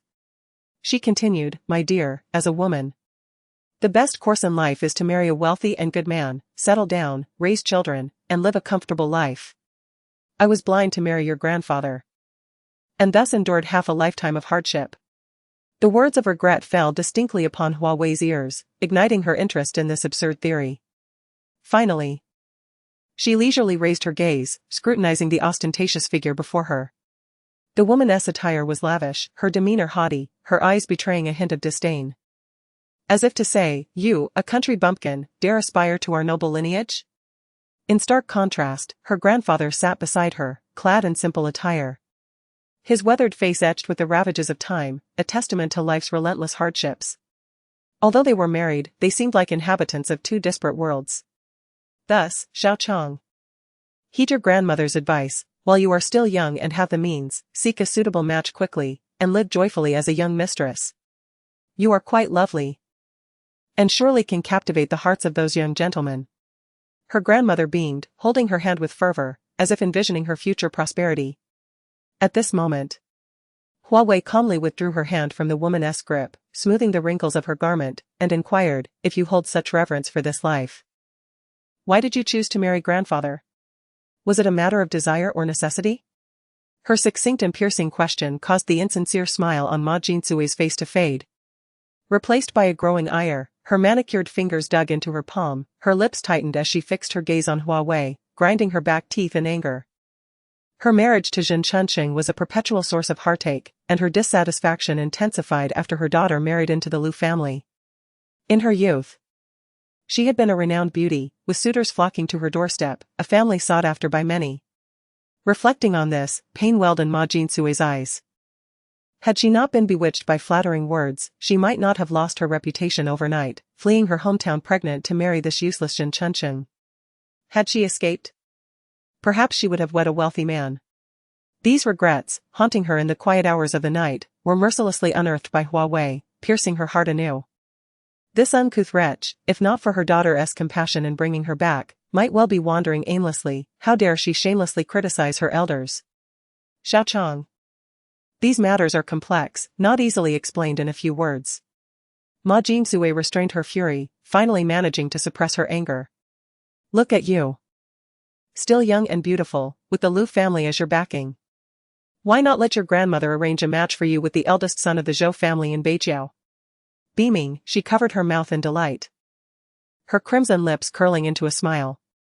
I must tell you, the Zhou family is a rare find. Once you marry into them, you will be the esteemed mistress of the Zhou family, living a life of luxury. Her enthusiasm was akin to a madam in a brothel, painting a rosy picture of Hua Wei's future, perceiving her as a vain country girl. Yet, even if she were truly foolish and naïve, what did it say about Ma Jinsui's malicious intent in pushing her own granddaughter into peril? With a final tap of her finger, Hua Wei lifted her gaze, observing the wolfish grandmother before her, and slowly spoke, since the conditions are so favorable, kindly convey this good news to the other daughter of the Lu family, my dear sister, Lu Jia. Ma Jinsui's expression shifted, tinged with irritation as she reproached, what nonsense are you speaking? Xiao Jia is betrothed to the Tang family's son. She is destined to become a proper lady of the Tang family. How could she marry Zhou Lang? Do you look down upon the match I suggest? Hua Wei dismissed her threats with a calm rebuttal. Nonsense? You might not be aware that the marriage contract explicitly states, Lu Zuan, daughter of Zhen Ru. Lu Jia is to wed Tang Heming, son of Fu Xian. There are 2 copies, and the Lu family's copy remains intact in the ancestral home. There is only one Lu Zuan, and that is me, sitting before you. Lu Jia, aside from taking my name, is entirely unrelated to me. Hua Wei's lips curled into a cold, emotionless smile. Thus, Tang Sherwen is my fiancé. The much-anticipated drama unfolded before Lu Yiwen, drawing back the curtain slowly. End of chapter. Chapter 92. Have you endured such suffering?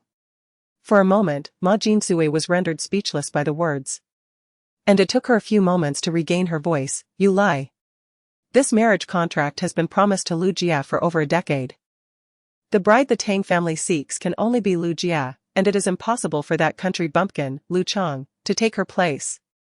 The Tang family, a prestigious household of nobility, would see Tang Sherwen take the helm in the future, with Lu Jia becoming the lady of the house.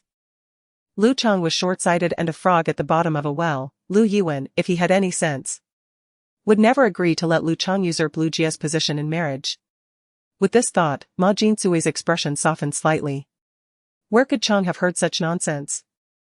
Tang Sherwen and your sister are in a sweet relationship. Perhaps those idle servants are merely spreading rumors to amuse you. Hua Wei spoke softly, regardless of your belief. The truth or falsehood is inconsequential. Let us simply observe how the future unfolds. watching Ma Jinsui clench her handbag, her initial steadfastness gradually wavering. A hint of mockery flickered in Hua Wei's eyes. Such trivial matters are merely the antics of the unrefined. She continued, "Grandmother, I wonder if you've heard. A few days ago, grandfather found me a teacher from the Northern Dipper National Arts, which means Lu Jia and I are now in the same academy." Hua Wei delicately lifted the teapot, leisurely pouring a cup of hot tea for Ma Jinsui, and calmly slid the teacup before her. Maintaining an indifferent demeanor, the Northern Dipper National Arts is nothing remarkable. Ma Jinsui's expression shifted subtly. Ji Shuajin. His involvement could imply that Lu Chong's claims about the marriage exchange might not be entirely unfounded. Sending her to the Northern Dipper National Arts may simply be a gilded opportunity, mirroring Lu Jia's path in preparation for marrying into the Tang family. At that moment, she heard Hua Wei say, "As for the marriage to the Zhou family from the northern suburbs, I have 2 proposals. I wonder if grandmother would care to listen?" The hot tea scalded her hand, and Ma Jinsui's face paled, her voice trembling involuntarily. "You go on." Since Zhou Lang is so highly regarded in grandmother's eyes, marrying Lu Jia would not be a disgrace. Grandmother might as well persuade my parents to arrange an engagement between Zhou Lang and Lu Jia to prevent such a good match from being snatched away. Beneath her heavy makeup, Ma Jinsui's skin twitched. If she dared to mention this to Zhenru, tomorrow Lu Ziliang would surely send her back to her hometown. Cautiously, she inquired, "And the second proposal?" "Let the Zhou family abandon this notion as soon as possible." Just then, her earpiece transmitted a message. And the faint smile in Hua Wei's eyes vanished, her countenance turning cold. "Neither daughter of the Lu family is worthy of marrying Zhou Lang. A mere plaything clinging to a man. The Lu family bears a furious wrath that they cannot withstand." Clang! The white porcelain teacup slipped from her hand and shattered on the floor. Ma Jinsui, filled with fear, recoiled slightly, distancing herself from Hua Wei, her eyes wide with disbelief. How could she know these secrets? In the next moment, Zhen Chunsheng, who had remained silent in the corner, suddenly stood up and angrily slapped Ma Jinsui, causing her face to turn away. The situation shifted abruptly, and Hua Wei was momentarily stunned, unsure how to react. "You foolish woman." The elderly man, whose back had become slightly hunched from years of labor, looked at his wife with disappointment. "Are you intent on ruining Lu Chong's life? Ma Jinsui, you have endured such suffering yourself. She is your own granddaughter. As the saying goes, 3 feet above the head. There are deities. Do you not fear being struck down by lightning for your actions? You too have endured such suffering?" This statement was profoundly nuanced. Hua Wei lowered her gaze, contemplating the implications behind Zhen Chunsheng's words. Could it be that Ma Jinsui was originally destined to marry someone other than the current grandfather? Upon reflection, Ma Jinsui's ambitious yet fragile nature could indeed allow for such a possibility. However, these matters held no relevance to her. Stunned by the slap, Ma Jinsui covered her face for a moment, staring incredulously at her normally docile husband. He actually dared to strike her. "I will kill you, you heartless wretch. I have toiled to bear you 2 children and endured a lifetime of hardship, and you dare to hit me." In a fit of rage, Ma Jinsui disregarded her disheveled hair and lunged at Zhen Chunsheng, gritting her teeth and clawing at him with all her might. Zhen Chunsheng, retreating from her blows, merely raised his elbows to shield his face, not retaliating against her assault. Meanwhile, Hua Wei became an invisible presence, calmly sipping her tea, silently counting the seconds. 3, 2, 1. "Mr. Zhen, Mrs. Zhen. Please, stop. Let us discuss this calmly. Why has it come to blows?" The familiar soft tone of Nanching sounded as Emo Lan rushed in with a few young maids to intervene. "Xiao Zhou, Xiao Yu, why are you just standing there? Come help." Emo Lan tugged at Ma Jinsui's sleeve, her gaze shifting to Hua Wei, who remained composed on the sofa. Before she could ponder further, Ma Jinsui stepped on her foot. Accustomed to rich nourishment, Ma Jinsui weighed over 170 pounds, and her foot stomped down painfully on Emo Lan's foot, causing her to nearly retaliate. Emo Lan, her eyes rolling back in pain, managed to push Ma Jinsui onto the nearby sofa with a sudden force, finally freeing herself from the agony.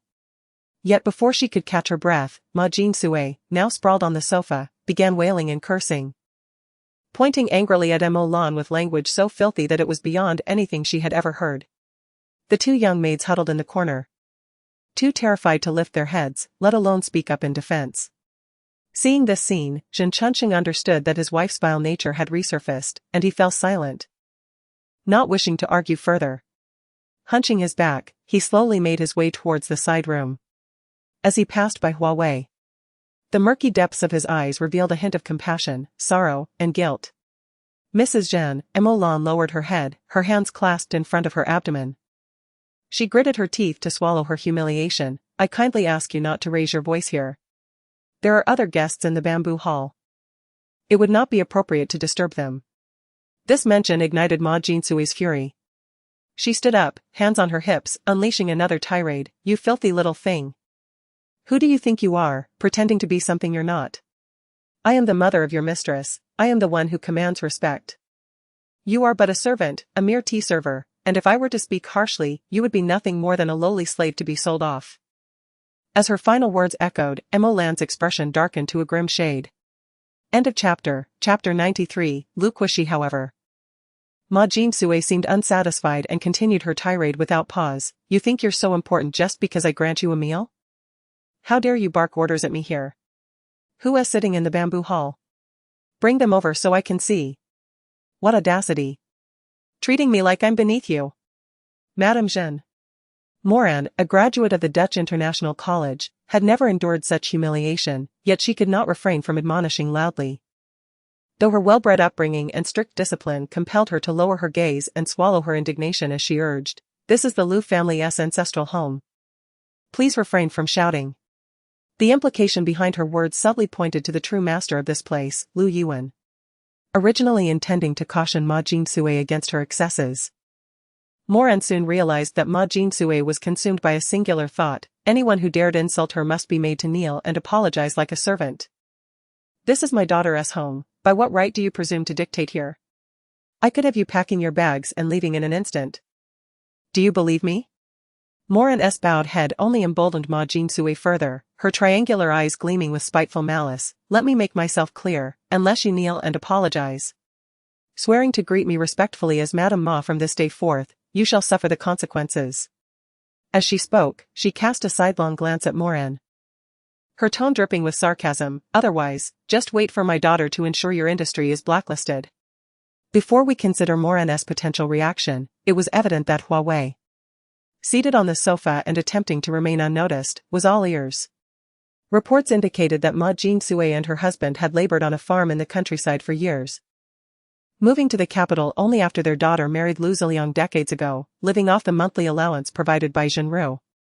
How could such an illiterate person comprehend the concept of blacklisting? Had Zhenru engaged in such practices, or had she merely overheard it from her?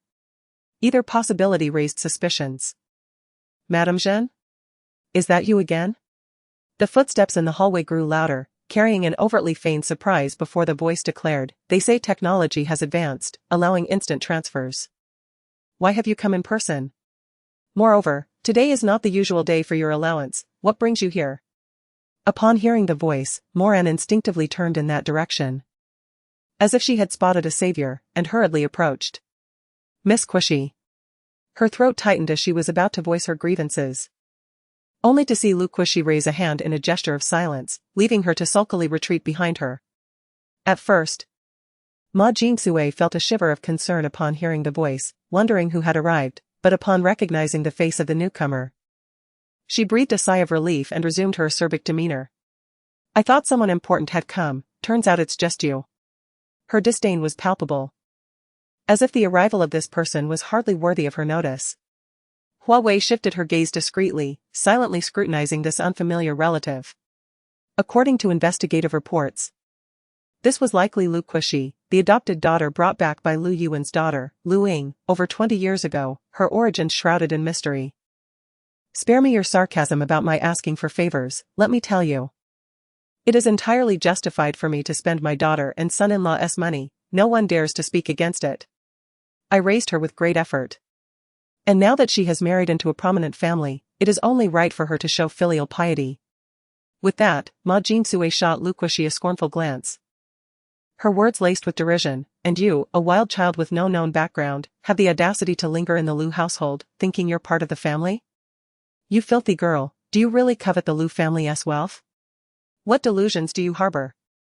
The end of this chapter, chapter 94, the wild seed Jinru and Lu Ziliang have a son, Lu Lingyu, who visited the Lu mansion late at night just a few days ago. At this moment, Ma Jinsui harbors significant animosity towards Lu Kushi, likely due to her perceived competition with Lu Lingyu over the Lu family's inheritance. Yet, this matter bears no relevance to Ma Jinsui.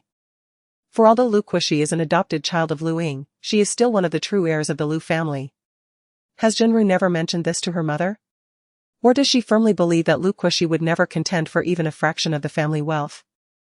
Despite being labeled as a wild seed, a hint of amusement remains on Lu Kushi's face, her brow unruffled by the accusations.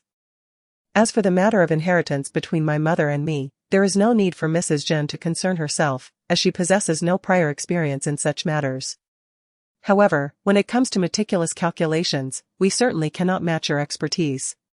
She scrutinized Ma Jinsui for a moment, her gaze subtly drifting past Hua Wei, before speaking with a smile that was neither hurried nor slow. For instance, your deliberate choice to visit the Lu mansion at the end of the month to request funds from Aunt San is clearly intended to ensure that she provides you with living expenses at the beginning of the next month.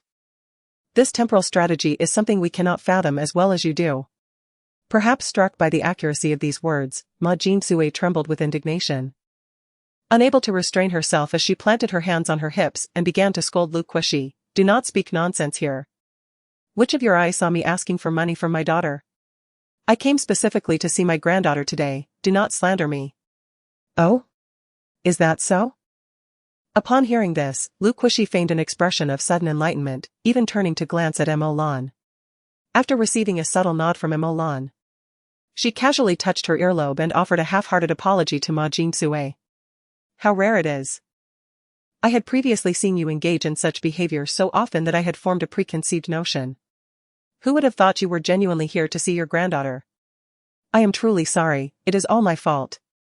Despite Lu Kushi's seemingly sincere words, Ma Jinsui increasingly detected an undertone of sarcasm. Yet she found herself unable to articulate a rebuttal, leaving her feeling suffocated and frustrated. However, since you are here to visit Sister Lu Chang, I shall not refrain from speaking further. Lu Kushi's smile faded, her gaze towards Ma Jinsui now imbued with a chill. While it is publicly acknowledged that Sister Lu Chang is the second daughter lost by Aunt San, everyone in the Lu family is acutely aware of who the true daughter of Uncle San is. I, Lu Kushi, acknowledge this sister, and I hold compassion for her past. Thus, I shall not allow certain individuals to cast their sordid intentions upon her. With a deliberate step forward in her black marten boots, Lu Kushi lowered her tone, a dangerous smile gracing her lips. I will not permit anyone who has harmed her to leave the city alive. Do you comprehend? The chilling air pierced straight to the bone. Ma Jinsui's previously brash demeanor immediately diminished. She could not fathom why the usually affable Lu Kushi had turned so fierce. Nor could she discern the source of Lu Kushi's inexplicable hostility. Yet, it was clear that Lu Kushi was fiercely protective of Lu Chang. A mere country girl. Ignorant and foolish, what power does this Lu Chang possess to captivate the hearts of the Lu family so thoroughly? Just yesterday, her daughter had complained over the phone about Lu Yuan's favoritism towards Lu Chang, and she had assumed it was merely a manifestation of familial affection. Little did she know that this seemingly insignificant Lu Kushi would rise to defend her. The end of this chapter, chapter 95, Lu Ying. Although she was aware that Lu Ying had relinquished her share of inheritance within the Lu family, she had heard whispers of the misdeeds Lu Ying had committed in the past. It was evident that Lu Ying was not someone to be trifled with. Moreover, she had endured hardships under Lu Ying's authority in the past. Reflecting on those memories, despite Ma Jinsui's usual boldness in the countryside, the current situation made her swallow hard with trepidation. You. She opened her mouth, intending to hurl some insults. However, Lu Kushi did not afford her that opportunity. What about me? Which of my words was erroneous? In the past, due to her mother's unique status and the absence of a genuine blood relationship, they had always advocated for a peaceful resolution regarding matters concerning the Lu family. After all, excessive interference could engender resentment in the elderly matriarch, regardless of her affection for Ma Jinsui's mother. Yet the circumstances had changed. Lu Chang had been estranged for over 2 decades, enduring a life of tumult and hardship that others could scarcely fathom. And now, Ma Jinsui was eager to exploit her? Was this the attitude one should expect from a blood relative? This was nothing short of a ravenous specter, consuming others without a trace. If she refrained from intervening now, even if Lu Chang were deemed astute by the matriarch, it would be perilous for her to be swayed by such duplicitous familial affection. Madame Jeanne, you need not feign deep affection in my presence. Just yesterday, when you were at a certain jewelry store, you were seen clasping Lu Jia's hand and offering her insistent reassurances. Is it that the gold and jade trinkets there did not meet your fancy, prompting you to come here to probe? One cannot have both fish and bear's paw. The greedy often meet a tragic end. I am aware of your aversion towards Sister Lu Chang, and I comprehend your ulterior motives. However, even though I am merely an inconsequential adopted daughter of the Lu family, regardless of your disdain for me, your esteemed son-in-law Tang Sherwen would still address me as Sister Kushi with courtesy. Should I inadvertently say something amiss in his presence? Do you believe that Lu Jia, the future Tang family matron, would remain unshaken in her position? Decades ago, the Tang family had fallen from grace, becoming a mere target for ridicule in the capital. It was said that Lu Chang's mother once frequently encountered Tang family elders, who would visit their home with bowed heads. Later, with the support of the matriarch Lu Yuan, the Tang family gradually regained its former glory, and those once bent figures stood tall once more. Did they think that by remaining silent about Lu Yuan's assistance to the Tang family, they could erase that bond of gratitude? Tang Sherwen's father had grown up amidst adversity, witnessing the rise and fall of a lineage. He understood the significant role the Lu family had played during those trying times. A ship struggling through tumultuous seas would find it most fortunate to be tethered to a colossal entity such as the Lu family. Hence, the betrothal between Tang Sherwen and Lu Jia came to fruition. However, in recent years, the Lu family had adopted a more reserved approach.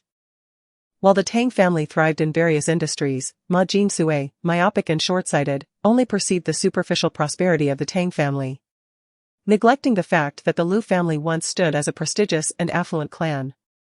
Observing Ma Jinsui's complexion darken with each passing moment, Lu Kushi pondered for a moment before breaking into a gentle smile, her voice softening. Madame Jeanne, you know my mother has always had a temper, unlike me. I possess a measure of patience. Upon hearing this, a chilling memory washed over Ma Jinsui, leaving her weak-kneed as she sank onto the sofa. Lu Ying, a once formidable figure who had dared to hold a knife to her throat. End of chapter. Chapter 96, The Exchange of Brides. It seems I need not remind you. Those memories must have resurfaced in your mind. She lightly lifted the hem of her skirt and gracefully seated herself in the grand chair that the servant had brought for her, her gaze piercing and commanding as it fell upon the pallid face of Ma Jinsui. Well, do you recall vividly? Regrettably, I never had the privilege of witnessing my mother's elegance firsthand. I could only glean fragments of it from the whispers of the old folks at home. The words of those elderly individuals struck a sensitive nerve within Ma Jinsui, and in that instant, she felt as though she were ensnared by a multitude of mocking gazes, each one a painful prick. As the past was evoked, Lu Kushi's eyes grew even colder, regarding Ma Jinsui with the disdain one might reserve for a piece of refuse. Her fingers intertwined, the white gloves glinting softly under the light. With a decisive motion, she crushed the pearl ornament that Ma Jinsui had carelessly dropped to the ground beneath her foot. To think that one would presume to marry their daughter into a wealthy family and then propose such an abhorrent exchange. Only a shameless person like you could conceive of such a thing.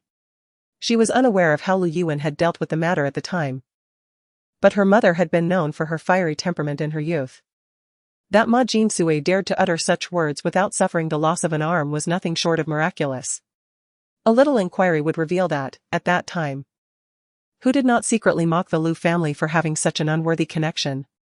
Zhenru, capable of enduring humiliation while navigating the social circles of the capital for many years, was indeed a woman of considerable acumen. I did not. Do not speak such nonsense here. It was clearly Lu Ying who seduced my son, and when Lu Yuan discovered it, he came down hard on them. Your shameless mother, unable to maintain her facade, sought out my misfortune. Ma Jinsui retorted, her voice laced with outrage. I would never deign to look at you, a mere outsider taken in by the Lu family, seducing your son? Lu Kushi leaned forward slightly, a laugh escaping her lips in disbelief. That son of yours? Who bullies the weak in the village, gluttonous and lazy, do you truly believe he is worthy? He is not worthy. I would find it repugnant to even hold my mother's shoes for him. Lu Kushi, I will not let this go. Ma Jinsui could no longer tolerate the insults directed at her son and struggled to rise from the floor to confront Lu Kushi.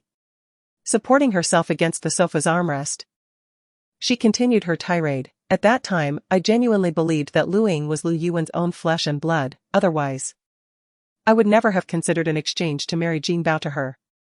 Zhenru is equally heartless, failing to offer any assistance to her brother. For her to catch the eye of our Jin Bao is her fortune, otherwise, who would desire a foster daughter? Now, the situation has changed. She cannot find a husband and has reluctantly taken you in. Before Ma Jinsui could fully rise, Mo Lan, standing behind Lu Kushi, exchanged a knowing glance with her companion. Swiftly moving to restrain Ma Jinsui, silently dislocating her arm in the process. So now you admit to having entertained the notion of an exchange? Lu Kushi's cold gaze bore into her, each word dripping with disdain. Then why do you now rely on your third aunt's money to survive? Why do you come to the Lu family to take advantage? Why does your fine son not support you? Is it that he does not wish to? Is it that he cannot? Has he died? Ma Jinbao was, in truth, as good as dead. In the second year following Zhenru's marriage, the impoverished Ma Jinbao, unable to resist the lure of wealth, absconded with the Lu family's 50,000 in betrothal gifts, leaving not a single penny for his parents. Over 2 decades had passed without a word of his whereabouts. Ma Jinsui struggled to counter, he went out to earn money. That 50,000 was given willingly. I have raised Zhenru for so many years, it is only just that she supports me until death. She ought to care for me. As for Ma Jinbao, it is uncertain how much of her own words Ma Jinsui truly believed. Yet, Lu Kushi had no interest in these justifications, nor did she care to delve deeper. Did you record what was just said? As the question hung in the air, a young maid stepped forth from the shadows. Presenting a phone to Lu Kushi, the footage was crystal clear, every word articulated with perfect clarity. The end of this chapter, chapter 97, cousin, I am unwilling to allow my third aunt to remain shrouded in deceit. Therefore, I have just sent the heartfelt affections of Mrs. Zhen for her beloved daughter directly to my aunt's phone. This includes the bitter truth that she nearly could not marry my uncle and that all her bridal gifts were usurped by her half-brother. Zhenru, raised under the manipulative influence of Ma Jinsui, harbors a misguided sense of filial piety. Yet, no amount of devotion can accept a marriage marred by the betrayal of a mother who has turned against her. For years, Ma Jinsui has refrained from disclosing the whereabouts of that 50,000. Now, after more than 20 years, this thorn has pierced through Zhenru's heart. What remnants of maternal affection can possibly endure? Her mother once suffered greatly from this family's abhorrent behavior, and now she wishes for them all to experience the same anguish. As Mo Lan and the others released their grip, Ma Jinsui hastily scrambled to her feet, fumbling for her phone, and stumbled out the door, casting a fierce glare back at the composed Lu Kushi. The shards of light reflecting off her cheek revealed an icy demeanor. Miss Kushi, shall we inform the matriarch? After all, losing face for Mrs. Zhen is no trivial matter. Mo Lan's concern was indeed warranted, despite Ma Jinsui's shamelessness. She is still the biological mother of the third matron of the Lu family and a relative by marriage. They had just scolded her and pinned her down. If word got out, it would be Ma Jinsui who would suffer, and the Lu family would bear the shame. Lu Kushi discarded the teacup that Ma Jinsui had touched into the trash and nonchalantly replied, "Do not concern yourselves, no matter who inquires, place the blame squarely on me. I shall find an opportunity to clarify matters with the matriarch later." With a definitive answer, Mo Lan breathed a sigh of relief and relaxed. Before departing, she cast a discreet glance at Hua Wei, who had remained silent in the corner. This Miss Chang appeared excessively composed. Once the servants had vacated the room, Hua Wei closed her magazine and slowly raised her gaze to meet the eyes of the person opposite her. "Lu Kushi? By virtue of our familial ties, I suppose I am your cousin. But you may address me as you wish. A few days prior, while my people were retrieving jewelry for me, they inadvertently overheard snippets of their schemes. Thus, upon learning of her visit today, I understood their intentions and rushed over. Are you alright, little sister? Since Ma Jinsui's departure, Lu Kexi had undergone a transformation in front of Hua Wei. Shedding her hardened armor, she now resembled a gentle, caring older sister. Yet, it was merely an illusion. The video was not actually sent out, was it? Or perhaps there was no video at all. This inexplicable statement interrupted Lu Kexi's pleasantries, causing her gentle demeanor to falter and gradually retract, as a knowing look crept into her eyes. I do not comprehend what you are saying, little sister. You have invoked my name to dredge up events from over 20 years ago, leaving Ma Jinsui cornered before the younger generation and disrupting her original plans. This commotion will undoubtedly compel her to frantically seek an explanation from Zhenru. With a slight downturn of her lips, Hua Wei fixed Lu Kexi with a steady gaze before speaking again, but this is tantamount to igniting a self-destructive fire, annihilating all maternal bonds. You may escape the burden of disrespecting your elders, letting them tear each other apart. A trifecta of benefits, why not indulge? End of chapter. Chapter 98, One Stone. 3 birds. You are certain that I have just recognized my ancestry, and that Zhenru feels a sense of guilt towards me. Even if she wishes to pursue this matter in the future, she would refrain once she discovers that it originated from me. After all, I have the formidable support of Lu Yuan behind me. At that time, even if Zhenru bears resentment towards Lu Kexi, she would likely choose to minimize the situation, considering the stakes associated with Lu Yuan's shares. Ma Jinsui has only been here for a few hours. Yet from her initial unintentional jibes to the provocation that followed, she has deftly set a trap that strikes at the heart of the matter. Hua Wei cannot help but marvel at the skill with which she orchestrated such a scheme and extricated herself unscathed in such a brief span of time. With all matters laid bare, playing the role of the gentle and understanding one seems rather futile. My grandmother deliberately conveyed a message to me, stating that you are quite clever. I initially dismissed this as merely the result of familial bias, an exaggerated perception of your merits. However, it is now evident that I underestimated you. You were correct, I do not possess the video. This is not due to a lack of opportunity to record it, but rather because I would never allow such a thing to become my Achilles heel. She sought to vindicate her mother rather than become a target for others. Are you not concerned that if Ma Jinsui had not let something slip but instead turned against you, Zhenru would then report you to grandmother? According to the investigation report, Zhenru is known for her vindictiveness, having caused such a significant embarrassment to her mother. She would not easily let Lu Kexi off the hook. What would she report? Lu Kexi raised an eyebrow and smiled slightly. Would she tell grandmother that Ma Jinsui intended to arrange a match for you with the son of the Zhou family who is notoriously reckless? Or perhaps she wishes to resurrect events from over 20 years ago? She slowly rose, her excessively flamboyant visage now adorned with an unexpected gravitas. Your mother is a wise woman, and you will come to recognize this in time. Zhenru's undue favoritism towards the more accomplished Lu Jia means that if Lu Chang wishes to regain her parents' affection, she will undoubtedly have to endure some hardships. Today's trivialities are but a mere prelude. I acknowledge that my lack of foresight in involving you without consent was a mistake, and thus I owe you a favor. However, what I stated earlier in front of Ma Jinsui stands firm. Regardless of the troubles you may stir in this capital, I shall protect you. Having lived independently for so many years, it is the first time someone has openly promised to safeguard her. Professor Hua, who has always been the protector of her students, found this rather strange. After a moment of contemplation, she unexpectedly inquired, will you protect the greater or the lesser? Lu Kexi, caught off guard by this unexpected jest, regarded her silently for a moment, then, with a slight smile, replied, the greater. Professor Hua Wei, believing she had merely uttered a joke, did not dwell on the conversation and discreetly shifted her gaze away. It was not until a subsequent banquet that Hua Wei comprehended the true meaning behind Lu Kexi's words regarding protection. I vehemently oppose. Accepting her back into the Lu family has already been my utmost concession. I will not yield further. The capital is rife with scandal, mocking us for bringing back a daughter of such lowly stature. The matriarch is now organizing a banquet for her. Is this not a blatant attempt to cement this matter? Where will we place our Jia heir's dignity? What will her teachers think? In the study, Lu Zeliang's words ignited Zhenru's fury. Lu Yuan, feeling compassion for his granddaughter who has suffered in exile, wished to host a banquet to introduce Lu Chang to friends and family. Yet Zhenru, at this moment, only cared about Lu Jia and did not wish for Lu Chang to be thrust into the public eye. End of chapter. Chapter 99. Why can't she be accepted? Lu Ziliang wore a troubled expression yet endeavored to soothe his wife. Please calm down and allow me to finish speaking. You must understand that once the matriarch has made a decision, it is exceedingly rare for it to be altered.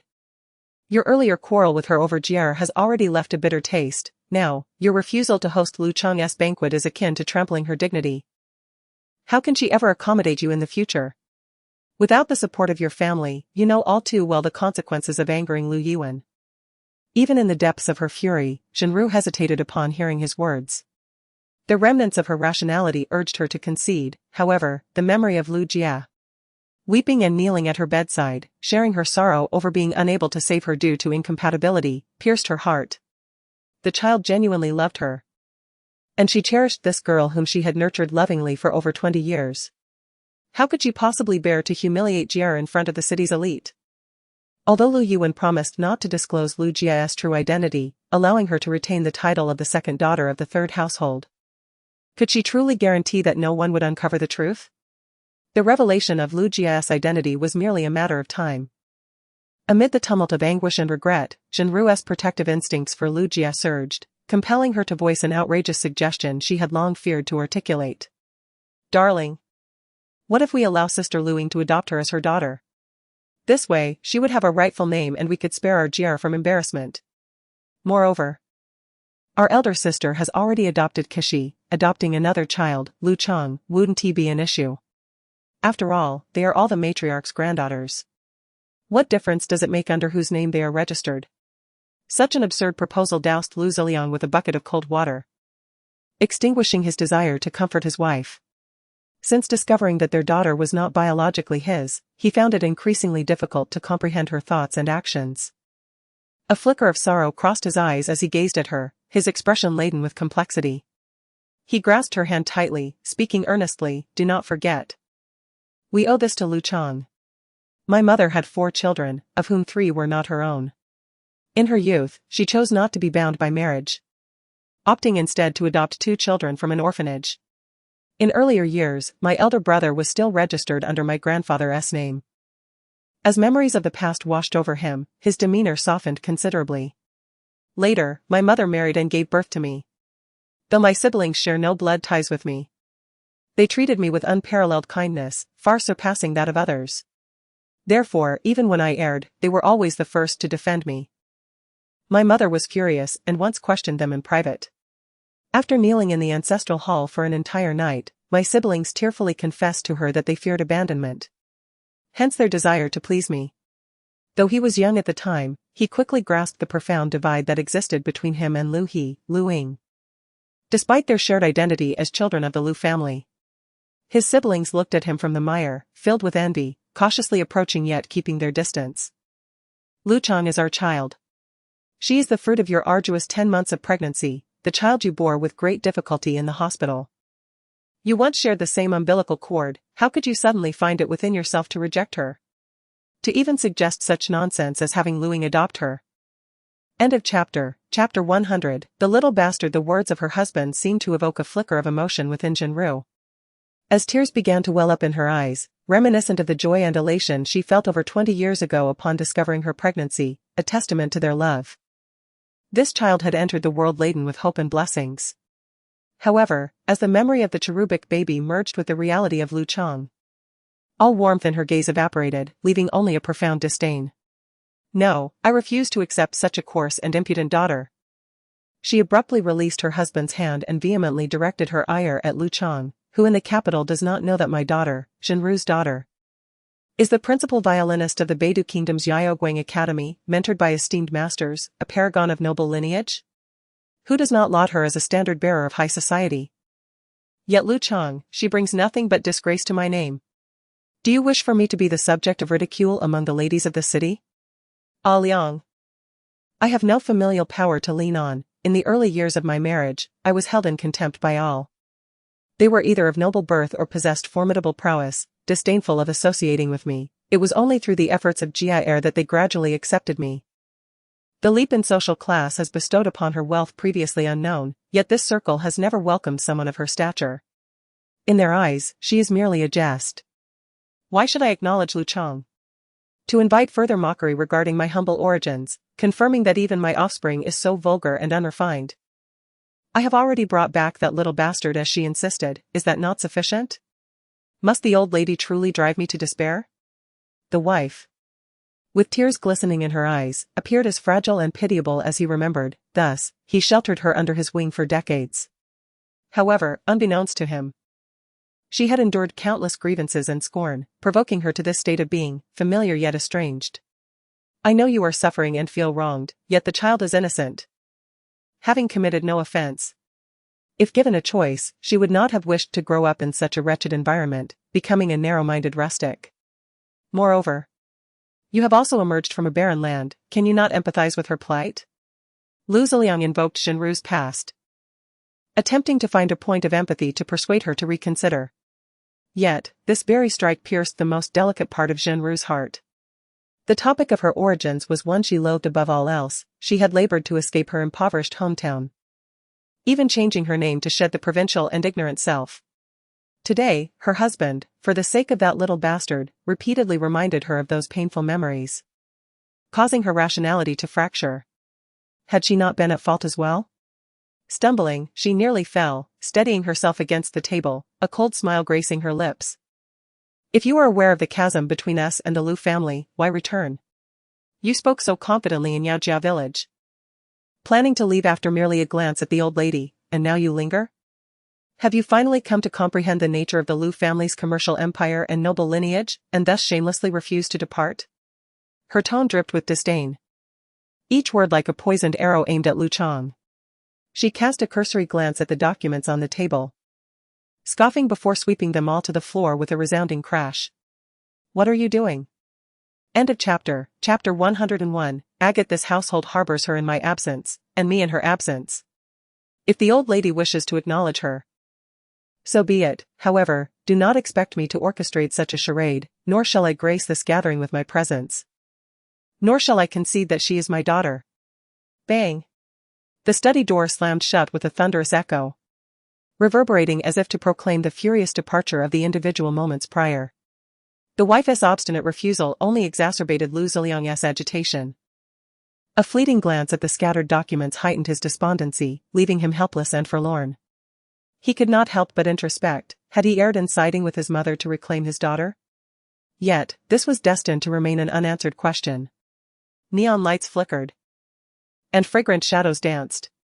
The banquet at the summit resembled a constellation of resplendent stars suspended in the night, their dazzling luminescence irresistibly drawing one closer to explore the enchanting scenes within. The paradise above the clouds allowed the ignorant populace to forget their woes, immersing them in blissful revelry. Yuchi entered. Brother, the contract for Agate expires in nearly 2 months, yet she just called to say she wishes to leave today. Should I approve her request or not? Yuchongi, seated on the sofa perusing documents, raised his gaze in curiosity at Yuchi's inquiry, furrowing his brow. Must you bring such trivial matters to me? Do I appear so unoccupied? Can't you manage a simple personnel arrangement? Yuchi bypassed the fruit basket on the floor, reaching for a notepad. Agate is someone you brought back, I must inquire for clarity. Otherwise, should she depart and you later wish to recall her, where shall I find her for you? Although his younger brother's demeanor did not suggest deceit, Yuchongi had no recollection of the name, let alone the visage of the individual. He merely averted his gaze, dismissively stating, handle it as you see fit. Very well. The chill of the late-night breeze was palpable, brushing against her ankle as Agate felt a shiver creep up her spine. She instinctively tightened her beige trench coat, unconsciously pursing her lips. Yuchi had approved her resignation, granting her permission to leave at once and subsequently handle the formalities. Her possessions were minimal, barely filling a small suitcase. She remained uncertain whether her current choice was right or wrong, and she had no clarity regarding her prospects for success in the future. A growing sense of melancholy weighed heavily on her heart, prompting her to steal one last glance at the ever-vibrant banquet at the summit, her eyes slightly reddening. A year prior, when she found herself at her wit's end, Yuchongi had rescued her. After recuperating, she had taken up the role of tea ceremony instructor and floral artist here. Initially, she regarded this place as a temporary refuge, planning to quietly escape to distant lands once the danger had subsided. Thus, she worked tirelessly to save money, perusing every potential destination suitable for her. However, the allure of the banquet at the summit proved too enchanting. She fell for someone she ought not to have, someone who would never return her affections. She yearned for a carefree existence and a sanctuary that could shelter her. She aspired to carve out a future for herself while she still possessed some semblance of beauty.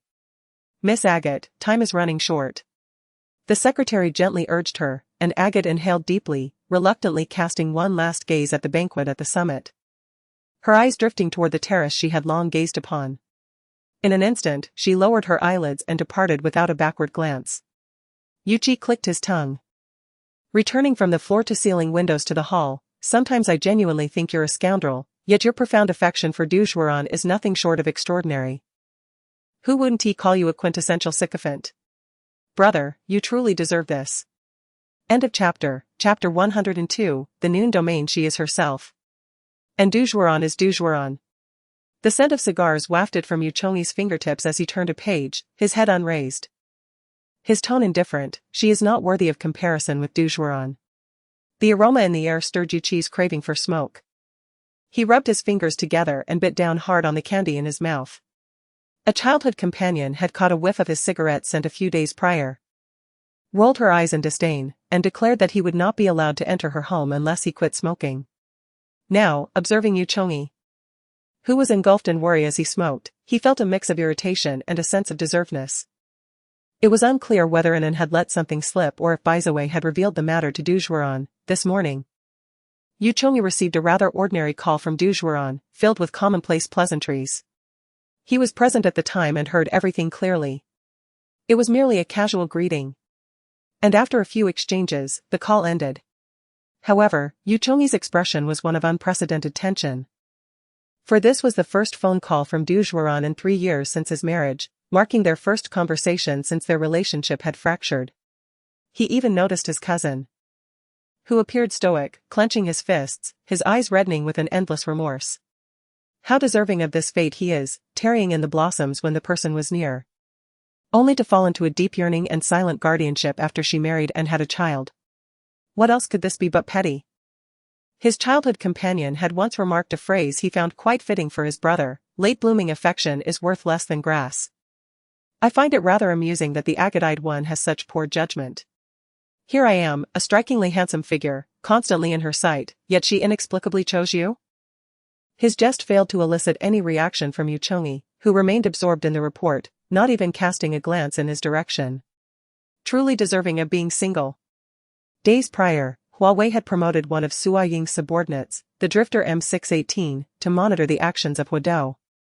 However, to her dismay, this pawn released by Laboratory 1 had diligently played his role, blending seamlessly with the ordinary elderly around him. Meanwhile, M618's workload had significantly increased, as he not only kept watch but also thwarted numerous assassination attempts against him. Naturally, Sua Ying, as his superior, took note of this.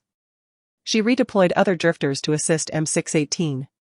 Yet, despite these measures, the attempts on Huadou's life continued unabated.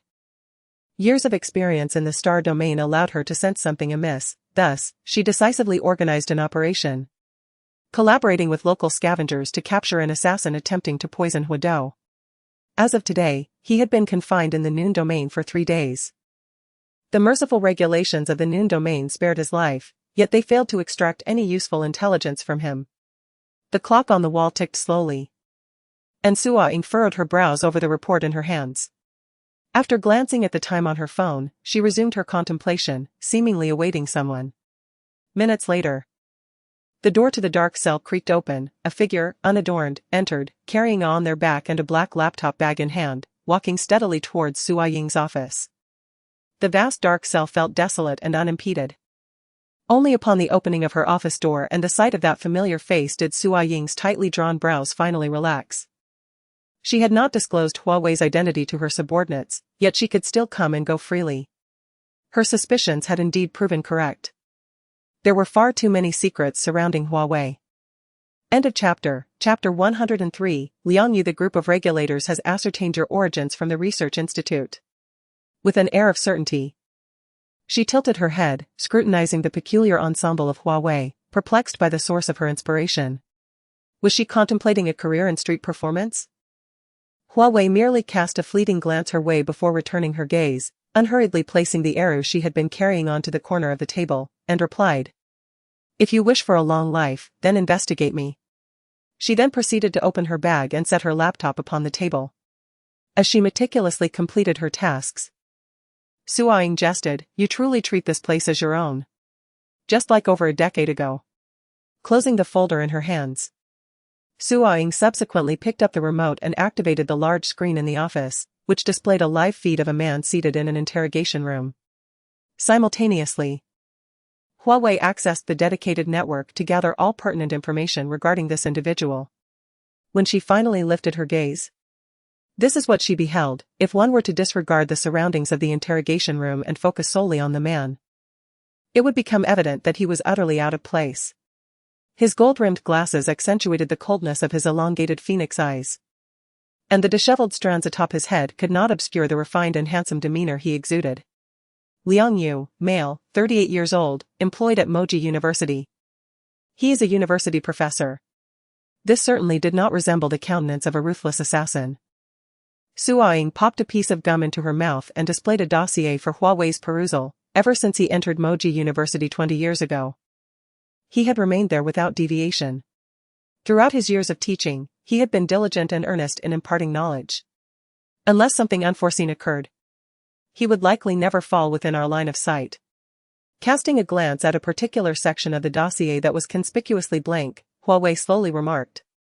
Moji's faculty is undoubtedly top-notch. It is a well-known secret that various industries actively seek talent from Moji. Even the most traditional professors are often seen flaunting their titles as visiting professors. Yet, he is an exception? Indeed, Suaing replied, a smirk gracing her lips as she switched back to the interrogation room's feed.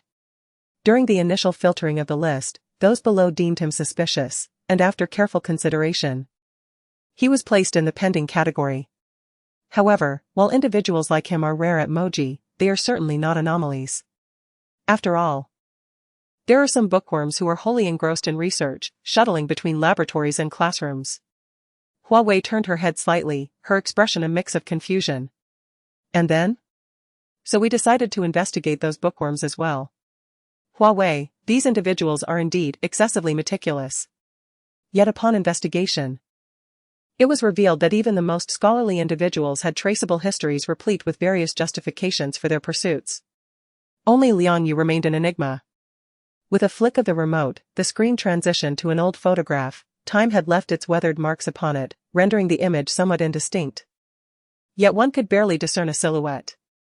Suaing raised her chin, gesturing for Hua Wei to observe closely. Take a good look. Who is this? The figure in the photograph appeared youthful and innocent, with remnants of baby fat adorning their face. The chaotic and dreary backdrop suggested a life steeped in poverty. At a glance, Hua Wei recognized the individual. Liang Yu was impoverished in his youth? If he had grown up in such circumstances, his path of integrity indeed seemed rather peculiar. End of chapter. Chapter 104. The assassin, however, it is not merely so. Liang Yu lost his parents to an unfortunate accident when he was merely 5 or 6 years old, leaving him to rely solely on his elderly grandmother for companionship. They struggled to survive on her meager pension. Furthermore, it has come to our attention that he nearly abandoned his pursuit of education due to financial constraints.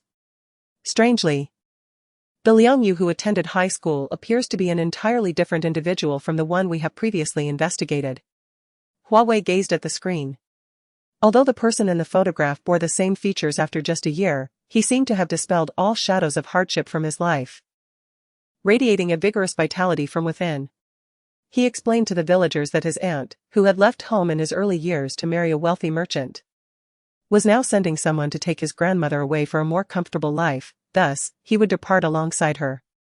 While this explanation may seem reasonable at first glance, a closer inspection reveals an unsettling air of peculiarity.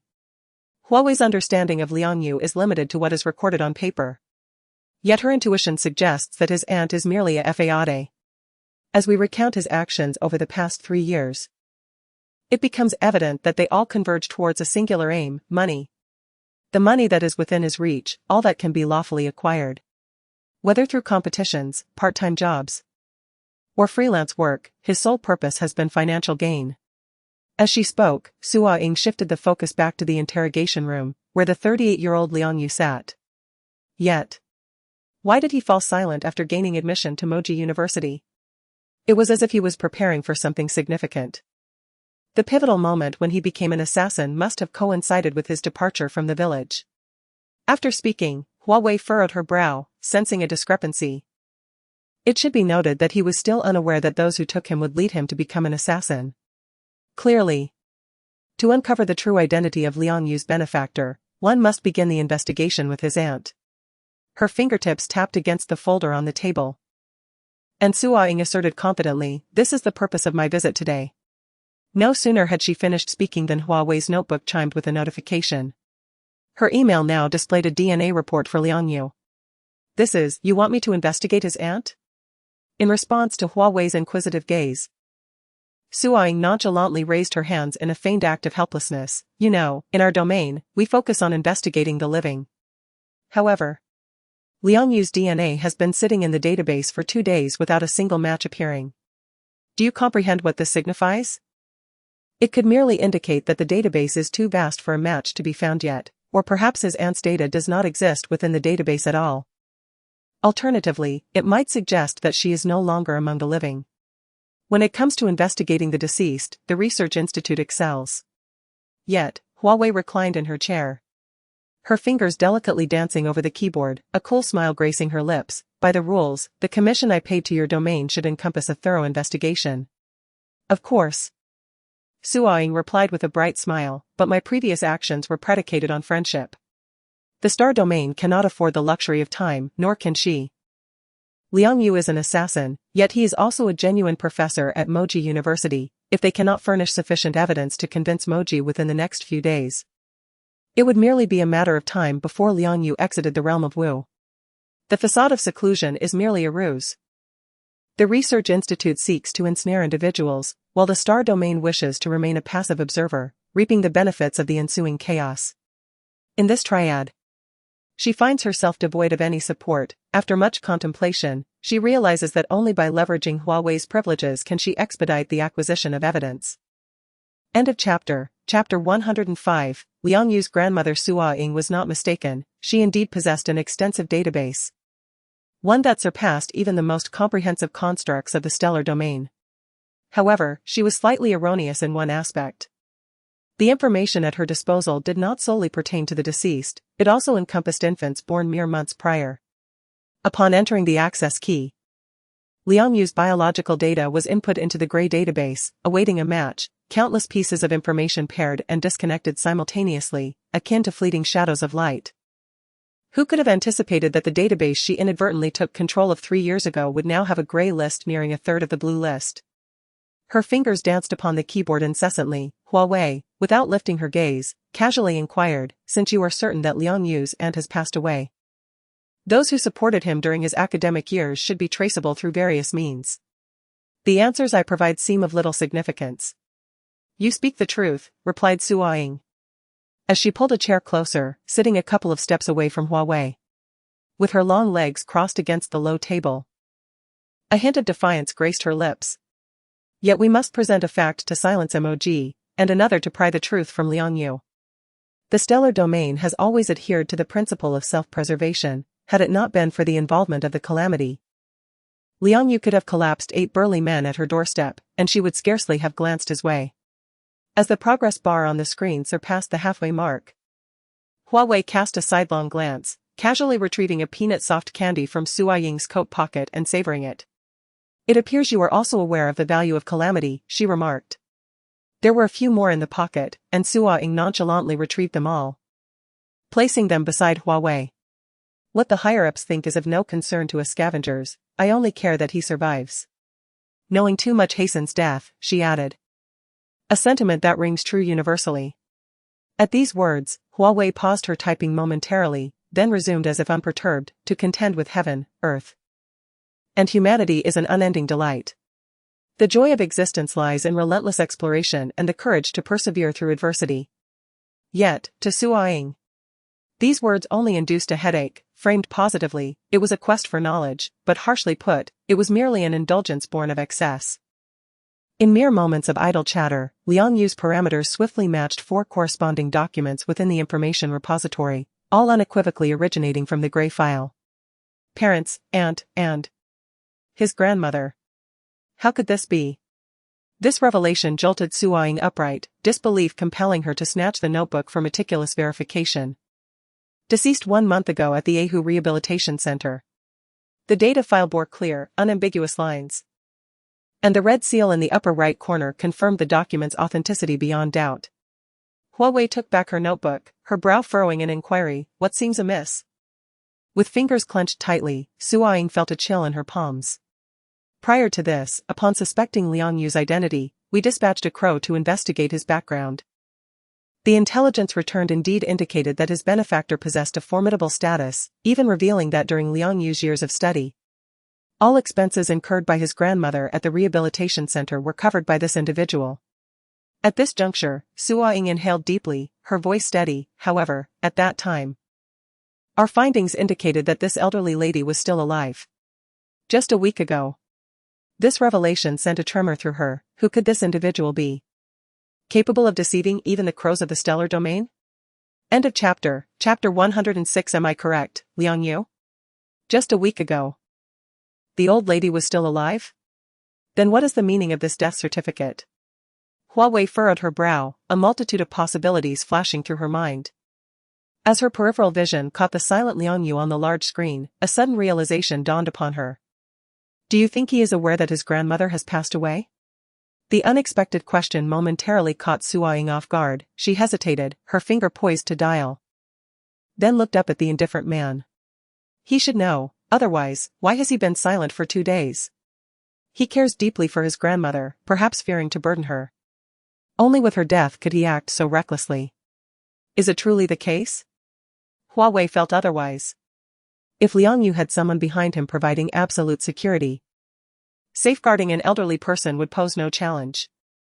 All he needed to do was keep his silence and await salvation. Swallowing the tasteless gummy candy in her mouth, Hua Wei signaled for Su Ying to activate the inquiry officer's microphone. She had something to convey. Inform Liang Yu that we are aware his aunt passed away overseas 23 years ago. It would be prudent for everyone involved to disclose the truth as soon as possible. Su Ying, standing beside her, exchanged a cryptic glance with Hua Wei, shaking the papers in her hand but remaining silent. The inquiry officer's voice relayed the message. And for the first time, Liang Yu, who had been silent, displayed a flicker of unusual emotion, though it was quickly concealed. Hua Wei continued. You harbor resentment towards her for knowing the hardships faced by you and your grandmother yet refusing to extend a helping hand. Later, when you were informed of her death, you were compelled to accept the aid that bore her name. Thus, for the next 3 years, you toiled incessantly, desperately seeking to escape this nightmare and reclaim your life. Am I correct, Liang Yu? The man lowered his head, the gentle facade cracking as his calm smile faded, revealing the frost within his eyes. Meanwhile, Hua Wei pressed on. But you have lost. You must comply with their dictates, forsaking your cherished aspiration of attending medical school to attend MOG University instead. You have become a weapon for them, a mere dog. I wonder what expression your grandmother would wear upon discovering you have become a ruthless assassin. A derisive laugh broke the 3-day silence in chapter 107. He calls you a madman, yet he remains oblivious. Hua Wei and Su Ying exchanged glances, each discerning the answer in the other's eyes. This was the breakthrough. Although our reputation has not been particularly favorable, I assure you, I am not deceiving you this time. Your unwavering certainty suggests that no matter what we say, you will not believe us. The loudspeaker mounted on the wall relayed Su Ying's words directly into Liang Yu's ears. Upon hearing them, a flicker of realization crossed his face, indicating he understood the situation. However, before he could utter a mocking retort, Su Ying continued. I know your grandmother resides in the Ahu nursing home in Haicheng, which is quite a respectable institution. Before Su Ying could finish her sentence, Liang Yu seemed to misconstrue her intent, growing increasingly agitated. What do you plan to do to my grandmother? You lunatics, unable to extract any information from me, are resorting to threats against her. Have you forsaken all notions of benevolence and propriety? We live in a society governed by law, your indiscriminate violence will not go unpunished. Initially taken aback by the interruption, Hua suddenly found amusement in the situation. She nudged her friend with her elbow, raising her chin slightly.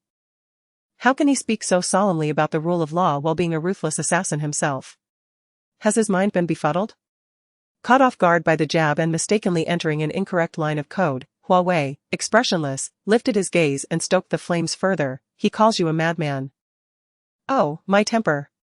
With her irritation escalating, Hua rolled up her sleeves, dialed a number on the phone beside her, and then activated the 4 loudspeakers in the interrogation room, cranking the volume up to 70. Beep, beep, beep. Hello, this is the Ahu nursing home. How may I assist you? Hello. I am the granddaughter of patient Xia Lansing. My name is Yan Yuxia, and I visited 6 months ago. Ah, I see. Are you calling to inquire about your grandmother's condition? Not quite. My father mentioned my grandmother's well-being, so I am aware she is fine. The main reason I am calling is that during my last visit to the garden, I encountered another elderly lady named Wu Sanin. I promised to bring her some hazelnut cake when I returned to the country. I wonder if she would be able to enjoy such a treat. Wu Sanin, you say? Please hold for a moment while I check. Miss Yan, are you still there? Yes, have you found anything? Unfortunately, the elder Wu Sanin passed away a month ago due to an acute illness. Regrettably, she will not be able to enjoy the hazelnut cake. Please accept my condolences. So sudden? She had just expressed her nostalgia for that flavor. May I ask where she is buried? I'm sorry, but I am not privy to that information. After her nephew handled all the arrangements, we lost contact. I understand. Thank you for your help. The call ended. The room fell into an unsettling silence. From the moment the phone rang until its conclusion, Liang Yu's expression transformed from anxiousness to disbelief, and ultimately to desolation. As he slowly lowered his head, utterly drained of strength. Do you now believe my words, Mr. Liang? I urge you to carefully consider which side will ultimately serve your interests. The 4 loudspeakers shattered Liang Yu's hopes completely, and tears streamed down his cheeks, falling to the ground. End of chapter. Chapter 108, Song Tongren. These wretched scoundrels. They had promised to ensure my grandmother's safety. With clenched teeth and bloodshot eyes, Liang Yu's expression was a portrait of anguish, his voice hoarse from the intensity of his curses. Yet, no amount of vitriol could restore his beloved grandmother.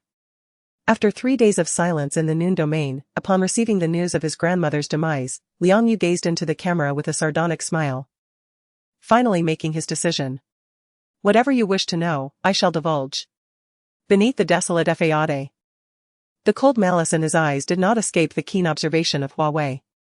The astute Professor Hua sensed something amiss. However, she refrained from revealing her suspicions to Hua, choosing instead to document all the conversations relayed through her headphones. The information provided by Liang Yu needed to be meticulously organized and verified by specialized wanderers, a process that would require time. Until then, all Hua Wei could do was wait. She retrieved the arrow she had forgotten in the corner and extracted a chip from her wristwatch for identification. Proceeding to the 09 prison on the 6th underground level of the Noon domain. Here resided Song Tongren, a C-class criminal and one of her old friends. The hot pot meal she had pre-ordered for him was now served, the bubbling broth emanating fragrant wisps of steam that caught the attention of inmates in adjacent cells. Meanwhile, Song Tongren sat in a corner, eyes closed in contemplation. As Hua Wei approached slowly, she inquired from just a door's distance, "Why are you not using your chopsticks?" At the sound of her voice, Song Tongren opened his eyes and met her gaze, yet remained silent. She recalled that Mr. Song hailed from a quaint county in the southern city, a place where spring reigned eternal and the climate was mild, producing uniquely flavorful livestock. Seated on the opposite side of the glass, she engaged in what appeared to be casual conversation. I had someone select the freshest dishes, flown in from the southern city. The proprietress, ever hospitable, even sent a homemade delicacy. It's authentic southern cuisine, Mr. Song. Do indulge and see if the flavors are familiar. However, Song Tongren remained as still as a statue, his only movement being the occasional blink of his eyes. Hua Wei absent-mindedly plucked the strings of the arrow and casually remarked, "Oh, I forgot to mention, the proprietress's surname is Luo." These words seemed to infuse life into Song Tongren, prompting him to stumble toward the table, as if fearing that the food would vanish in an instant. Trembling, he grasped the chopsticks, his eyes fixed on the platter of marinated dishes as if it were a treasure, caught in a dilemma of whether to eat or refrain. In that fleeting moment, something stirred within him, and the middle-aged man's eyes welled with tears. Hua Wei, still toying with the strings, feigned ignorance to his emotional turmoil. Continuing her monologue, before his departure, my subordinate delivered some snacks and trinkets from the capital to the proprietress. She mentioned wanting to bring them back for her daughter to enjoy. From the photograph, her smile suggests she is doing quite well. The taut string emitted a dull thrum under her touch. She glanced at Song Tongren, whose complexion had darkened, a faint smile gracing her lips, at least, separated from Mr. Song. She is faring well. Miss Hua, our contract has yet to be fulfilled in its entirety, we remain allies for the time being. Threatening my wife and daughter now seems rather unethical. End of chapter. Chapter 109, Taking advantage of the flames. This is merely a friendly reminder to Mr. Song. And it hardly warrants the imposition of such a grand title upon us. She smiled faintly, her eyes, dark as ink. Holding a hint of meaning, since you have taken the initiative to mention our amicable agreement, I might as well inquire. When do you intend to fulfill your promise to me? After all, it was you who once implored me to grant you entry here. Upon hearing this, Song Tongren's hand, poised with chopsticks, halted mid-air. He cast a deep gaze at Hua Wei behind the glass, then suppressed all emotions on his face and resumed his seat. Miss Hua, hailing from the Research Institute, should understand that all achievements in our line of work require time to mature. You posed this question to me 2 months ago. And my answer remains unchanged, the time is not yet ripe. The fingers that strummed the strings paused momentarily, and Hua Wei's smile faded. She stated, since Mr. Song is uncooperative, let us adopt a different approach. As her words echoed, a supervisor, who had been lurking in the corner, stepped forward and handed a folder to Hua Wei. Likewise, a duplicate copy found its way into Song Tongren's hands. With a sense of confusion regarding the other party's intentions, Song Tongren opened the document, quickly scanning it with keen eyes, only for his expression to darken significantly. You are taking advantage of the chaos, he exclaimed. Haha, Hua Wei retorted nonchalantly, her laughter echoing coldly. This reaction was inspired by a drama she had recently observed through the surveillance of Bai Fengkuai. Her sudden laughter not only startled Song Tongren but also unnerved the supervising personnel, who exchanged wary glances. It had been over a year since Miss Hua had exhibited such mirth. Her sudden laughter was indeed unsettling. The original terms concerning all attachments to Wu Yu remain unchanged, as we had agreed upon from the outset. However, regarding my side, since you have shown no inclination to fulfill your obligations over the past year, we shall no longer wait. He clenched the contract, attempting to defend himself. You must understand. These matters require time. I am aware, Hua Wei interrupted, raising her hand. But my patience has worn thin. Her brow furrowed as she regarded Song Tongren with a frigid gaze. When he chose Wu Yu as an ally, he should have comprehended the substantial price to be paid. With over a year past, there has been no indication of fulfilling the terms. Did he truly believe that this confinement was so easily endured? Given the difficulties in research and development, why not relinquish the team to us, allowing us to take over? This would resolve both the issues of time and funding, an advantageous arrangement for all parties involved. Fuming, he gritted his teeth. You wretched scoundrels. This is robbery. Such jesting, Mr. Song, she replied, fingers interlaced as she leaned against the high stool. You have enjoyed the protection of Wu Yu for over a year, yet you remain indifferent to our demands. Is this not a roguish behavior? Do you believe you still possess the capability to command this team? Do you think your enemies will not set their sights on this lucrative prize? Only in our hands does it hold true value, to you. It is merely a ticking time bomb. Regardless of how grandiloquently Hua Wei spoke, Song Tongren knew this was nothing but an act of blatant theft.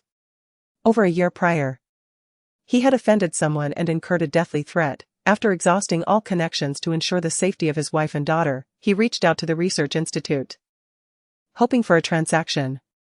Initially, there had been little interest, until he revealed his trump card. End of chapter. Chapter 110, the old man under the tree, a team that holds the potential to unravel the secrets of Research Institute Area 1, has drawn the attention of the Institute, placing him in an exceedingly awkward predicament. The Institute, compelled to salvage him due to the team's achievements, simultaneously finds itself at odds with him. Subsequently, the Institute colluded with the stellar domain to fabricate documents leading to his arrest in the noon domain, infused with a hint of admonition. He comprehended the significance of this team to him, hence, he tightly clutched it, unwilling to relinquish his hold. As long as the team remained in his possession, no matter how dissatisfied the Institute might be, they would have to exercise restraint. Yet, unexpectedly, barely a year had passed before their patience wore thin.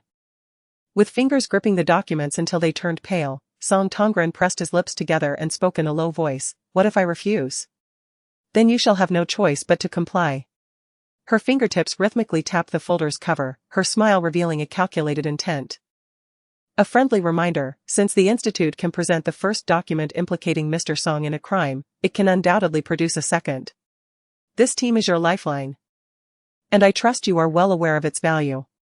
Over the course of more than a year, the Institute had thoroughly discerned Song Tongren's character. If left unchecked, they would be left waiting indefinitely for research results.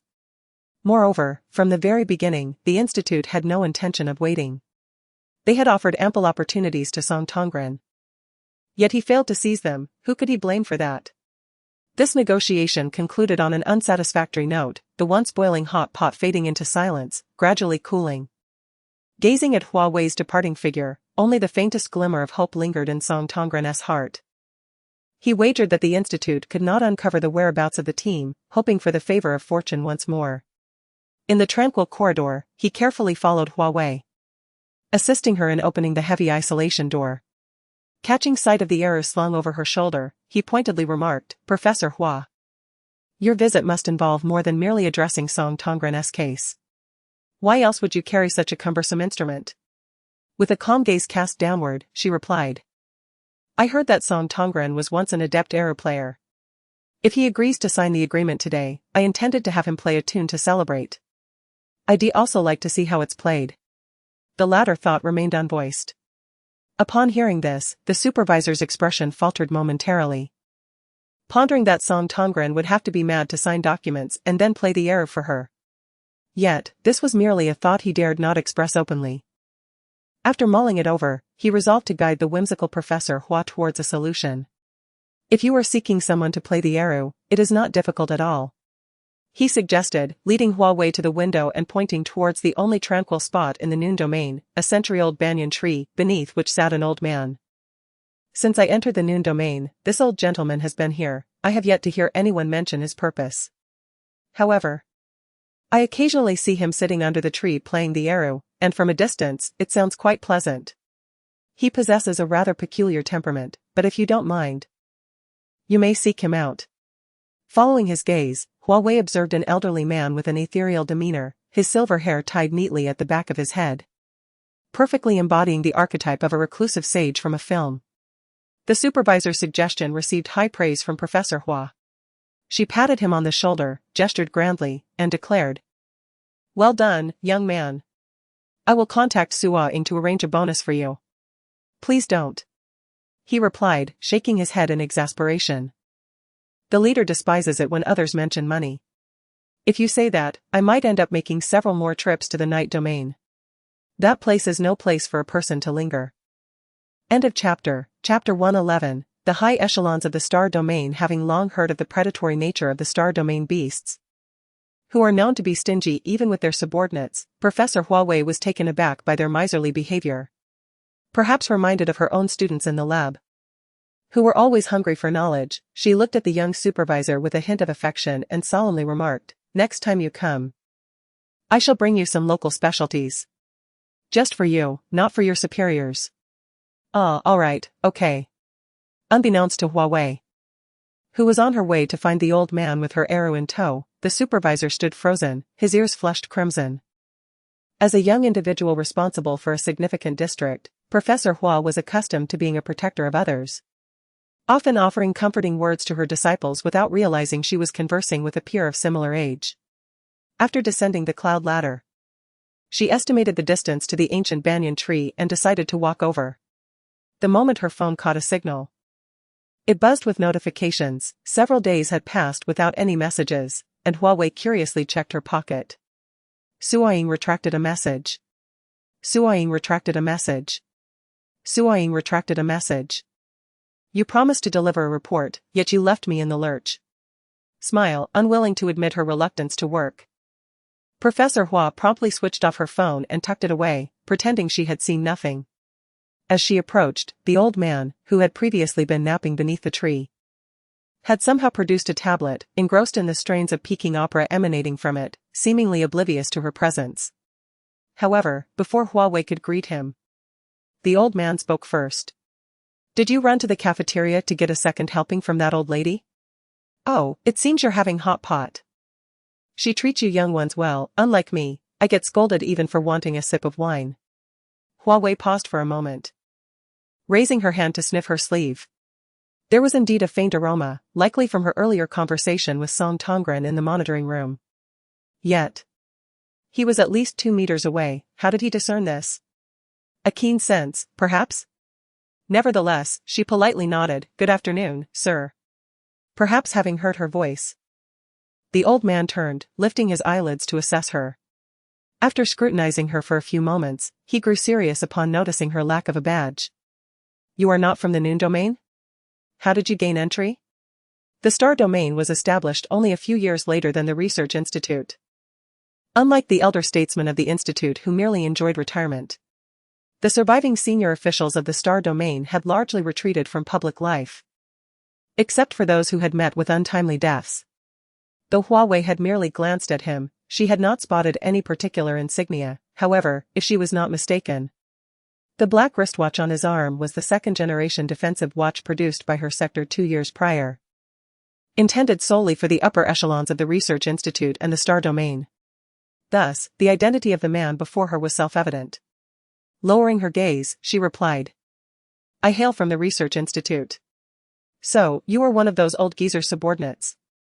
The old man scoffed disdainfully, his irritation evident as he turned off the Peking opera and began to berate her. You lot claim to be engaged in research, but in reality, you're just idling away your days. All the dirty and laborious tasks are left to us.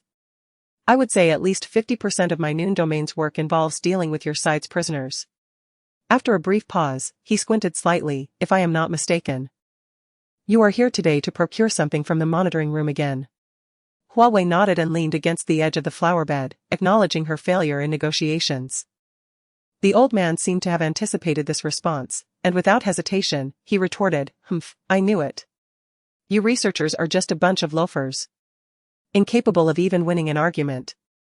End of chapter. Chapter 112. Could you play a tune for me? I do not mean to criticize, but could you possibly reconsider the work first, payment later policy at your institute? During my tenure, I managed to ensure timely payments. Yet now it seems that you will only pay us when you feel inclined to chase down the funds. Do you take my presence for a charity service? Is it expected that I continue without remuneration?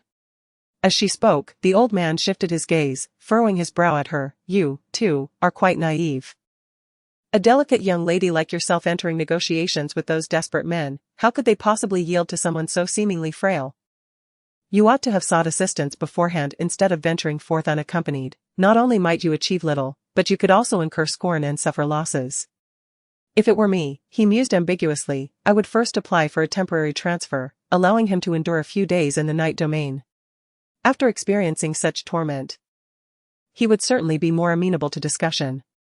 While speaking, the old man cast a disdainful glance at Hua Wei, evidently displeased with her lack of prudence.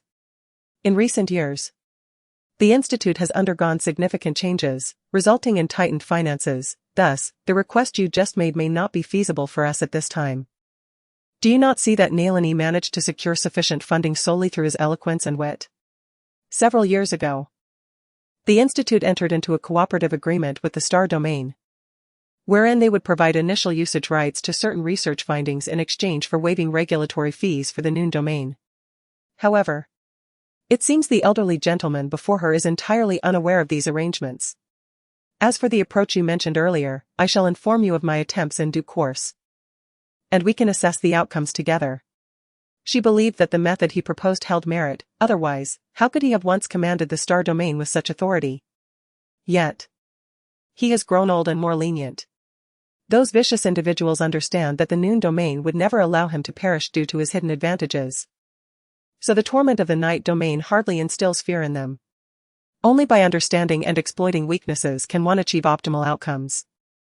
The old man frowned. Enough of this pretense, you need not flatter me with niceties. I am well aware that the star domain has transformed beyond recognition, undergoing profound upheaval. My previous remarks were merely a ploy to provoke a response, yet I did not anticipate your stubbornness. Not a single useful word escapes your lips. Hua Wei merely smiled faintly, choosing to remain noncommittal. Speak, young lady, what brings you to me? Your knowledge of the Institute suggests you hold a considerable position. While I am merely an eccentric old man idling away my time listening to music, what you seek may be beyond my ability to assist. Thus, I advise you to contemplate your request carefully before proceeding. Having encountered many young individuals eager to leverage connections for assistance, he was perplexed by their belief that he, having long since withdrawn from the core circle, could still influence matters. His earlier statement served as a final warning to Hua Wei. Should she dare to solicit his aid in contravention of the rules, she would find herself barred from entering any domain of the star domain for the rest of her life. Oh, it is of no consequence. Adhering to the adage that one must present a gift when seeking favors, Hua Wei produced a packet of peanut candies that Sua Ying had given her and offered it to the old man. Upon receiving a dismissive wave of his hand, she lowered her gaze and slowly unwrapped the candy, saying, I have heard that you play the arrow quite beautifully. Might I trouble you to perform a piece for me? Furthermore, I wish to record it for study. I understand this request may be somewhat presumptuous, and it is perfectly acceptable if you decline. End of chapter. Chapter 113, The Enchanting Melody. Is this it? The old man gazed at her in disbelief, momentarily frozen by the words of another for the first time. The instrument strapped to Hua Wei's back was unmistakably new, indicating it had not been played extensively. Thus, it was evident that the young girl before him was a novice, perhaps even a complete beginner in the realm of music. Yet, he found himself perplexed. Had the Research Institute truly become so demanding that its members were not only required to engage in development but also subjected to musical assessments? Regardless, it was indeed fortuitous for the young girl to seek him out today. No problem, leave this minor task to me. He waved his hand grandly, accepting the arrow from Hua Wei's grasp. With a casual strum, he confidently declared, You are fortunate to have come to me today. In the vast expanse of the afternoon domain, I dare say no one would claim the title of the best if I were to assert my skill with the arrow. The confidence radiating from the old man's face bolstered Hua Wei's spirits, reinforcing her belief that her visit to the afternoon domain was a wise decision. However, her smile soon faded. Behind a wall adjacent to the Tsui Yuan, there lay a long corridor where staff from the afternoon domain occasionally escorted prisoners or documents. A gentle breeze rustled the bamboo leaves, and now and then, a few supervisors from the afternoon domain would pass by. Familiar melodies wafted through the walls, causing two bystanders to exchange bewildered glances. Isn't today Friday? Why is the old man playing the arrow? One mused. His companion shook his head in resignation, covering his ears. Perhaps it's just a whim. My wife's menstrual cycle isn't even consistent, let alone the old man's moods. I truly beg for mercy. His arrow playing is nearly as terrifying as the fifth level of the night domain. Last night, I had a nightmare where the old man's arrow was chasing me, and it scared me awake. Keep that to yourself, otherwise, Aunt Luo will have us suffering through a week of bitter melon. The downcast supervisor felt even more exhausted upon hearing this. Aunt Luo was a skilled cook but fiercely protective. The last fellow who criticized the old man's arrow playing had likely been dining on stir-fried cabbage and mooncakes for 3 months. There are many sounds in the world that can induce discomfort, such as the scraping of cutlery against plates, nails on glass, or chalk on blackboards, all of which can be suffocating. Yet, Hua Wei now believed there was another sound worthy of this list, the old man's arrow playing. Perhaps even surpassing the others in its ability to irritate. To produce such a sound on the arrow, in a certain sense, one might consider this old man a character of significance. She raised her phone, aiming the camera at the old man's finger placements and rhythms, her mind simultaneously dissecting and reconstructing them into new melodies. In other words, while the old man played, her brain was busy composing. This had seemingly become an innate habit for her. As the piece concluded, the old man, brimming with confidence, patted his chest and raised his eyebrows, exclaiming, "How was that? Quite impressive, wouldn't you say? I won over my wife with this skill back in the day, she still praises my arrow playing." Upon hearing this, Hua Wei ceased her recording and put away her phone, unable to suppress a twitch at the corner of her mouth. "Are you quite certain it wasn't unbearable for your wife, who, unable to endure the torment of your enchanting sound, simply acquiesced?" "Indeed, it was quite good." She refrained from shattering this benevolent falsehood, having already discerned his identity from his previous remark.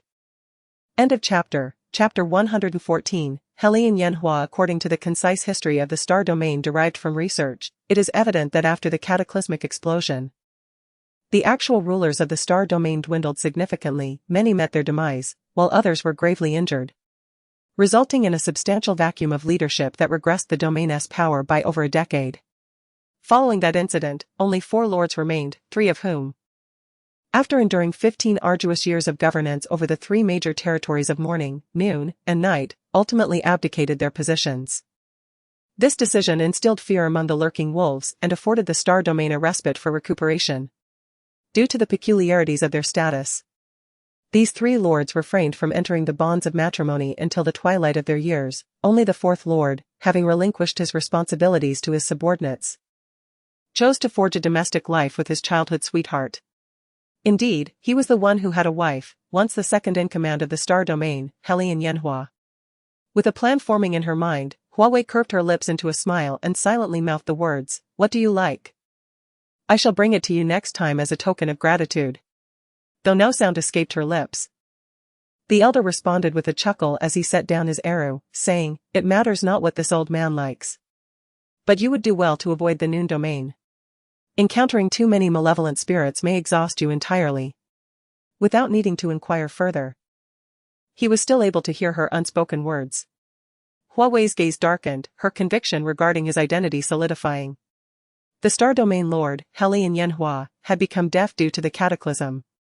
His deafness necessitated reliance on lip reading to discern the words of others. It compelled him to wear a defensive wristwatch that would alert him to danger. It led him to resign from his position to retreat and recuperate. Yet, in his ignorance, he remained oblivious to the fact that his arrow was played poorly. The loss of hearing heightened his sense of smell, rendering it exceptionally acute. Compared to the other 2 domains, the noon domain was perhaps the least afflicted. The morning domain was a path to despair, and the night domain resembled a hell on earth. It was only within the noon domain that one could bask in sunlight and truly live among humanity. Was it not the allure of the picturesque mountains and clear waters that drew him to settle here? Among the 3 domains, this was the only realm of humanity. A statement devoid of exaggeration. Helian Yanhua took a moment to process her words before erupting into hearty laughter, exclaiming, "You speak the truth. Indeed. Isn't the sunshine beneath the besieged walls still sunshine? The peace earned at such a heavy price should not be shackled by the burdens of a painful past. The heavens spared his life not for atonement, but to ensure he kept watch over the flourishing era that belonged to his fallen comrades." Tears welled in his eyes, cascading down his cheeks as he laughed towards the horizon, the tears blurring his vision. In his haze, he noticed a few individuals at the mahjong table glance his way, their jovial laughter mocking his sentimentality, questioning how he could resemble a lord. In the next instant, a deafening explosion resonated behind them. Bullets tearing through their chests and erupting in a crimson spray, he scarcely had time to utter a warning cry of run before he found himself utterly alone in this world. Hua Wei stood silently behind Helian Yanhua. Her breath held as she observed the defensive wristwatch on his arm flashing frantically with a red light, a harbinger of the immense emotional turmoil triggering its alarm. From her rough estimation, at least 5 gun barrels were trained upon her heart, ready to extinguish her life with a mere command. Yet, none of this seemed to matter. Just moments before, she felt she had unraveled Helian Yanhua's long-standing emotional knots. Perhaps she could leverage this insight to inquire about matters pertaining to the research institute from 15 years prior. End of chapter. Chapter 115, Is this a provocation? The gentle breeze swept through the fallen leaves, their withered yellow forms rustling softly, heralding the approach of an impending storm. Helian Yanhua wiped away the tears at the corners of his eyes, stifling a cough with his hand over his mouth, yet. Despite this, his gaze remained imbued with a flicker of joy, a signal of life amidst despair. It was as if a vibrant green weed had sprouted from a patch of desolate thorns, defying death to embrace existence. I dragged this frail body through the world, tethered by the thoughts of my beloved, too afraid to succumb, yet, on the anniversaries of their passing, I was always haunted by dreams filled with relentless inquiries and accusations. Awakening to face the silence of my fallen comrades. As the elder spoke, his eyes glistened with unshed tears, his hoarse voice betraying a hint of choking emotion that resonated with Hua Wei beside him. In the days following my awakening from the hospital, I was consumed by regret. Questioning why it was not I who had perished, why the true instigator of this calamity was allowed to linger, it now appeared to be a reckoning. A violent cough strained old wounds, the metallic sweetness choking Helian Yanhua as he trembled, clutching his mouth. Amidst his labored breaths, a white handkerchief appeared before him. His hawk-like gaze swiftly flicked to the emotionally detached Hua Wei, and he grasped the handkerchief, pressing it to his lips as he gradually regained his composure. The brief history of the Star Domain records that the cataclysmic explosion 15 years ago was instigated by the Panhai faction's discontent with the neutrality of the Star Domain, leading them to ally with various interest groups to launch an attack. Why do you claim to be the instigator? At this opportune moment, Hua Wei followed Helian Yanhua's trailing words to inquire about the catalyst of the entire affair. She was well aware that the so-called brief history of the Star Domain was merely a fade, a truth unspoken yet understood by all. Huh. Helian Yanhua scoffed, recalling how the Research Institute had turned a blind eye to the Star Domain 15 years ago, only to later pen accounts of their supposed assistance. Some matters of pride can be overlooked, let us not make a spectacle of our misfortunes. The professor from Hua Wei's own institution adjusted the non-existent frames on his nose, remaining non-committal to Helian Yanhua's remarks. After delivering a scathing commentary about the Research Institute, Helian Yanhua surveyed Hua Wei with a sense of satisfaction and continued, I had intended to take the secret to my grave. But now I believe there is a more advantageous choice. Sensing the encroaching danger, Hua Wei took a step back, narrowing her eyes. Can I choose not to listen? Professor Hua Wei, I suggest you do listen. He parted his lips, accurately articulating her identity. The ultimate authority of the 7th District, Ren Shou, has safeguarded you for so many years. It has not been easy, has it? A subtle change flickered across Hua Wei's face, her lips curving into a smile that did not reach her eyes, even in retirement. News of the Helian Lord remained astutely informed. Likewise. Manipulating the tablet, Helian Yanhua pressed play, the melodious strains of Peking opera filling the air once more. Yet in the next instant, he hurled the tablet several meters away, its shattering sound shattering the tranquility. Before Hua Wei could voice her confusion, guards hidden among the foliage emerged, only to swiftly retreat without a sound. The weapons once aimed at Hua Wei vanished without a trace. When a secret is known to those who should remain ignorant, it ceases to be a secret. They know that knowledge could spell their doom, yet I trust that Professor Hua Wei will survive until the day the truth is unveiled.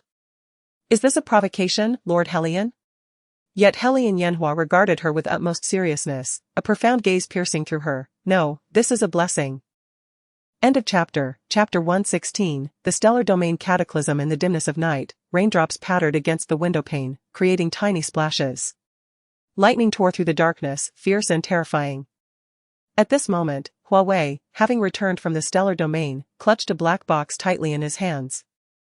Lying on his bed while gazing at the map projected by the white squares on the ceiling, it depicted the situation 15 years prior to the cataclysm, with various factions entrenched all around. The chess pieces of these factions were scattered across the board, ready to incite conflict with the slightest misstep. The stellar domain, meanwhile, maintained a neutral stance, firmly positioned at the center of the board, becoming the object of desire for many, even a target for seduction. Among the 3 great domains, 12 lords emerged, each a formidable figure forged through trials of fire and blood. Rumors circulated that, after repeatedly failing to gain the upper hand against them, some had set their sights on 4 female lords. They invested heavily to train a diverse array of men and women, dispatching them into the territories of these 4 lords in a vain attempt to employ the charms of beauty, yet, without exception, they were met with the fierce tactics of the lords, causing them to falter on the spot. Following the spread of this tale, outsiders deemed the stellar domain impenetrable, akin to a fortress of copper and iron. The course of events shifted as Hua Wei slowly closed his eyes, his mind drifting back to the long story recounted by Hellion Yanhua after her inexplicable blessing. Unlike the Institute, which boasted backing from higher authorities and possessed its own formidable strength, the stellar domain was initially founded on the trade of information. As time passed, this hacker gradually amassed wealth, laying the foundation for the stellar domain and recruiting its original elders, the three initial lords. Subsequently, one of the lords established the morning domain. The original lord of the morning domain, with substantial capital, decisively abandoned the trade of information, forging a new path for the stellar domain. They began charging exorbitant custodial fees, ensuring absolute security for clients' possessions, any item at all. Following the implementation of this plan, the returns were swift and substantial, rejuvenating the financially strapped stellar domain. The emergence of the afternoon domain and the night domain were mere ripples in the chain reaction initiated by this venture. Wealth accumulated like towering mountains, galloping forward like untamed steeds. As time flowed on, new lords gradually succeeded one another, and by the time the reins fell to Hellion Yanhua, the stellar domain was at the zenith of its power. He inherited everything from the original morning domain lord, including the operational plan that endures to this day. A year prior to the cataclysm, on an unremarkable afternoon, the A-list hanging within the morning domain's intricate web updated its information as usual. The high custodial fee propelled this commission to the top tier. When the personnel responsible for regulation encountered a fee exceeding the highest premium on the A-list by tenfold, they sensed something unusual. The news was escalated up the chain until it reached Hellion Yanhua. Wealth captivates the heart. Hellion Yanhua admitted that he had harbored suspicions about potential issues. However, the custodial fees on the A-list had all undergone verification. Since this commission had landed in his hands, it signified that half of the premium was already secured in the stellar domain's treasury. Attempting to reclaim this sum from the merciless stellar domain, known for taking advantage of others, was less feasible than outright theft. Thus, Hellion Yanhua dedicated considerable manpower to thoroughly investigate the commission and, after repeated confirmations with the client, felt assured in accepting the assignment. End of chapter. Chapter 117, The Secret of Life according to the client's account. He is a distinguished professor employed at a clandestine research facility. Approximately a month ago, their laboratory fell victim to an assault and assassination orchestrated by unknown assailants. During this tumultuous period, colleagues perished, and the research institute was obliterated, reducing countless invaluable documents to mere ashes. He considers himself both fortunate and unfortunate. In the final moments, he risked his life to retrieve the facility's most confidential documents and managed to escape, ultimately finding refuge in the morning domain. However, the news of him being the sole survivor had reached the adversaries, and it was likely that he could be gunned down at any moment around a street corner. At this juncture, Hellion Yanhua chuckled ironically, recounting to Hua Wei how he had advised the adversary, now in dire straits, to seek shelter in the noon domain, believing in the safety of the detention center there. Yet, the adversary declined, citing the inability to conduct experiments as the reason. In hindsight, that seemed even more ludicrous. Following the establishment of the agreement, Hellion Yanhua divided the sensitive data into 5 separate boxes, each hidden in a distinct location, one of which was stored in the 18th underground level of the morning domain. 6 months later, he received a substantial sum of money along with the final letter from the client, which contained a series of garbled characters. The client had passed away. These 5 black boxes became orphaned possessions. Despite the loss, Hellion Yanhua occasionally encountered obituaries of other clients in newspapers and news reports, prompting a moment of sorrow before he ultimately dismissed the matter from his mind. This indifference persisted until the central tower of the star domain collapsed with a thunderous roar. He witnessed intruders trampling over the heads of comrades, demanding to know the locations of the 5 black boxes. It was only when the warm blood of a fallen companion splattered across his face that he realized he had unwittingly brought a bomb into his home. Merely for those 5 black boxes, the star domain paid an excruciatingly steep price. 8 lords were assassinated, and the morning, midnight, and noon domains raised a level 1 combat alert, yet casualties continued to mount, rivers of blood flowing. In this cataclysmic event, he permanently lost his hearing. Along with the F chapter 118, assist me in securing an identity yet, this absurd and laughable truth weighed heavily upon Hellion Yanhua, leaving him breathless. At that moment, when he issued the command to imprison the hacker in the night domain, his hand hung at his side, clenched tightly into a fist. The deep red imprint etched into his palm. Lacking the authority to act, he found himself powerless to address the situation. The determination regarding the descendants of the founder required the unanimous verdict of all reigning lords. However, the faces of the dozens of lives lost throughout the star domain, the bloodied countenances of his comrades, were indelibly etched in his mind, as if accusing him of inaction against the perpetrator. His molars ground together until they bled. And he sank to his knees, gazing at the prominent totem in the central hall, which seemed unbearably glaring. Hua Wei could not comprehend why Hellion Yanhua chose to divulge this past to her, an outsider. Their 7th district was not well versed in this matter and held no interest in the stolen black boxes. Moreover, life sciences were the focal point of research in the 16th district. Perhaps it would have been more meaningful to whisper these truths in Nai Linyi's ear. Yet, did Miss Hua not wish to uncover why, 3 years prior, the directive from the 1st district had reached the doorstep of the 7th district, only to be retracted at the last moment? Her fingers momentarily paused on the strings, and she lifted her gaze to meet his. Hellion Yanhua steadied himself and stepped forward, locking his eyes onto hers, slowly articulating, "Do you believe that Huado retreated from the world merely due to his injuries after that explosion? Your conviction is misplaced. Do you think that the individual surnamed Liang, confined in the Noon domain, merely sought to kill him? Hua Wei, Professor Hua. Do you not yearn to understand how all of this directly pertains to you?" As the gentle breeze flowed, the sunlight elongated their shadows. His words struck Hua Wei's heart like a series of hammers. She stood defiantly against Hellion Yanhua, resembling both adversaries and unallied comrades. The projection on the ceiling remained a brilliant azure, layered in exquisite beauty, yet beneath this splendor lay countless lives and unfathomable schemes buried deep. After a prolonged moment of contemplation with her eyes closed, she finally grasped the black box in her hand. The familiar strains of the 8th Night Requiem echoed in her ears, only to fade into silence moments later, accompanied by shallow breaths, yet no words were spoken. "Assist me in acquiring an identity at the South Union Private High School," she stated. A few moments later, a slightly hoarse inquiry emerged from the other end. "For how long?" Hua Wei raised her gaze to the intricate web of Huado's connections depicted on the wall, fixating on one of the red dots as she uttered 2 words, "Unknown." Perhaps it was the first time a request without a time limit had been heard. After a prolonged silence, a response was finally provided. "In 3 days, at the designated location, the Black Cat will deliver what you require." On the other end was the individual who had been aiding her in securing identities for the past 3 years. She had never met this person and knew nothing of their identity. This was the item granted to her after the withdrawal of the 1st District's directive, following Renshou's solitary confinement in the research room for an entire day and night. He had said, "This is utilizable. Do not fret over the consequences. The price has long been paid." As she received the chip, she detected a heavy scent of tobacco clinging to her teacher. From that moment, she understood that as long as the peril from the 1st District remained unresolved, both she and the 7th District would inevitably be driven into a corner.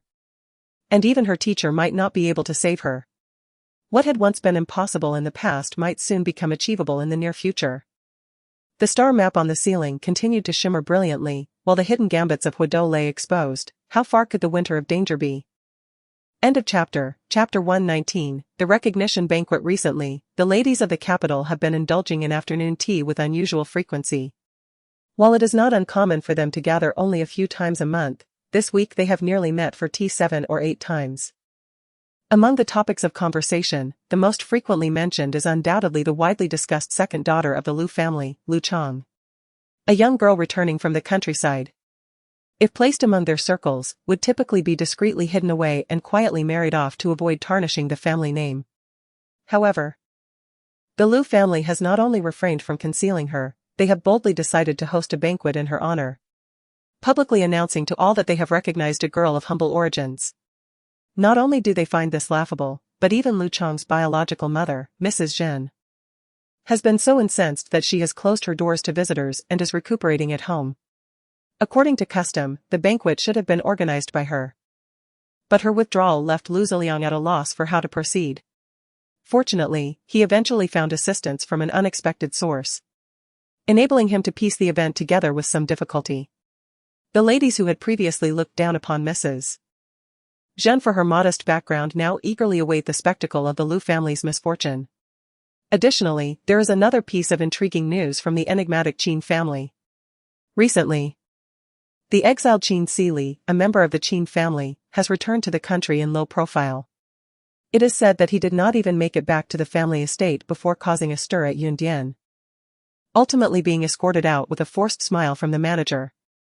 The Qin family has deep roots, and few dare to provoke them. Their maternal family, the Bai family, controls maritime commerce and commands respect from all. Shortly after the incident at the Yundian banquet, members of the Bai family visited the Qian family to apologize. In a twist of fate, Bai Bifeng, who accompanied his brother, unexpectedly declared his intention to pursue Qian Jingjing. It is noteworthy that Qian Jingjing is already engaged to Yu Chongyi, and coincidentally, Qin Sili shares a significant friendship with Yu Chongyi. The four prominent families, Qin, Bai, Yu, and Qian, hold substantial positions in the capital, making these matters neither trivial nor inconsequential. On one hand, they could be dismissed as mere frivolities among the younger generation, yet, on the other, the Bai family's actions could be perceived as an attempt to disrupt the union between the Yu and Qian families, tarnishing Qian Jingjing's reputation. Rumors have even surfaced that the Qian family's second daughter recently sought to replace her sister in the engagement with Yu Chongyi, causing quite an uproar at home, including a hunger strike. The ladies who once defended the Yu family now regard Yu Chongyi with a more discerning gaze. Does the young girl lack understanding? Or is Yu Chongyi, as her prospective brother-in-law, also oblivious? If he had not inadvertently led Qian Yeye to misunderstand his intentions, why would she resort to such drastic measures against her parents? 2 days later, the recognition banquet commenced. You all certainly made me search high and low for you. It seems you have been hiding away. The late arriving Mrs. Luo gracefully accepted a cup of clear wine from a waiter and briskly made her way toward her circle of friends. At the forefront was a lady adorned with a simple hairpin, her light-colored qipao accentuating her elegance. With gentle brows and a warm smile, she turned to Mrs. Luo and said, "Along the way, I wondered where you had gone. I thought I would see you at the entrance. Who knew your husband, Mr. Luo, would be so reluctant to part with his beautiful wife, keeping you here for so long?" Upon hearing this, Mrs. Luo covered her mouth lightly, laughing as she waved her hand dismissively. "Oh, please, don't say that, it's quite embarrassing. I had originally planned to wear a splendid gown to outshine everyone, but alas, my husband, in his clumsiness, spilled a cup of milk on it. I hurriedly changed my outfit and rushed here. Yet I still arrived a bit later than the rest of you." End of chapter. Chapter 120. Arrow. It seems that the situation is not merely about a spilled cup of milk. Mrs. Li, adorned in a champagne-colored gown with a trailing hem, concealed her lips with a small fan, laughing with a hint of mischief. "How does it feel to be separated from your husband? I have heard that your spouse's transfer will soon be finalized, allowing you both to reside in the capital for an extended period. I suppose I will no longer have to wait several days just to arrange a meeting with you." The gathering consisted of married ladies, all of whom understood the playful banter. Even the usually reserved Mrs. Song couldn't help but steal a few glances at Mrs. Luo's gown. However, as they were all close friends, Mrs. Luo playfully scolded her companion before responding, "You have such sharp ears. After all these years of marriage, you have yet to shed your blunt tongue. I fear I may become a nuisance, and you all will try to avoid me." "What nonsense!" Mrs. Song replied, her demeanor cool yet gentle. "I have taken a liking to Arrow as my daughter-in-law and look forward to the prospect of our families becoming in-laws. Why would we avoid you? In fact, I would be delighted to have you visit more often." At this point, Mrs. Yang, who had been silent, interjected. "In about a year, Arrow should be returning, right?" "Indeed," Mrs. Luo said, warmth blooming in her eyes at the thought of her daughter completing her studies. She mentioned over the phone that she should be back by August next year. "That's splendid. If Arrow does not fancy your son, perhaps she could consider my Yango." Mrs. Li teased. "Though he is 2 years younger, if Arrow is fond of him, it matters not. I would gladly send him to your family as a son-in-law." As the conversation meandered further from the original topic, Mrs. Luo, suppressing her laughter, lowered her voice and feigned seriousness. Let us not jest too much. The star of today's gathering is Miss Luer. It would not be proper to continue discussing my arrow, especially if Miss Lu is as radiant as a celestial being. It would only serve to embarrass Arrow. The four ladies were prominent figures in society, their families distinguished, and their movements always observed. Even with their lowered voices, those with keen ears could discern their conversation, especially since their intention was to witness Jinru's humiliation. Let us not spare any face, Mrs. Li said, folding her fan and swaying it slowly. Years ago, Lu Zeliang foolishly overlooked my sister Zhao, insisting on marrying that little vixen, causing my sister much distress in the capital. Now that the tides have turned, why should we not enjoy the spectacle? Min Zhu, cease this talk, Mrs. Song admonished gently, her expression darkening at the recollection of past events. She pressed down on Mrs. Li's hand, urging her to refrain from further comments. She understood that her friend was merely forthright and not malicious, yet in such a setting, she wished to avoid revisiting that distasteful chapter of their history. Finding a three-legged toad is rare, but two-legged men are abundant. Observing the chaos surrounding the Lu family, she felt a sense of relief. She was grateful that Lu Zeliang had been blind to her worth and that Jinru had pursued love, knowing full well she was Lu Zeliang's fiancée, thereby shattering their marriage pact. Otherwise, how could she have the splendid life she enjoys today? End of chapter. Chapter 121, The Lover of My Biological Father Sister Zhao, Yu. Noticing the unfavorable expression on Mrs. Song's face, Heilun Mingzhu tightened her grip on her folding fan, reluctantly sealing her lips. She assumed that Zhao Ji still harbored feelings for Lu Zeliang, which was why she refrained from speaking further. Lady Luo, adorned in flowing sleeves, sensed the tension between the two and discreetly pulled Heilun Mingzhu a few steps away, creating distance. After exchanging a few hushed words, Heilun Mingzhu's expression gradually improved. However, her gaze towards the Lu family was far from benevolent. What did you say to her? Catching sight of Heilun Mingzhu striding towards the main hall, Zhao Ji quickly realized that Lady Luo must have concocted some scheme, for it was unlikely that Heilun Mingzhu's stubborn nature would allow her to quiet down so swiftly. Sister Zhao, just wait and see, Mingzhu knows her boundaries. Lady Luo smiled as she grasped Zhao Ji's hand, unwilling to divulge what Heilun Mingzhu intended to do. Zhao Ji felt uneasy, yet after some contemplation, she chose not to voice her concerns further, merely advising, let us not make things too unpleasant. Lady Lu has been quite gracious to us. Yes, I understand. The banquet hall brimmed with fragrant scents and lively chatter, yet in the room at the end of the corridor, an unsettling silence prevailed. An hour prior, she had learned from Lu Quixie's message that Jinru, harboring a disdain for her, was unwilling to take charge of the banquet arrangements, nearly causing Lu Zeliang to lose face before Lu Yuan. However, during Jinru's retreat for recuperation, Lu Zeliang had summoned a female acquaintance to manage everything, granting her authority akin to that of Jinru. Coincidentally, this woman had met with her just half an hour ago. Upon their encounter, the woman had momentarily appeared taken aback, then politely distanced herself, meeting her gaze with a perfectly measured smile. Miss Lu Chang, the makeup artist, will arrive shortly. In a single glance, she discerned the ambition glimmering in the woman's eyes. The fervor displayed by her students when they were resolute in their plans mirrored this ambition, if not exceeding it. Moreover, the subtle design elements of her attire bore a striking resemblance to the accessories worn by Lu Zeliang, suggesting they might very well be a couple set.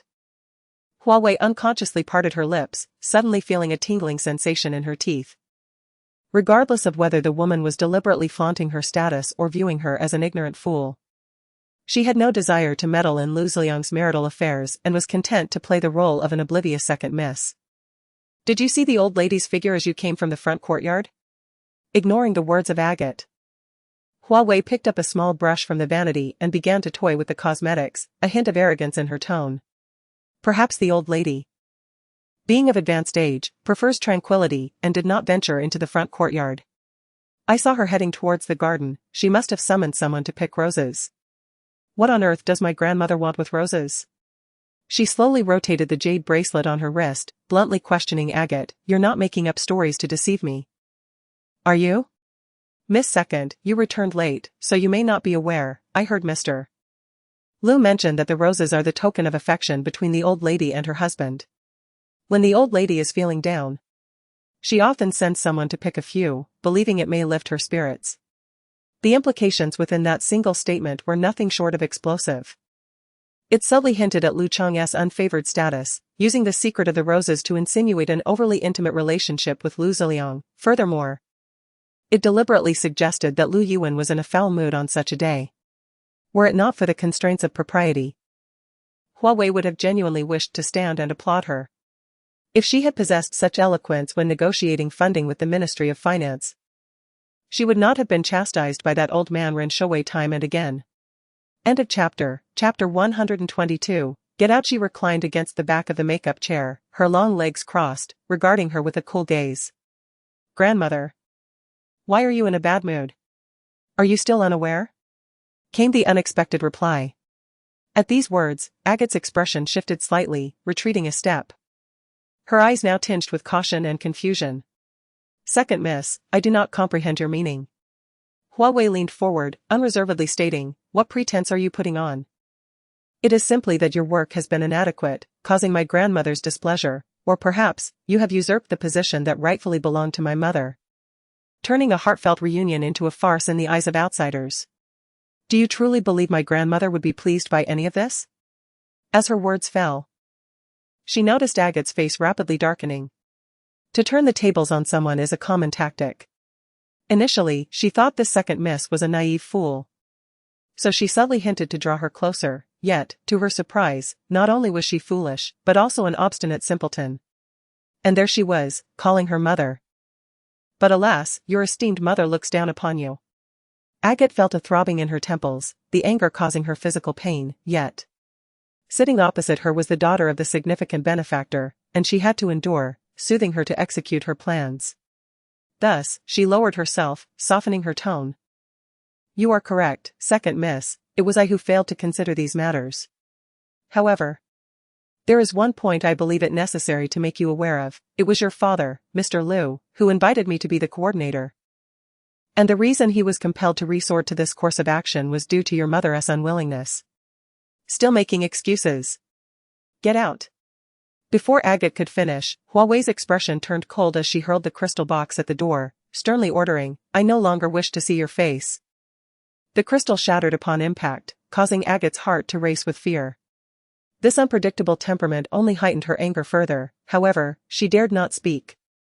Lowering her head and clenching her fists tightly, feeling utterly humiliated as she softly replied, Then I shall take my leave, second Mississippi. The door was gently pulled shut, and Agate shot a resentful glare at Hua Wei behind the door. After a moment to compose herself, she finally stepped outside. No anomalies detected in thermal source, no abnormalities in sound wave response, but fluctuations in frequency are unusual. Should we initiate a signal hijacking on M66? No. It was merely a matter of Agate relaying some negative comments to Lu Ziliang. Whether she listened or not was of little consequence. Her current permissions were limited, and there was no need to involve her robot. The white cube ceased its scanning. Hua Wei gazed at the scant lines of text on the screen, lost in contemplation. Her acquaintance with Lu Quixi was merely superficial, the fragile ties of kinship appearing as thin as paper in her eyes, yet why had Lu Quixi informed her in advance about Agate's background and Lu Ziliang's ambiguous relationship? If the intention was to escalate matters, she should have delivered this information to Jinru to maximize its impact. Turning the cube in her hand, she pondered momentarily before a smile broke upon her lips. It seemed that the Lu family members all wished to use her as a blade. She slowly raised her gaze, and under the bright lights, the reflection in the mirror revealed a striking visage, with clear eyes and radiant teeth. Sua Ying had once jested that her appearance was capable of causing quite a stir. Since Lu Quixi was so eager for her to stir the pot, how could she not present Lu Ziliang with a grand gesture in return for Lu Quixi's thoughtful information? Lu Ziliang and his wife despised her, considering her a disgrace to the Lu family. Even the mistress of her biological father sought to step over her to rise higher. With a profound understanding of the situation yet weary of the constant maneuvering, Professor Hua decisively retrieved a box of makeup. Applying it to her face while contemplating, since everyone so thoroughly detested each other, why not sit down calmly and exchange a few jabs, resolving matters once and for all? End of chapter. Chapter 123. the golden son-in-law in an inconspicuous corner, the tardy makeup artist stood before Agate, curling her lips in mockery. Sister Agate. Why is your second miss so pretentious? It's merely a half-hour delay, does she really need to lock the door and refuse me entry? I apologized profusely outside. Yet she remains utterly silent. The speaker, Zhou Meng, was a friend Agate had made while working at the Cloud Summit banquet. Her personality was somewhat brash and unreasonable. A woman who would not relent even when in the right. Agate had intended to use Zhou Meng's fiery temperament to put the rural-born Lu Er in her place. But she was taken aback by the girl's unpredictable nature, utterly foolish. Agate dismissed Zhou Meng's words, allowing them to flow in one ear and out the other.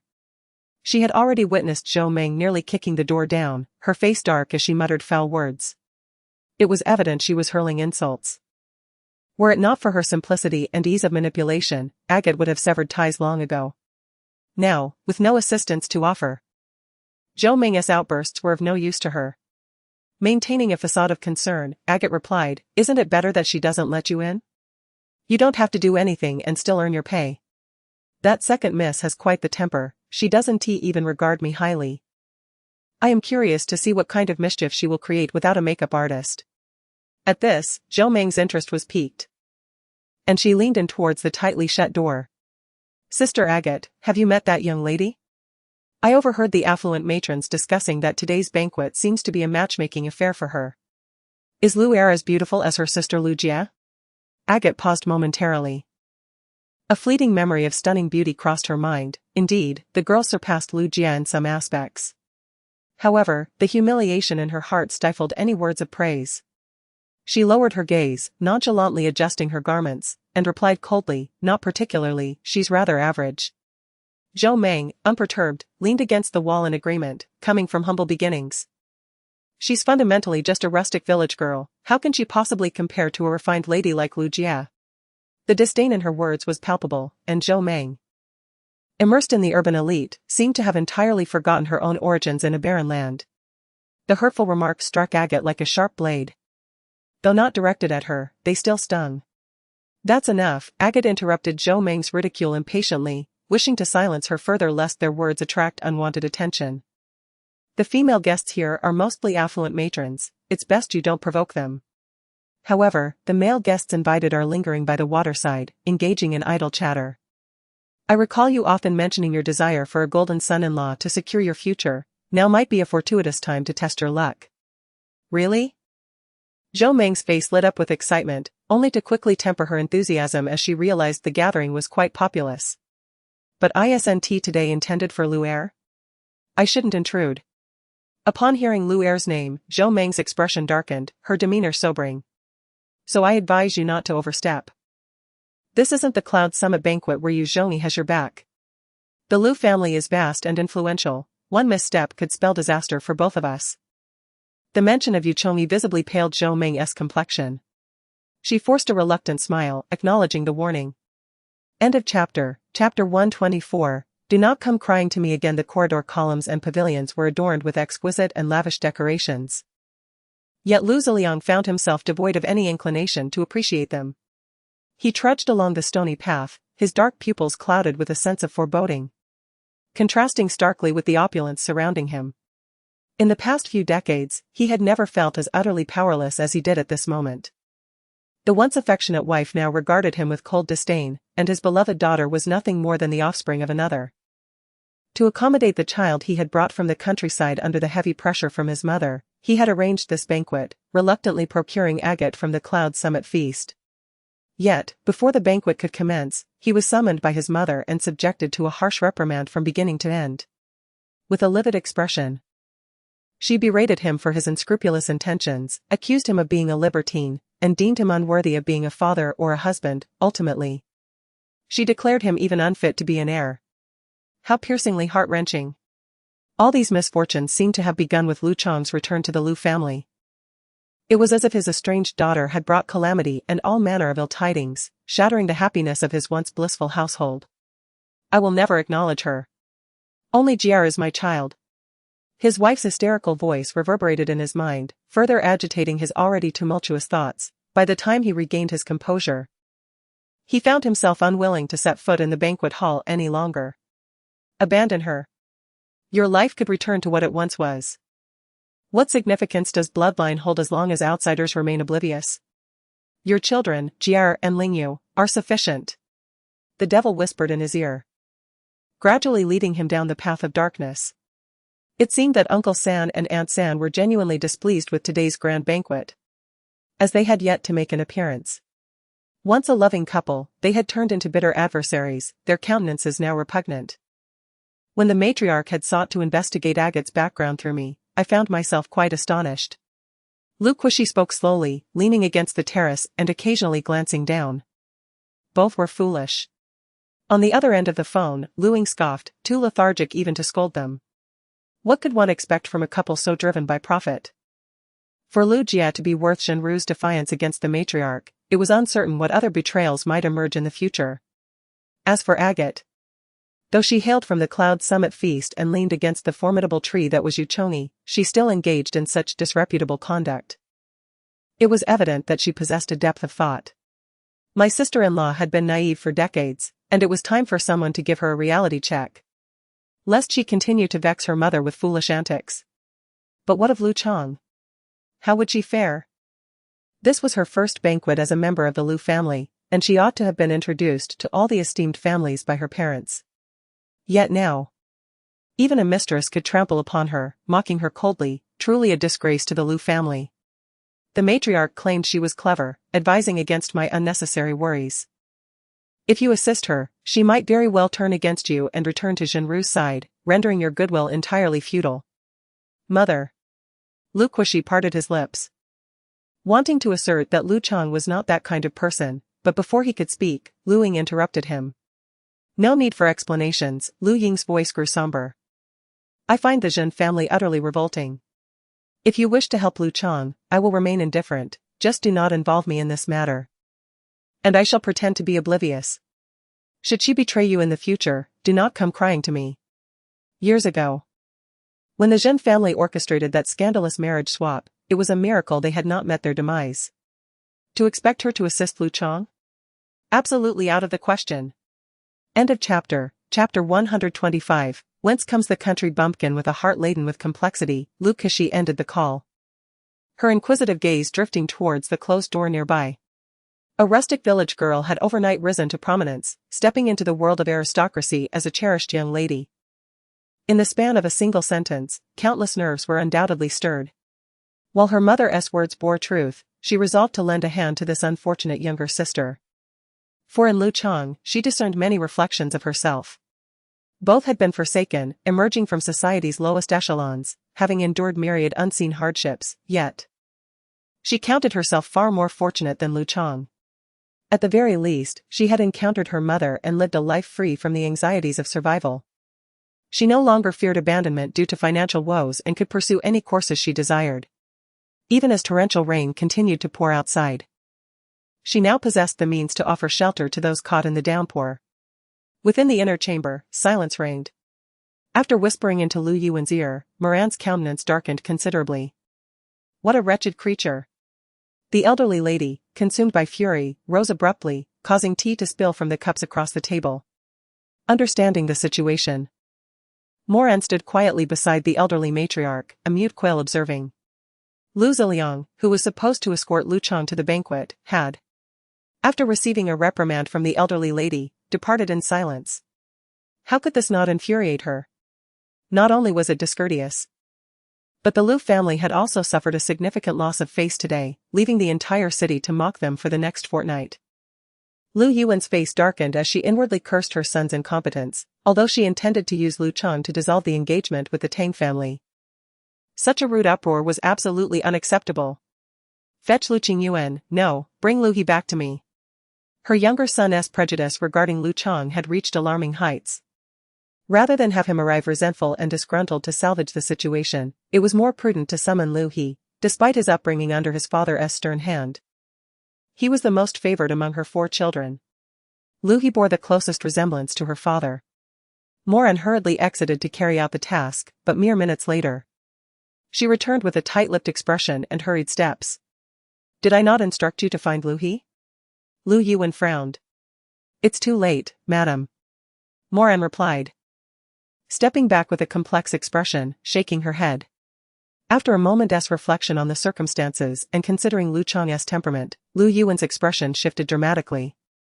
She brushed aside Moran, striding purposefully towards the exit.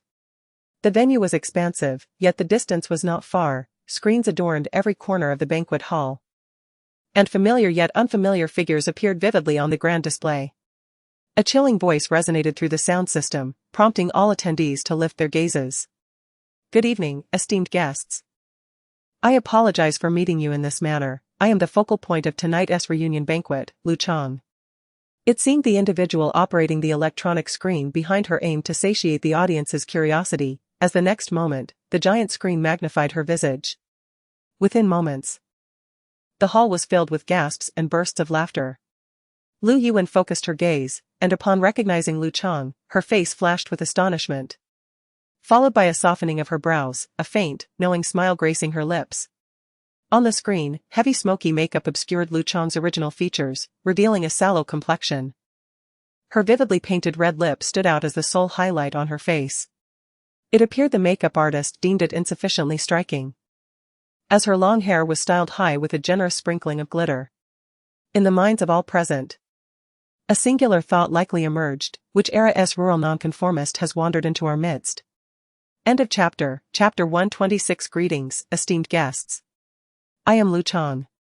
Originally, it was my biological father, Mr. Lu Ziliang, who was meant to introduce me to all of you present. However, it seems that he finds my origins disgraceful and, in a fit of anger, departed from the venue. The humiliation from my own father, recounted so nonchalantly by her, coupled with her exaggerated makeup, left the audience feeling a profound sense of incongruity.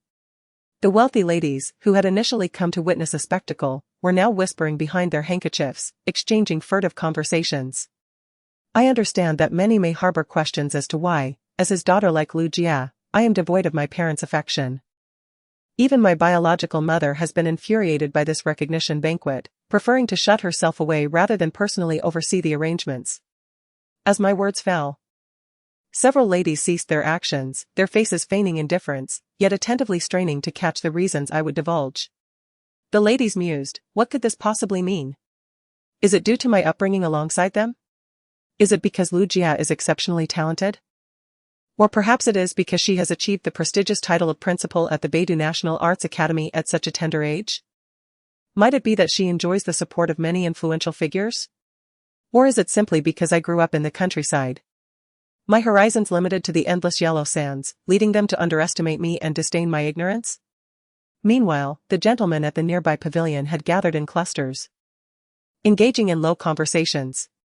Among them was the notorious scion of the capital's elite, young Master Luo, who leaned casually towards his friends, a scoff playing on his lips. By her reasoning, who wouldn't prefer an elder sister?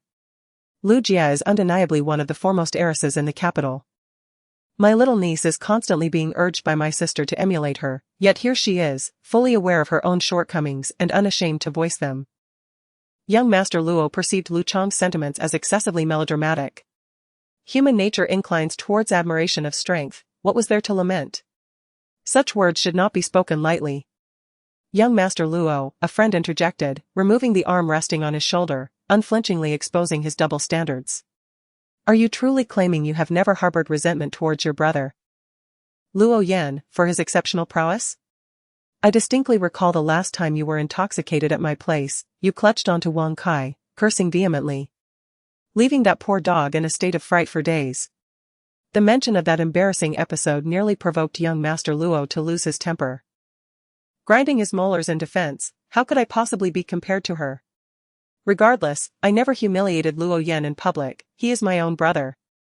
To this, Zhou Shiyu merely cast him a knowing glance, opting not to respond further. Just then, the announcement system interrupted their exchange. Indeed, these were the reasons. Yet, my impoverished upbringing has shaped me into the person I am today. I had no choice in my origins, for from the very beginning, my fate was dictated by others. The audience frowned at my seemingly disjointed words, but soon, the truth would unfold. I was switched at birth by the family maid, who, exploiting her position, exchanged me with her own daughter. From that moment onward, my life took a dramatic turn. Human trafficking? Usurpation? What tantalizing secrets of the elite? The crowd erupted in astonishment. Yet, their first thought after the initial shock was, have the Lu couple lost their minds?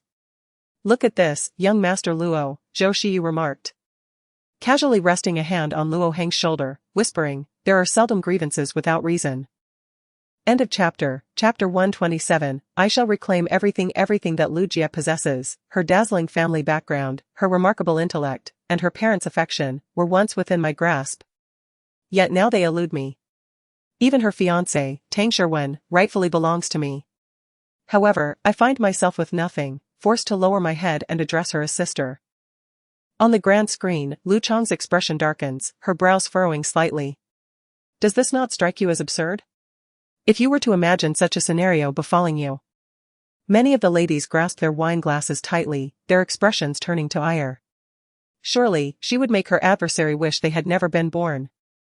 Yet perhaps fate has shown me a modicum of mercy, my situation is not entirely dire. Her lips part slowly, the exquisite emerald bracelet adorning her delicate wrist glimmers vividly. A symbol that once belonged to Lu Yuan. But from this day forth, it shall be hers. My grandmother, unbothered by my lack of refinement, regards me as her true granddaughter. This kindness I shall forever cherish, never daring to forget. Lu Yuan has bestowed her jade bracelet upon her, signifying Lu Chang's importance in her heart, surpassing that of the non-biological Lu Jia. Presently, it is still the matriarch of the Lu family who holds the reins. And by presenting Lu Chang, has she not signaled her intentions? In that moment, the value of Lu Jia and Lu Chang shifted in the hearts of those present. Among them, the Tang family felt the most acutely. As the sole prospective in-law of the third generation of the Lu family, their previously assured partnership has evaporated overnight, compelling them to reconsider their choices. Tang Jiji, initially sent by her mother as a mere formality, now wears a scowl, feeling the piercing and mocking gazes of all in attendance. The revelation that Lu Jia is not the biological daughter of Lu Ziliang and his wife leaves the Tang family questioning the utility of such a daughter-in-law. Even if my knees were shattered to dust, I would never bow to the daughter of a human trafficker. I shall break her pride with my own hands and reclaim everything that is rightfully mine. The final declaration resonates powerfully, striking the hearts of all present with a forceful impact. Then, the grand screen abruptly fades to black, leaving only a cacophony of noise. The garden falls silent. Each face adorned with a tapestry of complex emotions, many curious onlookers discreetly record videos, uploading them to various gossip websites. This explosive revelation has merely sent ripples across the surface of a lake. When the moment is ripe, it shall plunge the Lu family into turmoil, with their fate resting solely in Lu Yuan's hands. As the host's performance concludes, the guests should instinctively disperse. Zhou Shiyu casts a glance at his dazed friend and suddenly feels a stroke of inspiration, raising his hand to divine. His fingers dance with an air of mystique. Though regrettably, his knowledge of the craft is but rudimentary, yielding only an unknown outcome. Upon regaining his composure, Luo Heng immediately recognizes Zhou's whimsical behavior. It seems that both our families share a common purpose today. Having learned the hard way from his superficial studies, Zhou Shiyu shoves his hands into his pockets to mask his embarrassment. You are here for a marriage alliance. I, however, am not necessarily so. I am aware that you possess the uncanny ability to sabotage matters. A few cryptic words and a display of faux enlightenment will likely thwart this union. A trick Zhou has seen through after 2 decades of acquaintance. End of chapter. Chapter 128, A Truly Unfortunate Life. Originally, my intention was to take Lu Chang as my wife, provided she did not possess an excessively unattractive appearance. The prospect of having the Lu family as in-laws would surely bring my father great delight. However, Luo Heng sighed softly and strolled outside. After years of camaraderie, Zhou Shiyu understood his unspoken words and walked slowly beside him, persistently prattling on, have you softened? Do you believe that if you truly went through with this, you would be less than honorable? Suddenly halting his steps, Luo Heng fixed his gaze upon his friend and, with a light yet forceful fist, struck his shoulder, exclaiming, damn it! I would rather not marry her at all. Zhou Shiyu staggered back a couple of steps, reluctantly pausing his calculations, inhaling deeply while rubbing his shoulder and muttering, I was merely assessing the fate between you two. Is it really worth such anger? Just a moment ago, he had indeed calculated an emphatic impossibility regarding Miss Lu's fate. Alas, how regrettable. After today's uproar, Lu Chang had laid bare the scandal, brazenly presenting it before the noble families of the capital. The initial plans of Lu Ziliang and Zhenru were utterly thwarted, leaving no shred of a cover-up behind. Tang Ji, representing the Tang family, departed with a distressed countenance, neglecting even the customary farewell to Lu Yuan. The ladies of the capital were not oblivious. They understood that the Tang family would likely need to re-evaluate their matrimonial prospects from this day forth. Would they prefer a false heiress of commendable appearance yet humble origins, or a true heiress of noble lineage who was less socially adept? Knowing Zhenru hailed from modest beginnings and bore the airs of a commoner, it was shocking to realize she would forsake her own daughter for the sake of reputation. I have never encountered such heartlessness. The forthright Madame Luo, who already harbored disdain for Zhenru, felt that such a duplicitous individual might stab her in the back at any moment. After hearing Lu Chang's account, her maternal instincts ignited an unparalleled fury. She could scarcely fathom the anguish she would feel if her own daughter, a Luo, were to endure such despairing circumstances. Merely contemplating it caused her heart to ache profoundly. Madame Yang, pale from ailments stemming from childbirth, clutched her handkerchief to her lips, suppressing a cough. She felt no aversion to raising the daughter of a trafficker. That maid's heart must be poisoned. Had it been me, I would have flayed her alive in my wrath. It is quite windy outside, do take care not to catch a chill. Madame Song gently adjusted her shawl and spoke softly. Do you truly believe that Lu Yuan, with his vengeful nature, would allow that maid to live in peace? I heard from my subordinates that the maid had passed away over a decade ago, and Lu Chang was fortunate enough to be adopted by kind-hearted individuals from an orphanage. Had she remained with that maid, who knows the extent of torment she would have endured? Indeed, it is a wretched fate. Helan Mingzhu reflected upon Lu Chang's words, her heart suddenly heavy with unease. During Zhenru's confinement, she had been at the same maternity center, but her irritation with the Lu family had caused her to keep a distance from Zhenru. The trauma she experienced during her pregnancy had led to the premature birth of her son, who lay pitiably in an incubator. At that time, beside her son was Lu Chang, the child yet to be switched. End of chapter. Chapter 129. The little deceiver. Perhaps it was her newfound sensitivity as a mother that made her ponder whether her actions at that moment could have altered the course of this child's life. The ladies, each with their own thoughts, predominantly aligned with Lu Chang's perspective. It is human nature to feel compassion for the weak, and those in elevated positions often exhibit a pronounced exclusivity. Lu Chang, by blood, inherently belonged to this circle, while Lu Jia had intruded through disreputable means, rendering her an unwelcome anomaly to the ladies, despite her exceptional qualities. As the male guests departed, the crowd gradually thinned. However, not far from the waterside pavilion, two figures lingered behind in a small gazebo concealed by climbing roses. Guise, having indulged in the latest gossip, incessantly tapped away on his phone, his expression oscillating between amusement and ferocity, nearly rivaling the rapid transformations of Sichuan opera. Nonetheless, he did not forget to inquire, without lifting his gaze, of his cousin who accompanied him, fifth brother. Don't you think Lu Chang is rather unfortunate, neglected by both her father and mother? The crescent moon hung coldly in the tranquil night. Guise's casual question went unanswered by Qin Sili, who had no expectations for a reply. Only when a slender figure strolled along the stone path in the distance, pausing momentarily, did Qin Sili's icy demeanor soften with warmth. His gaze trailed that figure until she crossed the corridor bridge and vanished from his sight. She appeared to have grown considerably thinner. His beloved, it turned out, harbored such an unknown past. Qin Sili had only recently acquired information regarding Lu Chang's identity. For 4 years, she had seemingly evaporated from his world, leaving no farewell. At times, he even doubted whether she was merely a figment of his imagination. He had risked reprimand to scour the 2 major bases for her whereabouts. And had he not fortuitously stumbled upon a group photograph on a professor named Ren's desk, he might have relinquished all hope and succumbed abroad. Lighting a cigarette, Qin Sili idly held it between his long fingers, allowing it to burn without inhaling. He stared deeply in the direction where Hua Wei had departed for an extended period, until all lights extinguished. Only then did the corners of his lips curve slightly as he murmured with a somber tone, "Little deceiver, eloquent as a flower. At least two-thirds of the information regarding Lu Chang's identity was fabricated, and the remaining third likely could not withstand scrutiny.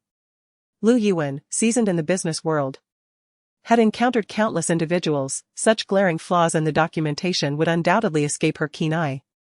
Yet, everything currently displayed indicated that Lu Yuan not only believed in this deception but also cherished and valued her granddaughter immensely, even adorning Lu Chang's wrist with a family heirloom jade bracelet. Why? The answer could boil down to two possibilities. Lu Yuan, burdened by guilt, willingly played the fool to compensate for her past neglect, despite knowing Lu Chang's dubious identity. But was Lu Yuan that kind of person? Clearly not. Thus, there must be a second explanation. Lu Yuan and Lu Chang had likely struck some form of clandestine agreement, utilizing Lu Chang's apparent identity to aid Lu Yuan in accomplishing a task or eliminating a rival. The night was as cool as water, and Qin Silly's ink-black eyes fixated on the now darkened screen, recalling the former smile of that person, his gaze clouded with shadows. It could even pertain to a certain family. End of chapter. Chapter 130, You should be angry. The corridor was tranquil, the faint aroma of delicate tea wafting through the air, leaving only a trace of elegance lingering. Under the pavilion, clusters of vibrant red roses were in full bloom, their petals adorned with droplets that might be morning dew or water sprinkled by the gardener. Miss Chang, the matriarch has been waiting for you inside for quite some time. Typically, at least 4 maids would be stationed outside the matriarch's door, yet now only Morlin remained. After delivering her message, she gracefully departed, her steps light as she left. It seemed she had been waiting specifically to convey this information. The study door was slightly ajar, and through the crack, one could faintly discern the silhouette of Lu Yuan seated inside. Hua Wei paused momentarily, contemplating whether to knock, but before she could utter a word, a calm voice from within called out, "No need to knock, come in."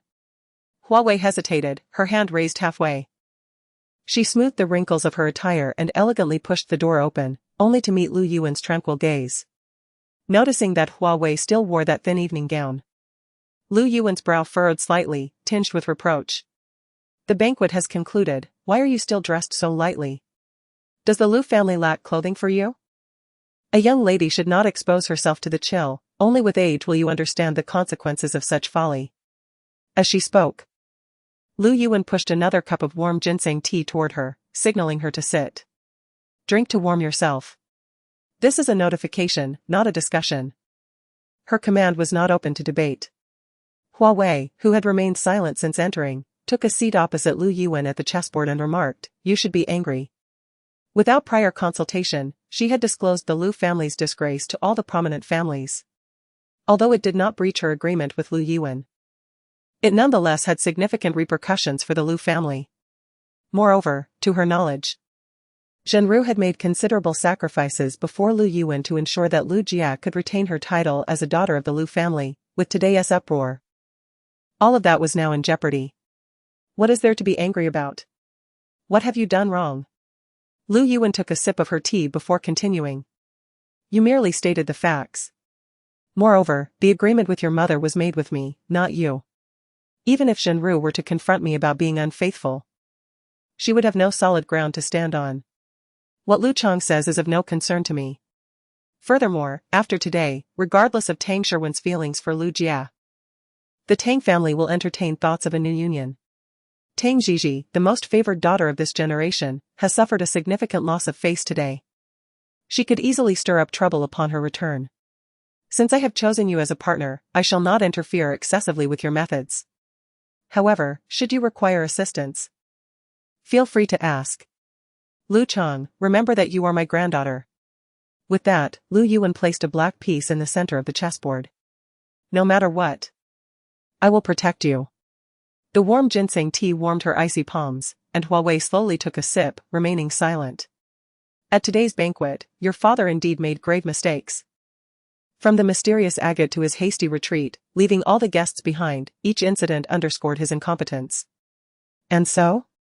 Hua Wei countered, her gaze fixed on Lu Yuan, as if she were determined to extract an answer from her. The black piece hesitated slightly on her fingertips, and a solemn expression crossed the face of the actual matriarch of the Lu family. "He is no longer a qualified heir. End of chapter. Chapter 131, The Guardianship of Lu Kushi. He is your only biological son. Bai Zi broke through the encirclement and trapped the black pieces, while Hua Wei leisurely picked up the black stones on the board, clearly harboring little trust in Lu Yuan's words. Among the Lu family, with 3 sons and 1 daughter, only Lu Ziliang was her true bloodline. Years ago, before her marriage, apart from the adopted Lu Ying, Lu He was raised under the care of Lu Yuan's father. After the elder's passing, this young boy naturally became Lu Yuan's eldest son. In a few years, Lu Yuan and Ji Shuijin welcomed Lu Ziliang. And the elders in the household were well aware that only the second young master would be the true heir of the family. Thus, during the years documented in the investigation, Lu He and Lu Ying lived particularly poorly.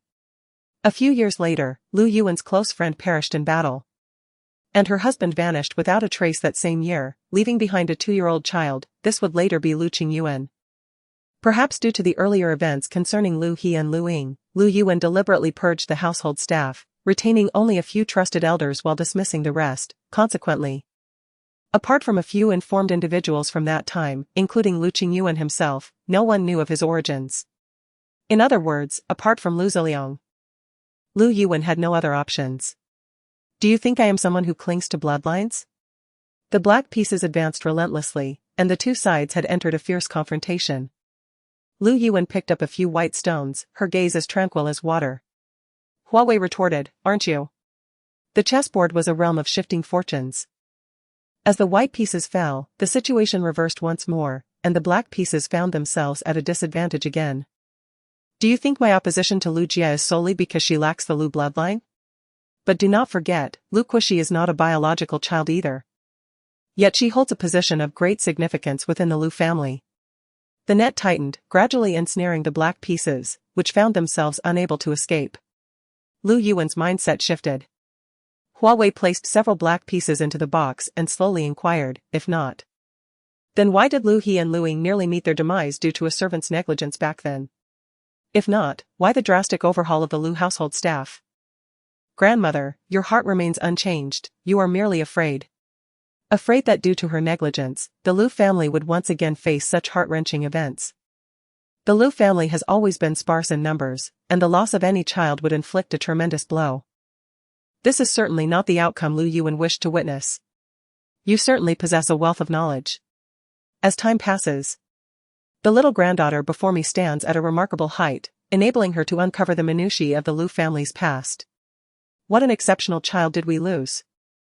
I have already chosen another heir, but that individual will undeniably not be your father.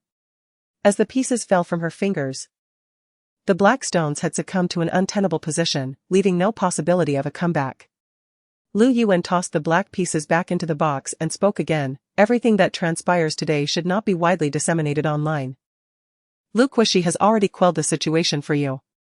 Given your background, I presume you would prefer to remain out of the public eye. Is this the guardianship of Lu Kushi?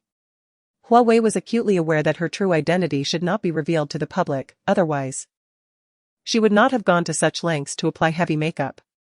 However, she had not anticipated that Lu Kushi would resolve everything within mere hours of the incident's outbreak.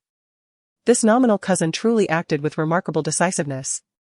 End of chapter. Chapter 132, Self-interest. This action was primarily intended to preserve the dignity of the Lu family. However, Lu Yuan's insinuations inevitably implicated her, suggesting that she ought to bear this burden of gratitude. A wise individual recognizes the currents of the times, at certain moments. Hua Wei willingly feigned ignorance, providing Lu Yuan with an opportunity to gracefully retreat. As her white piece descended upon the chessboard, sealing a decisive victory, Hua Wei spoke in a measured tone, then, please extend my thanks to her. Just a few words, devoid of sincerity. Yet Lu Yuan remained unfazed by her demeanor. After slowly sipping his ginseng tea, the solemn elderly man raised his gaze and said, the affairs of the Tang family have reached a conclusion. Since you find yourself with some leisure in the days to come, why not accompany me to learn the principles of management? Hua Wei paused momentarily, her fingers lingering over the chess piece. I am aware that your identity is shrouded in mystery, and you may possess experiences that surpass mine, however. The Lu family owes you much, and what they can presently offer are merely these insights. It seemed excessively modest for Lu Yuan, the shrewd businessman who had salvaged the floundering Lu family, to refer to these insights as merely these. If her aspirations lay in commerce and politics, she would have been sent abroad for study years ago, rather than to a research institute to toil endlessly under a mentor conducting experiments. In other words, Lu Yuan's offerings held no value for her. She had no desire to learn, nor did she care to complicate her life further. The reason she had resorted to such a drastic measure to compel the Tang family to make a choice was, in truth, driven by her own self-interest. Hua Wei evaded Lu Yuan's inquiry, refraining from providing a direct answer. She placed her final white piece in a corner of the board before slowly raising her gaze to meet Lu Yuan's. I have certain personal matters to attend to and will be leaving for a while. Given that the Tang family is now in a predicament, they will not pose a nuisance to you in the near future, allowing you to address the internal traitor. Grandmother, if we meet again in the future, please pretend you do not know me. The crisis concerning the Huadou incident endangered the entire District 30. Should Fu Mingjun falter in this struggle and be consumed by the dangerous zone, it would not be long before her own District 7, or Nailinyi's District 16, fell victim to the same fate. The impending collapse would spell doom not just for Fu Mingjun alone. The Nanlian private school was the only useful lead she had extracted thus far, and they were running out of time. Yet, it was evident that Lu Yuan did not regard her merely as someone who would be gone for a while. On the very first night you returned to the Lu family, your biological brother, Lu Lingyu, visited me. He concealed his emotions, expressing a desire to see you yet fearing the encounter. He claimed to despise you for shattering the tranquility of the Lu family, rendering Lu Jia unable to maintain her dignity within it. And so? Hua Wei inquired. Do you not intend to offer any explanation before departing? Lu Yuan seemed to assume she would not return, intending to use Lu Lingyu's foolishness to hinder her progress. Hua Wei found this notion absurd. Why should he believe that Lu Lingyu held any significant weight in her heart, warranting an explanation? Did he think that everyone, like Lu Yuan, valued blood relations above all else? Frankly speaking, Lu Kushi held more value to her than Lu Lingyu. Had you not mentioned it, I might have forgotten that I even have an unseen brother. A slight curve formed at the corners of her lips, though her eyes betrayed no emotion. Please remind him that if he encounters me in the future, he should refrain from addressing me as sister. This would be better for me, and for him as well. End of chapter. Chapter 133, Why Tear Apart the Veil of Civility? Lu Chang. Perhaps her demeanor was excessively frigid, devoid of any semblance of familial affection.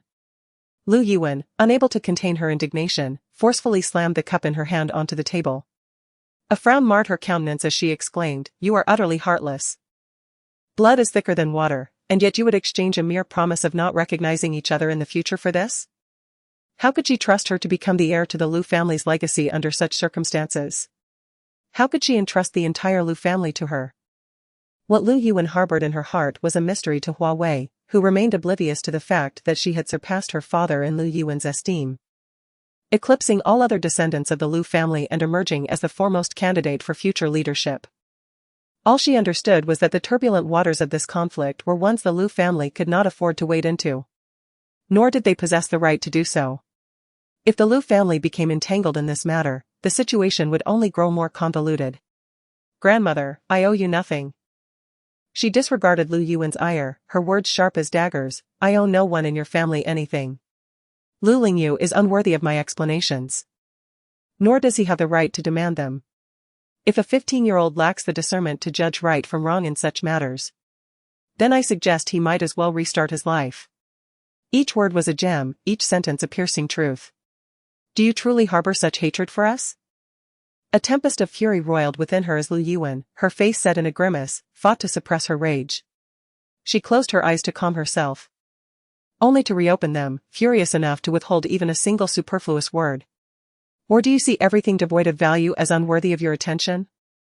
Hua Wei's stance left Lu Yuan deeply disheartened. At that moment, she finally comprehended that Hua Wei's earlier declaration of wanting to see her had not been a falsehood. Even her willingness to remain with the Lu family later stemmed solely from the jade bracelet she had offered as a bargaining chip, thereby suppressing the stakes involved. The notion of kinship was rendered meaningless. Why must we shatter the facade of civility, grandmother?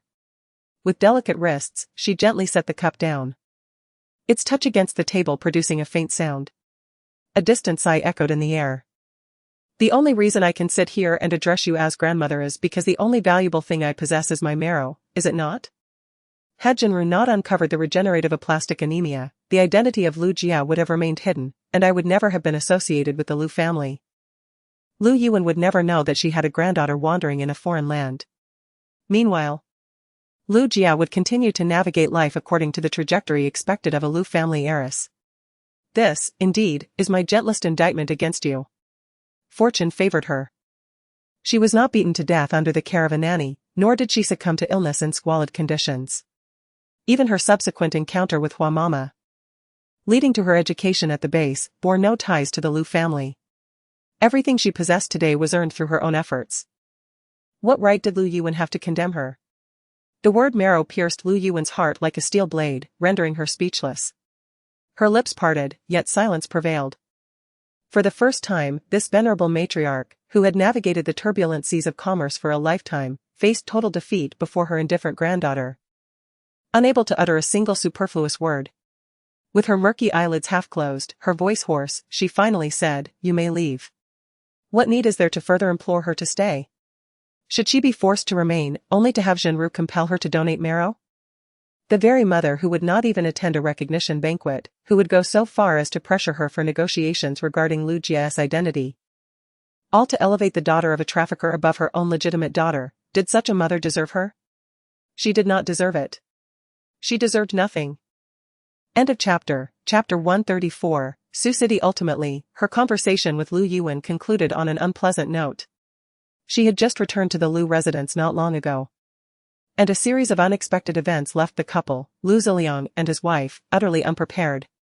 Moreover, having resided in the old mansion, Jinru's unease in the presence of Lu Yuan prevented her from daring to step inside the ancestral home. The recognition banquet disrupted Jinru's plans, clouding her judgment with anger. In a few days' time, she would recollect the essence of her adopted daughter. Recently, a confidential letter from Sang Hui revealed that inquiries about her past had begun in the Northern Territories, had she not departed early with her grandmother. Those individuals might have already come knocking at their door. It became evident that, unbeknownst to her, Lu Chong's life had become exceedingly valuable. If she chose to remain, would she become mere prey? The black cat delivered a message. What she sought had arrived at the designated location. Sang Jing had already taken the initiative to handle preliminary matters on her behalf. When she discreetly departed the Lu family mansion, carrying her small black bag, she glanced back at the temporary home where she had resided for less than 10 days, her heart stirred little by such a fleeting moment. Lu Yuan stood on the terrace where he had invited her for dessert that fateful night, their gazes meeting from afar, his expression still calm and indifferent, devoid of any lingering emotions. We had momentarily embraced the illusion of kinship, akin to a transient dream. My emotions were complex, difficult to articulate. The most suitable candidate for the third generation to wield power in the Lu family had no intention of returning to the fold, leaving me with a profound sense of helplessness. The jade bracelet remained on Hua Wei's delicate wrist as she stood at the steps from which she had arrived, offering Lu Yuan a faint smile and a subtle gesture of acknowledgement. Until we meet again, my dear grandmother. Sioux City flourished, with towering skyscrapers rising majestically, interspersed with remnants of ancient architecture that exuded tranquility, slightly inferior to the grandeur of the capital. Upon her arrival the previous night, Sang Jing had handed her the identification documents sent by the black cat, along with the keys to her new residence. The dim yellow light within illuminated the space throughout the night as she studied the star map on the ceiling, calculating the potential locations of every target. Sua Ying successfully pried open Liang Yu's lips, naturally uncovering that the target he was assigned to assassinate was merely a decoy, a scapegoat released from the danger zone. The intricacies of the scheme were so profound that even the scavenger Sua Ying had been deceived. However, apart from this revelation, they had not returned empty-handed. Liang Yu, as a sharp blade among assassins, found it relatively easy to obtain obscure information through alternative channels. According to his account, on the eve of the assassination, he had purchased a confidential file at a high price, learning that a person of utmost significance was concealed within Sioux City. But just as he prepared to delve deeper into the investigation, his superiors issued a deadly command for him to secretly eliminate the target. Unfortunately, he fell into a trap, ultimately succumbing to the grasp of Wu Yu. Sioux City, the birthplace of the target. Nanyuan Private School, the institution the target once attended. What a terrifying coincidence. Next stop. Shisha Square. Passengers disembarking, please prepare in front of the station. The documents sent by the Black Cat contained her new identification and personal information. Stating she was a new intern teacher at Nanyuan Private School, time was of the essence. And saying Jing had only managed to order the necessary attire for her at a shop in Shisha Square, leaving the rest for her to organize. She adjusted the black frames on her nose, the familiar sensation granting her a semblance of comfort. The future blossoms of her homeland should not prove to be more challenging to teach than her previous class of students. If all else failed, she could always seek advice from Jianghe of District 2, after all, they had once been fellow students. End of chapter. Chapter 135, Sure See You. As Hua Wei traversed the bustling streets of Sioux City, memories from a frigid winter 8 years prior flooded her mind, intertwining with the chill of that time, rendering her heart icy and forlorn. Back then, she was still youthful, having spent a few years in the laboratory under her mentor's guidance. That year, a new student joined the ranks, a girl who appeared to be 7 or 8 years her senior. She was strikingly beautiful and possessed a gentle disposition. Despite her seniority, due to the hierarchy of their school, Sure See You was expected to address her as senior sister. The lab was frequented by many students, yet by the time she arrived, most of the seniors had already graduated and ventured out independently, leaving only her and the mentor to share the space, along with various transient assistants. Thus, when Sure See You occasionally referred to her as senior sister, Hua Wei felt an inexplicable oddity, an unsettling sensation she could not articulate. Less than half a month passed before she could no longer tolerate this discomfort. She sought out Sure See You, who was enjoying spicy hot pot in the lounge, and threatened her. From now on, you must not call me senior sister, or I shall devour all your newly purchased snail noodles. With half a meatball still in her mouth, Sure See You looked utterly astonished. The threat proved effective, and Hua Wei left the lounge, satisfied. However, after taking just a few steps, she was met with Sure See You's uncontrollable laughter, punctuated by a fit of coughing from nearly choking. Hua Wei felt somewhat annoyed by the raucous laughter that intruded upon her thoughts. From that moment on, Sure See You gradually became more familiar with her. Perhaps due to the dwindling number of students in their department and their mentor's laissez-faire approach, they often found themselves envying the bustling atmosphere of the neighboring building filled with students. It was too lively, a distraction to their focus. Consequently, they conspired together to procure funding from their mentor and ventured to Sioux City's Wei Institute for Collaborative Learning, garnering the envy of their neighboring peers. Thus began the revolutionary friendship between Hua Wei and Sure See You. That year, the cafeteria underwent a transformation with a new team of chefs. Auntie was eager to experiment with new dishes, leading to meals that were sometimes delectable, and at other times, utterly inedible.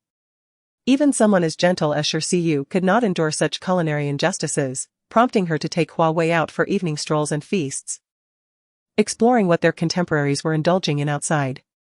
Sure See You noticed Hua Wei's peculiarities regarding emotions and desires, and she embraced her with understanding, refraining from excessive interference.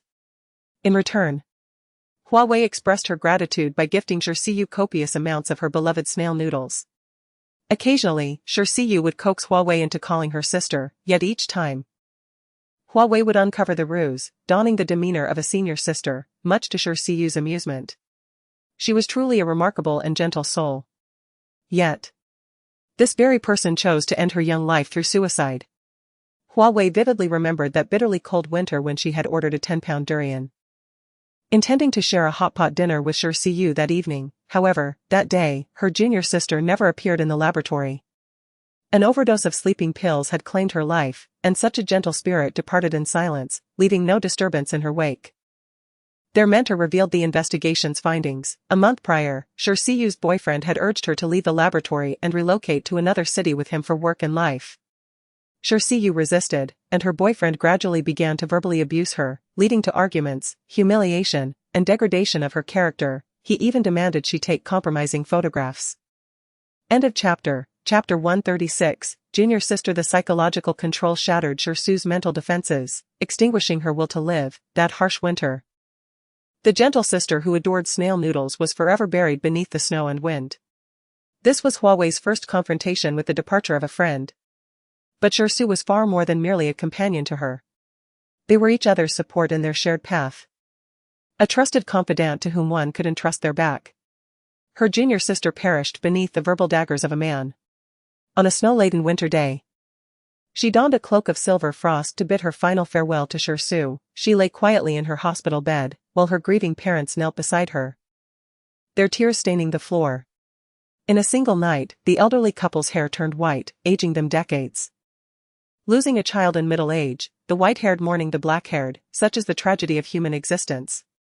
A month later, her teacher took her to attend the court hearing for Shersu's suicide case, due to a lack of decisive evidence and the nature of Shersu's death. The verdict fell far short of her expectations. She vividly recalled the man's self-satisfied expression, his glee upon realizing the judicial system's impotence against him. A sight that pierced Hua Wei's heart. Once again, the dark memories besieged her, a chilling pain burrowing from her soles into her spine, leaving her shivering. 2 days later, her teacher presented her with a black recommendation letter, the corner adorned with a golden iris. The laboratory closed its doors for a week. And she vanished for 7 days. No one knew her whereabouts. Eventually, life seemed to return to its routine. As if Shersu had never graced the laboratory with her presence. This peculiarity raised suspicions in the neighboring building, prompting them to seek excuses to inquire about her. Subtly suggesting that Hua Wei could seek their assistance. The neighboring building housed a group of madmen devoted to studying the nervous system. Half a year later, the perpetrator responsible for Shersu's demise was granted medical parole, power rendered justice impotent, and Shersu's death became nothing more than a ripple on the surface of water, fading into obscurity. On the same day, Hua Wei cooked Shersu's favorite snail noodles, standing on the laboratory rooftop as she dialed the number on her notepad. The golden iris bloomed more vibrantly under the sun, yet the card's black background was akin to the most potent poison.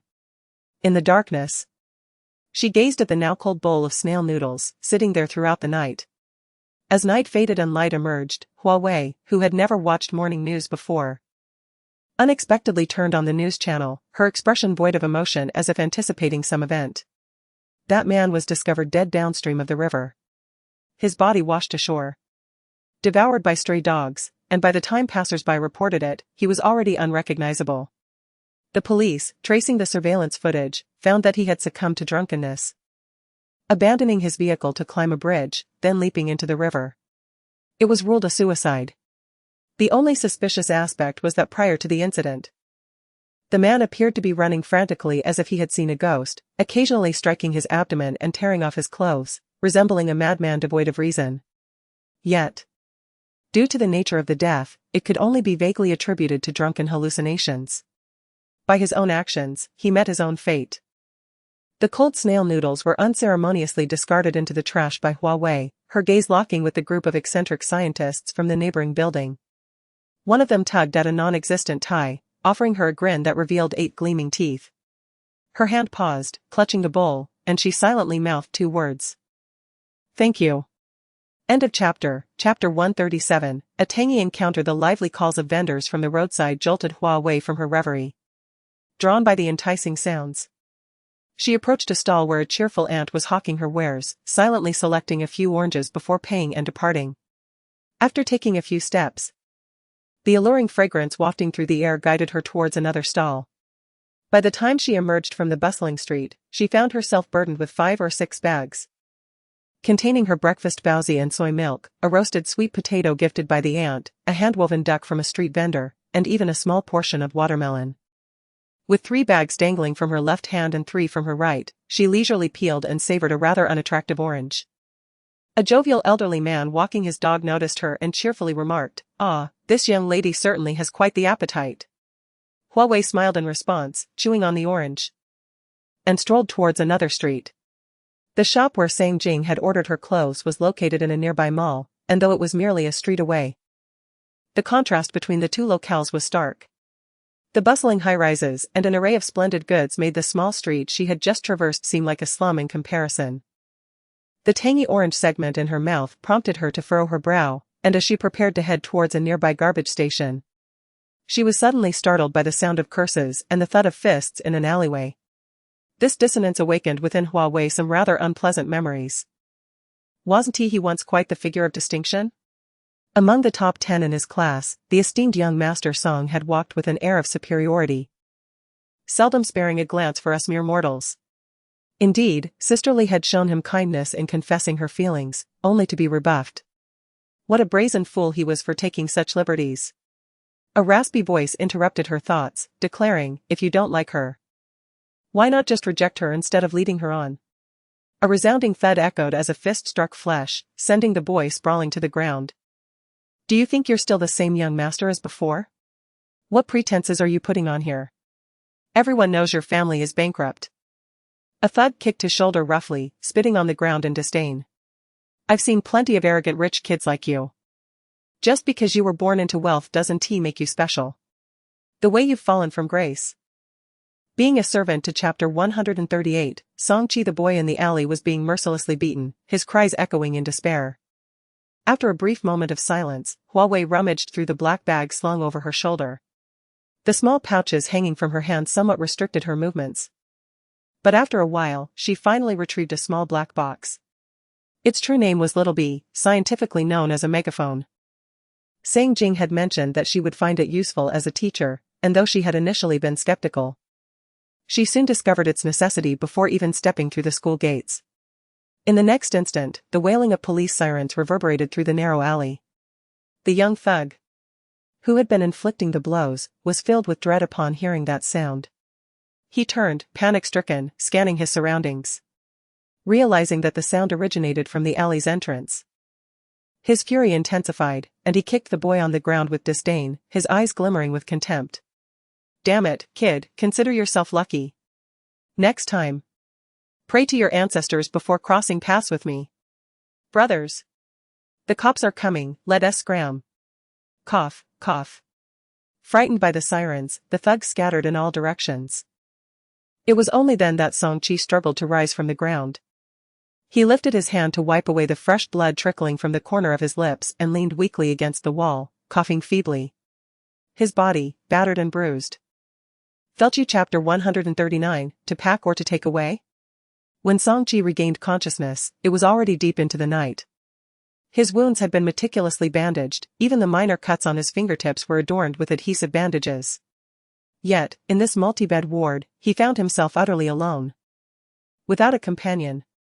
Having been in a state of unconsciousness for an entire day, deprived of sustenance, his stomach emitted a resounding growl. A sound that turned his ears crimson with embarrassment. However, all the other patients had succumbed to slumber, oblivious to his predicament. With a faint flicker of hope, he glanced towards his bedside table, only to be pleasantly surprised by the sight of several bags of various colors, suggesting a delightful assortment within. Had the policewoman left him provisions? Upon unwrapping each bag, he was taken aback. There lay cold steamed buns and soy milk, a chilled sweet potato, a handcrafted duck, and even a half-eaten watermelon. In disbelief, Song-chi rubbed his eyes, struggling to accept the reality before him. Surely, patients were not permitted such indulgences. Yet, the pangs of hunger intensified at the sight of the food, his mind clamoring, I need to eat. Thus, despite his reservations, he reached out and grasped the long cold bun. The stale filling and hardened dough spoke of the time that had elapsed since its preparation. As he chewed, he pondered the curious gift of a duck from the policewoman. Apologies for the wait, this is the outfit Miss Sang reserved with us yesterday. The fitting room is to your left, feel free to try it on if you wish. The sales assistant, with a sweet smile, handed another small gift bag to Hua Wei, adding, here is your receipt, please keep it safe. Should you find anything unsatisfactory, you can return to our store for a complimentary alteration or exchange. My employee ID is 002378, you can ask for me upon your arrival. Thank you. You're welcome. We look forward to your next visit. The scent of disinfectant in the hospital made Hua Wei uneasy, and after ensuring that Song-chi was not in serious condition, she took her leave. It was a pity about the little yellow duck, she had been captivated by its unique craftsmanship and had purchased it, only to forget it in Song-chi's room. It seemed that the auntie had no other similar items available. The afternoon sun blazed fiercely, and Hua Wei raised her hand to shield her forehead as she gazed into the distance, where a drink shop named King caught her eye. Inside, she recognized the few individuals who had accosted Song-chi that morning. A group of young girls, hand in hand, passed by, hesitating at the entrance. Intimidated by the ruffians inside, and quickly scurried away. The shopkeeper sat numbly at the cashier, mechanically polishing a glass, evidently accustomed to such disturbances. Hua Wei paused, placing the bottled water gifted by the sales assistant into her bag, and then, with a nonchalant demeanor, approached King. She suddenly felt a thirst pang. "Welcome to King. May I take your order?" Hua Wei took a seat on a high stool, casually placing her bag on the counter. "A soda water, please." The shopkeeper, not lifting his gaze, diligently noted her order. "To pack or to take away?" Not receiving an immediate response from Hua Wei, he grew slightly impatient and reiterated. "To pack or to take away?" The end of this chapter, chapter 140, seeking a young friend. Hua Wei held the drink menu in her hand, her eyes reflecting a hint of perplexity. "May I have a drink here?" she inquired. "Of course you can." The shopkeeper suddenly realized the implication of his words, his face flushing with embarrassment as he hurriedly apologized. "I'm terribly sorry, I was momentarily distracted. Please take a seat, I will have your order ready shortly." Turning a page in the menu, Hua Wei nonchalantly replied, "It's all right, no rush." Perhaps due to the awkwardness of his previous statement, the shopkeeper attempted to make small talk. "This is your first visit here, isn't it? I haven't seen you before." "Yes, it is my first time. I find the name of your establishment quite intriguing." It was chosen casually, without any particular significance. The shopkeeper chuckled, glancing at the shopping bag Hua Wei had placed on the counter. He casually asked, "You bought that outfit from the store in Qinghe Mall, didn't you?" "I accompanied my girlfriend there once, their merchandise is rather pricey." Hua Wei gestured lightly towards the tote bag and replied, "Oh, this? It was complimentary, the brand belongs to my family." "Ah, so you are a wealthy young lady," the shopkeeper remarked. This observation was overheard by a group of young ruffians seated nearby, who exchanged knowing glances among themselves. "Are you here for sightseeing or something else?" the shopkeeper inquired as he placed the freshly cut lemon slices against the glass, handing it to Hua Wei. "If you are here for tourism, I recommend Sushi. It boasts numerous attractions and historical sites that could occupy you for an entire day without repeating. Though this area appears vibrant, it is actually a closed campus, lacking notable sights," he added. The soda was mildly tart, yet considerably sweeter than the oranges she had consumed that morning. Hua Wei shook her head, denying. "I'm not here for tourism, I'm just looking for a young friend." "A young friend?" The shopkeeper, wiping a glass, recalled the only school in the vicinity. "Are you studying at Nanyuan private school?" "Yes, it has been quite a difficult journey," she replied, with the conversation taking such a turn. The shopkeeper grew increasingly curious about the wealthy young lady seeking someone with a troubled fate. It piqued his interest. "Do tell me their name. I have been operating this shop for several years and may be familiar." Placing her tall glass down gently, it produced a soft sound against the table. Hua Wei slowly enunciated, "Songqi." The name caused the shopkeeper to falter, nearly dropping the glass he held. "Songqi? The same one who just worked in my shop yesterday?" The ruffians in the corner also changed their expressions, maintaining an impassive demeanor. The shopkeeper discreetly glanced at the group of young troublemakers nearby. Due to their presence, he lowered his voice and inquired quietly, "What do you need with Songqi?" "We are old acquaintances, I merely wish to assist him." She stirred the mint leaves in her glass with the straw, her gaze indifferent. After a moment of silence, the shopkeeper wrote down an address on a piece of note paper, folded it into a small square, and placed it in Hua Wei's hand. Once he completed this series of actions, he deliberately raised his voice, "I don't recognize that name, it's unfamiliar to me." The restless ruffians resumed their previous positions. With her slender fingers tracing the paper in her palm, Hua Wei's expression remained unperturbed. "Is that so? Then it seems I will have to enlist someone to help me find him at Nanyuan private school." After settling her bill, she prepared to leave with her belongings. The ruffians appeared to stir once more, prompting the shopkeeper to kindly advise her, "It's quite a distance, you might want to call for a car." End of chapter. Chapter 141. Halt. As she stepped just outside the door, Hua Wei seemed entirely unperturbed by her boss's well-meaning warning. She turned her head slightly and offered the store manager a faint smile, casually stating, "No, thank you. I wish to explore this area and see if I might chance upon Song-chi." That name again. The manager felt a sense of helplessness. He was genuinely concerned that this Navi heiress might attract the attention of a group of ruffians. With a hint of urgency, he reiterated, "Please remember to stay in well-populated areas. Your chances of safety will be greatly increased." Hua Wei nodded slightly, "Thank you for your concern." However, not long after, the manager watched in disbelief as the oblivious heiress, having just exited his shop, headed straight toward a secluded alleyway. Clearly, she had dismissed his advice entirely. In the next moment, the ruffians who had been idly joking in his store also rose, tossing down a few bills before hastily following her path. By all indications, they were indeed tailing Hua Wei. The manager furrowed his brow as he returned to the cash register, wiping the stemware with a cloth, lost in contemplation. He found himself at a crossroads, unable to decide between offending the local thugs and attempting to save this foolish heiress. Entering the dimly lit alley, the mingled scents of decaying food and damp air were undeniably unpleasant. She sensed footsteps trailing behind her and deliberately slowed her pace, quietly awaiting the moment to ensnare her quarry. Raising her chin slightly, she gazed toward the vast, azure sky, for some inexplicable reason. Her sense of justice surged within her today. After all, her acquaintance with that boy named Song-chi had been nothing more than a fleeting encounter. "Hey! Stop right there. Don't walk away. Are you deaf or just pretending not to hear? My brother told you to halt, yet you keep moving forward? Huh. She can't possibly be scared stiff, can she? Honestly, she is quite attractive. This heiress is certainly different from the ordinary girls we see outside. Get lost. No one is as pretty as Arlie Jia, right, big brother?" The ruffians clustered behind her, indulging in crude banter and laughter, which might have intimidated an ordinary student. Yet, by sheer misfortune for them, they had crossed paths with Hua Wei. The girl, who had just moments ago been gazing into the distance, slowly turned around. Her expression still calm and unruffled, as if she were encountering not a band of thugs, but merely an inconsequential passerby. This inexplicably incited a sense of insult among the ruffians. The leader, a brash youth with yellow hair, stepped forward, his demeanor exuding arrogance. "You. Yes.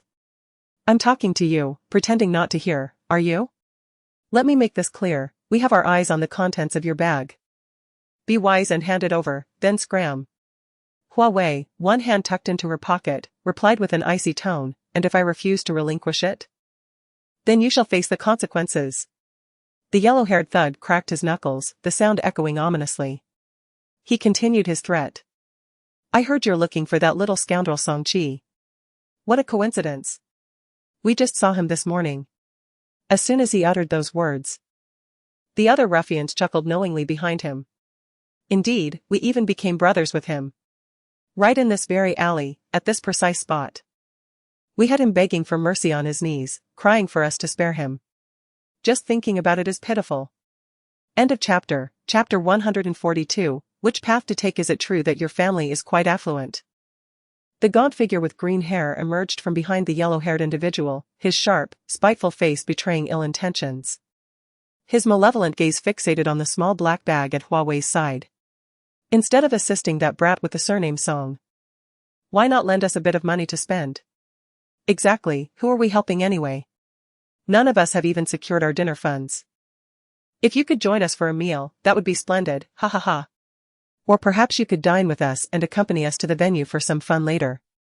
We might just let you off the hook." Their repugnant words spewed forth like filth, sounding far more vile than the decaying corpse of a rat rotting at Hua Wei's feet. There was no need to engage in further banter. Assessing the weight of her handbag, Hua Wei extracted the bottle of pure water gifted by the shop assistant. Before the gang of ruffians could react, she hurled the bottle skyward and delivered a fierce kick. Bang! The green-haired thug, caught off guard, collapsed as the bottle struck his face, hitting the ground with a sickening thud. The gang was momentarily stunned by the spectacle, frozen in place. From her elevated stance, Hua Wei looked down upon them. Her inky black eyes resembling a dark, icy pool. "Come at me all at once, do not squander my time." This was a provocation. The yellow-haired thug ceased his chatter, unsheathed his dagger, and signaled his lackeys to advance alongside him. the delinquents were not foolish. They realized from that single kick that Hua Wei was no naive heiress but a trained fighter. It was likely that they had walked into her trap, as she had deliberately lured them in. However, they had no other option. They had to heed the yellow-haired thug's command, banking on their numerical advantage to overpower her. Surround her, do not let her escape. A stray cat, attracted by the scent of garbage, had yet to snatch the bone lying on the ground when it was startled by the scene before it, letting out a few yells before fleeing. In the lengthy alley, bodies lay sprawled about. Hua Wei slowly crouched down, uncapped the bottle that had struck the green-haired thug, and poured its contents over the yellow-haired thug's face. Cough, cough. The icy water invaded his nostrils and eyes, and the thug, now realizing he had kicked a solid wall, began to understand the gravity of his mistake. Lady, miss. Living Bodhisattva. I was wrong, we were wrong. Please, treat us as nothing, let us go. We mean no harm, we were just momentarily blinded by foolishness. Yes, yes.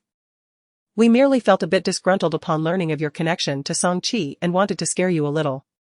With your wealth. How could we dare to do anything to you?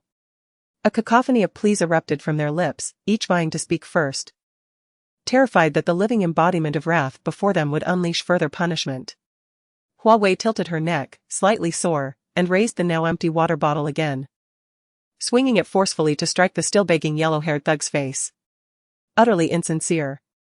This action rendered the remaining ruffians speechless, their pleas evaporating into silence. The yellow-haired thug, treated like a fool, crumbled under the humiliation, his face a blend of pure water and tears. He sobbed, "Ancestors, which path do you walk?" End of chapter. Chapter 143, the living king of hell. The dagger that the young man had brought to confront Hua Wei now lay at her feet. She withdrew the soft cover, revealing the cold, sharpened blade, and slowly pressed it against the young man's face.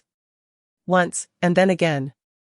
The chilling sensation surged from his feet to the crown of his head, and he could not help but swallow hard, his body beginning to tremble uncontrollably. Surely, she did not intend to take his life? After all, this is a society governed by law, such an act would be a crime. Ancestors? I beg you. He stammered, his voice quivering as he pleaded for mercy. What do you want? Just tell me. Ask me anything. Please don't remain silent. I truly realize my mistake and I swear I will never dare again. Which faction do you belong to? If necessary, we can prepare the most generous gift to apologize after we return. Oh? The tip of the blade hovered near his forehead, and Hua Wei, with a trace of a smile that hardly reached her eyes, leisurely responded, What do you think my faction is? Upon hearing this, the young man felt a surge of hope. This implied there was room for negotiation, and perhaps his life could still be spared. He rubbed his hands together, glanced briefly at the living king of hell, and quickly averted his gaze, his mind racing to identify the source of such a fierce individual.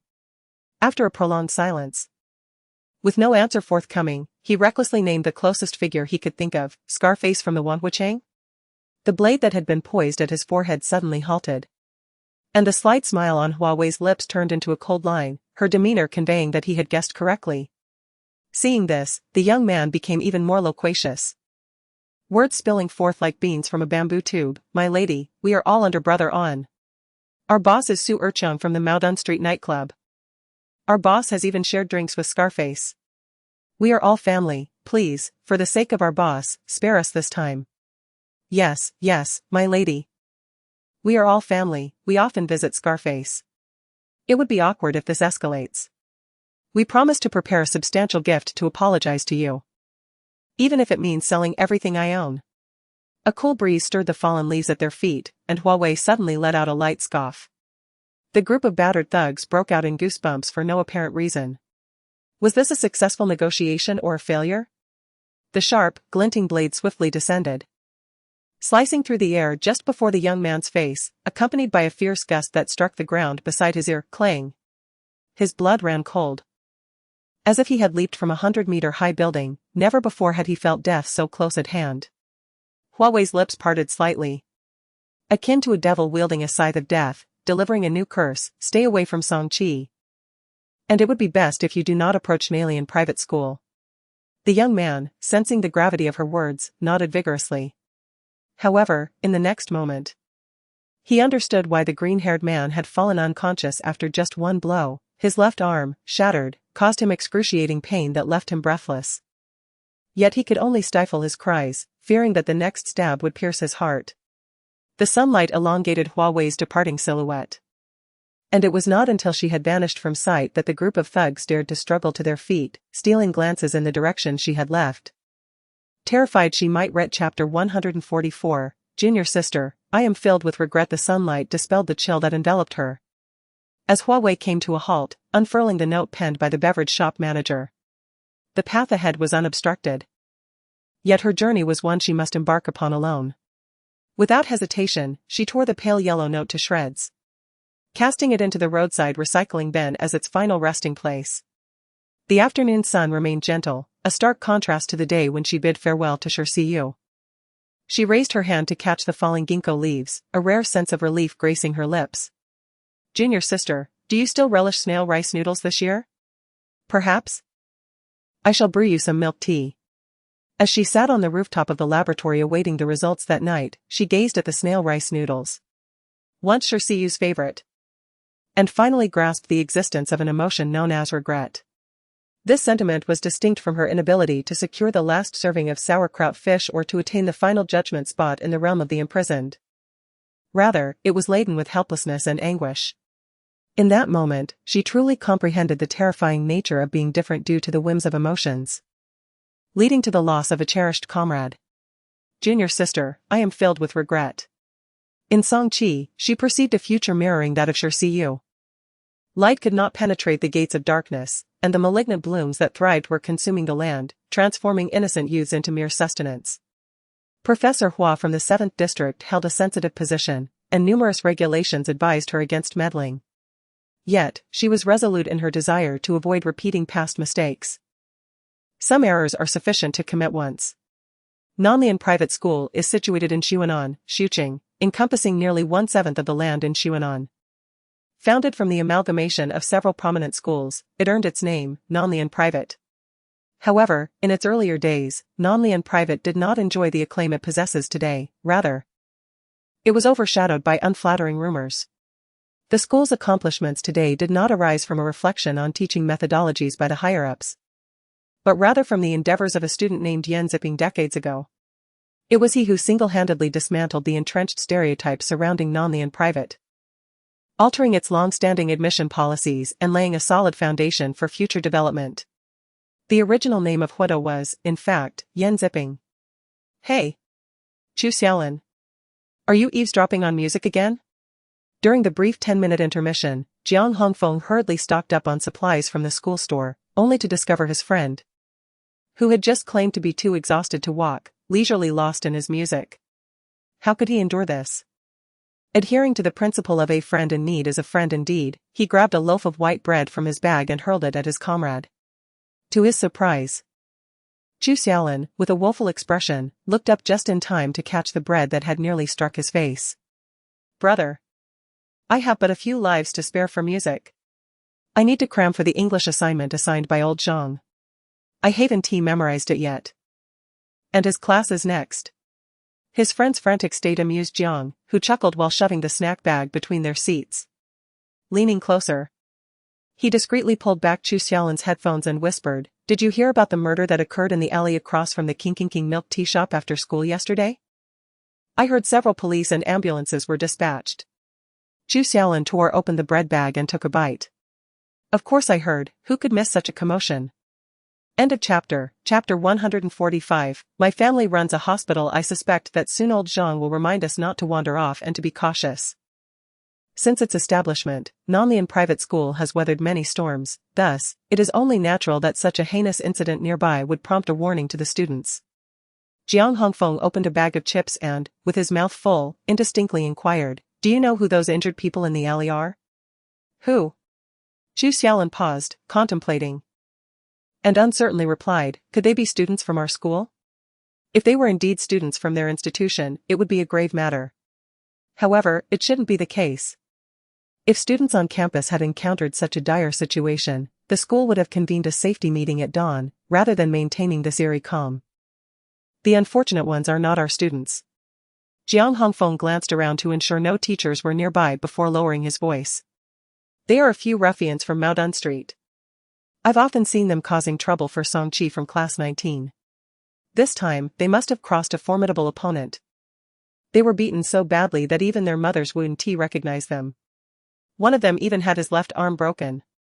Relieved to learn they were not from their school, Chu Xiaolin gradually felt something amiss as he listened further. He frowned, puzzled. How do you know so much?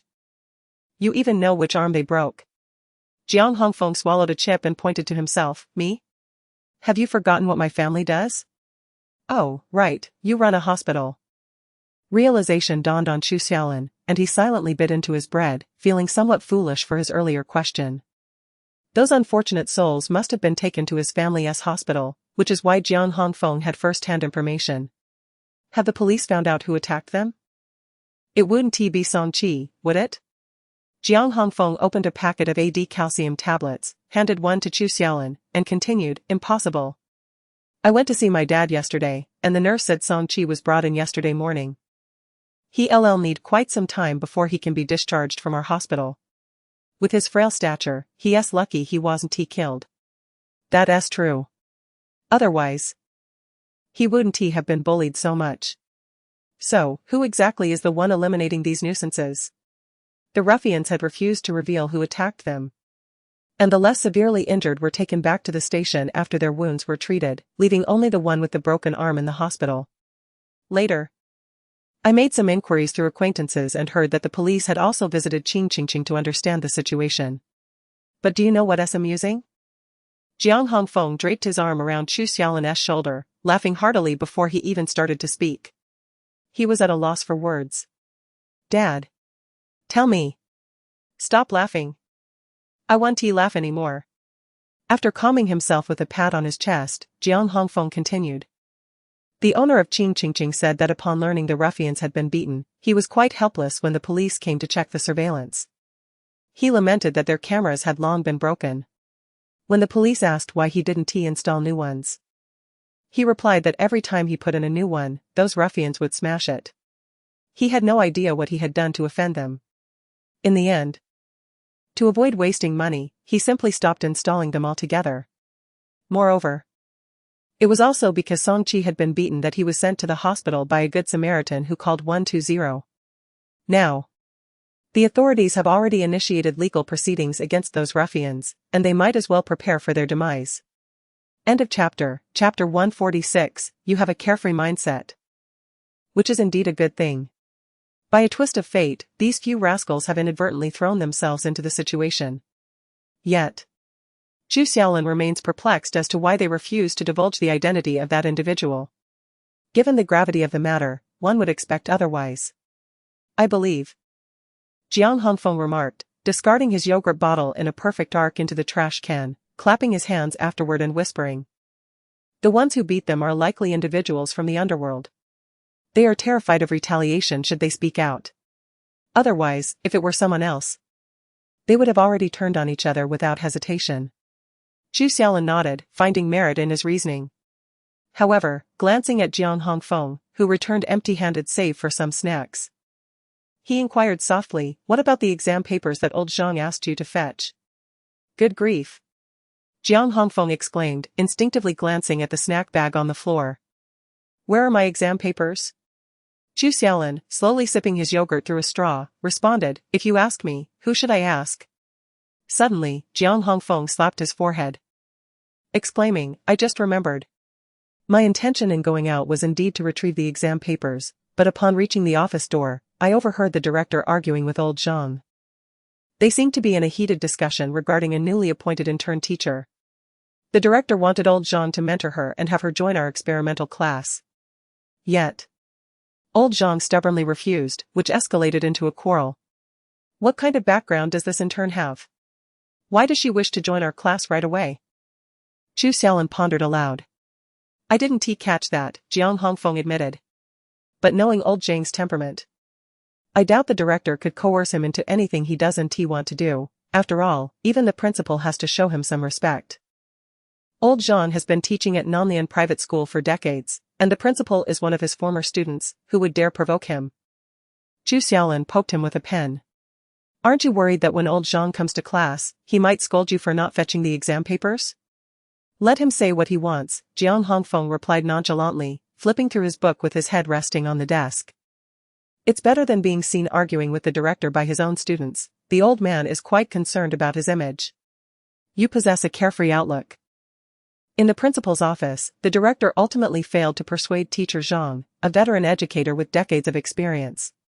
Despite the director's earnest attempts, Zhang remained resolute in his refusal to allow the new intern teacher to accompany him. With the principal's orders hanging over him yet lacking a feasible solution, the director had no choice but to pass the responsibility back. Teacher Zhang is indeed aging, expressing his intent to retire after this class. However, he finds the situation troublesome. So I feel reluctant to press further. Principal, please consider. The director's troubled expression did not escape the principal's notice. He understood that the fault did not lie with him. Introducing an intern mid-year was indeed problematic. Yet, such matters could have been discussed. Why was old Zhang, even at his age, so obstinate? With a heavy sigh, he waved his hand, deciding to spare the unfortunate director from further scrutiny. I understand. You may leave now. After the director exited, the spacious principal's office was left with only Hua Wei and the principal. Hua Wei lounged on the visitor's sofa, perusing a magazine, appearing as a detached observer. Habitually smoking while contemplating, the principal felt a growing headache. Why couldn't old Zhang comprehend his sincere intentions? Why had he outright rejected the proposal? End of chapter. Chapter 147, a conversation. Hua Wei indeed did not request to take the experimental class. However, he couldn't help but ponder. After all, she hailed from that esteemed background. The students under her guidance, even if ranked by merit, far surpassed these young ones by 100-fold. He wished to provide the best for the experimental class, yet it seemed none of them were inclined to accept. It was truly perplexing. Professor Hua, take a look.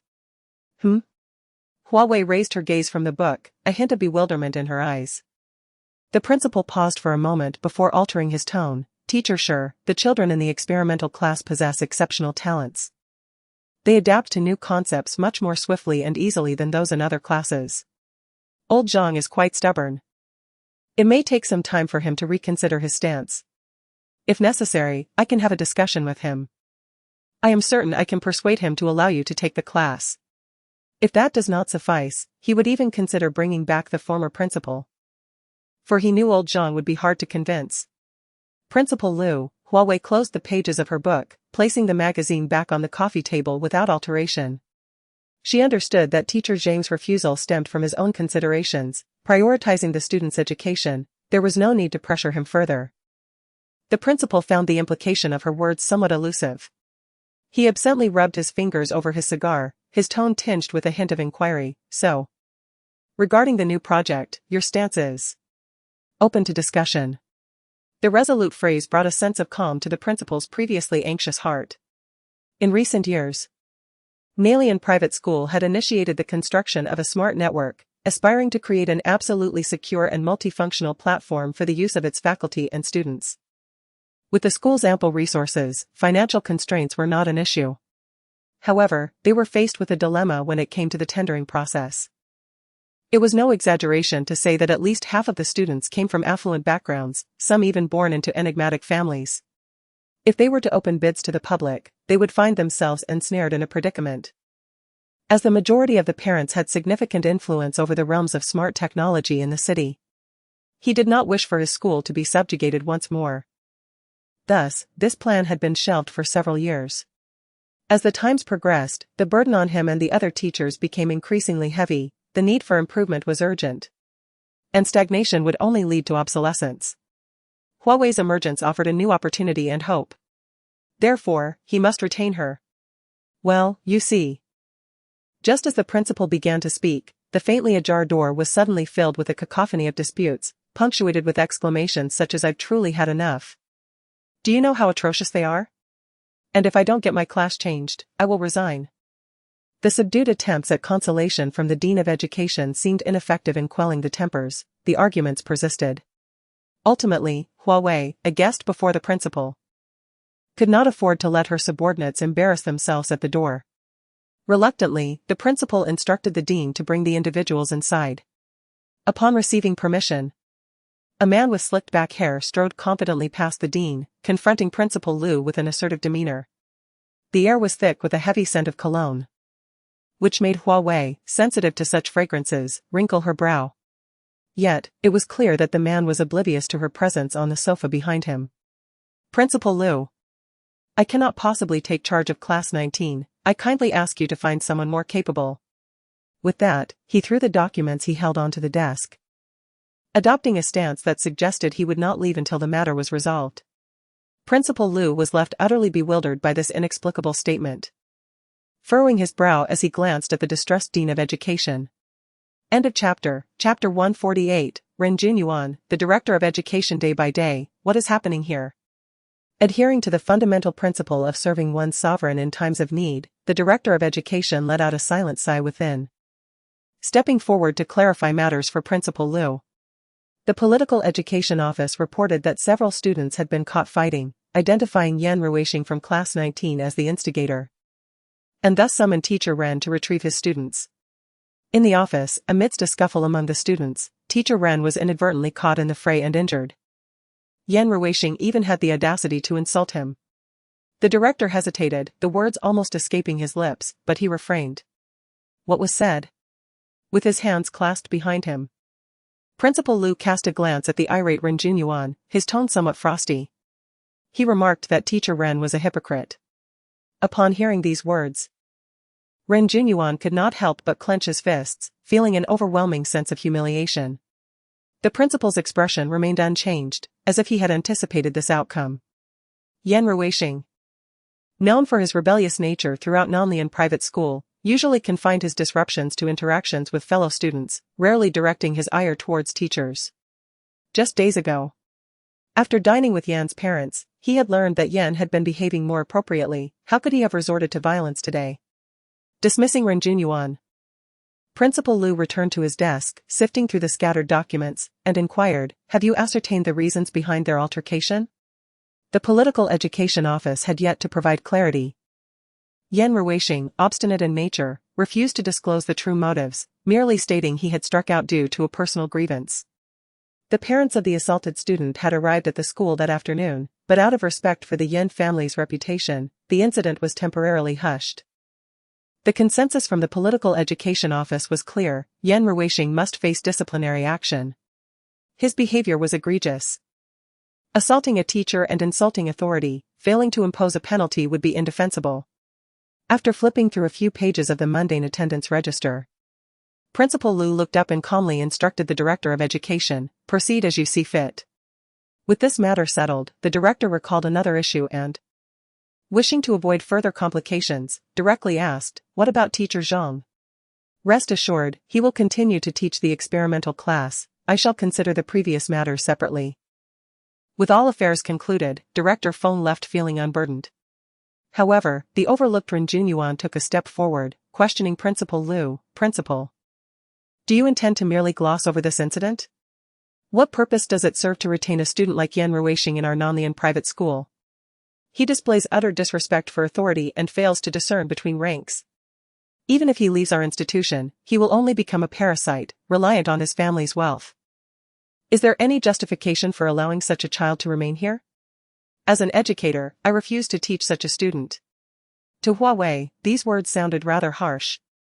Yet Principal Liu maintained his composure, even removing his glasses to leisurely polish them.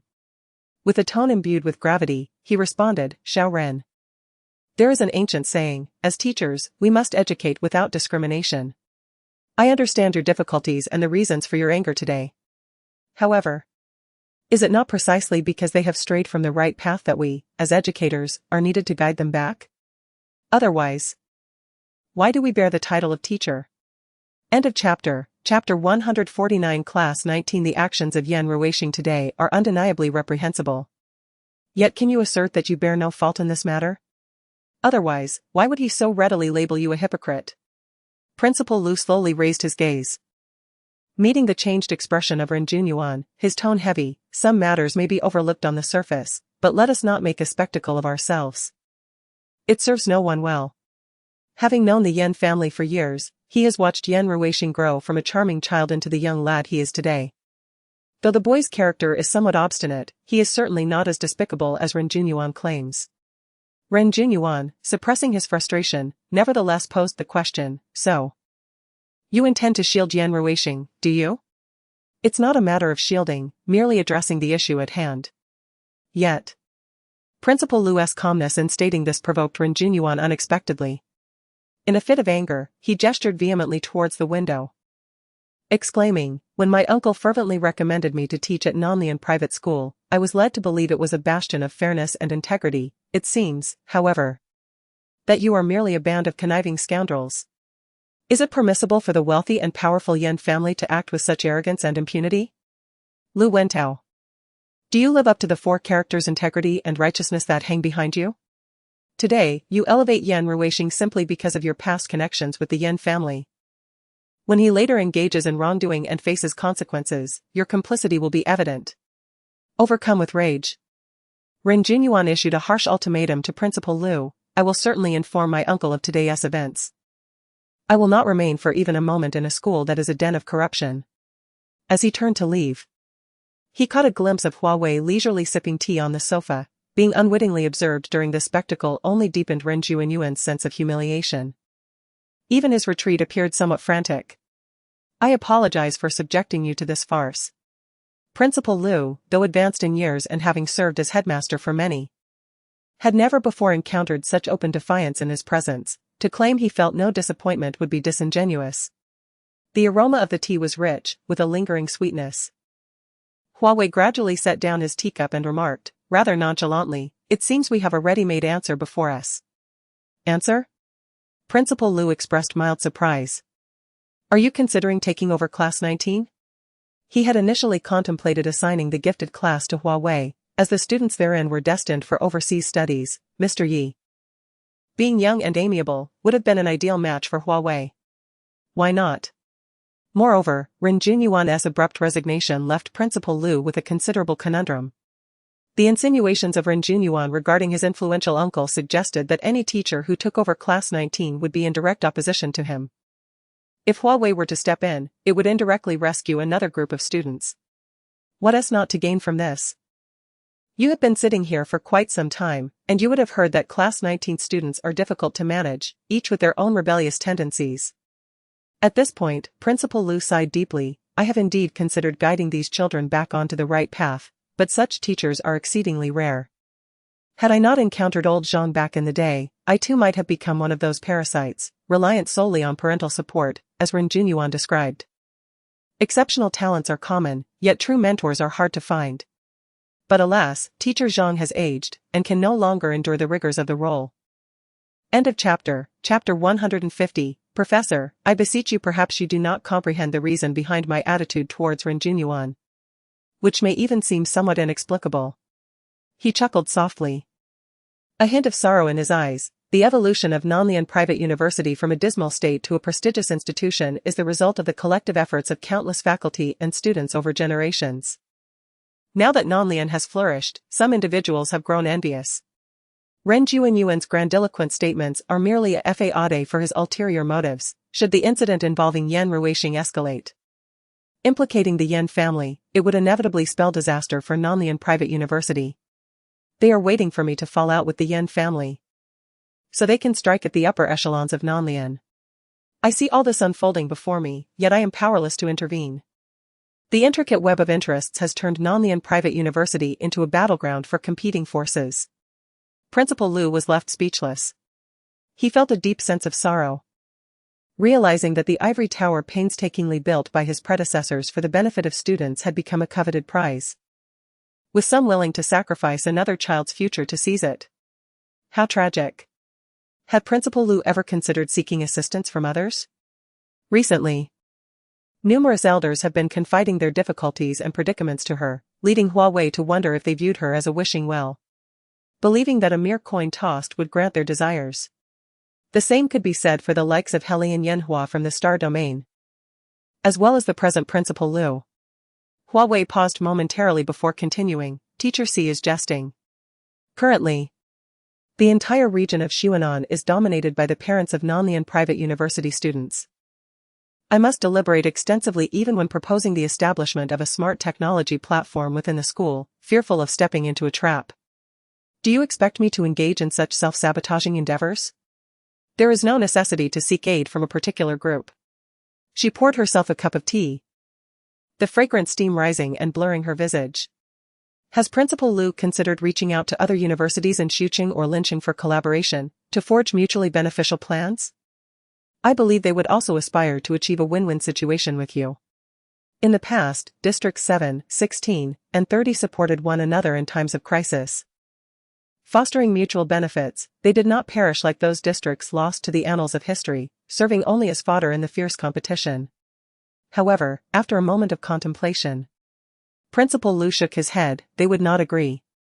The complexities of the situation were evidently profound, and Principal Liu was reluctant to elaborate further. He concealed the tumult of emotions on his face, meticulously organizing the attendance sheet that Ren Junyuan had tossed onto his desk, placing it before Hua Wei on the coffee table. Professor, he said, perhaps your internship here has ulterior motives.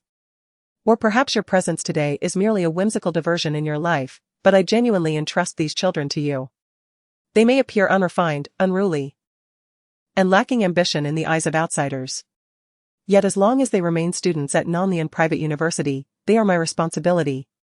I was once guided back onto the right path by a mentor, and I hope you can be a guiding light in their lives. The tea in her cup was warm as Hua Wei listened to his words, raising her eyebrows in rare intrigue. Moral coercion, Principal Liu? She slowly turned the page of the attendance sheet, her gaze falling upon the radiant smiles and youthful vigor of the boys and girls depicted therein. The sunlight streamed gently through the window as the new intern teacher lifted her gaze, speaking in a calm tone, you ought to have confidence in your students. Principal Liu felt a sense of reassurance. End of chapter. Chapter 151, Yan Ruixing in Class 19 of the first year at Nanyuan Private High School. A list circulating on the Sui-Ke forum soon sparked heated discussions both within and beyond the school shortly after the new students enrolled. At the forefront of this list was the notorious little demon of the Yan family, Yan Ruixing. This youth, who had once sent his own uncle to the ICU during his middle school years, had ascended to the pinnacle of Sioux City's ruffians leaderboard. During that time, parents throughout Sioux City diligently cautioned their children to steer clear of him.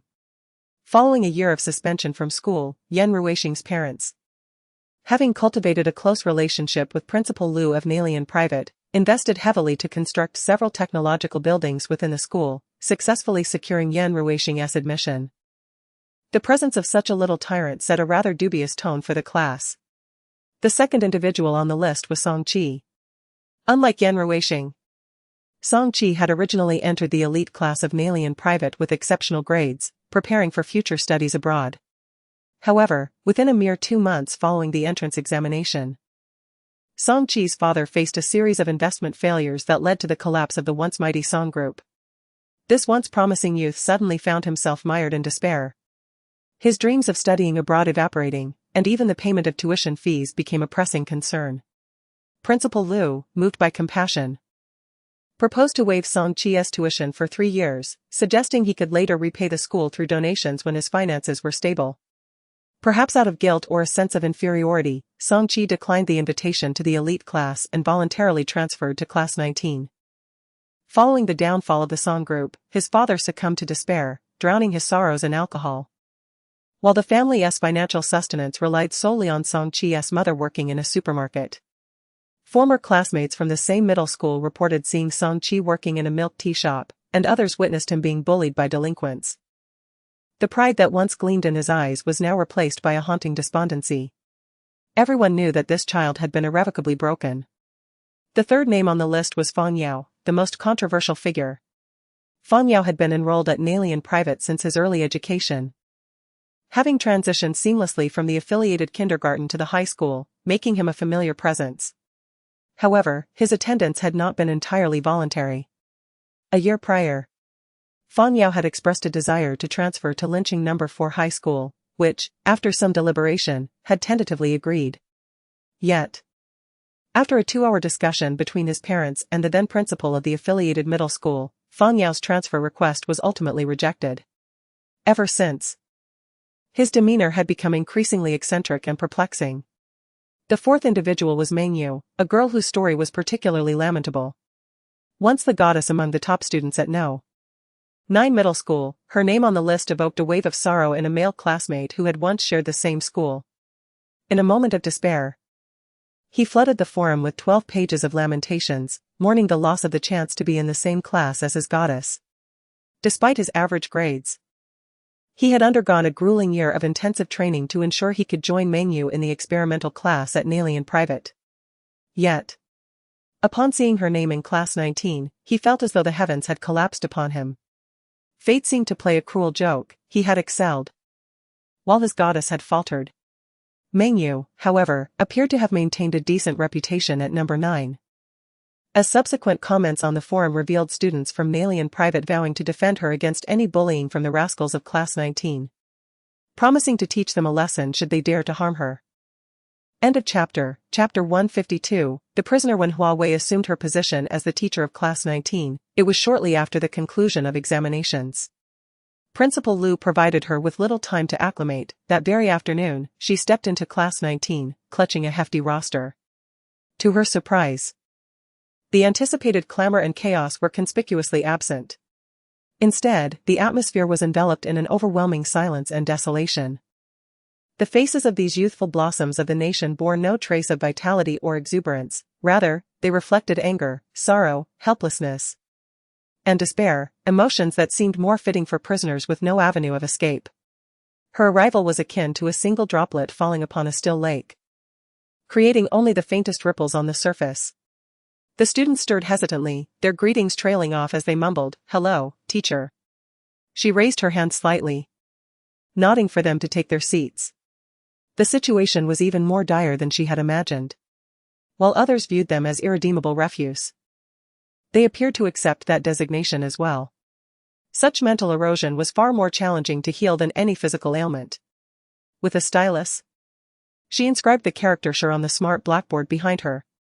Standing at the podium, she gazed down at this lifeless assembly of national flowers. "Your previous teacher, Ren Junyuan, has chosen to resign, believing himself inadequate. My surname is Sure, and I am the new intern teacher who arrived this morning. From today onward, I will be responsible for your physics education and serve as your homeroom teacher." Upon hearing the name Ren Junyuan, Yan Ruishing, who had been dozing in the back row, was nudged awake by his friend. His bleary eyes widened in disbelief. Was it possible that the hypocrite had finally acknowledged his shortcomings? How laughable. That scoundrel had surely wished for him to meet an untimely demise. The sharp-eyed youth in the back row raised his hand, grinning defiantly. "Teacher Sure, you haven't been duped by that hypocrite, have you? This isn't a place for learning. If you truly wish to gain knowledge, you'd be better off with the experimental or talented classes. If not, even a regular class would suffice. Coming here will only add an indelible stain to your teaching career." His well-meaning advice elicited laughter from a few of his companions. Yet behind those smiles lay a profound melancholy and solitude that even they could not fully perceive. Sitting by the window, Fang Yao twirled his pen, gazing silently at the character "sure" on the board, his expression devoid of any visible emotion. Yan Ruishing's words openly challenged the new teacher's authority, as he was determined to undermine her from the outset. In response, Hua Wei adjusted her gold-rimmed glasses and allowed the faintest smile to grace her lips. "It matters not. I am an outsider." This audacious statement drew gasps from the rear of the classroom, leaving Yan Ruishing momentarily speechless, as he had never encountered a teacher so brazen in acknowledging their privilege. Having subdued the little tyrant of class 19, Hua Wei surveyed the room and noted that, despite their apparent lack of ambition, the attendance was nearly adequate. Only the middle seat in the fourth row remained vacant.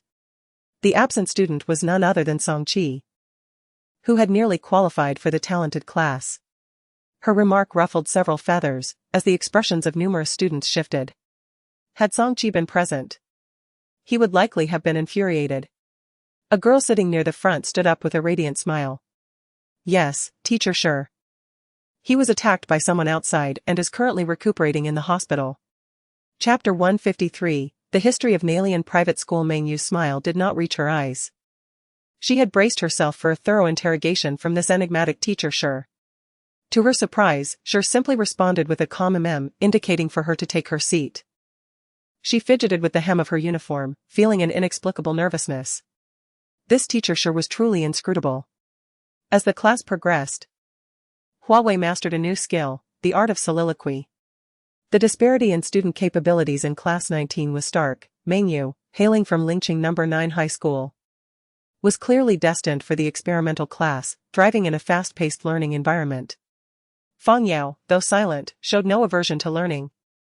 His actions indicated a comprehension of the material being taught, although the veracity of certain rumors about him remained dubious.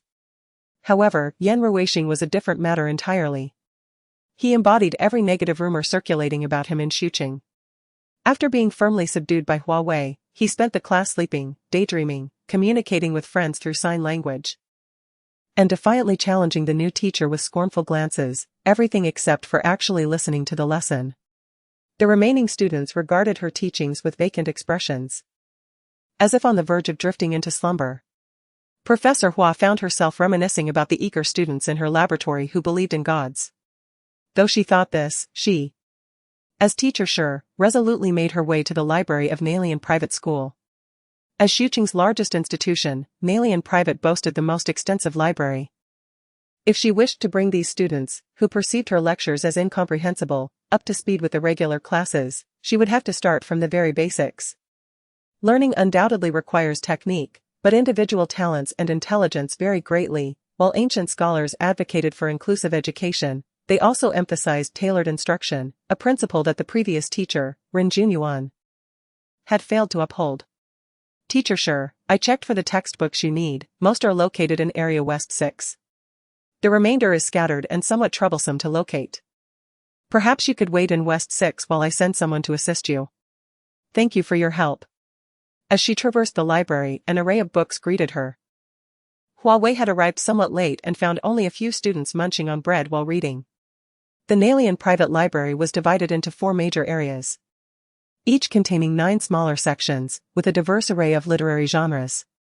However, the materials she sought were not in West 6, but rather in Area South 1. She was in pursuit of the history of Nalian Private School, the sole volume containing accounts of the past regarding the Huedo. The danger zone had gone to great lengths to create this bait, and now all the information gathered by the Nightingale regarding Huedo was laced with lethal traps. The danger zone would stop at nothing to eliminate the other areas. To protect Fu Mingzhen and District 30, she had to extract clues from here. Perhaps due to it being mealtime, Hua Wei found no one in charge in South 1, she swiped her faculty card and entered directly. The collection in South 1 predominantly pertained to Nalian Private, with a significant portion detailing its illustrious history, alongside accounts of the achievements and monumental decisions made by various principals over recent decades. The remainder chronicled the exceptional students from Nalian Private throughout the years. Chapter 154, A Lost Little Cat. The past can be fabricated, altered, or even erased, yet, the traces left in the histories of others remain immutable. Decades ago, Huedo single-handedly revolutionized the outdated education system of the Nanyuan Private School, propelling it into the top 3 high schools in Sioux City. He became a renowned figure among his generation, a fact that the danger zone could never obliterate, no matter how many resources they deployed.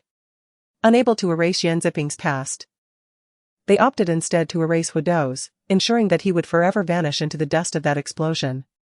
Surprisingly, as Hua Wei meticulously traversed the entirety of the southern district, she found no trace of the history of Nanyuan private development.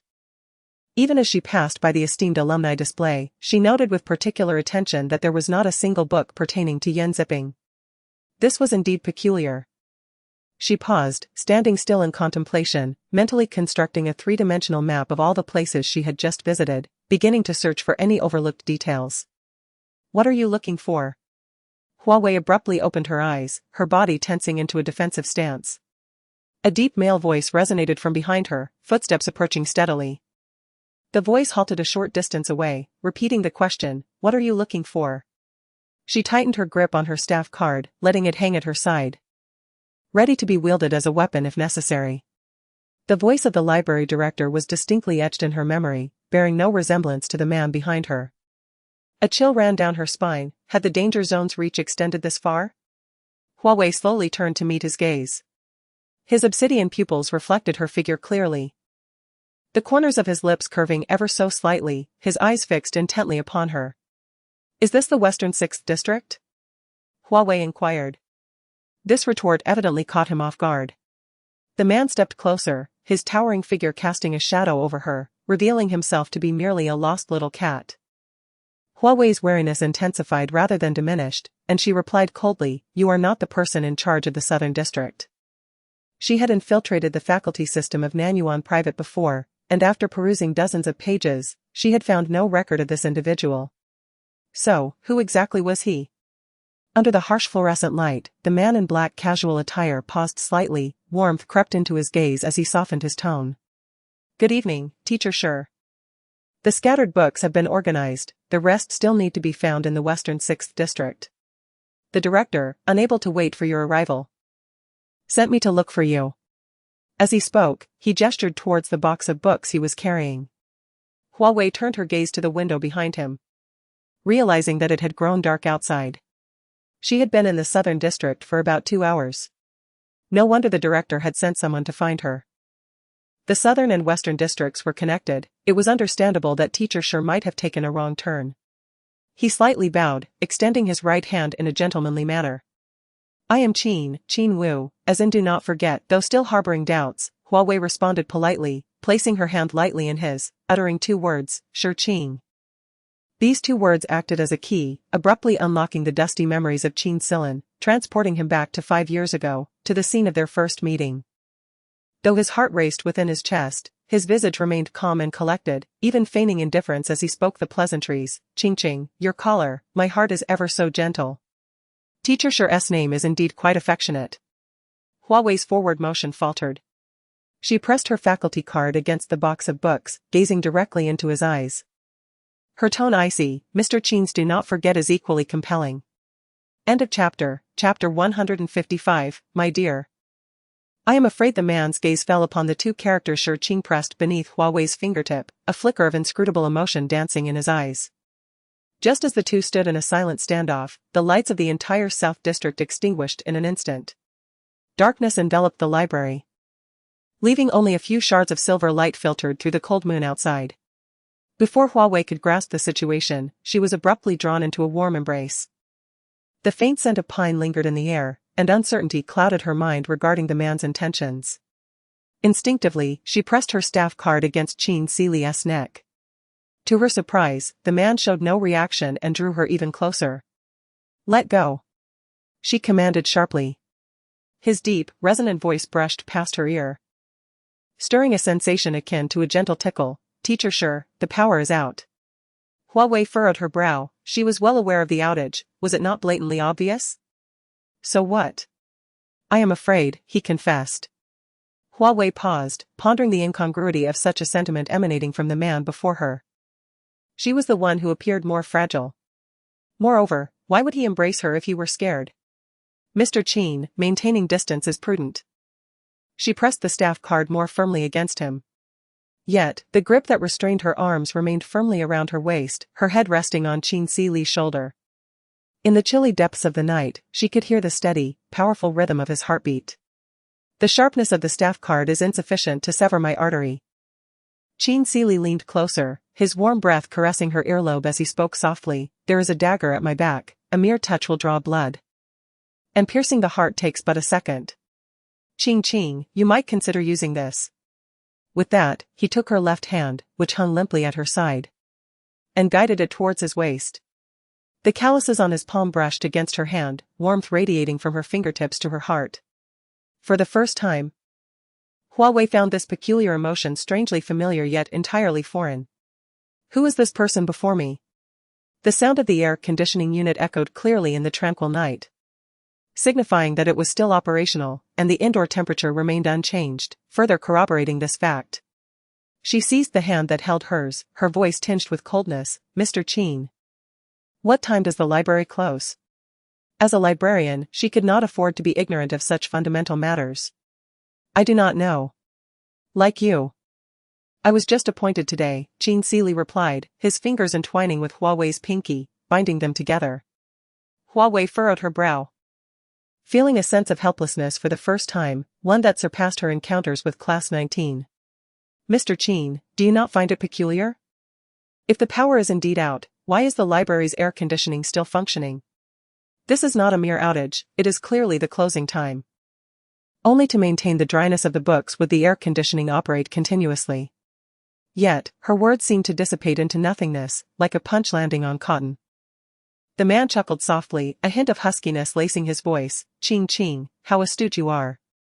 The repetition of her name sent a tingling sensation through Hua Wei's palm. She tightened her grip on the hand that ensnared her, striving to suppress this strange feeling. Mr. Qin, please conduct yourself with decorum. Perhaps the chill in her words struck a chord, for Qin Seely fell silent for a moment before gradually loosening his hold. Freed from his embrace, Hua Wei stepped back, her hand searching for her phone in the darkness. However, in the next moment, her fingers found nothing. She suddenly recalled where her phone was, safely resting in her office. End of chapter. Chapter 156, Qing. I am Qin Wu. She made her way directly from Class 19 to the library, her phone still locked away in her office cabinet. Thus, even if she wished to call someone to unlock the door, it was impossible. Or perhaps not. Hua Wei lifted her gaze once more to the stern man standing before her, who had been silently observing her. Mr. Qin, do you have your phone? Could you please contact the security officer to open the door? The temperature within the library was rather low, although she had only been there for a few hours. Hua Wei noticed her palms had turned somewhat chilly. The only warmth she had felt was when Qin Silan had held her hand tightly. However, Qin Silan merely shook his head, indicating he had forgotten it. Hua Wei's heart sank instantly. The library opened at 8 in the morning. And it was barely 9:30 now, leaving nearly 11 hours until closing. She inexplicably rubbed her thin jacket, feeling a chill envelop her. Qin Silan evidently noticed this subtle gesture. Outside, the night had grown even murkier. After a prolonged silence, he finally spoke. Why does Teacher Shi wish to intern at an alien private school?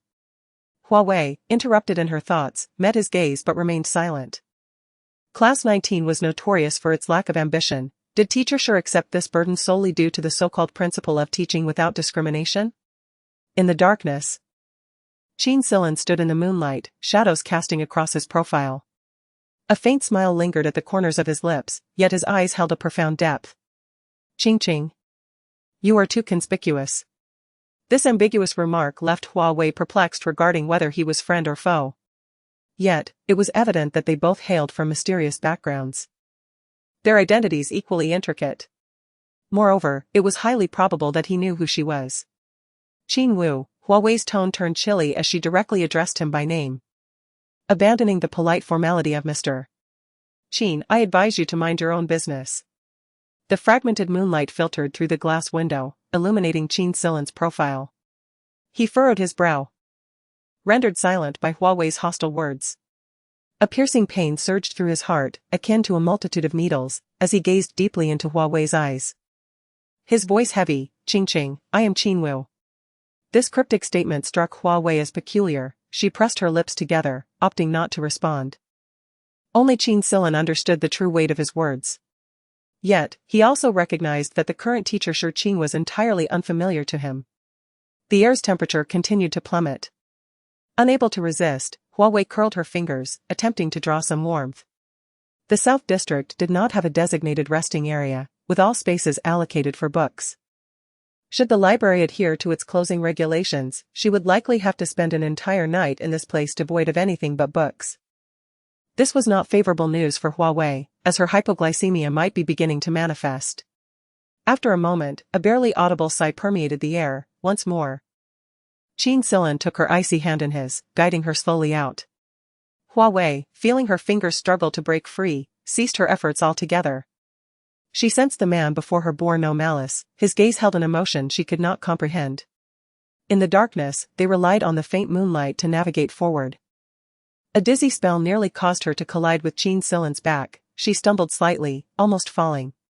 Observing this, Qin Silan instinctively enveloped her in his embrace, whispering, Low blood sugar? As she drew closer to the warmth, the drowsiness she had been suppressing surged forth, Hua Wei responded softly, her tone lacking strength. End of chapter. Chapter 157. Qingqing pondered, what is it that I desire? Lean against me, let us linger a moment longer. Ahead lies a realm where the moonlight can no longer reach, and the passage stretches into an impenetrable darkness where clarity is all but lost. A wave of dizziness washed over Hua Wei, prompting her to clutch the hem of the man's garment beside her. Resting her head gently upon his shoulder as she breathed heavily. Where are we heading now? This path was evidently not the same as the one she had traversed earlier. Qin Sili tightened his embrace, guiding her towards a more open space, the lounge of South District 2. South District? How could one access District 2 after District 1 was locked? Without the key and chip from the security personnel, even Principal Liu would be of no assistance. We cannot enter. Hua Wei halted her steps, unwilling to engage in fruitless endeavors. Her stamina was limited, and she had no intention of squandering time in this manner. Yet. Unexpectedly, Qin Sili lifted her effortlessly, continuing forward while softly elucidating, the library's closing hours do not align, this is likely an annual power maintenance. The reason the air conditioning remains operational is that the library's system is self-sustaining and not linked to other power networks. The lounge in South District 2 possesses its own temperature regulation system. The frigid conditions outside may exacerbate your hypoglycemic reactions, so do not succumb to slumber just yet. Before she could voice her questions, Qin Sili had already provided her with answers. Leaning against his chest, Hua Wei began to contemplate the origins of this man, Qin Wu. Was he from a perilous zone, the shadows, the star domain, or perhaps the golden iris? In this world bustling with ambition, all are driven by self-interest. All movements are towards profit. Regardless of his origins, it seems reasonable to assume that as long as terms can be negotiated, it matters little who stands behind him. In the stillness of the room, Hua Wei suddenly spoke, you assist me because you seek something in return. Her demeanor was as composed as a merchant calculating leverage at the negotiating table. Qin Sili's pace faltered, a flicker of pain flashing in his eyes. The night concealed all, and Hua Wei remained oblivious to the truth. After a brief moment, his voice, tinged with a husky timbre, responded, what do you think I desire? Qingqing? Hua Wei, her eyes half closed, replied coolly, perhaps wealth, fame, or secrets. The door to South District 2 stood ajar, unlatched, corroborating Qin Sili's assertions. He kicked the door wide open, his actions laced with evident frustration. It is unnecessary. She heard him say. Do you always assess every individual who approaches you in such a manner? A cool breeze drifted through the gauzy window, prompting Hua Wei to open her eyes and gaze at the man who stood mere inches away. She recalled how she had answered Lu Yuan in similar fashion not long ago, piercing through the fade of this elder's hidden thoughts, nearly provoking her ire. And what about this man before her? Each person who approaches me harbors an intention. Qin Wu, you are no exception. She still harbored doubt towards him. Qin Sili's gaze darkened. He carried her into the lounge of South District 2, murmuring, then let us see, Qingqing, what my intentions are in approaching you. The self-regulating climate control enveloped the lounge in a comforting warmth, intensifying Hua Wei's drowsiness. She reclined on the silvery gray sofa, clenching her fists, her nails digging into her palms, leaving crimson imprints as she struggled to maintain her alertness. It is best to clarify our terms and conditions sooner rather than later. After all, if we delay, the price may well change. In the enveloping darkness, Qin Sili offered no reply. Teacher Shi, truly an astute businessman. This was the last ambiguous remark Hua Wei heard before succumbing to sleep. End of chapter. Chapter 158. Sure Qing, your heart is indeed ruthless. I find myself uncertain whether this course of action is right or wrong. If we do not obliterate everything, what lies buried here is you. In the pursuit of scientific advancement, where lies the boundary of ethics? Even if this place were to transform into a desolate wasteland today, all I desire is for you to survive. The universe is vast and boundless, a moment can witness the transformation of landscapes. What may seem erroneous today could very well be deemed correct in the future. You need not embody virtue, we merely stand on opposing grounds. Could you grant me a hug? A throbbing headache assaulted her, the voices in her mind fading in and out like mist, rendering them indistinct. Who is it? Whose voice is this? Why does it feel so familiar? Hua Wei attempted to grasp the last shadowy figure from her dream. But the light flickered and vanished, leaving her engulfed in darkness. Abruptly, she opened her eyes. 4 years ago, after the joint assessment at Base A and B concluded, she awoke in a clandestine hospital within the base. The recollections of the assessment were both foreign and hazy, and the recording device she brought back was filled with static. The instructor mentioned that her chest had suffered a significant injury, triggering a stress response in her brain. She remained unaware of whether she had forgotten something. Was the dream she just had a remnant of the events from 4 years ago? Why did that voice suggest she would be buried there? What truly transpired 4 years ago? Awake? Qin Sili's deep voice pulled Hua Wei back to reality. She still lay in the lounge of the South District. Yet the warmth of the previous night was notably absent. Her restful slumber was thanks to Qin Sili's black coat draped over her. The man with a stern countenance sat there, observing her throughout the night.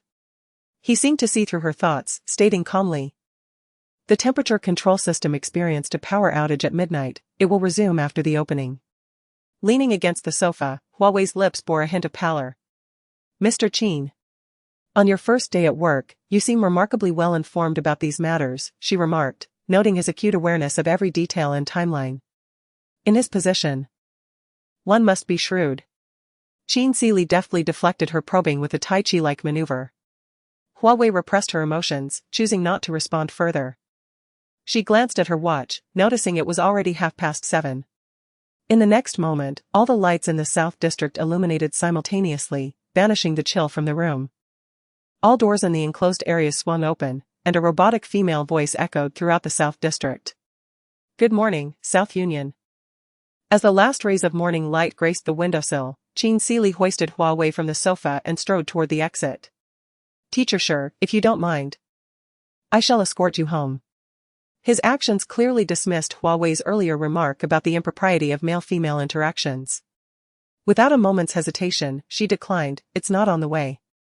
Yet Qin Sili ignored her refusal, asserting, "Wherever you are, I shall find my route."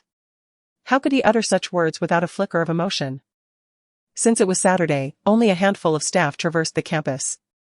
As Qin Sili led Hua Wei outside, a few passers-by cast curious glances but chose to remain silent. Once the vehicle hit the road, Hua Wei, seated in the passenger seat, remained silent for a moment before reiterating her earlier question, "Are you still unwilling to disclose your leverage?" No sooner had she spoken than the car abruptly halted at the roadside. Qin Sili pressed her back against the seat, his voice laced with barely concealed frustration. "Sure Qin, your heart is indeed ruthless." End of chapter. Chapter 159. Are you concerned, worried? The results of your probing have proven satisfactory. This person is, indeed, an acquaintance of hers. Hua Wei met his fiery black gaze, a smirk dancing on her lips as she retorted, "Is Mr. Qin's hobby one of benevolence? Allow me to advise you, do not wade into these murky waters. The forces behind the danger zone extend beyond the upper echelons. Years of operation have allowed the danger zone to cultivate individuals in various locales for their own purposes. Fu Mingzhen's successful extraction of Fu Mingpei and her entourage from the danger zone was facilitated by Minister He Hu, a formidable woman who once stood as the primary adversary of the danger zone.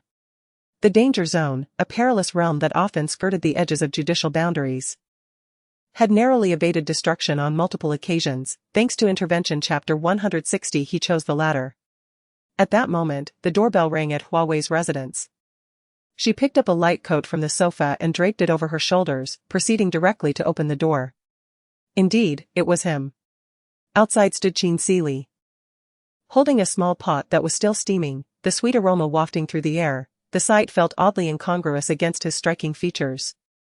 Hua Wei cast a glance at the pot of congee and, before Qin Sili could utter a word, she declined, stating, "I have already had breakfast." The wrapper of a chocolate candy still crinkled between her fingers. Qin Sili lowered his eyelids, his voice deep and resolute, "Then share it with me." He sidestepped her, carrying the small pot directly into the living room. Hua Wei lingered at the door for a moment, contemplating his retreating figure, yet ultimately closed the door without ushering him away. This marked the second occasion, apart from Shi, that she sat at the same table with someone alone. A wave of nostalgia for those times washed over her. The sweet congee was served in a delicate porcelain bowl, accompanied by a small spoon placed beside it on a bone dish. Hua Wei immediately recognized it as the bowl she had used for drinking water the previous day. Left on the counter. Moreover, this set of tableware was a pair. Sang Jing had mentioned that the supermarket was running a buy one get one free promotion. And she had already taken her set home to admire in secrecy. It was reasonable to suspect that Sang Jing had concocted the promotion purely out of her own desire to purchase it. As for the other bowl in this set, Hua Wei noted that the unexpected guest was indeed holding it in his hands. He was quite unreserved. The slightly sweet, mild congee slipped into her mouth. Infused with a subtle ginger flavor, yet devoid of any ginger chunks. The chill in her fingertips seemed to dissipate considerably. She held a genuine admiration for anyone who could cook, as she could not. The only two dishes she could prepare were snail noodles and instant noodles. Even her teacher could not fathom why someone capable of precisely measuring doses in a laboratory could not manage to stir-fry vegetables. Hua Wei swallowed another mouthful of the soft congee, her eyes narrowing slightly, feeling a sense of moderation. The concept of quantity was indeed one of humanity's more terrifying inventions. Recipes that lacked precision down to the gram or even milligram were hardly worthy. You've entered South District 1, in search of which book? The congee in her bowl remained glistening and sweet, and even without lifting her gaze, she could sense Qin Si Li's eyes fixed upon her. She slowly scooped a small spoonful of the sweet congee, her expression composed. I merely lost my way. A brief silence enveloped the air. On the pristine white table, adorned with dark patterns, a black USB drive appeared. Qin Si Li gradually pushed it towards her. I'm not inquiring about your reasons. Which book do you want? I can retrieve it for you. Without a moment's thought, Hua Wei replied, no need. She placed no trust in anyone. Nor did she wish for anything concerning the Huedo to pass through another's hands, especially not through this familiar stranger who could not distinguish between friend and foe. Qin Si Li's gaze darkened. Many years prior, Du Zhuoran had posed a question to him: if, in a relationship, you discovered that the person you loved might not love you back, would you choose to abandon that relationship and seek a new partner? Or would you persist in your delusion until dawn arrived? At that time, he understood the profound implications behind Du Zhuoran's question, alluding to Yu Chong-yi, and thus chose to remain silent. In due course, Du Zhuoran opted for the former, marrying Duan Jinzhe, the man who cherished her as if she were a precious gem. Pain flickered in Qin Si Li's eyes. His ink-black pupils filled with the image of the person he longed for. He could not emulate Du Zhuoran's nonchalance, he chose the latter. Even at the cost of great sacrifice. End of chapter. Chapter 161, Liang Yu is dead once again. They parted ways unhappily. Qin Si Li left without even taking the small pot used for porridge. The tips of Hua Wei's fingers, gripping the delicate porcelain spoon, turned pale from the force she applied. As she struggled to suppress the strange sensation emanating from her heart, determined not to let Qin Si Li perceive her turmoil. Voices echoed in her mind. Growing nearer yet remaining indistinct, are the students of Beisi so feeble? We are teammates, not rivals. You are someone I can entrust my back to. Hua Wei closed her eyes and sighed softly. Here it comes again. What connection could this Qin Wu possibly have with her forgotten past? SY377 requested to establish a communication link. Should the video function be activated? 377 was the codename she had assigned to Suaying, a red square. Yes. Activate the X730 frequency. The white square remained steadily on the dining table, and within the projection, Suaying sat in a dimly lit office. The vast star domain emblem looming behind her. Under the light, the right side of her face was shrouded in shadow, the room enveloped in silence. Liang Yu is dead. Hua Wei's grip on the porcelain spoon faltered. She composed herself, focusing intently on the serious expression of Suaying in the projection. This marked the first life lost under her watch since she had taken over at Noon Domain, and it was due to objective circumstances. Her fingers intertwined. Her voice turned cold. The incident with Huedo has extensive ramifications. Liang Yu, as a pawn embedded within MOG University by the Dark Division, should not have met his demise so prematurely. He must have been acutely aware that Noon Domain would not execute him.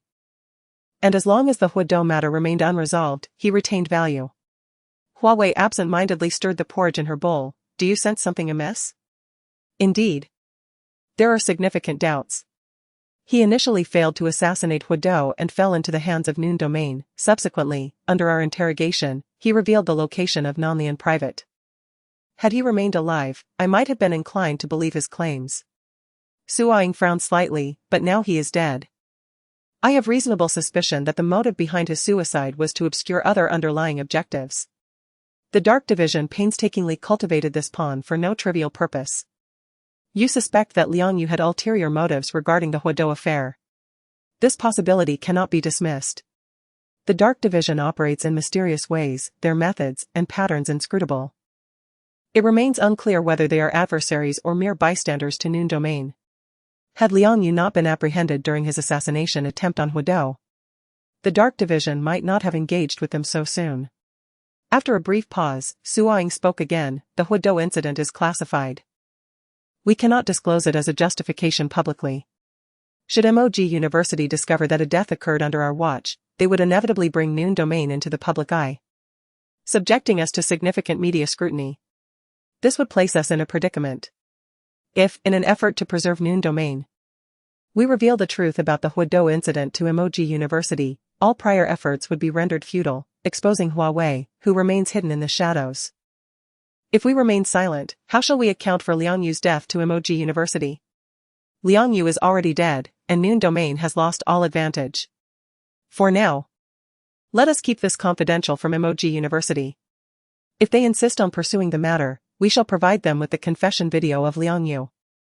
I do not believe the upper echelons of MOG would jeopardize their reputation over a mere assassin from the Dark Division. After all, no one wishes to tarnish their own feathers, especially not these learned old men. Su Ying pondered for a moment, then gently nodded in agreement with this course of action. She then inquired of Hua Wei, I have heard that before you left the Liu family, you created quite a stir? End of chapter. Chapter 162. Your news travels swiftly. Juventus. In response to Hua Wei's jibe, Su Ying raised an eyebrow and denied, I did not specifically send someone to investigate. Go ahead and inquire. Which noble family in the capital is unaware that the Liu family has a true daughter cherished by Liu Yuan? If this continues, I fear that Liu Jia's life will not be easy. They are all mere pawns on a chessboard. Liu Jia's current predicament should have been anticipated by Liu Ziliang and his wife when they initially defied Liu Yuan. How could they possibly believe that Liu Yuan would spare the daughter of a human trafficker? Just because she has engaged in philanthropy for years. Do they regard her as a saint? I am genuinely curious, since Shenru requires your bone marrow, how does she dare to treat you this way? Where does she find the audacity to think that regardless of her actions, you would unreservedly forgive her and selflessly donate your marrow? Su Ying chuckled at her own words. She had encountered numerous despairing souls in the afternoon domain, as well as many delusional individuals attempting to negotiate with her using meager stakes. But rarely had she met someone so brazen. Those perched high on their thrones often look down upon someone of my humble status. They believe that blood ties outweigh all else, thus they act without restraint. Liu Ziliang and his wife, Liu Qingyuan, and Ji Shuajin all share this sentiment.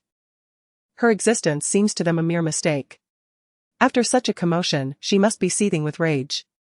However, it is for the best that everything is laid bare, preventing those unseeing scoundrels from lingering. As a fellow disciple from the same sect, she understands that Su Ying's words are not baseless. Yet, since her leave from the 7th district, she has not committed any heinous acts. Has someone truly set their sights on her?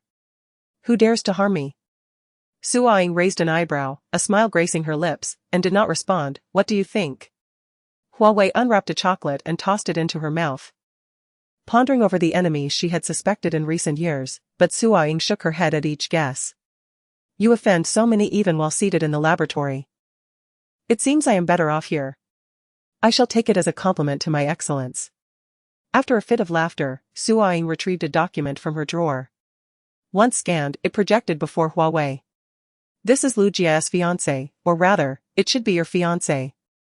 Su Ying pointed at the title at the top of the document, her smile lingering. He has contracted a hit on the night domain. I wonder from where he found the courage to make a deal with the devil. Is it Tang Sherwen? She mused. She has only given the Tang family a slight lesson, and already he's so impatient. Quite unexpected.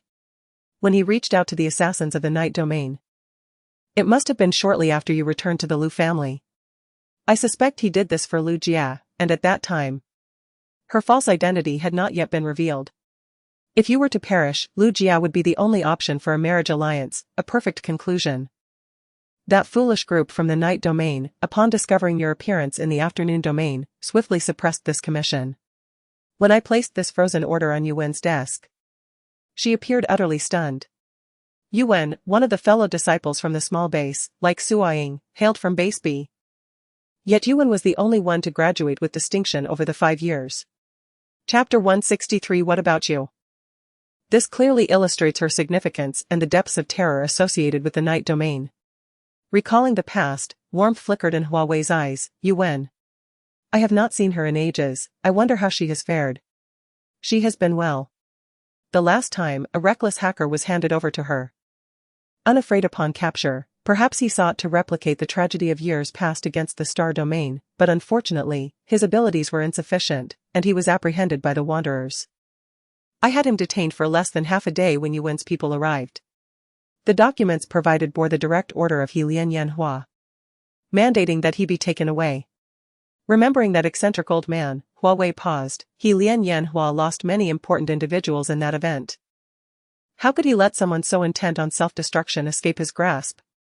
This individual will undoubtedly not leave the night domain alive. As a senior figure in the afternoon domain, Suaying was well aware of the star domain's harrowing past, not to mention He Lian Yan Hua's very existence served as a constant reminder of the sorrow tied to that incident for those in the morning, midnight, and 3 realms. What do you intend to do? Does Tang Sherwin require my assistance? Suaying raised her hand, mimicking a slashing motion across her neck. Her fellow disciple was indeed efficient. For now, let it be. The residual taste of chocolate was bitter. I will keep him for future utility. Suaying recalled the commotion at the Lu family. Her expression shifting slightly. Wait, does that old lady truly intend to marry you off to him? Stunned by Suaying's sudden leap in logic, Hua Wei set down her cup, looking down as she replied nonchalantly, it matters not. If it comes to that, I shall ensure the Tang family understands the cost of wanting to marry me. Seeing Hua Wei's confidence, Suaying felt a measure of relief. After pondering for a moment, she suddenly remembered something. The Lu family's public relations are quite adept. Lu Jia's false identity has yet to leak to the outside world. My sources have discovered that she has been gradually engaging with individuals in the entertainment industry, possibly planning a debut. Is this a clever strategy to salvage her situation? Yet. This means Lu Jia has thoroughly offended Lu Yuwen. Furthermore, would the Tang family still be willing to accept a young mistress who has been muddling through the entertainment world? Your words at the recognition banquet instilled a sense of crisis in Lu Jia, prompting her to believe that the Tang family might consider changing their marriage alliance, thus hastily diving into the entertainment industry. Little does she know, she is merely picking at a sesame seed while losing a watermelon. If Tang Sherwin can hire someone to kill for her, it proves her capabilities. Hua Wei pondered deeply for a moment before continuing, let her be. It won't stir up any significant trouble. I only hope she does not see the construction of a high tower, only to witness its collapse. Catching a glimpse of the small pot on the dining table, a cold profile emerged in her mind. Hua Wei's expression darkened, her demeanor becoming somewhat frigid. Suaying noticed the shift in her mood and could not help but inquire, are you in trouble? Now, Hua Wei was increasingly convinced that the individual across the way, Qin Wu, was linked to the unified assessment conducted 4 years prior. Various signs indicated that she had certainly lost some crucial memories. This uncertainty filled her with distaste. Do you recall any details from the unified assessment between Base A and Base B 4 years ago? Suaying's expression changed, becoming somewhat uneasy. Why the sudden inquiry? Hua Wei did not answer, continuing to probe. You previously asked me if I had any contact with my teammates from that time. What about you? End of chapter. Chapter 164. She told a lie beneath the colossal totem of the star domain. Suaying sat in the shadows, enveloped in silence for a prolonged period. After what felt like an eternity, she opened her half-closed eyes and uttered hoarsely, he is dead. They had promised to survive together. The room was filled with a profound stillness, broken only by the soft sound of her breaths. I returned to the base alive, while he remains forever interred in the ruins. After recovering in a clandestine hospital, I found myself confined in an interrogation room, subjected to inquiries from the 2 major bases. Following the demise of my teammate, Hua Ying's voice was eerily calm, as if recounting another's tale. Yet, her hand gripping the pen trembled imperceptibly. They questioned me, why did you not save him? Did you not realize the operational plan was flawed? Why is it that only you survived? Do you harbor feelings that transcend camaraderie? I could not save him. I knew that. An accident had befallen him, yet no. Having trained at Base for many years, survival amidst peril had become second nature to her. The plan had reached its final stage, he was already gone. And she could not allow his sacrifice to be in vain. She was determined to ensure those responsible paid for his loss. Indeed, the plan had its shortcomings. But at that moment, it was the best course of action available. If given the choice, she would have wished for no mishap, for both of them to return safely. But fate is often unyielding. When posed with the final question, she lied. I returned with samples, yet my comrade perished. After careful deliberation, the base rejected my application to ascend to higher ranks and subsequently dispatched me to the star domain. At that time, the three major regions were on the brink of a new era, and thus Helian Yanhua, with a sweeping gesture, placed me into the noon domain. He deemed me too lacking in ruthlessness, asserting that my heart had become numb.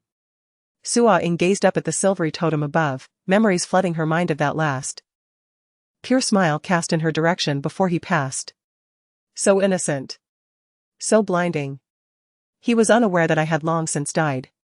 If time could be rewound, she would not have entered Base A, nor would she have crossed paths with him. Upon hearing this sorrowful past, Hua Wei finally comprehended why Hua Ying was so resolute. Her comprehensive assessment was certainly not achieved alone. I apologize, I did not know you harbored such memories. Hua Ying closed her eyes briefly, then reopened them. What are you apologizing for? Perhaps your plight is even worse than mine. This statement was intended to divert the conversation. Yet a flicker of doubt lingered within her. Why was Hua Wei's information alone sealed in the assessments of bases A and B? Just days prior, she had accessed her own data without issue, while Hua Wei's remained entirely concealed, even omitting her name. There was clearly something amiss. I might have forgotten something. Hua Wei murmured, her fingertip resting against her temple. Hua Ying paused, initially believing it to be a jest, but upon seeing Hua Wei's serious expression, she sensed the gravity of the situation. Her demeanor darkened. I should have guessed. Did those researchers do something to you? Were they blind to the tragedy of a decade ago? Do they think that by obscuring all records, they can erase the occurrence of those events? The pen in Hua Ying's hand snapped under the pressure, inky blackness staining her palm, yet she seemed entirely oblivious to it. There was still much to unravel. Once the matter of Huado concluded, I would investigate these issues through my mentor. Observing the restless Hua Ying, I cautioned softly. The danger zone is currently waiting for others to fall into its traps, do not act foolishly. Fu Mingzhen is unable to leave District 30 due to this very incident. Do not follow in her footsteps. Having never gotten along with Fu Mingzhen since their time at the small base, Hua Ying chuckled. Then I shall personally pay her a visit tomorrow to mock her. End of chapter. Chapter 165, The Fox and the Tiger. The discrepancy in memory was gently brushed aside by Hua Wei, and in the end, Hua Ying did not inquire further about what Hua Wei had encountered during the comprehensive assessment. The following day, Hua Wei locked herself in her room to construct models, attempting to simulate future developments through parameters. However, the information at her disposal was scant, and each scenario she envisioned fell short of her expectations. It was not until the late hours of the night that a famished Hua Wei donned a light jacket and, like a wandering spirit, stepped outside with her keys in hand. Her residence was conveniently located near the street, and just a turn down a side road led her to a bustling night market. The air was filled with lively chatter and a cacophony of sounds. Boss, a bowl of clear broth noodles, hold the scallions, she ordered. The proprietor, caught mid-action pouring chili into a stir-fry, paused momentarily, for in his years of operating this stall, no one had ever requested clear broth noodles. He thought he must have misheard. Consequently, he swiftly packaged the fried rice and called out, "All right, young lady, take a seat and wait a moment." With that, he turned to wash his pan. The night air carried a slight chill as Hua Wei adjusted her glasses, preparing to peruse the neighboring stalls. However, After taking just a few steps, she encountered the aunt who had been selling handmade ducks at Shisha Square a few days prior. This time, the products displayed were even more peculiar than before. Perhaps this was why her stall stood nearly deserted, starkly contrasting with the lively atmosphere of the other vendors. Auntie. Hua Wei crouched down in front of the stall, pointing at a handmade fox in the corner. How much for this? The aunt, seated on a small stool and busy crafting, set aside her work with a welcoming smile upon recognizing the girl who had purchased a duck from her. Not expensive. Little sister, it's 20 for one. Buy 2 for 30. It was indeed cheaper than her previous offerings. Pack up the fox and the tiger beside it for me, she added.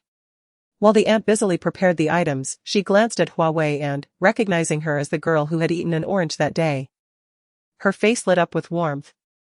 You're the girl who bought the little duck, right? Did you like it? If you did, I can give you another one. Hua Wei, who had forgotten the little duck in the hospital less than half a day after purchasing it, replied, I quite liked it, but no need to give me another. In mere moments, the aunt began to share her story with enthusiasm, recounting her reasons for selling handmade animals. I never studied it professionally. I've just always enjoyed crafts since I was young. She reinforced the tales of the little fox and tiger while continuing her narrative. Back then, we were poor.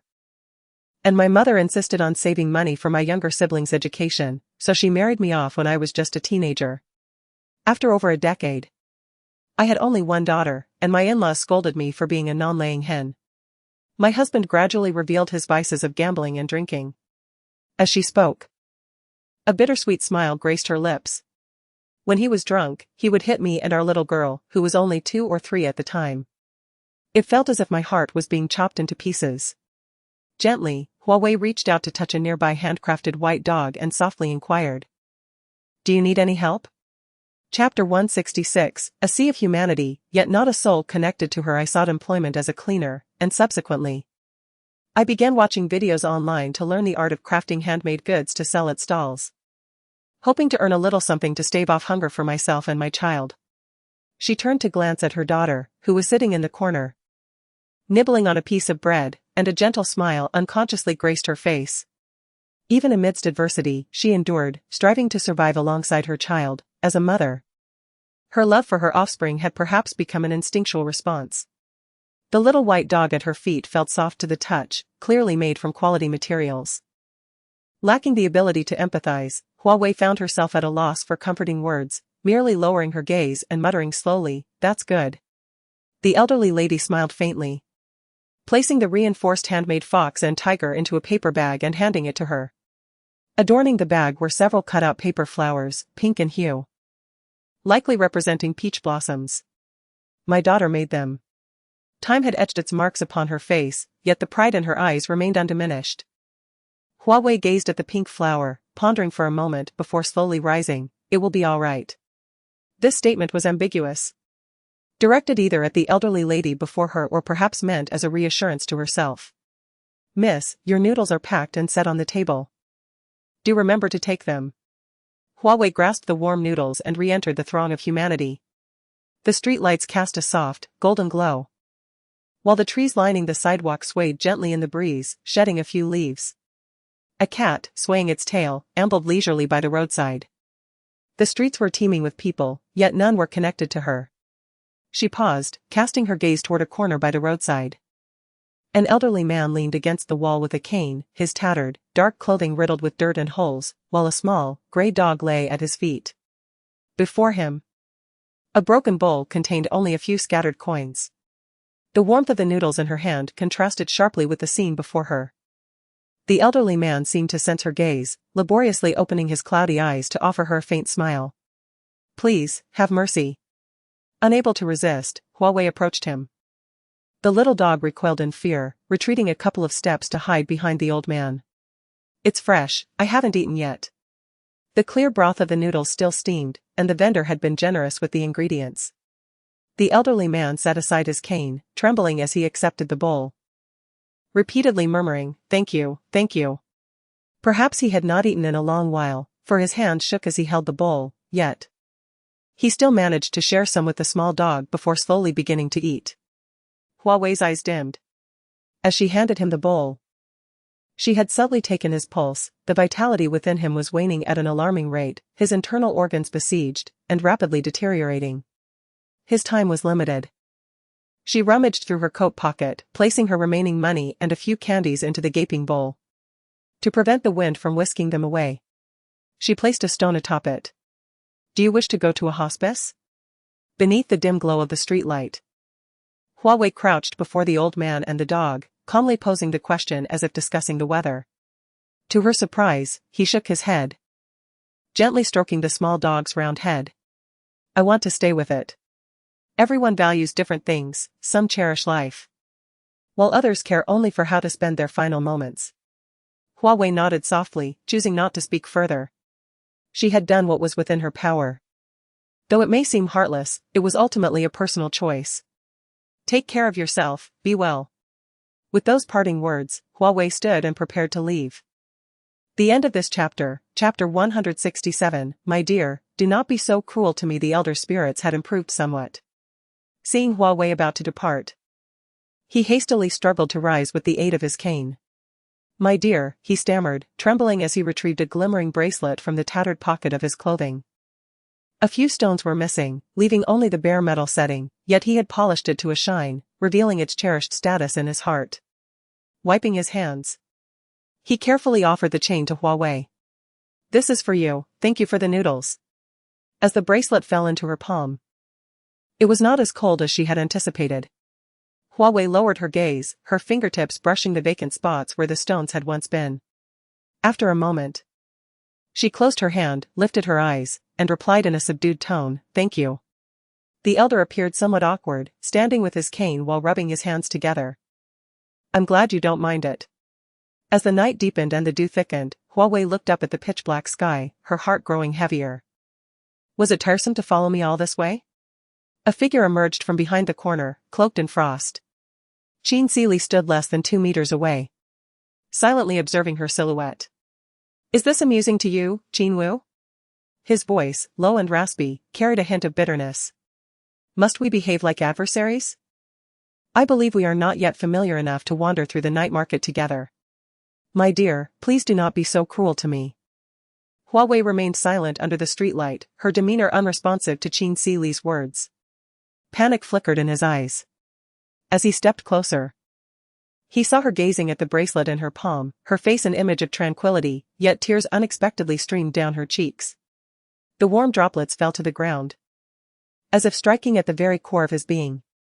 Hua Wei raised her hand to touch the tears on her cheek, looking at Qin Sili with a bewildered expression. What is this? Why am I crying? Previously, he had witnessed all her interactions, whether with the aunt selling handmade toys or the beggar elder. Cautiously, he enveloped Hua Wei in his embrace, sighing softly, this is compassion. Compassion? It dawned on her that she indeed possessed the capacity for empathy. It is merely a bowl of noodles, why bestow such a precious item upon someone so inconsequential? Because I believe you are worthy, and thus, you are worthy. This was her inaugural visit to Qin Sili's home. Given their proximity, the layout of the houses was quite similar. She stood in the dining area, quietly sipping the warm water he had poured for her. The owner was in the kitchen, claiming he would prepare a bowl of noodles for her. On the pristine white walls hung medieval European paintings depicting war and slaughter, capturing merely a fragment of the chaos. In another frame, a solitary falcon perched atop a snow-capped mountain, its gaze distant and desolate. This was taken 3 years ago, atop a snow mountain overseas. At that time, I had just completed a mission, and we were the only 2 survivors in that icy realm. Qin Sili entered the dining room bearing 2 bowls of clear soup noodles, the rising steam obscuring his face. His deep voice recounted a perilous mission with an air of nonchalance. Hua Wei turned to take her seat, softly remarking, those who survive are the true victors.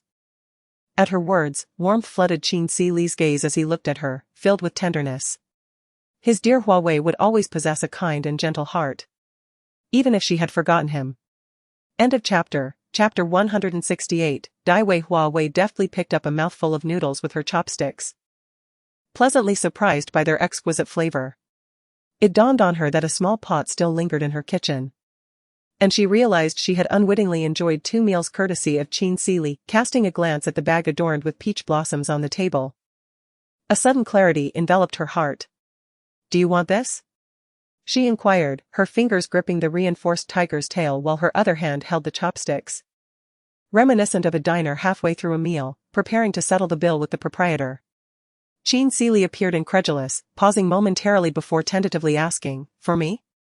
Hua Wei tilted her chin slightly, "Thank you for the noodles." As the little tiger fell into her palm, Qin Sili grasped her fingertips in return, his dark, ink-like eyes betraying an unmistakable affection, his voice deep and warm, "You are always welcome to visit again, Qing Qing."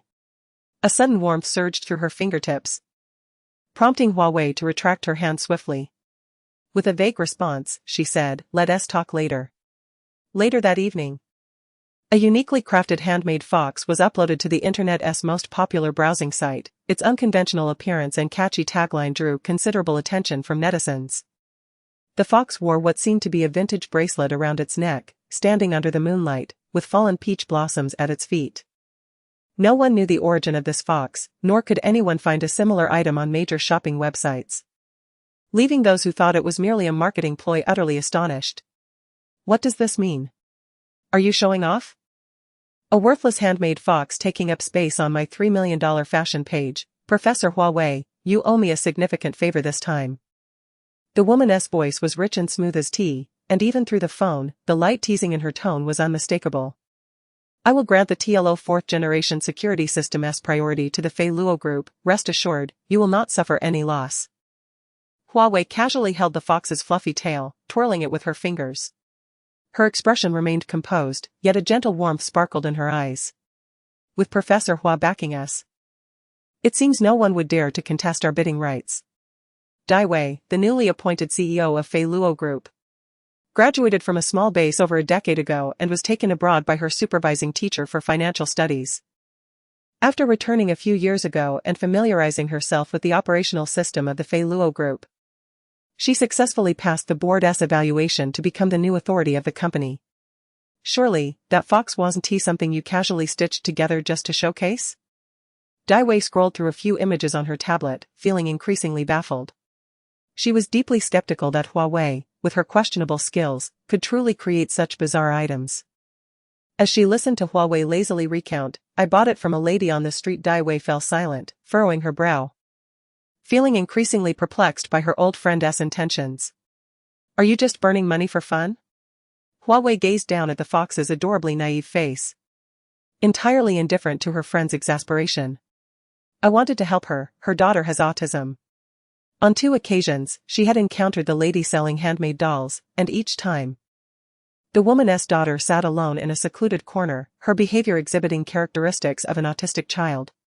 Furthermore, the lady had mentioned that the girl had been abused by her biological father in her early years, and such severe trauma could exacerbate her condition, potentially leading to a life incapable of self-sufficiency.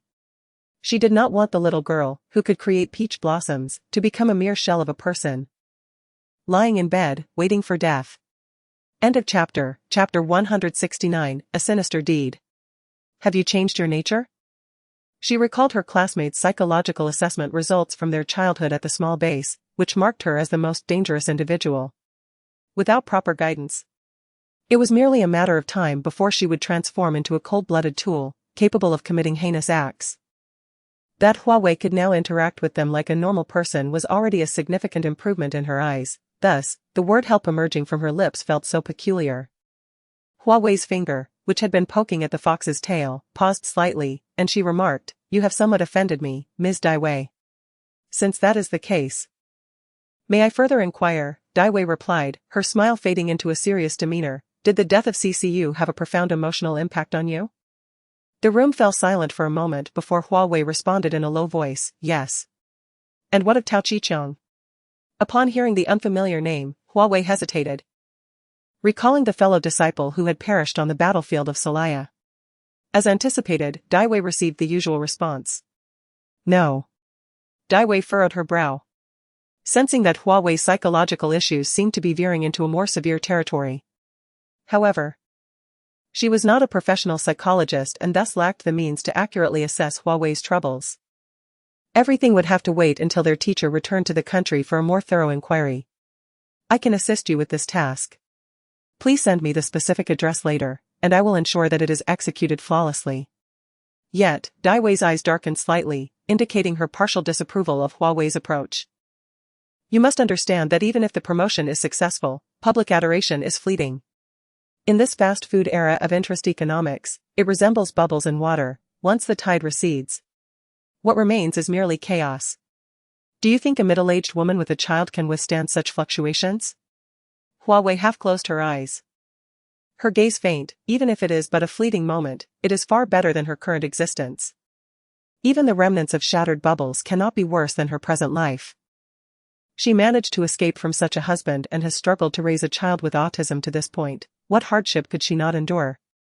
Dai Wei pressed her fingers to her temples, a sigh passing through her mind. I hope you are right. The following morning, the shrill wail of sirens shattered the tranquility of the sky, followed closely by the sound of an ambulance, transforming the previously serene street into a cacophony. Holding a cup of water, Hua Wei stood on the balcony, peering outside, yet she could discern nothing clearly.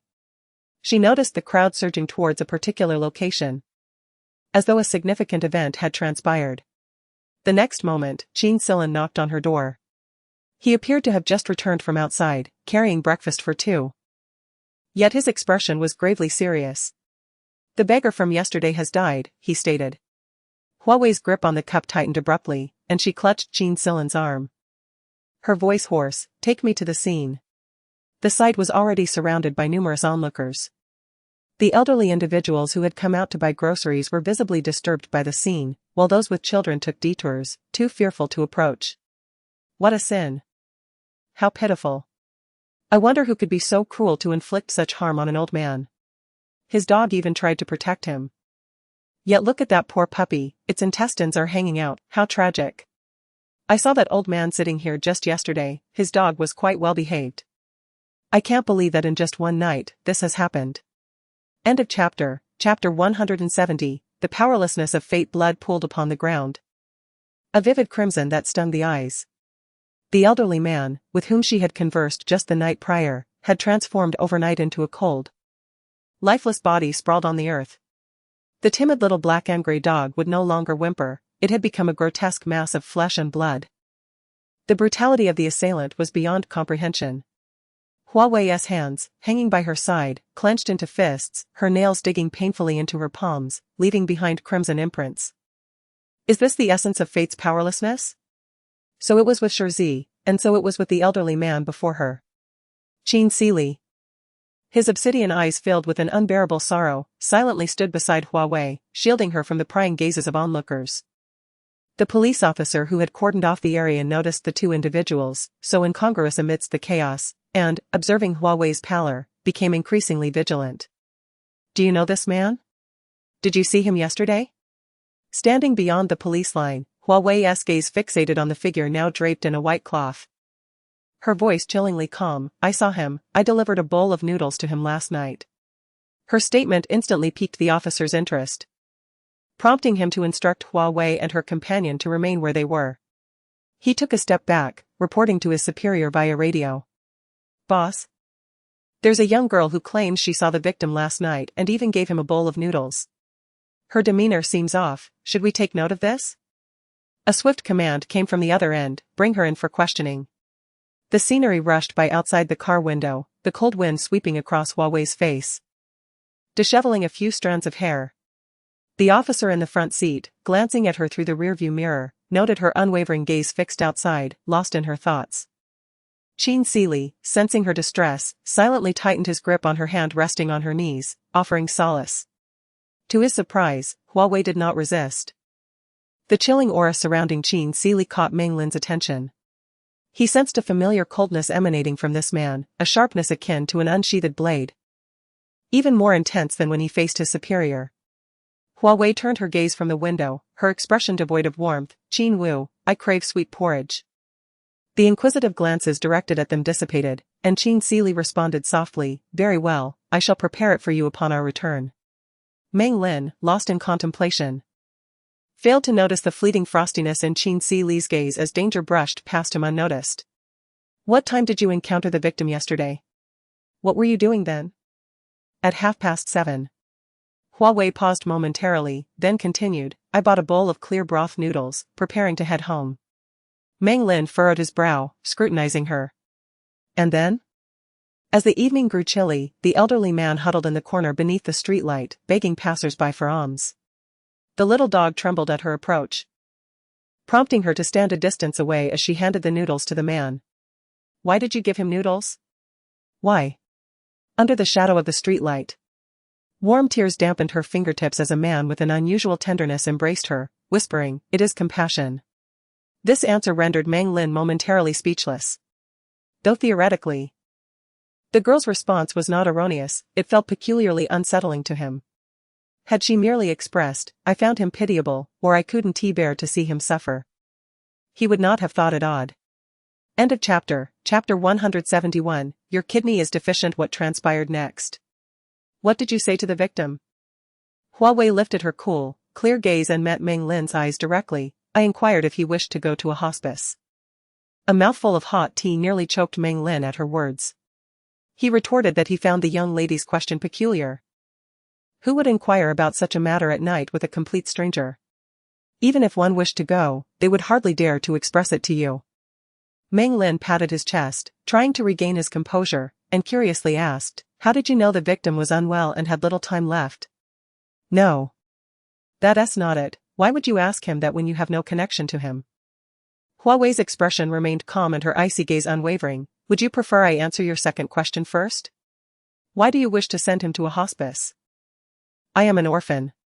She moved her lips and paused for a moment. I am merely doing what I can. An orphan? Meng Lin, with a hint of skepticism, pulled up the identity information of a girl named Shirqing from his computer. The screen displayed unmistakably, parents, none. This young girl truly is an orphan. Such a revelation made her strange behaviors understandable.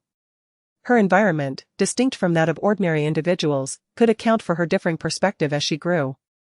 However, how did you ascertain the victim's poor health? Surely, one does not simply see an elderly beggar on the street and decide to send them to a hospice, right? Hua Wei sighed silently, feeling that the questions posed by the individual before her were devoid of meaning. I have studied traditional Chinese medicine and can take pulses. The elderly man's vitality is waning, he likely has only a month left. Meng Lin scribbled a few notes in his record book, his brow furrowed, clearly skeptical of her claims. He extended his left hand, gesturing for Hua Wei, Please, take my pulse. Noticing the dark circles under Meng Lin's eyes and the rich tea in his thermos, Hua Wei hesitated momentarily. Yet, she still extended her hand. Moments later, leaning back in his chair, Meng Lin sipped his tea nonchalantly and inquired, So, what did you deduce from that? He genuinely found it hard to believe that a girl in her 20s could be a master of traditional Chinese medicine. Is she trying to fool a child? Kidney deficiency. Pfft. Tea sprayed from his mouth. Fortunately, Hua Wei had the foresight to raise a folder to protect herself from the onslaught. The female officer accompanying them lowered her head, stifling laughter to the point of shaking shoulders. Yet, the moment was not over. Hua Wei, observing Meng Lin still catching his breath, continued, The dark circles around your eyes indicate a deficiency of vital energy, and your internal organs have not been well balanced. Your preference for strong tea exacerbates this condition. Thus, aside from addressing your kidney deficiency, you should procure some medicine to regulate your organs and stabilize your routine. Meng Lin began to cough even more violently. He trembled, pointing at Hua Wei, unable to articulate a single word. Was she speaking truthfully or not? Why did it seem somewhat plausible? Meanwhile, the female officer was on the verge of bursting into laughter. Flushed and flustered, Meng Lin felt he could no longer remain there for another second. He tossed his record book onto the desk and uncomfortably addressed his colleague, Xiao Xia, you take over, I'm stepping out for a smoke. Hua Wei, unexpectedly chiming in from behind him, remarked, Smoking will have its effects too. As for the nature of those effects, it was self-evident.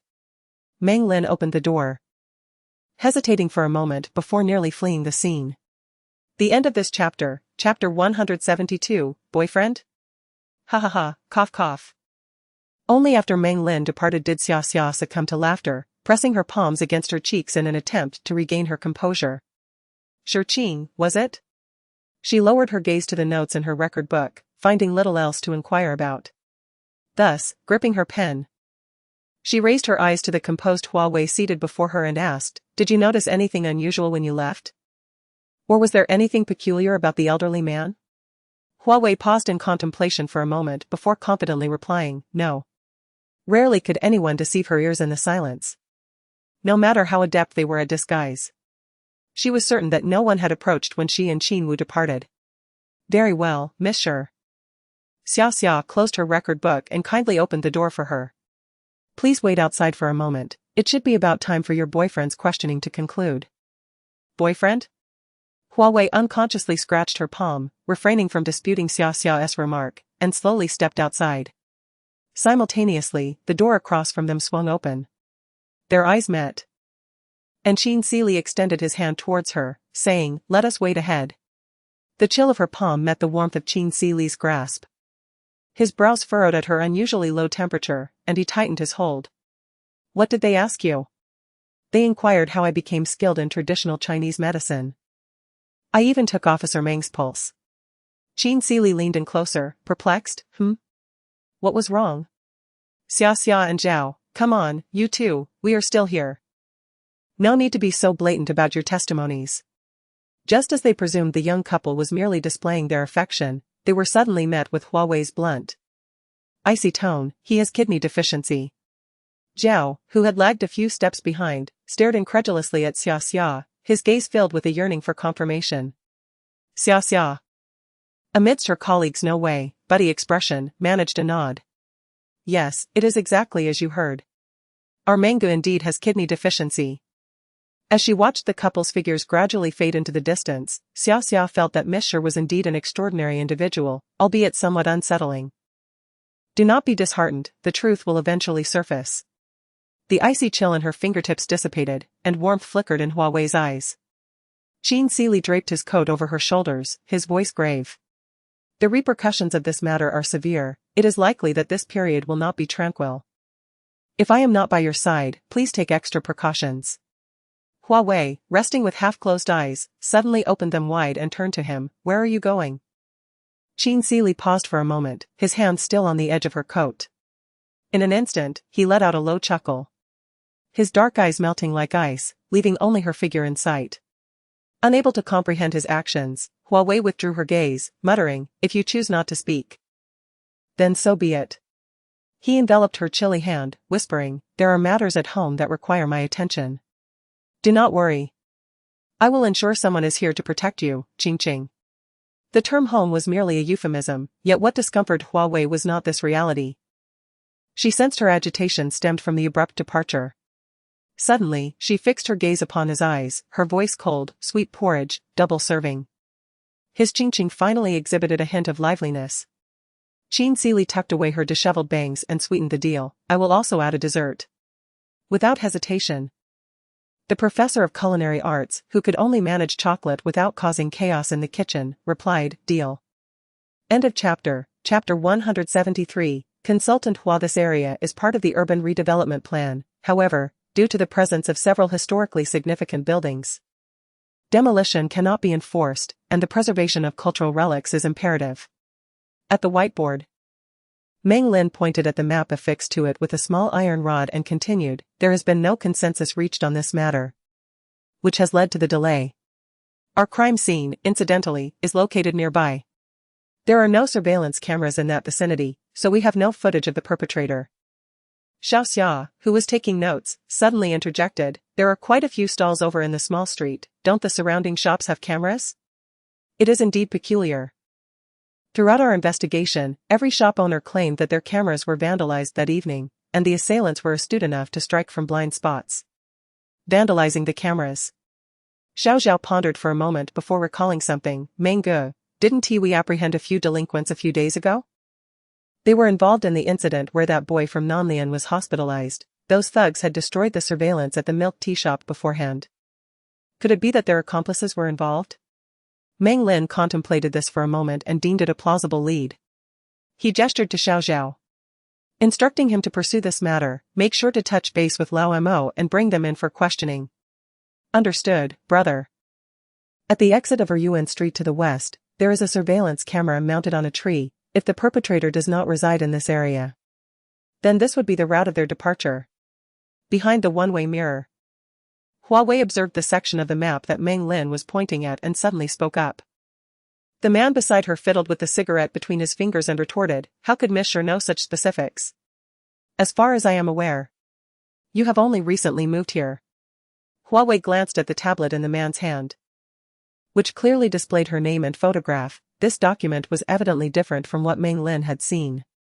In the photograph, she wore gold-rimmed glasses. A likeness from 2 years prior. Hua Wei, special safety consultant for the southern region. The upper right corner of the document bore a pale blue seal, marked, "Top Secret." Her lips curled downward slightly, and a hint of sarcasm graced the ends of her brows. "Why, I know this is something you should be well aware of." It was rather burdensome for him to have specially retrieved her file from this location. "It's merely a routine procedure, Consultant Hua need not overthink it." Tao Kungsu offered a faint smile in response to Hua Wei's sarcasm, dismissing it with ease. He exited the records directory, placing the tablet face down on the table. "The individual accompanying you is not your boyfriend, I presume?" Though a smile lingered on Tao Kungsu's lips, it did not reach his eyes. He lowered his voice, gradually stating, "After all, Professor Hua from the Research Institute, aside from data, what else could possibly capture your interest?" His insinuation was quite unsettling. Hua Wei cast a glance at the name card pinned to his chest, then raised her eyes to meet the gaze of this head of the Bureau of Shuanan. "You're overstepping your bounds, Officer Tao." Her unreserved retort struck Tao Kungsu's face, causing his expression to momentarily stiffen. He moved his lips as if he had something to say but ultimately fell silent, maintaining a cold demeanor. Ignoring Tao Kungsu's unusual countenance, Hua Wei inquired coldly, "How long will it take to retrieve that portion of the surveillance footage?" "That camera is located at the intersection of Wangzhou West Road, and it should fall under the jurisdiction of the Ministry of Transportation. Accounting for the time to file a report, it should take approximately 3 hours for a round trip."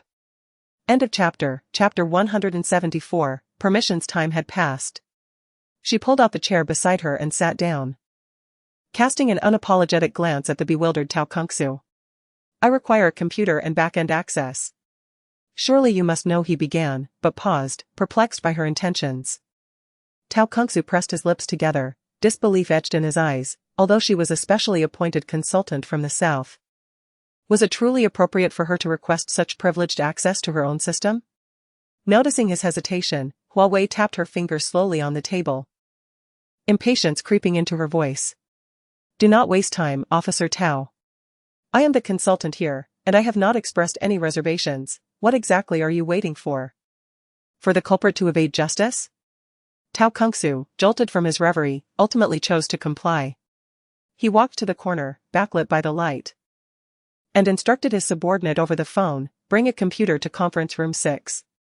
After a brief moment, Meng Lin entered, cradling a laptop. Just as he prepared to greet Tao Kungsu, he spotted Hua Wei seated calmly, arms crossed, and was startled. "Miss Sure? What are you doing here? You haven't left?" He glanced back at the one-way mirror, recalling that he had just been discussing the case with Xiao Xia and the others, a chill running down his spine. What was this lady's background? How did she come to be here with the boss?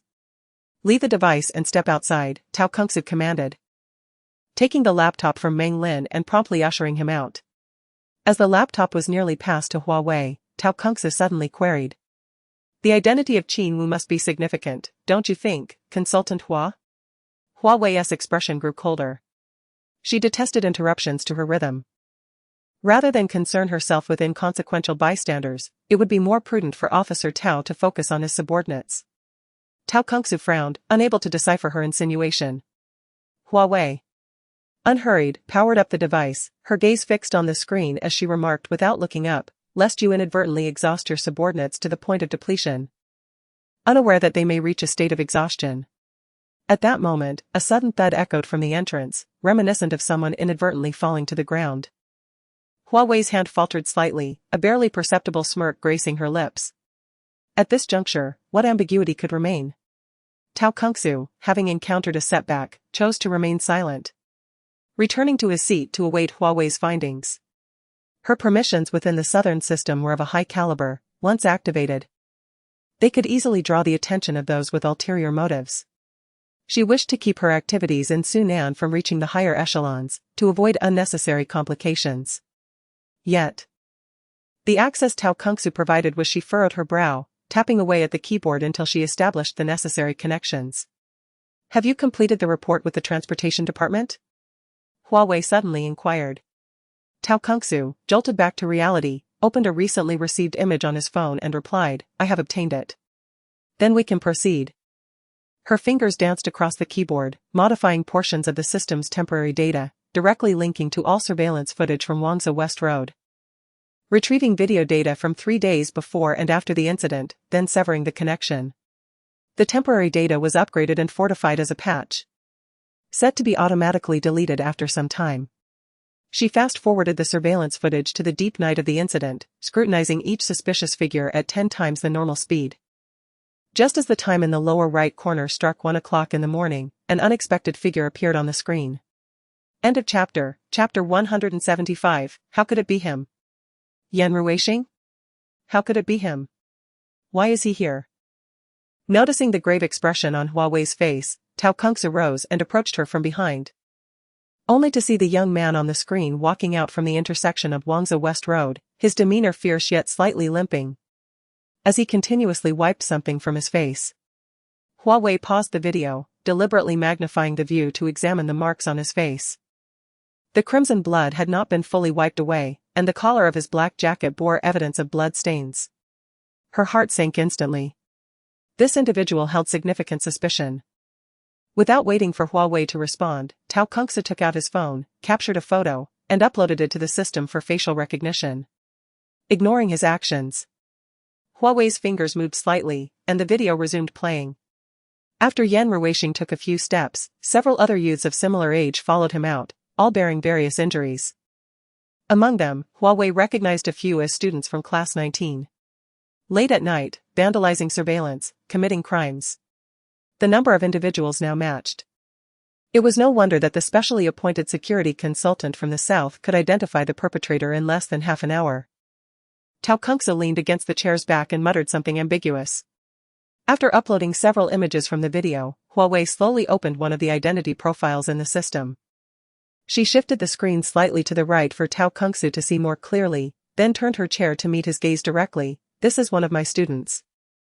The personnel from the research institute? That complicates matters. However, before Tao Kungsu could ponder further, a line of text on the profile plunged him into a dilemma. Yan Ruixing, first-year student at Nanlian Private High School, the only son of the wealthiest family in Xuqing. He suddenly recalled Hua Wei's other identity as a teacher at Nanlian Private High School, Xiqing. Yet if this was a member of the Yan family, it would be troublesome. The Yan family's influence in Xuqing spanned various fields. Offending them recklessly could lead to significant trouble in the future. Moreover, Yan Ruixing held immense importance for the Yan family, not an exaggeration to say he was the apple of their eye. After losing a genius under strict education, he was their sole remaining child, and the Yan family could scarcely endure such pain again, hence, they indulged Yan Ruixing excessively. The recognition system on Tao Kungsu's phone promptly yielded results that matched exactly what Hua Wei had shown him. Officer Tao, please bring him in for questioning. Stalled in place, Tao Kungsu gripped his phone, pursing his lips, caught in a quandary. They could not solely rely on a video to conclude that Yan Ruixing was the murderer. Yet he remained the prime suspect. But the Yan family? What are you hesitating for? Hua Wei's cold gaze met Tao Kungsu's, her indifferent expression seemingly piercing through his wavering heart. Ultimately, reason triumphed over all. He sighed internally and made a decision. Meng Lin, report to the higher-ups and have them send over that Yan kid, Yan Ruixing, for questioning. I'll send you the information on the others, bring them along as well. On the other end of the line, Meng Lin appeared hesitant but eventually acquiesced. This case was a rare and severe incident in recent years, involving individuals connected to consultant Hua. It was hoped that she could extend a helping hand, dragging her into the fray while cloaking it in such grandiloquent terms. Officer Tao, as the teacher of the suspect, I should ideally avoid any conflict of interest. Tao Kungsu was resolute, pretending not to hear. Consultant Hua, I implore you. End of chapter. Chapter 176, Unyielding Agreement in the ancestral home of the Qin family. In the Hall of Discipline, the atmosphere was heavy with authority. Qin Wanhai, the actual power behind the Qin family and the grandfather of Qin Silai, lifted his warm cup of tea, regarding his grandson with a measured gaze. The hall was solemn and cold, its oppressive ambience saturating every corner. Qin Silai knelt on one knee, his lips pressed tightly together, enveloped in a profound silence. His voice had abandoned him.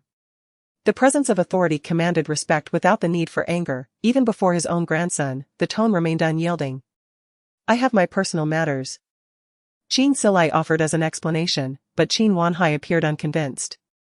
He halted his hand upon the cup, lifting his indifferent eyes to scrutinize the kneeling figure before him. You went to find that young girl, did you not? Qin Silai straightened his lips, struggling to respond, yes. Fool. The porcelain cup was hurled violently to the ground, shattering into countless shards that grazed Qin Silai's cheek, leaving a faint trail of blood. A droplet of crimson trickled down his face, resembling a solitary tear of sorrow. Have you forgotten that you nearly perished on the operating table? The bloody memories flooded his mind, each fragmented recollection piercing his heart. His most capable son had already passed away, and now his only remaining grandson had almost met the same fate, if he could not safeguard this grandson. How could he face his son and daughter-in-law in the afterlife? If it were not for the mishaps during the joint evaluation, you would not be in this predicament. When I received your case, the doctors issued 3 critical notices, each more alarming than the last.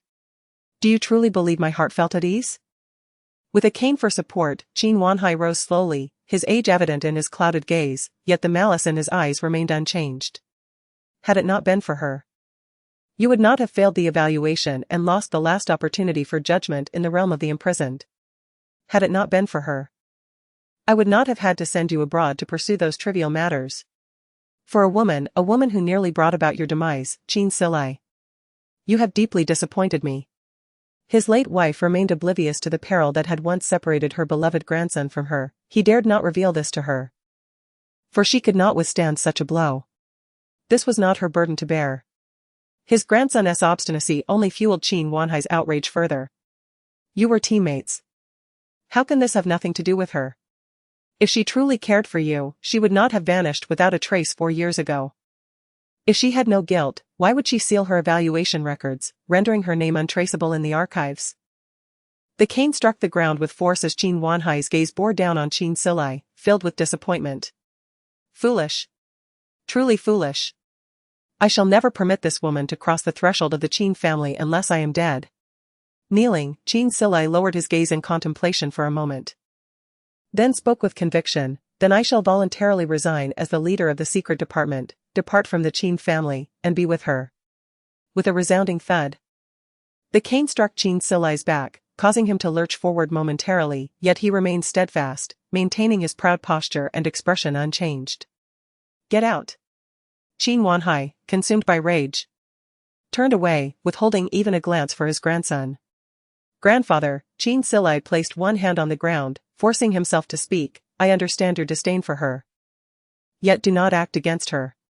The primary fault lies with me, it is my burden alone. I love her, and I implore you, for my sake, to withdraw those stationed in Xuanan. End of chapter. Chapter 177, Old Madam Qin Silai. Do you perceive me as someone who resorts to underhanded tactics in the shadows? If I wished her demise, you wouldn't even have the chance to see her one last time. Is that not so, grandfather? Thus, the elders summoned him back from Xuanan, merely to distance him from Qin? Who, then, is the true mastermind behind the crimes committed in Xuanan? Forgive me, grandfather. Qin Silai struggled to rise from the ground, gazing at the elderly figure, slightly hunched with age, yet his eyes radiated unwavering resolve. My feelings for her remain unchanged. As for my request to resign from the position of leader of the secret department, you may consider its feasibility. Get out. Along with the shattered scarlet porcelain strewn across the ground, Qin Silai was unceremoniously expelled from the Qin family residence. Qin Wanhai instructed the butler that even a fly should not be allowed to let Qin Silai take another step inside. Old Madam Qin, who doted on her little grandson, sat in her wheelchair, her smile beaming as she observed her rebellious descendant through the iron-wrought, floral-patterned door. Have you angered your grandfather with your reckless words again? She gestured for a servant to hand a handkerchief to Qin Silai, the pristine silk folded into a square, concealing something within its folds. Noticing the unusual weight in his hand, Qin Silai's expression darkened as he discreetly tucked the handkerchief back into his pocket. "It is my fault, you need not worry, grandmother." Qin Silai wished to say little more. His grandmother's hair had turned grey, and he did not wish for her to fret over his affairs at this age. "I cannot fathom why that old man disapproves of you and the girl from Shuanan, but I trust your judgment in choosing a partner. The girl you favor must be of commendable character." Old Madame Qin, clutching the handkerchief, coughed lightly before smiling at Qin Silai. "Even if your grandfather is angry, it will only last a few days, he will eventually calm down. Besides, you still have your grandmother to rely on, so do not worry." Just as Qin Silai was about to speak, he caught sight of his grandfather standing on the terrace, leaning on his cane. Casting a cold gaze in his direction, a clear warning against speaking out of turn to his grandmother. Qin Silai offered a gentle smile and spoke softly. "The weather has turned cooler, please take care of your health. There are misunderstandings between my grandfather and me, which I shall clarify in due time. Do not fret. These matters are trivial." "I understand, dear." Old Madame Qin looked at her grandson with immense affection, lightly waving her hand that held the handkerchief. "Go on." As the sleek black vehicle departed from the Qin family estate, the servant draped a lilac shawl over old Madame Qin's shoulders and slowly wheeled her toward the garden. "Pingxiang. Why does my old man struggle to comprehend the transient nature of life?"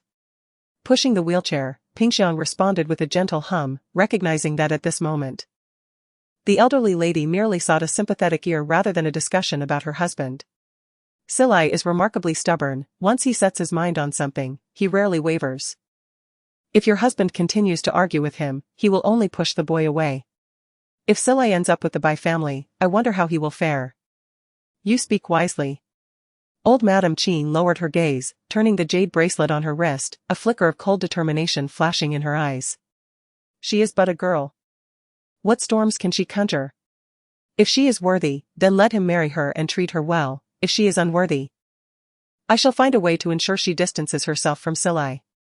The future lady of the Qin family must not be of lowly stature." End of chapter. Chapter 178. Your student is a troublemaker. Where were you from Saturday night to early Sunday morning? What were you doing? With whom?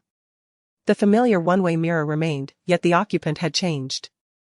A disheartened Yan Ruixing sat behind the interrogation table, a bandage stained with blood affixed to his nose. Meng Lin's inquiries elicited a look of confusion on Yan's face, clearly unaware of the current predicament. "Did I do something?" Leaning back in his chair, Meng Lin slammed his notebook onto the table, the sound of the pen striking the surface echoing in the room. "I'm asking you. Why are you turning the questions back on us? Answer honestly, where did you go from Saturday night to early Sunday morning?" "I didn't go anywhere," Yan Ruixing replied. His gaze evasive, fingers intertwined nervously. "I just went to a bar with a few friends." "Drinking?" Meng Lin scoffed, jotting down notes. "And who were you with?" "Just a few people, who else?" "Xing Song, Pei Shijun, and the others." Flipping through the pages of his materials, Meng Lin lifted his head, scrutinizing Yan Ruixing. "I recall you all are still minors. Which bar would dare to let you in?" "That's a valid question." Yan Ruixing scratched his face absent-mindedly, feeling a tinge of embarrassment. "My family is the wealthiest in Shuqing. In other words, who would dare to stop him? Did he not care about his reputation?" Meng Lin was left speechless by the implications of wealth. "And what happened after drinking? The surveillance shows you left around midnight. You can't possibly tell me you just moved on to another venue for more drinks?" "Well, that's not entirely impossible." Yan Ruixing's mutter was barely audible, prompting Meng Lin to press for clarity. "What are you mumbling about?" "Nothing." Yan Ruixing's impatience surfaced, revealing a hint of arrogance. "Officer, we merely had some drinks. We didn't commit a crime. There's no need to bring us here for questioning." He felt that recent days had been fraught with misfortune, devoid of any joy. First, he was caught reprimanding a coward from the adjacent class by the administration, then, a neurotic new homeroom teacher was assigned to his class. Today, being summoned to the police station for drinking at a bar was the last straw. "Be honest, Yan Ruixing. This isn't your home, answer the questions posed to you. Noticing the 8 words behind him, confess for leniency, resist for severity, he turned and sneered. Officer, don't deceive me. Those words apply to criminals. I'm merely here to cooperate with your inquiry, you can't treat me like that. Isn't he quite aware of his own situation? Tao Kungsu, watching from behind the mirror, checked the time and decided that they could not afford to prolong this any further. He decisively instructed Meng Lin. Retrieve the surveillance footage from that night on Wangzhou West Road and show it to him. Hua Wei remained seated behind the mirror, observing the unfolding events with a cold gaze. Professor Hua, it seems your student is quite the troublemaker, Tao Kungsu remarked, his tone tinged with indifference, yet imbued with an underlying chill. You have yet to provide evidence that he committed murder. My intention in retrieving the surveillance footage is to gather evidence for the investigation, not to allow Officer Tao to draw conclusions prematurely. Moreover, Hua Wei adjusted his glasses and spoke slowly, I do not sense any malice from him, nor any fear. I trust you can perceive this as well. He certainly could. It was merely a test to ascertain whether Professor Hua might exhibit any favoritism. End of chapter. Chapter 179, Did Consultant Hua misjudge? Upon glimpsing the surveillance footage, Yan Ruixing's expression shifted, he parted his lips. Disbelief evident in his tone, how is there another camera here? Meng Lin pressed the pause button, halting the scene where Yan was wiping the blood from his face. It seems you are quite surprised? The image on the screen depicted Yan Ruixing's profile, marred by deep crimson stains, his eyes clouded with shadows, exuding an aura of fierce intensity. He remained silent, gazing at the footage for a prolonged moment, before finally bowing his head and murmuring softly, there is a reason for all of this. For a fleeting instant, a wave of despondency enveloped Yan Ruixing.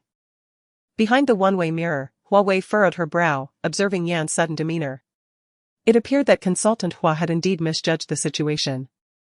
Tao Kungsu cast a sidelong glance at her, a smirk curling at the corners of his lips, an icy glimmer in his gaze. Is that so? Let us observe further. Officer Tao. I did not intend to harm him to such an extent, Yan Ruixing confessed, rubbing his temples, drawing a breath before raising his head. Meng Lin, clearly incensed by this statement, had grown weary over the years of hearing the phrase it was not intentional.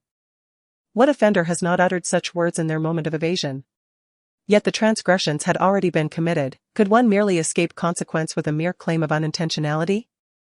Thinking of the unfortunate elder who had perished, he clenched his jaw, striving to suppress his fury. The camera is operational, you will candidly recount the events of your crime. With a gloomy countenance, Yan Ruixing lifted his gaze to the red light of the camera behind Meng Lin and inhaled deeply, speaking slowly. That night, Pei Shijun mentioned he had pursued his goddess and wanted to introduce her to us. Coincidentally, Jing Song's family was hosting the opening of their new bar, so we decided on Liuhe Bar as our destination. You sly fellow, managing to enter a relationship without a word. Jing Song playfully punched Pei Shijun's shoulder, teasing him as he draped an arm around him. Recently reprimanded, Yan Ruixing was in a sour mood, trailing behind with a few companions, disengaged from their banter. Pei Shijun's ears reddened, and he hurriedly explained in a hushed tone, No, she merely agreed to hang out with me. He then leaned out to glance toward Yan Ruixing. Brother Xing, she is rather timid, so please ensure not to frighten her later. Otherwise, my mother will surely scold me. Yan Ruixing responded with a disinterested murmur, continuing his leisurely pace. Jing Song, linking arms with Pei Shijun, jested, Your brother Xing has been punished for heroically saving a damsel in distress, resembling a wilted eggplant. Ha ha ha, do not provoke him. Is that true? Pei Shijun, who had recently advanced to Xuanan No. 1 middle school and was not in the same vicinity as Yan Ruixing, was taken aback to learn of his childhood friend's punishment for a girl, a complete surprise. Yan Ruixing, with one hand in his pocket, awkwardly touched his ear. Do not heed his nonsense, I was merely displeased with that fellow. Listen to that, Jing Song laughed even harder, giving Pei Shijun a knowing look and raising his thumb. Our brother Xing is indeed a modest hero, performing good deeds anonymously. Perhaps out of embarrassment or irritation at such remarks, Yan Ruixing quickened his pace, leading his companions past the two, entering the private room ahead of them. Jing Song and Pei Shijun exchanged playful banter outside for a while before welcoming Pei Shijun's little goddess, the three of them trailing in afterward. Pei Shijun attentively carried his little goddess's backpack, almost as if he were branded with the title of a dutiful knight. Jung Song shook his head in resignation from behind. Having not yet won her affection, he found himself thoroughly outmatched. End of chapter. Chapter 180, 99 Streets. Who is the father? This is Su Yan, it's me. Pei Shijun scratched his head, hesitating for a moment. She is my good friend. Jung Song, accompanied by a group of people, suddenly erupted in a chorus of boos. Oh, is she really just a good friend? We don't believe that. Which good friend helps carry bags for someone else, right? Exactly. My childhood friend and I pull each other's ears and fight every day, let alone carry her bags. Amidst the uproar, Pei Shijun felt his ears burn crimson. Unable to utter a single retort. He scratched his face and murmured, "Don't say such things."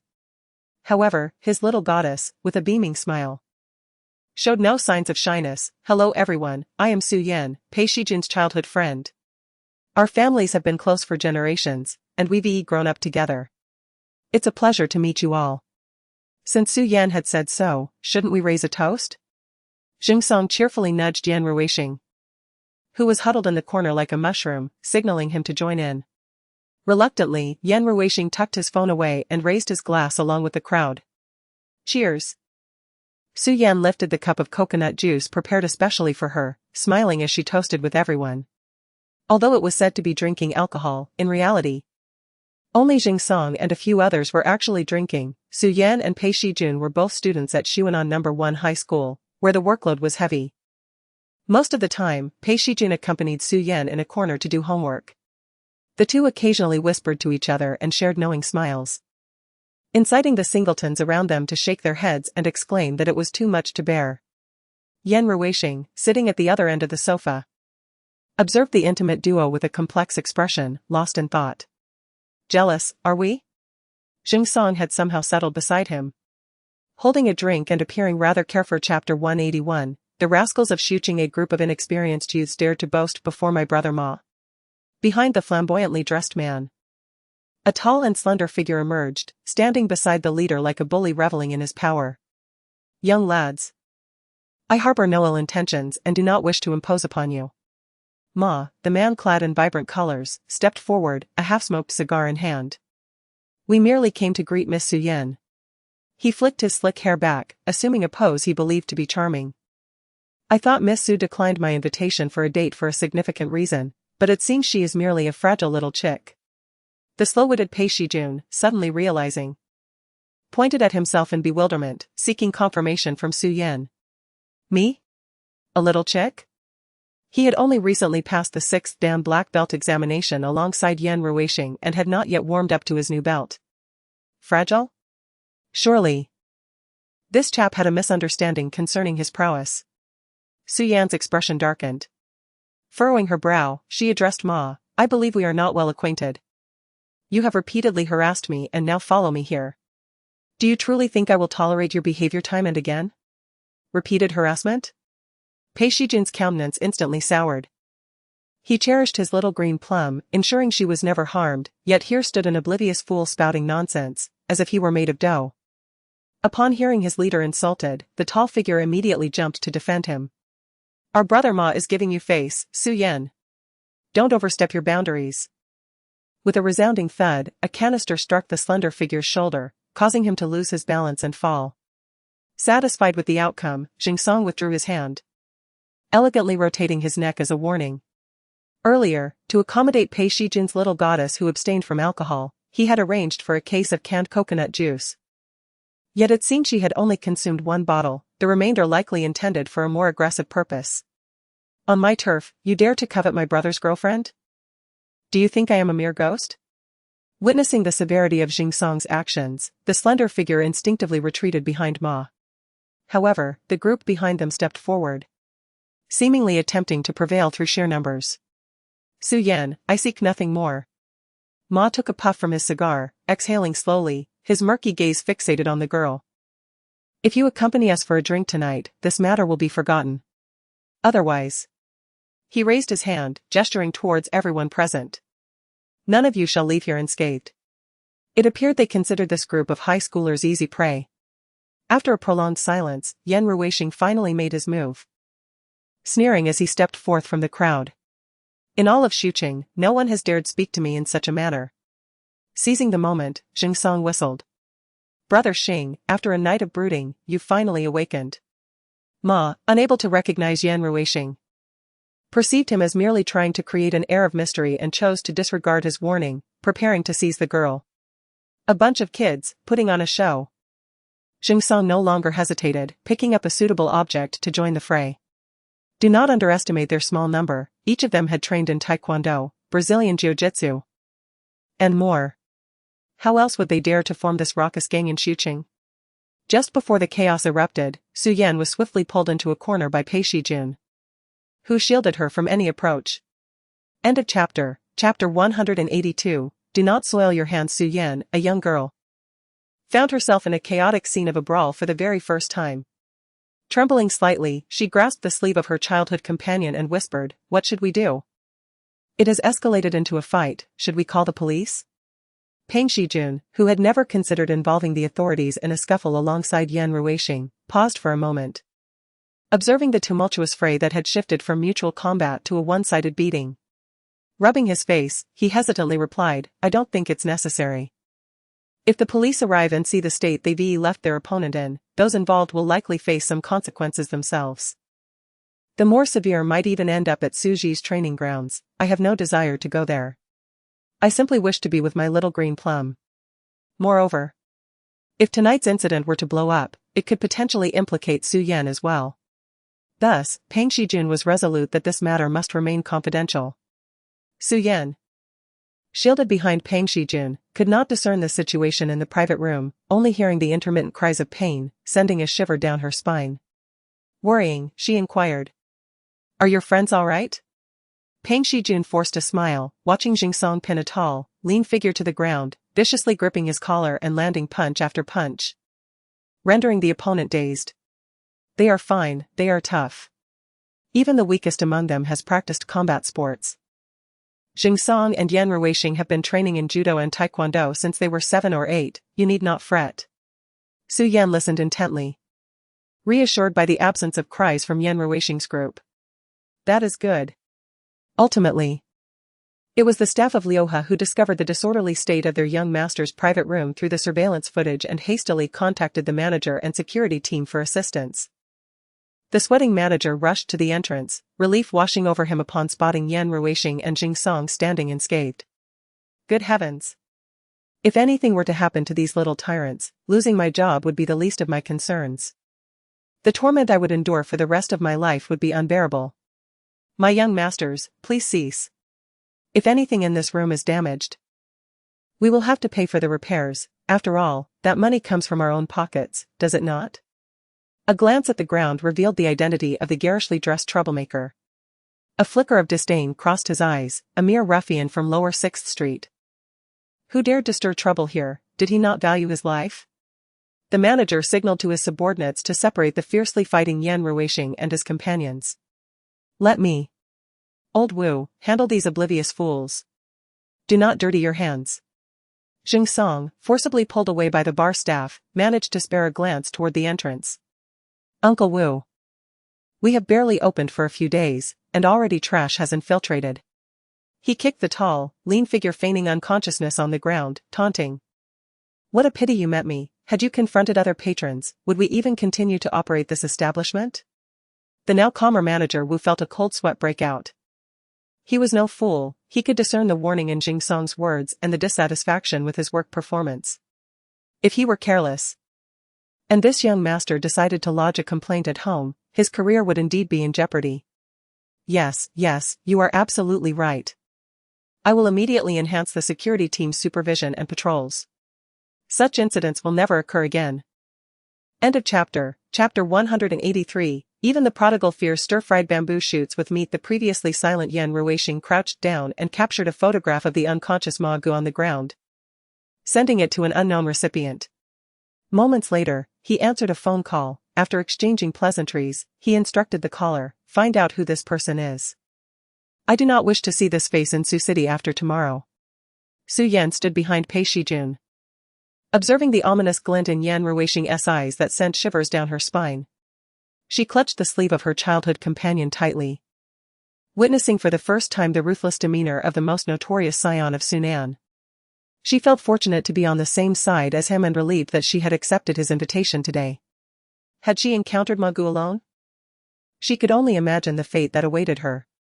Pei Shijun sensed her distress and held her hand firmly, providing her with silent reassurance. After a while, Manager Wu arrived with a group to deal with the intruding ruffians. Before departing, Yan Ruixing slowly stepped over Ma Ji's arm. The sound of breaking bones echoing in the private room, yet no one dared to utter a word. Before the young masters of Sunan. To harm our people, do they truly believe we are powerless? If you can stand unscathed on any inch of Sunan's land tomorrow, it would be a testament to my ineptitude, Yan Ruixing. Meng Lin frowned, sensing that Yan Ruixing's words did not align with his expectations. He inquired further, and then what? Pei Shijun, feeling guilty for Su Yan's fright, suggested that he ask his driver to take her home first. We will head to the nearby Sophia for a drink. Is that all? Meng Lin still struggled to comprehend, pressing on, why did you ask about the surveillance when you first saw the video? Yan Ruixing hesitated, finding it difficult to articulate his thoughts, but after a moment, he spoke. One among us has an uncle in the traffic police. If he is discovered drinking and fighting with us, especially in such a manner, he would face severe repercussions at home. Hence, we deliberately avoided all surveillance cameras while leaving. It was hard to fathom that even the flamboyant youths of Sunan feared the consequences of familial reprimand. If Yan Ruixing's words were true, then he could not possibly be the perpetrator in the elderly case. Meng Lin's expression softened somewhat as he continued to inquire. Did you notice anything unusual while passing through that small street? Although Yan Ruixing found Meng Lin's question somewhat abrupt, he pondered earnestly for a moment before furrowing his brow, seemingly recalling something. I remember that night was peculiar, all the street lights were out, and the entire street was deserted. As we passed the food street, I heard some very strange sounds. However, we had just exited the liquor core, and our mood was not particularly bright. So we dismissed it as a mere power outage. Meng Lin jotted down a few notes before asking, what kind of strange sounds? Yan Ruixing bit his lip. Scratching his palm awkwardly, it sounded somewhat like moaning, as if someone had their mouth covered. That area was quite secluded, and while it struck us as odd, we did not dwell on it. Why not investigate? Meng Lin pressed. If it were just a couple. Yan Ruixing uncomfortably scratched his face. That would be quite embarrassing for us. Meng Lin imagined the scenario and indeed found it rather awkward. End of chapter. Chapter 184. It seems that Consultant Hua was indeed correct. Have you encountered anyone particularly noteworthy, or anything else? After Meng Lin's remark, Yan Ruixing suddenly recalled another matter. Shortly after exiting the food street, we purchased a few bottles of water at a 24-hour convenience store. While returning a call to my family's driver, I noticed a man in a black suit emerging from the very street we had just traversed. His sleeves were unnaturally rolled up, which prompted me to observe him more closely. The atmosphere of that street now strikes me as somewhat eerie, especially considering the streetlights that had been out at the time, which now seem quite sinister. Moreover, he walked with a noticeable limp, as though he were nursing an injury. Injured? Meng Lin found it peculiar. Why do you believe he was injured rather than simply being that way? A freshly injured person typically exhibits an awkward gait. If he were already a cripple, he would not walk in such a manner. Yan Ruixing confidently explained to Meng Lin, our group has practiced jiu-jitsu and taekwondo since childhood. Often enduring beatings from our instructors, I can discern such differences in movement. Xiao Zhao, who was recording the case next to Meng Lin, suddenly empathized with this so-called first scion of Sioux City, realizing that no one would admit to being beaten by the police since childhood, especially with such conviction. It seemed he had accrued some experience from his beatings, clearly having faced his fair share of violence. Do you remember any other distinguishing features about him? If he was tailing Yan Ruixing closely, the likelihood of his involvement in a crime would be significantly heightened. He was headed in a different direction from us. We were going to Zafuya, while he was heading to the last 3 streets of the food street. I did not pay much attention as we were not on the same path. In any case, all I recall is the black suit, the limp, and possibly being intoxicated. Yan Ruishing's statements were easily verifiable against his companions. The Luhua bar, Zafuya, and the store where they purchased water all have surveillance footage that can be reviewed. Tao Kungsa cast a sidelong glance at the composed Hua Wei and murmured, "Consultant Hua, it appears you are indeed correct." Such matters of right and wrong held little significance for Hua Wei. She gazed intently at Yan Ruishing through the one-way mirror for a considerable time before speaking again. The perpetrator may well reside in this neighborhood. He had no need to venture outside, which is why the cameras at the intersection of Wangzhou West Road failed to capture his image. So you believe that the man in the suit, who limps, is highly suspicious? Hua Wei turned her face slightly. Her eyes calm. Do you not find it suspicious that he appeared at that exact moment, Officer Tao? Having hit a snag, Tao Kungsa took out his phone and dispatched a few officers to conduct inquiries in the area where the incident occurred. Based on the clues provided by Yan Ruishing. Several hours later, they indeed identified 3 individuals matching the description. Guo Qingheng, male, 58 years old, divorced with a child. He claimed to have injured his leg a few days prior while working at a construction site and is currently resting at home. However, since he was a temporary worker, his subcontractor had only given him a few hundred yuan for medical expenses before neglecting him. Li Pingzhong, male, 54 years old, widowed, with no children. He stated that he slipped in a restroom and fell into freshly boiled water, resulting in severe blisters on his calf, causing him excruciating pain with any movement. Hu Rongkuan, male, 60 years old, single, with a daughter studying at a university far away. Previously, he made a living selling late-night snacks near the food street to support his daughter's education. A few days ago, some thugs caused a ruckus at his stall, overturning it and injuring his leg. Now, he is unable to sell and can only lie at home. End of chapter. Chapter 185. What is the motive? The familiar one-way mirror remained, though the individuals behind it had changed. 3 computers were simultaneously activated, and 3 interrogation rooms engaged in questioning. The faces of the 3 men within bore the same expression of apprehension and bewilderment. I was at home last night, sleeping. With my leg in this condition. Where else could I possibly go? Officer, I've already explained, my leg was scalded by hot water yesterday. Look at the blisters. How could I have gone anywhere? Yesterday? I used crutches to buy some groceries and didn't leave the house afterward. What happened? Diverse expressions reflected the myriad facets of human life. Hua Wei sat, observing the 3 interrogations, her countenance gradually darkening and cooling. She fixated on one of the screens for an extended period, a flicker of imperceptible ferocity flashing in her eyes. Yet, ultimately, it was the blue badge behind her that reignited her rationality. You also suspect him, don't you? The voice of Officer Tao Kungsa resonated beside her. His expression grave, devoid of the elation typically associated with uncovering a perpetrator. Motive, what could his motive possibly be? I do not comprehend. Having calculated within the world of data for years, she believed that all events operated under a distinct logic. Even if Shenruning preferred to raise an adopted daughter over her biological one, Hua Wei felt there was a justifiable rationale behind it. But why would this man target a frail and aging elder? There was no entanglement of interests between them, a defenseless old man posed no threat to him. Why would he choose to take his life? I have colleagues who are esteemed experts in the field of neurology, Officer Tao. I do not wish to see this case concluded as one involving insanity. Otherwise, she would allow the true culprit to experience the terrifying process of genuinely becoming deranged. After uttering these words, Hua Wei exited the room, leaving Officer Tao Kungsu in the conference room, his gaze lowered, murmuring the word colleague softly, lost in contemplation. She proceeded to meet Yan Ruishing, her rebellious student. The small room was enveloped in darkness, with Yan Ruishing seated in a corner, his back against the cold wall. Eyes closed as if resting.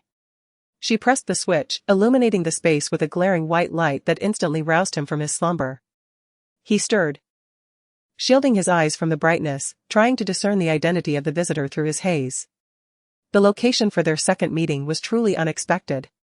The cool, calm, and familiar voice sent a chill through Yan Ruishing's heart, yet, to his relief, it was not his parents who had come.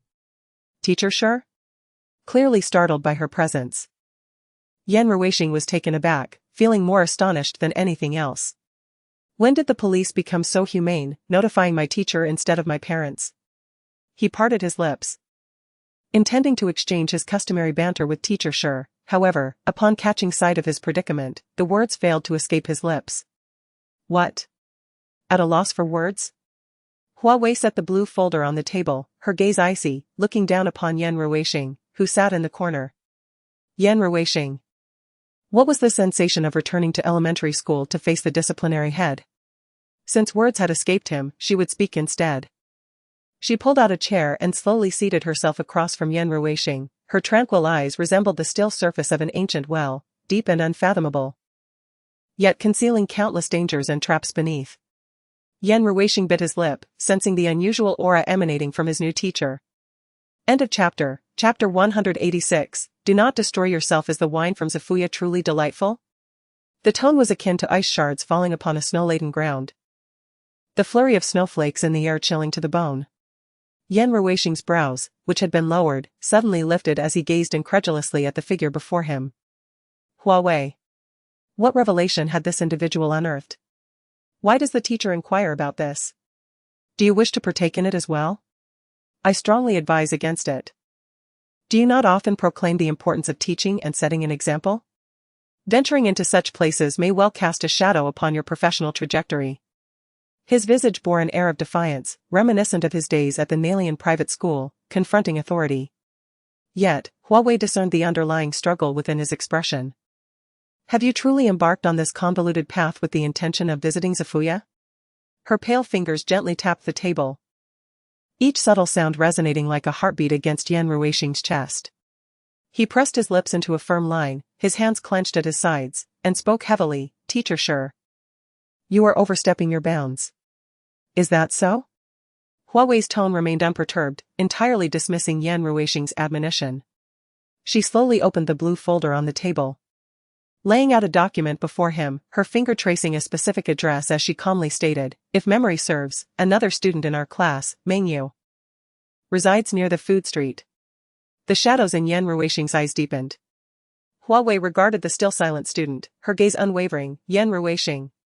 Why do you choose to deceive the police? The palm at his side trembled slightly, he suppressed the tremors of his heart and forced a derisive smile. Teacher Sure. You are not a police officer and possess no authority to interrogate me. Still withholding your words? She always found such fruitless obstinacy irksome. Let me pose another question. Why have you vandalized the street lights and surveillance cameras in that district? The smile that had adorned Yan Ruixing's face vanished entirely. He could not fathom from whence this new homeroom teacher drew her uncanny ability to unravel the truth hidden within meticulous lies. Nor could he comprehend why she, a mere educator, insisted on opposing him. Did she not understand the consequences of crossing him in Sioux City? Why must we antagonize one another, Teacher Sure? Shall we not each take a step back and allow the other to pass unscathed? Surely, it would suffice if he refrained from causing trouble during her tenure. She could traverse her sunny path, while he navigated his solitary bridge, each undisturbed by the other. Not at all, she replied, her voice resolute. Yan Ruixing's heart plummeted. 10 years to nurture trees, 100 years to cultivate a person. The harsh glare of the fluorescent lights illuminated the room, as Hua Wei towered above, scrutinizing the pallid visage of Yan Ruixing. She spoke slowly, growth is arduous, and existence is even more so. Yan Ruixing, do not let a moment of impulse ruin others. And more importantly, do not destroy yourself. Silence enveloped the room, and all Yan Ruixing could hear was the rhythm of his own heartbeat. Such phrases he had endured countless times in the past, initially dismissing them, later growing numb, and ultimately scornful. No one had ever placed themselves in his shoes, only offering empty platitudes in a futile attempt to steer him back onto the right path. Those words had once struck him as absurd, never stirring a flicker of emotion within him. Yet today, those two succinct sentences pierced his soul like sharp blades, embedding themselves deeply. His restless heart began to steady. After years of aimlessness, he finally glimpsed the essence of his own spirit through the fog. End of chapter. Chapter 187. We did not succeed. He closed his eyes in anguish, unable to bear the piercing gaze of Hua Wei, which was as calm as it was chilling. He feared that all his secrets would be laid bare, that she would see through him completely. A profound silence enveloped the room for an extended period. Hua Wei methodically perused the documents in her hand, patiently awaiting Yan Ruixing to speak of his own accord. The unfolding of any outcome necessitated a process, and she was willing to wait. We did not succeed. Yan Ruixing opened his eyes to the ceiling, his voice hoarse. That night, the sky was adorned with the brightest moonlight he had ever witnessed, and he felt like a rat, unable to bask in its glow. Too afraid to even reach out. I wanted to take her away, but she told me to leave. Perhaps it was the glaring incandescent light above that stung his eyes. They reddened as his voice trembled with barely suppressed emotion. The once notorious scion of Sioux City laid bare his heart, revealing his most concealed secrets to Hua Wei. That night, I received a call from Grandma Li. She informed me that Meng Yu's adoptive father was drunk again, abusing her and her mother. And he was demanding that Meng Yu withdraw from Nanfeng private school to work in a factory down south. Grandma Li, having accepted his money, dutifully relayed every word spoken by the girl's adoptive father.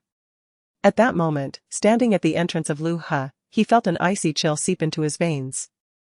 The girl he had cherished in silence for so many years, whom he dared not approach, speak to, or even glance at, was being verbally abused and beaten. This realization was unbearable. The wind that night was frigid, and a singular thought consumed him: he had to take her away from that mire of a family. Even if she despised him, he wanted her to be safe by his side. Hua Wei paused in her examination of the documents and calmly asked, "So you destroyed all the surveillance cameras and street lights along the way?" "Yes," Yan Ruixing admitted, candid and resolute. "Such a loud commotion. How did you manage to keep it under wraps? This area is rife with all sorts of people. We played a loudspeaker simulating the sounds of a racing gang to cover our tracks." Indeed. I arrived at her building, but she did not come down. After enduring 36 busy signals, she finally answered my call. "I can't leave, my mother is still here. I cannot abandon her alone in this house. It is far better for two to endure hardship than for one to suffer alone." A wave of helplessness washed over him. Even though he stood on the precipice of action, he realized he was powerless to effect change. "Yan Ruixing, where can you take me? Even if I escape? Is this shadowy existence truly what I desire? I refuse to be a coward, one who merely evades. Yan Ruixing, I wish to walk out of here with dignity." Her relentless questioning rendered him speechless. Gathering the documents in her hand, Hua Wei regarded the despondent Yan Ruixing before her. "You actually wanted to confront Meng Yu's adoptive father. Did you not? Otherwise, why destroy all the surveillance? If your sole intention was to take Meng Yu away, that seems rather excessive. The foremost scion of Sioux City. If he wishes for someone to vanish, it could be as simple as a phone call. Am I correct, Yan Ruixing? Teacher C. I apologize for the indignities of your profession." This was an admission. "You should be grateful, Meng Yu is more lucid than you." Hua Wei's gaze was icy, piercing into the depths of Yan Ruixing's eyes. "Otherwise, the person sitting before you today would not be me, but rather the judge who would send you to prison." End of chapter. Chapter 188, Do not exceed 48 hours. He chuckled self-deprecatingly, unable to muster a single retort. Throughout the years of his aimless existence, only Meng Yu had emerged as a solitary beacon of light in his life. After his brother's demise, his parents, like startled birds, became exceedingly cautious in their interactions with him. They never refused his requests and were quick to overlook his mistakes. To outsiders, the Yan couple seemed to indulge their son without restraint, granting him every desire, making him appear the most fortunate of children. Yet, what he truly longed for was not this. He wished for his parents to treat him as any ordinary family would, offering guidance when he erred, and even reprimands were acceptable. He simply wished to cease the mutual torment that now characterized their relationship. However, it seemed he could no longer grasp even the last glimmer of light in his hands. "I have already informed the Yan residents to send someone to discuss compensation for the food street. As for everything else, I trust you are astute enough to know what to say." The information sheet bearing Meng Yu's photo lay abandoned on the table. As Hua Wei exited, she turned back to Yan Ruixing, who sat in the corner with his head bowed, and admonished him, "Others may perceive you as a wastrel, but you must not succumb to that role. Use your intellect, Yan Ruixing." With that profound remark, Hua Wei departed without a second glance. Yan Ruixing, who had remained silent, gazed at the thin sheet of paper on the table, lost in thought. "Is the discussion concluded?" Snuffing out his cigarette, Tao Kungsu approached her from the corridor. appearing as though he had been waiting outside for quite some time. Listening in from the shadows is hardly commendable, Officer Tao, Hua Wei remarked, furrowing her brow in disapproval of his actions. I mean no malice, Consultant Hua, you need not harbor animosity towards me, Tao Kungsu replied. Slowing his pace until he halted a meter away, a faint smile playing on his lips as he invited, the suspect's mental state is nearing collapse. Would you care to join me in observing? Has he confessed? Tao Kungsu hesitated before responding, not yet, but soon. Li Pingzhong. You claim you slipped on water and got burned like this, correct? Meng Lin inquired, pen in hand, directing his gaze towards the tense man seated in the interrogation chair. Yes, officer. You could ask me this hundreds or thousands of times, and my answer would remain the same. What exactly do you wish to know? Then allow me to ask you, at what time did you begin boiling the water? And when did you fall in the restroom? I boiled the water at 8:30 and fell in the restroom at 8:52. Upon hearing this, not just Meng Lin, but even the recording officer, Xiao Zhao, lifted his head. Meng Yell Chapter 190. A few casual remarks drifted into Li Pingzhong's ears, sending a chill of cold sweat coursing down his spine. It felt as if the specter of death was brandishing a bloodied scythe right beside him, with the tolling of death's bell echoing ever closer, ultimately resonating within his mind. The desire to escape clashed violently with the instinct for survival, tearing at his psyche. Overwhelmed by fear, he trembled as he raised a hand to conceal his uncontrollable pallor. An unrelenting chill enveloped him. He sensed that the fluid coursing through his veins was no longer warm blood, but rather the rabid virus, clamoring for death. Regretful tears slipped through his fingers, cascading down. It was I who killed him. I confess. At last, the tightly wound string in Meng Lin's mind began to loosen. He suppressed his mirthful demeanor, sitting up straight with an air of solemnity, his gaze upon Li Pingzhong imbued with icy resolve. Why did you kill him? He was an unarmed elder. Any person with a shred of conscience would never harm someone like that. Li Pingzhong lowered his head, unable to meet Meng Lin's penetrating stare. Mumbling, I acted on impulse, and I killed him. Bang! Meng Lin slammed his hand on the table, causing the documents to scatter in disarray. The already terrified Li Pingzhong was utterly petrified, trembling as he looked at Meng Lin. Still unwilling to truthfully confess, are you? Do not think that feigning madness will allow you to escape. I have encountered many like you. Coldly. Meng Lin's words grew increasingly severe. The ones locked up behind are far more ruthless than you. Otherwise, I would have confined you all together to foster a bond, allowing you to contemplate whether to speak the truth after some time spent together. Li Pingzhong's heart raced violently. He hastily clutched the edge of the interrogation chair, hurriedly exclaiming, I will tell you. I will tell you. Little Zhao adjusted the camera behind him, zooming in on Li Pingzhong. He tightened his grip on the pen, waiting in silence for him to begin. That night was particularly dark. Upon returning from a friend's home to the food street, I noticed that all the street lights in the area were extinguished, even the surveillance cameras at that breakfast shop had been smashed. I assumed it was merely another disturbance caused by those thuggish extortionists. Thus, I thought little of it and continued on my way home. By that time, it was quite late, and I had Chapter 191. You have known all along, and deep down, you are fully aware, you simply refuse to admit it, do you not? Meng Lin furrowed his brow, gazing at the already unhinged Li Pingzhong, remaining silent. Tears streamed down his face, and he choked back sobs. A cloud of regret enveloped Li Pingzhong. Heaven knows that when he received the news, it struck him like a bolt from the blue. He bit down on his molars, barely suppressing the wail that threatened to escape. The sky still adorned with a brilliant canopy of stars and a luminous moon, yet his future was now shrouded in gloom. The tears in his eyes blurred his vision as he questioned his former lover on the other end of the line. You were fully aware of your illness yet chose to conceal it from me. Were you not? The sobbing on the other end abruptly ceased, plunging into silence. Receiving no response, Li Pingzhong, stifling his fury, pressed on, You never truly loved me. It was merely for my wealth, was it not? The evening breeze rustled, and the cold night grew chillier. Warm tears cascaded down his cheeks. Li Pingzhong heard a momentary pause on the other end, followed by a cold laugh, then the response, yes. In that instant, he felt as if his heart were pierced by countless daggers, wounded and aching to the point of near suffocation. What could I possibly gain from you? Your age? Your looks? Li Pingzhong, your meager finances hardly suffice for anything. I would still need to supplement my expenses even to acquire a new phone. Wake up. In this day and age, who still regards love as sustenance? Each derisive remark became a sharp blade aimed at him. The depth of his past affection for this person was now matched only by the depth of his current pain. He slumped helplessly against the wall.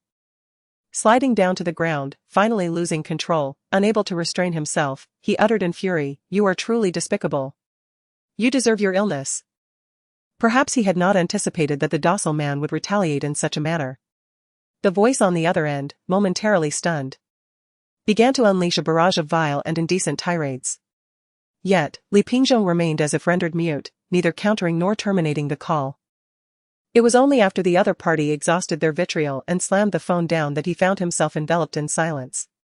He sat there in quiet contemplation for a long while, gazing blankly at the single photograph of the two of them on his phone, tears streaming down his face. When he finally rose to return home, he was still somewhat disoriented. As he rounded a corner, a person accompanied by a dog suddenly caught his attention. The little dog whimpered upon seeing him, retreating to the safety of the elder's feet. Noticing Li Pingzhong's gaze, the elder offered a faint smile, his pale lips moving as if attempting to convey something, yet Li Pingzhong could not discern the words. He was acutely aware that his secret had likely been overheard by this old man, and if he were to divulge it carelessly, Li Pingzhong's reputation would be irrevocably tarnished. In that moment, he would be regarded as a pariah, akin to a rat scurrying across the street or a virus to be evaded at all costs. This secret must not escape. In an instant, this singular thought consumed Li Pingzhong's mind. However, as he felt the meager 5 yuan in his pocket, insufficient even to purchase a bowl of noodles, how could he ever hope to bribe the elder? Suddenly, he recalled the vandalized surveillance cameras and streetlights throughout the neighborhood, along with the desolate streets. A terrifying notion began to surface in his mind: if he were to plunge into eternal silence, then no one would ever uncover his secret again. End of chapter.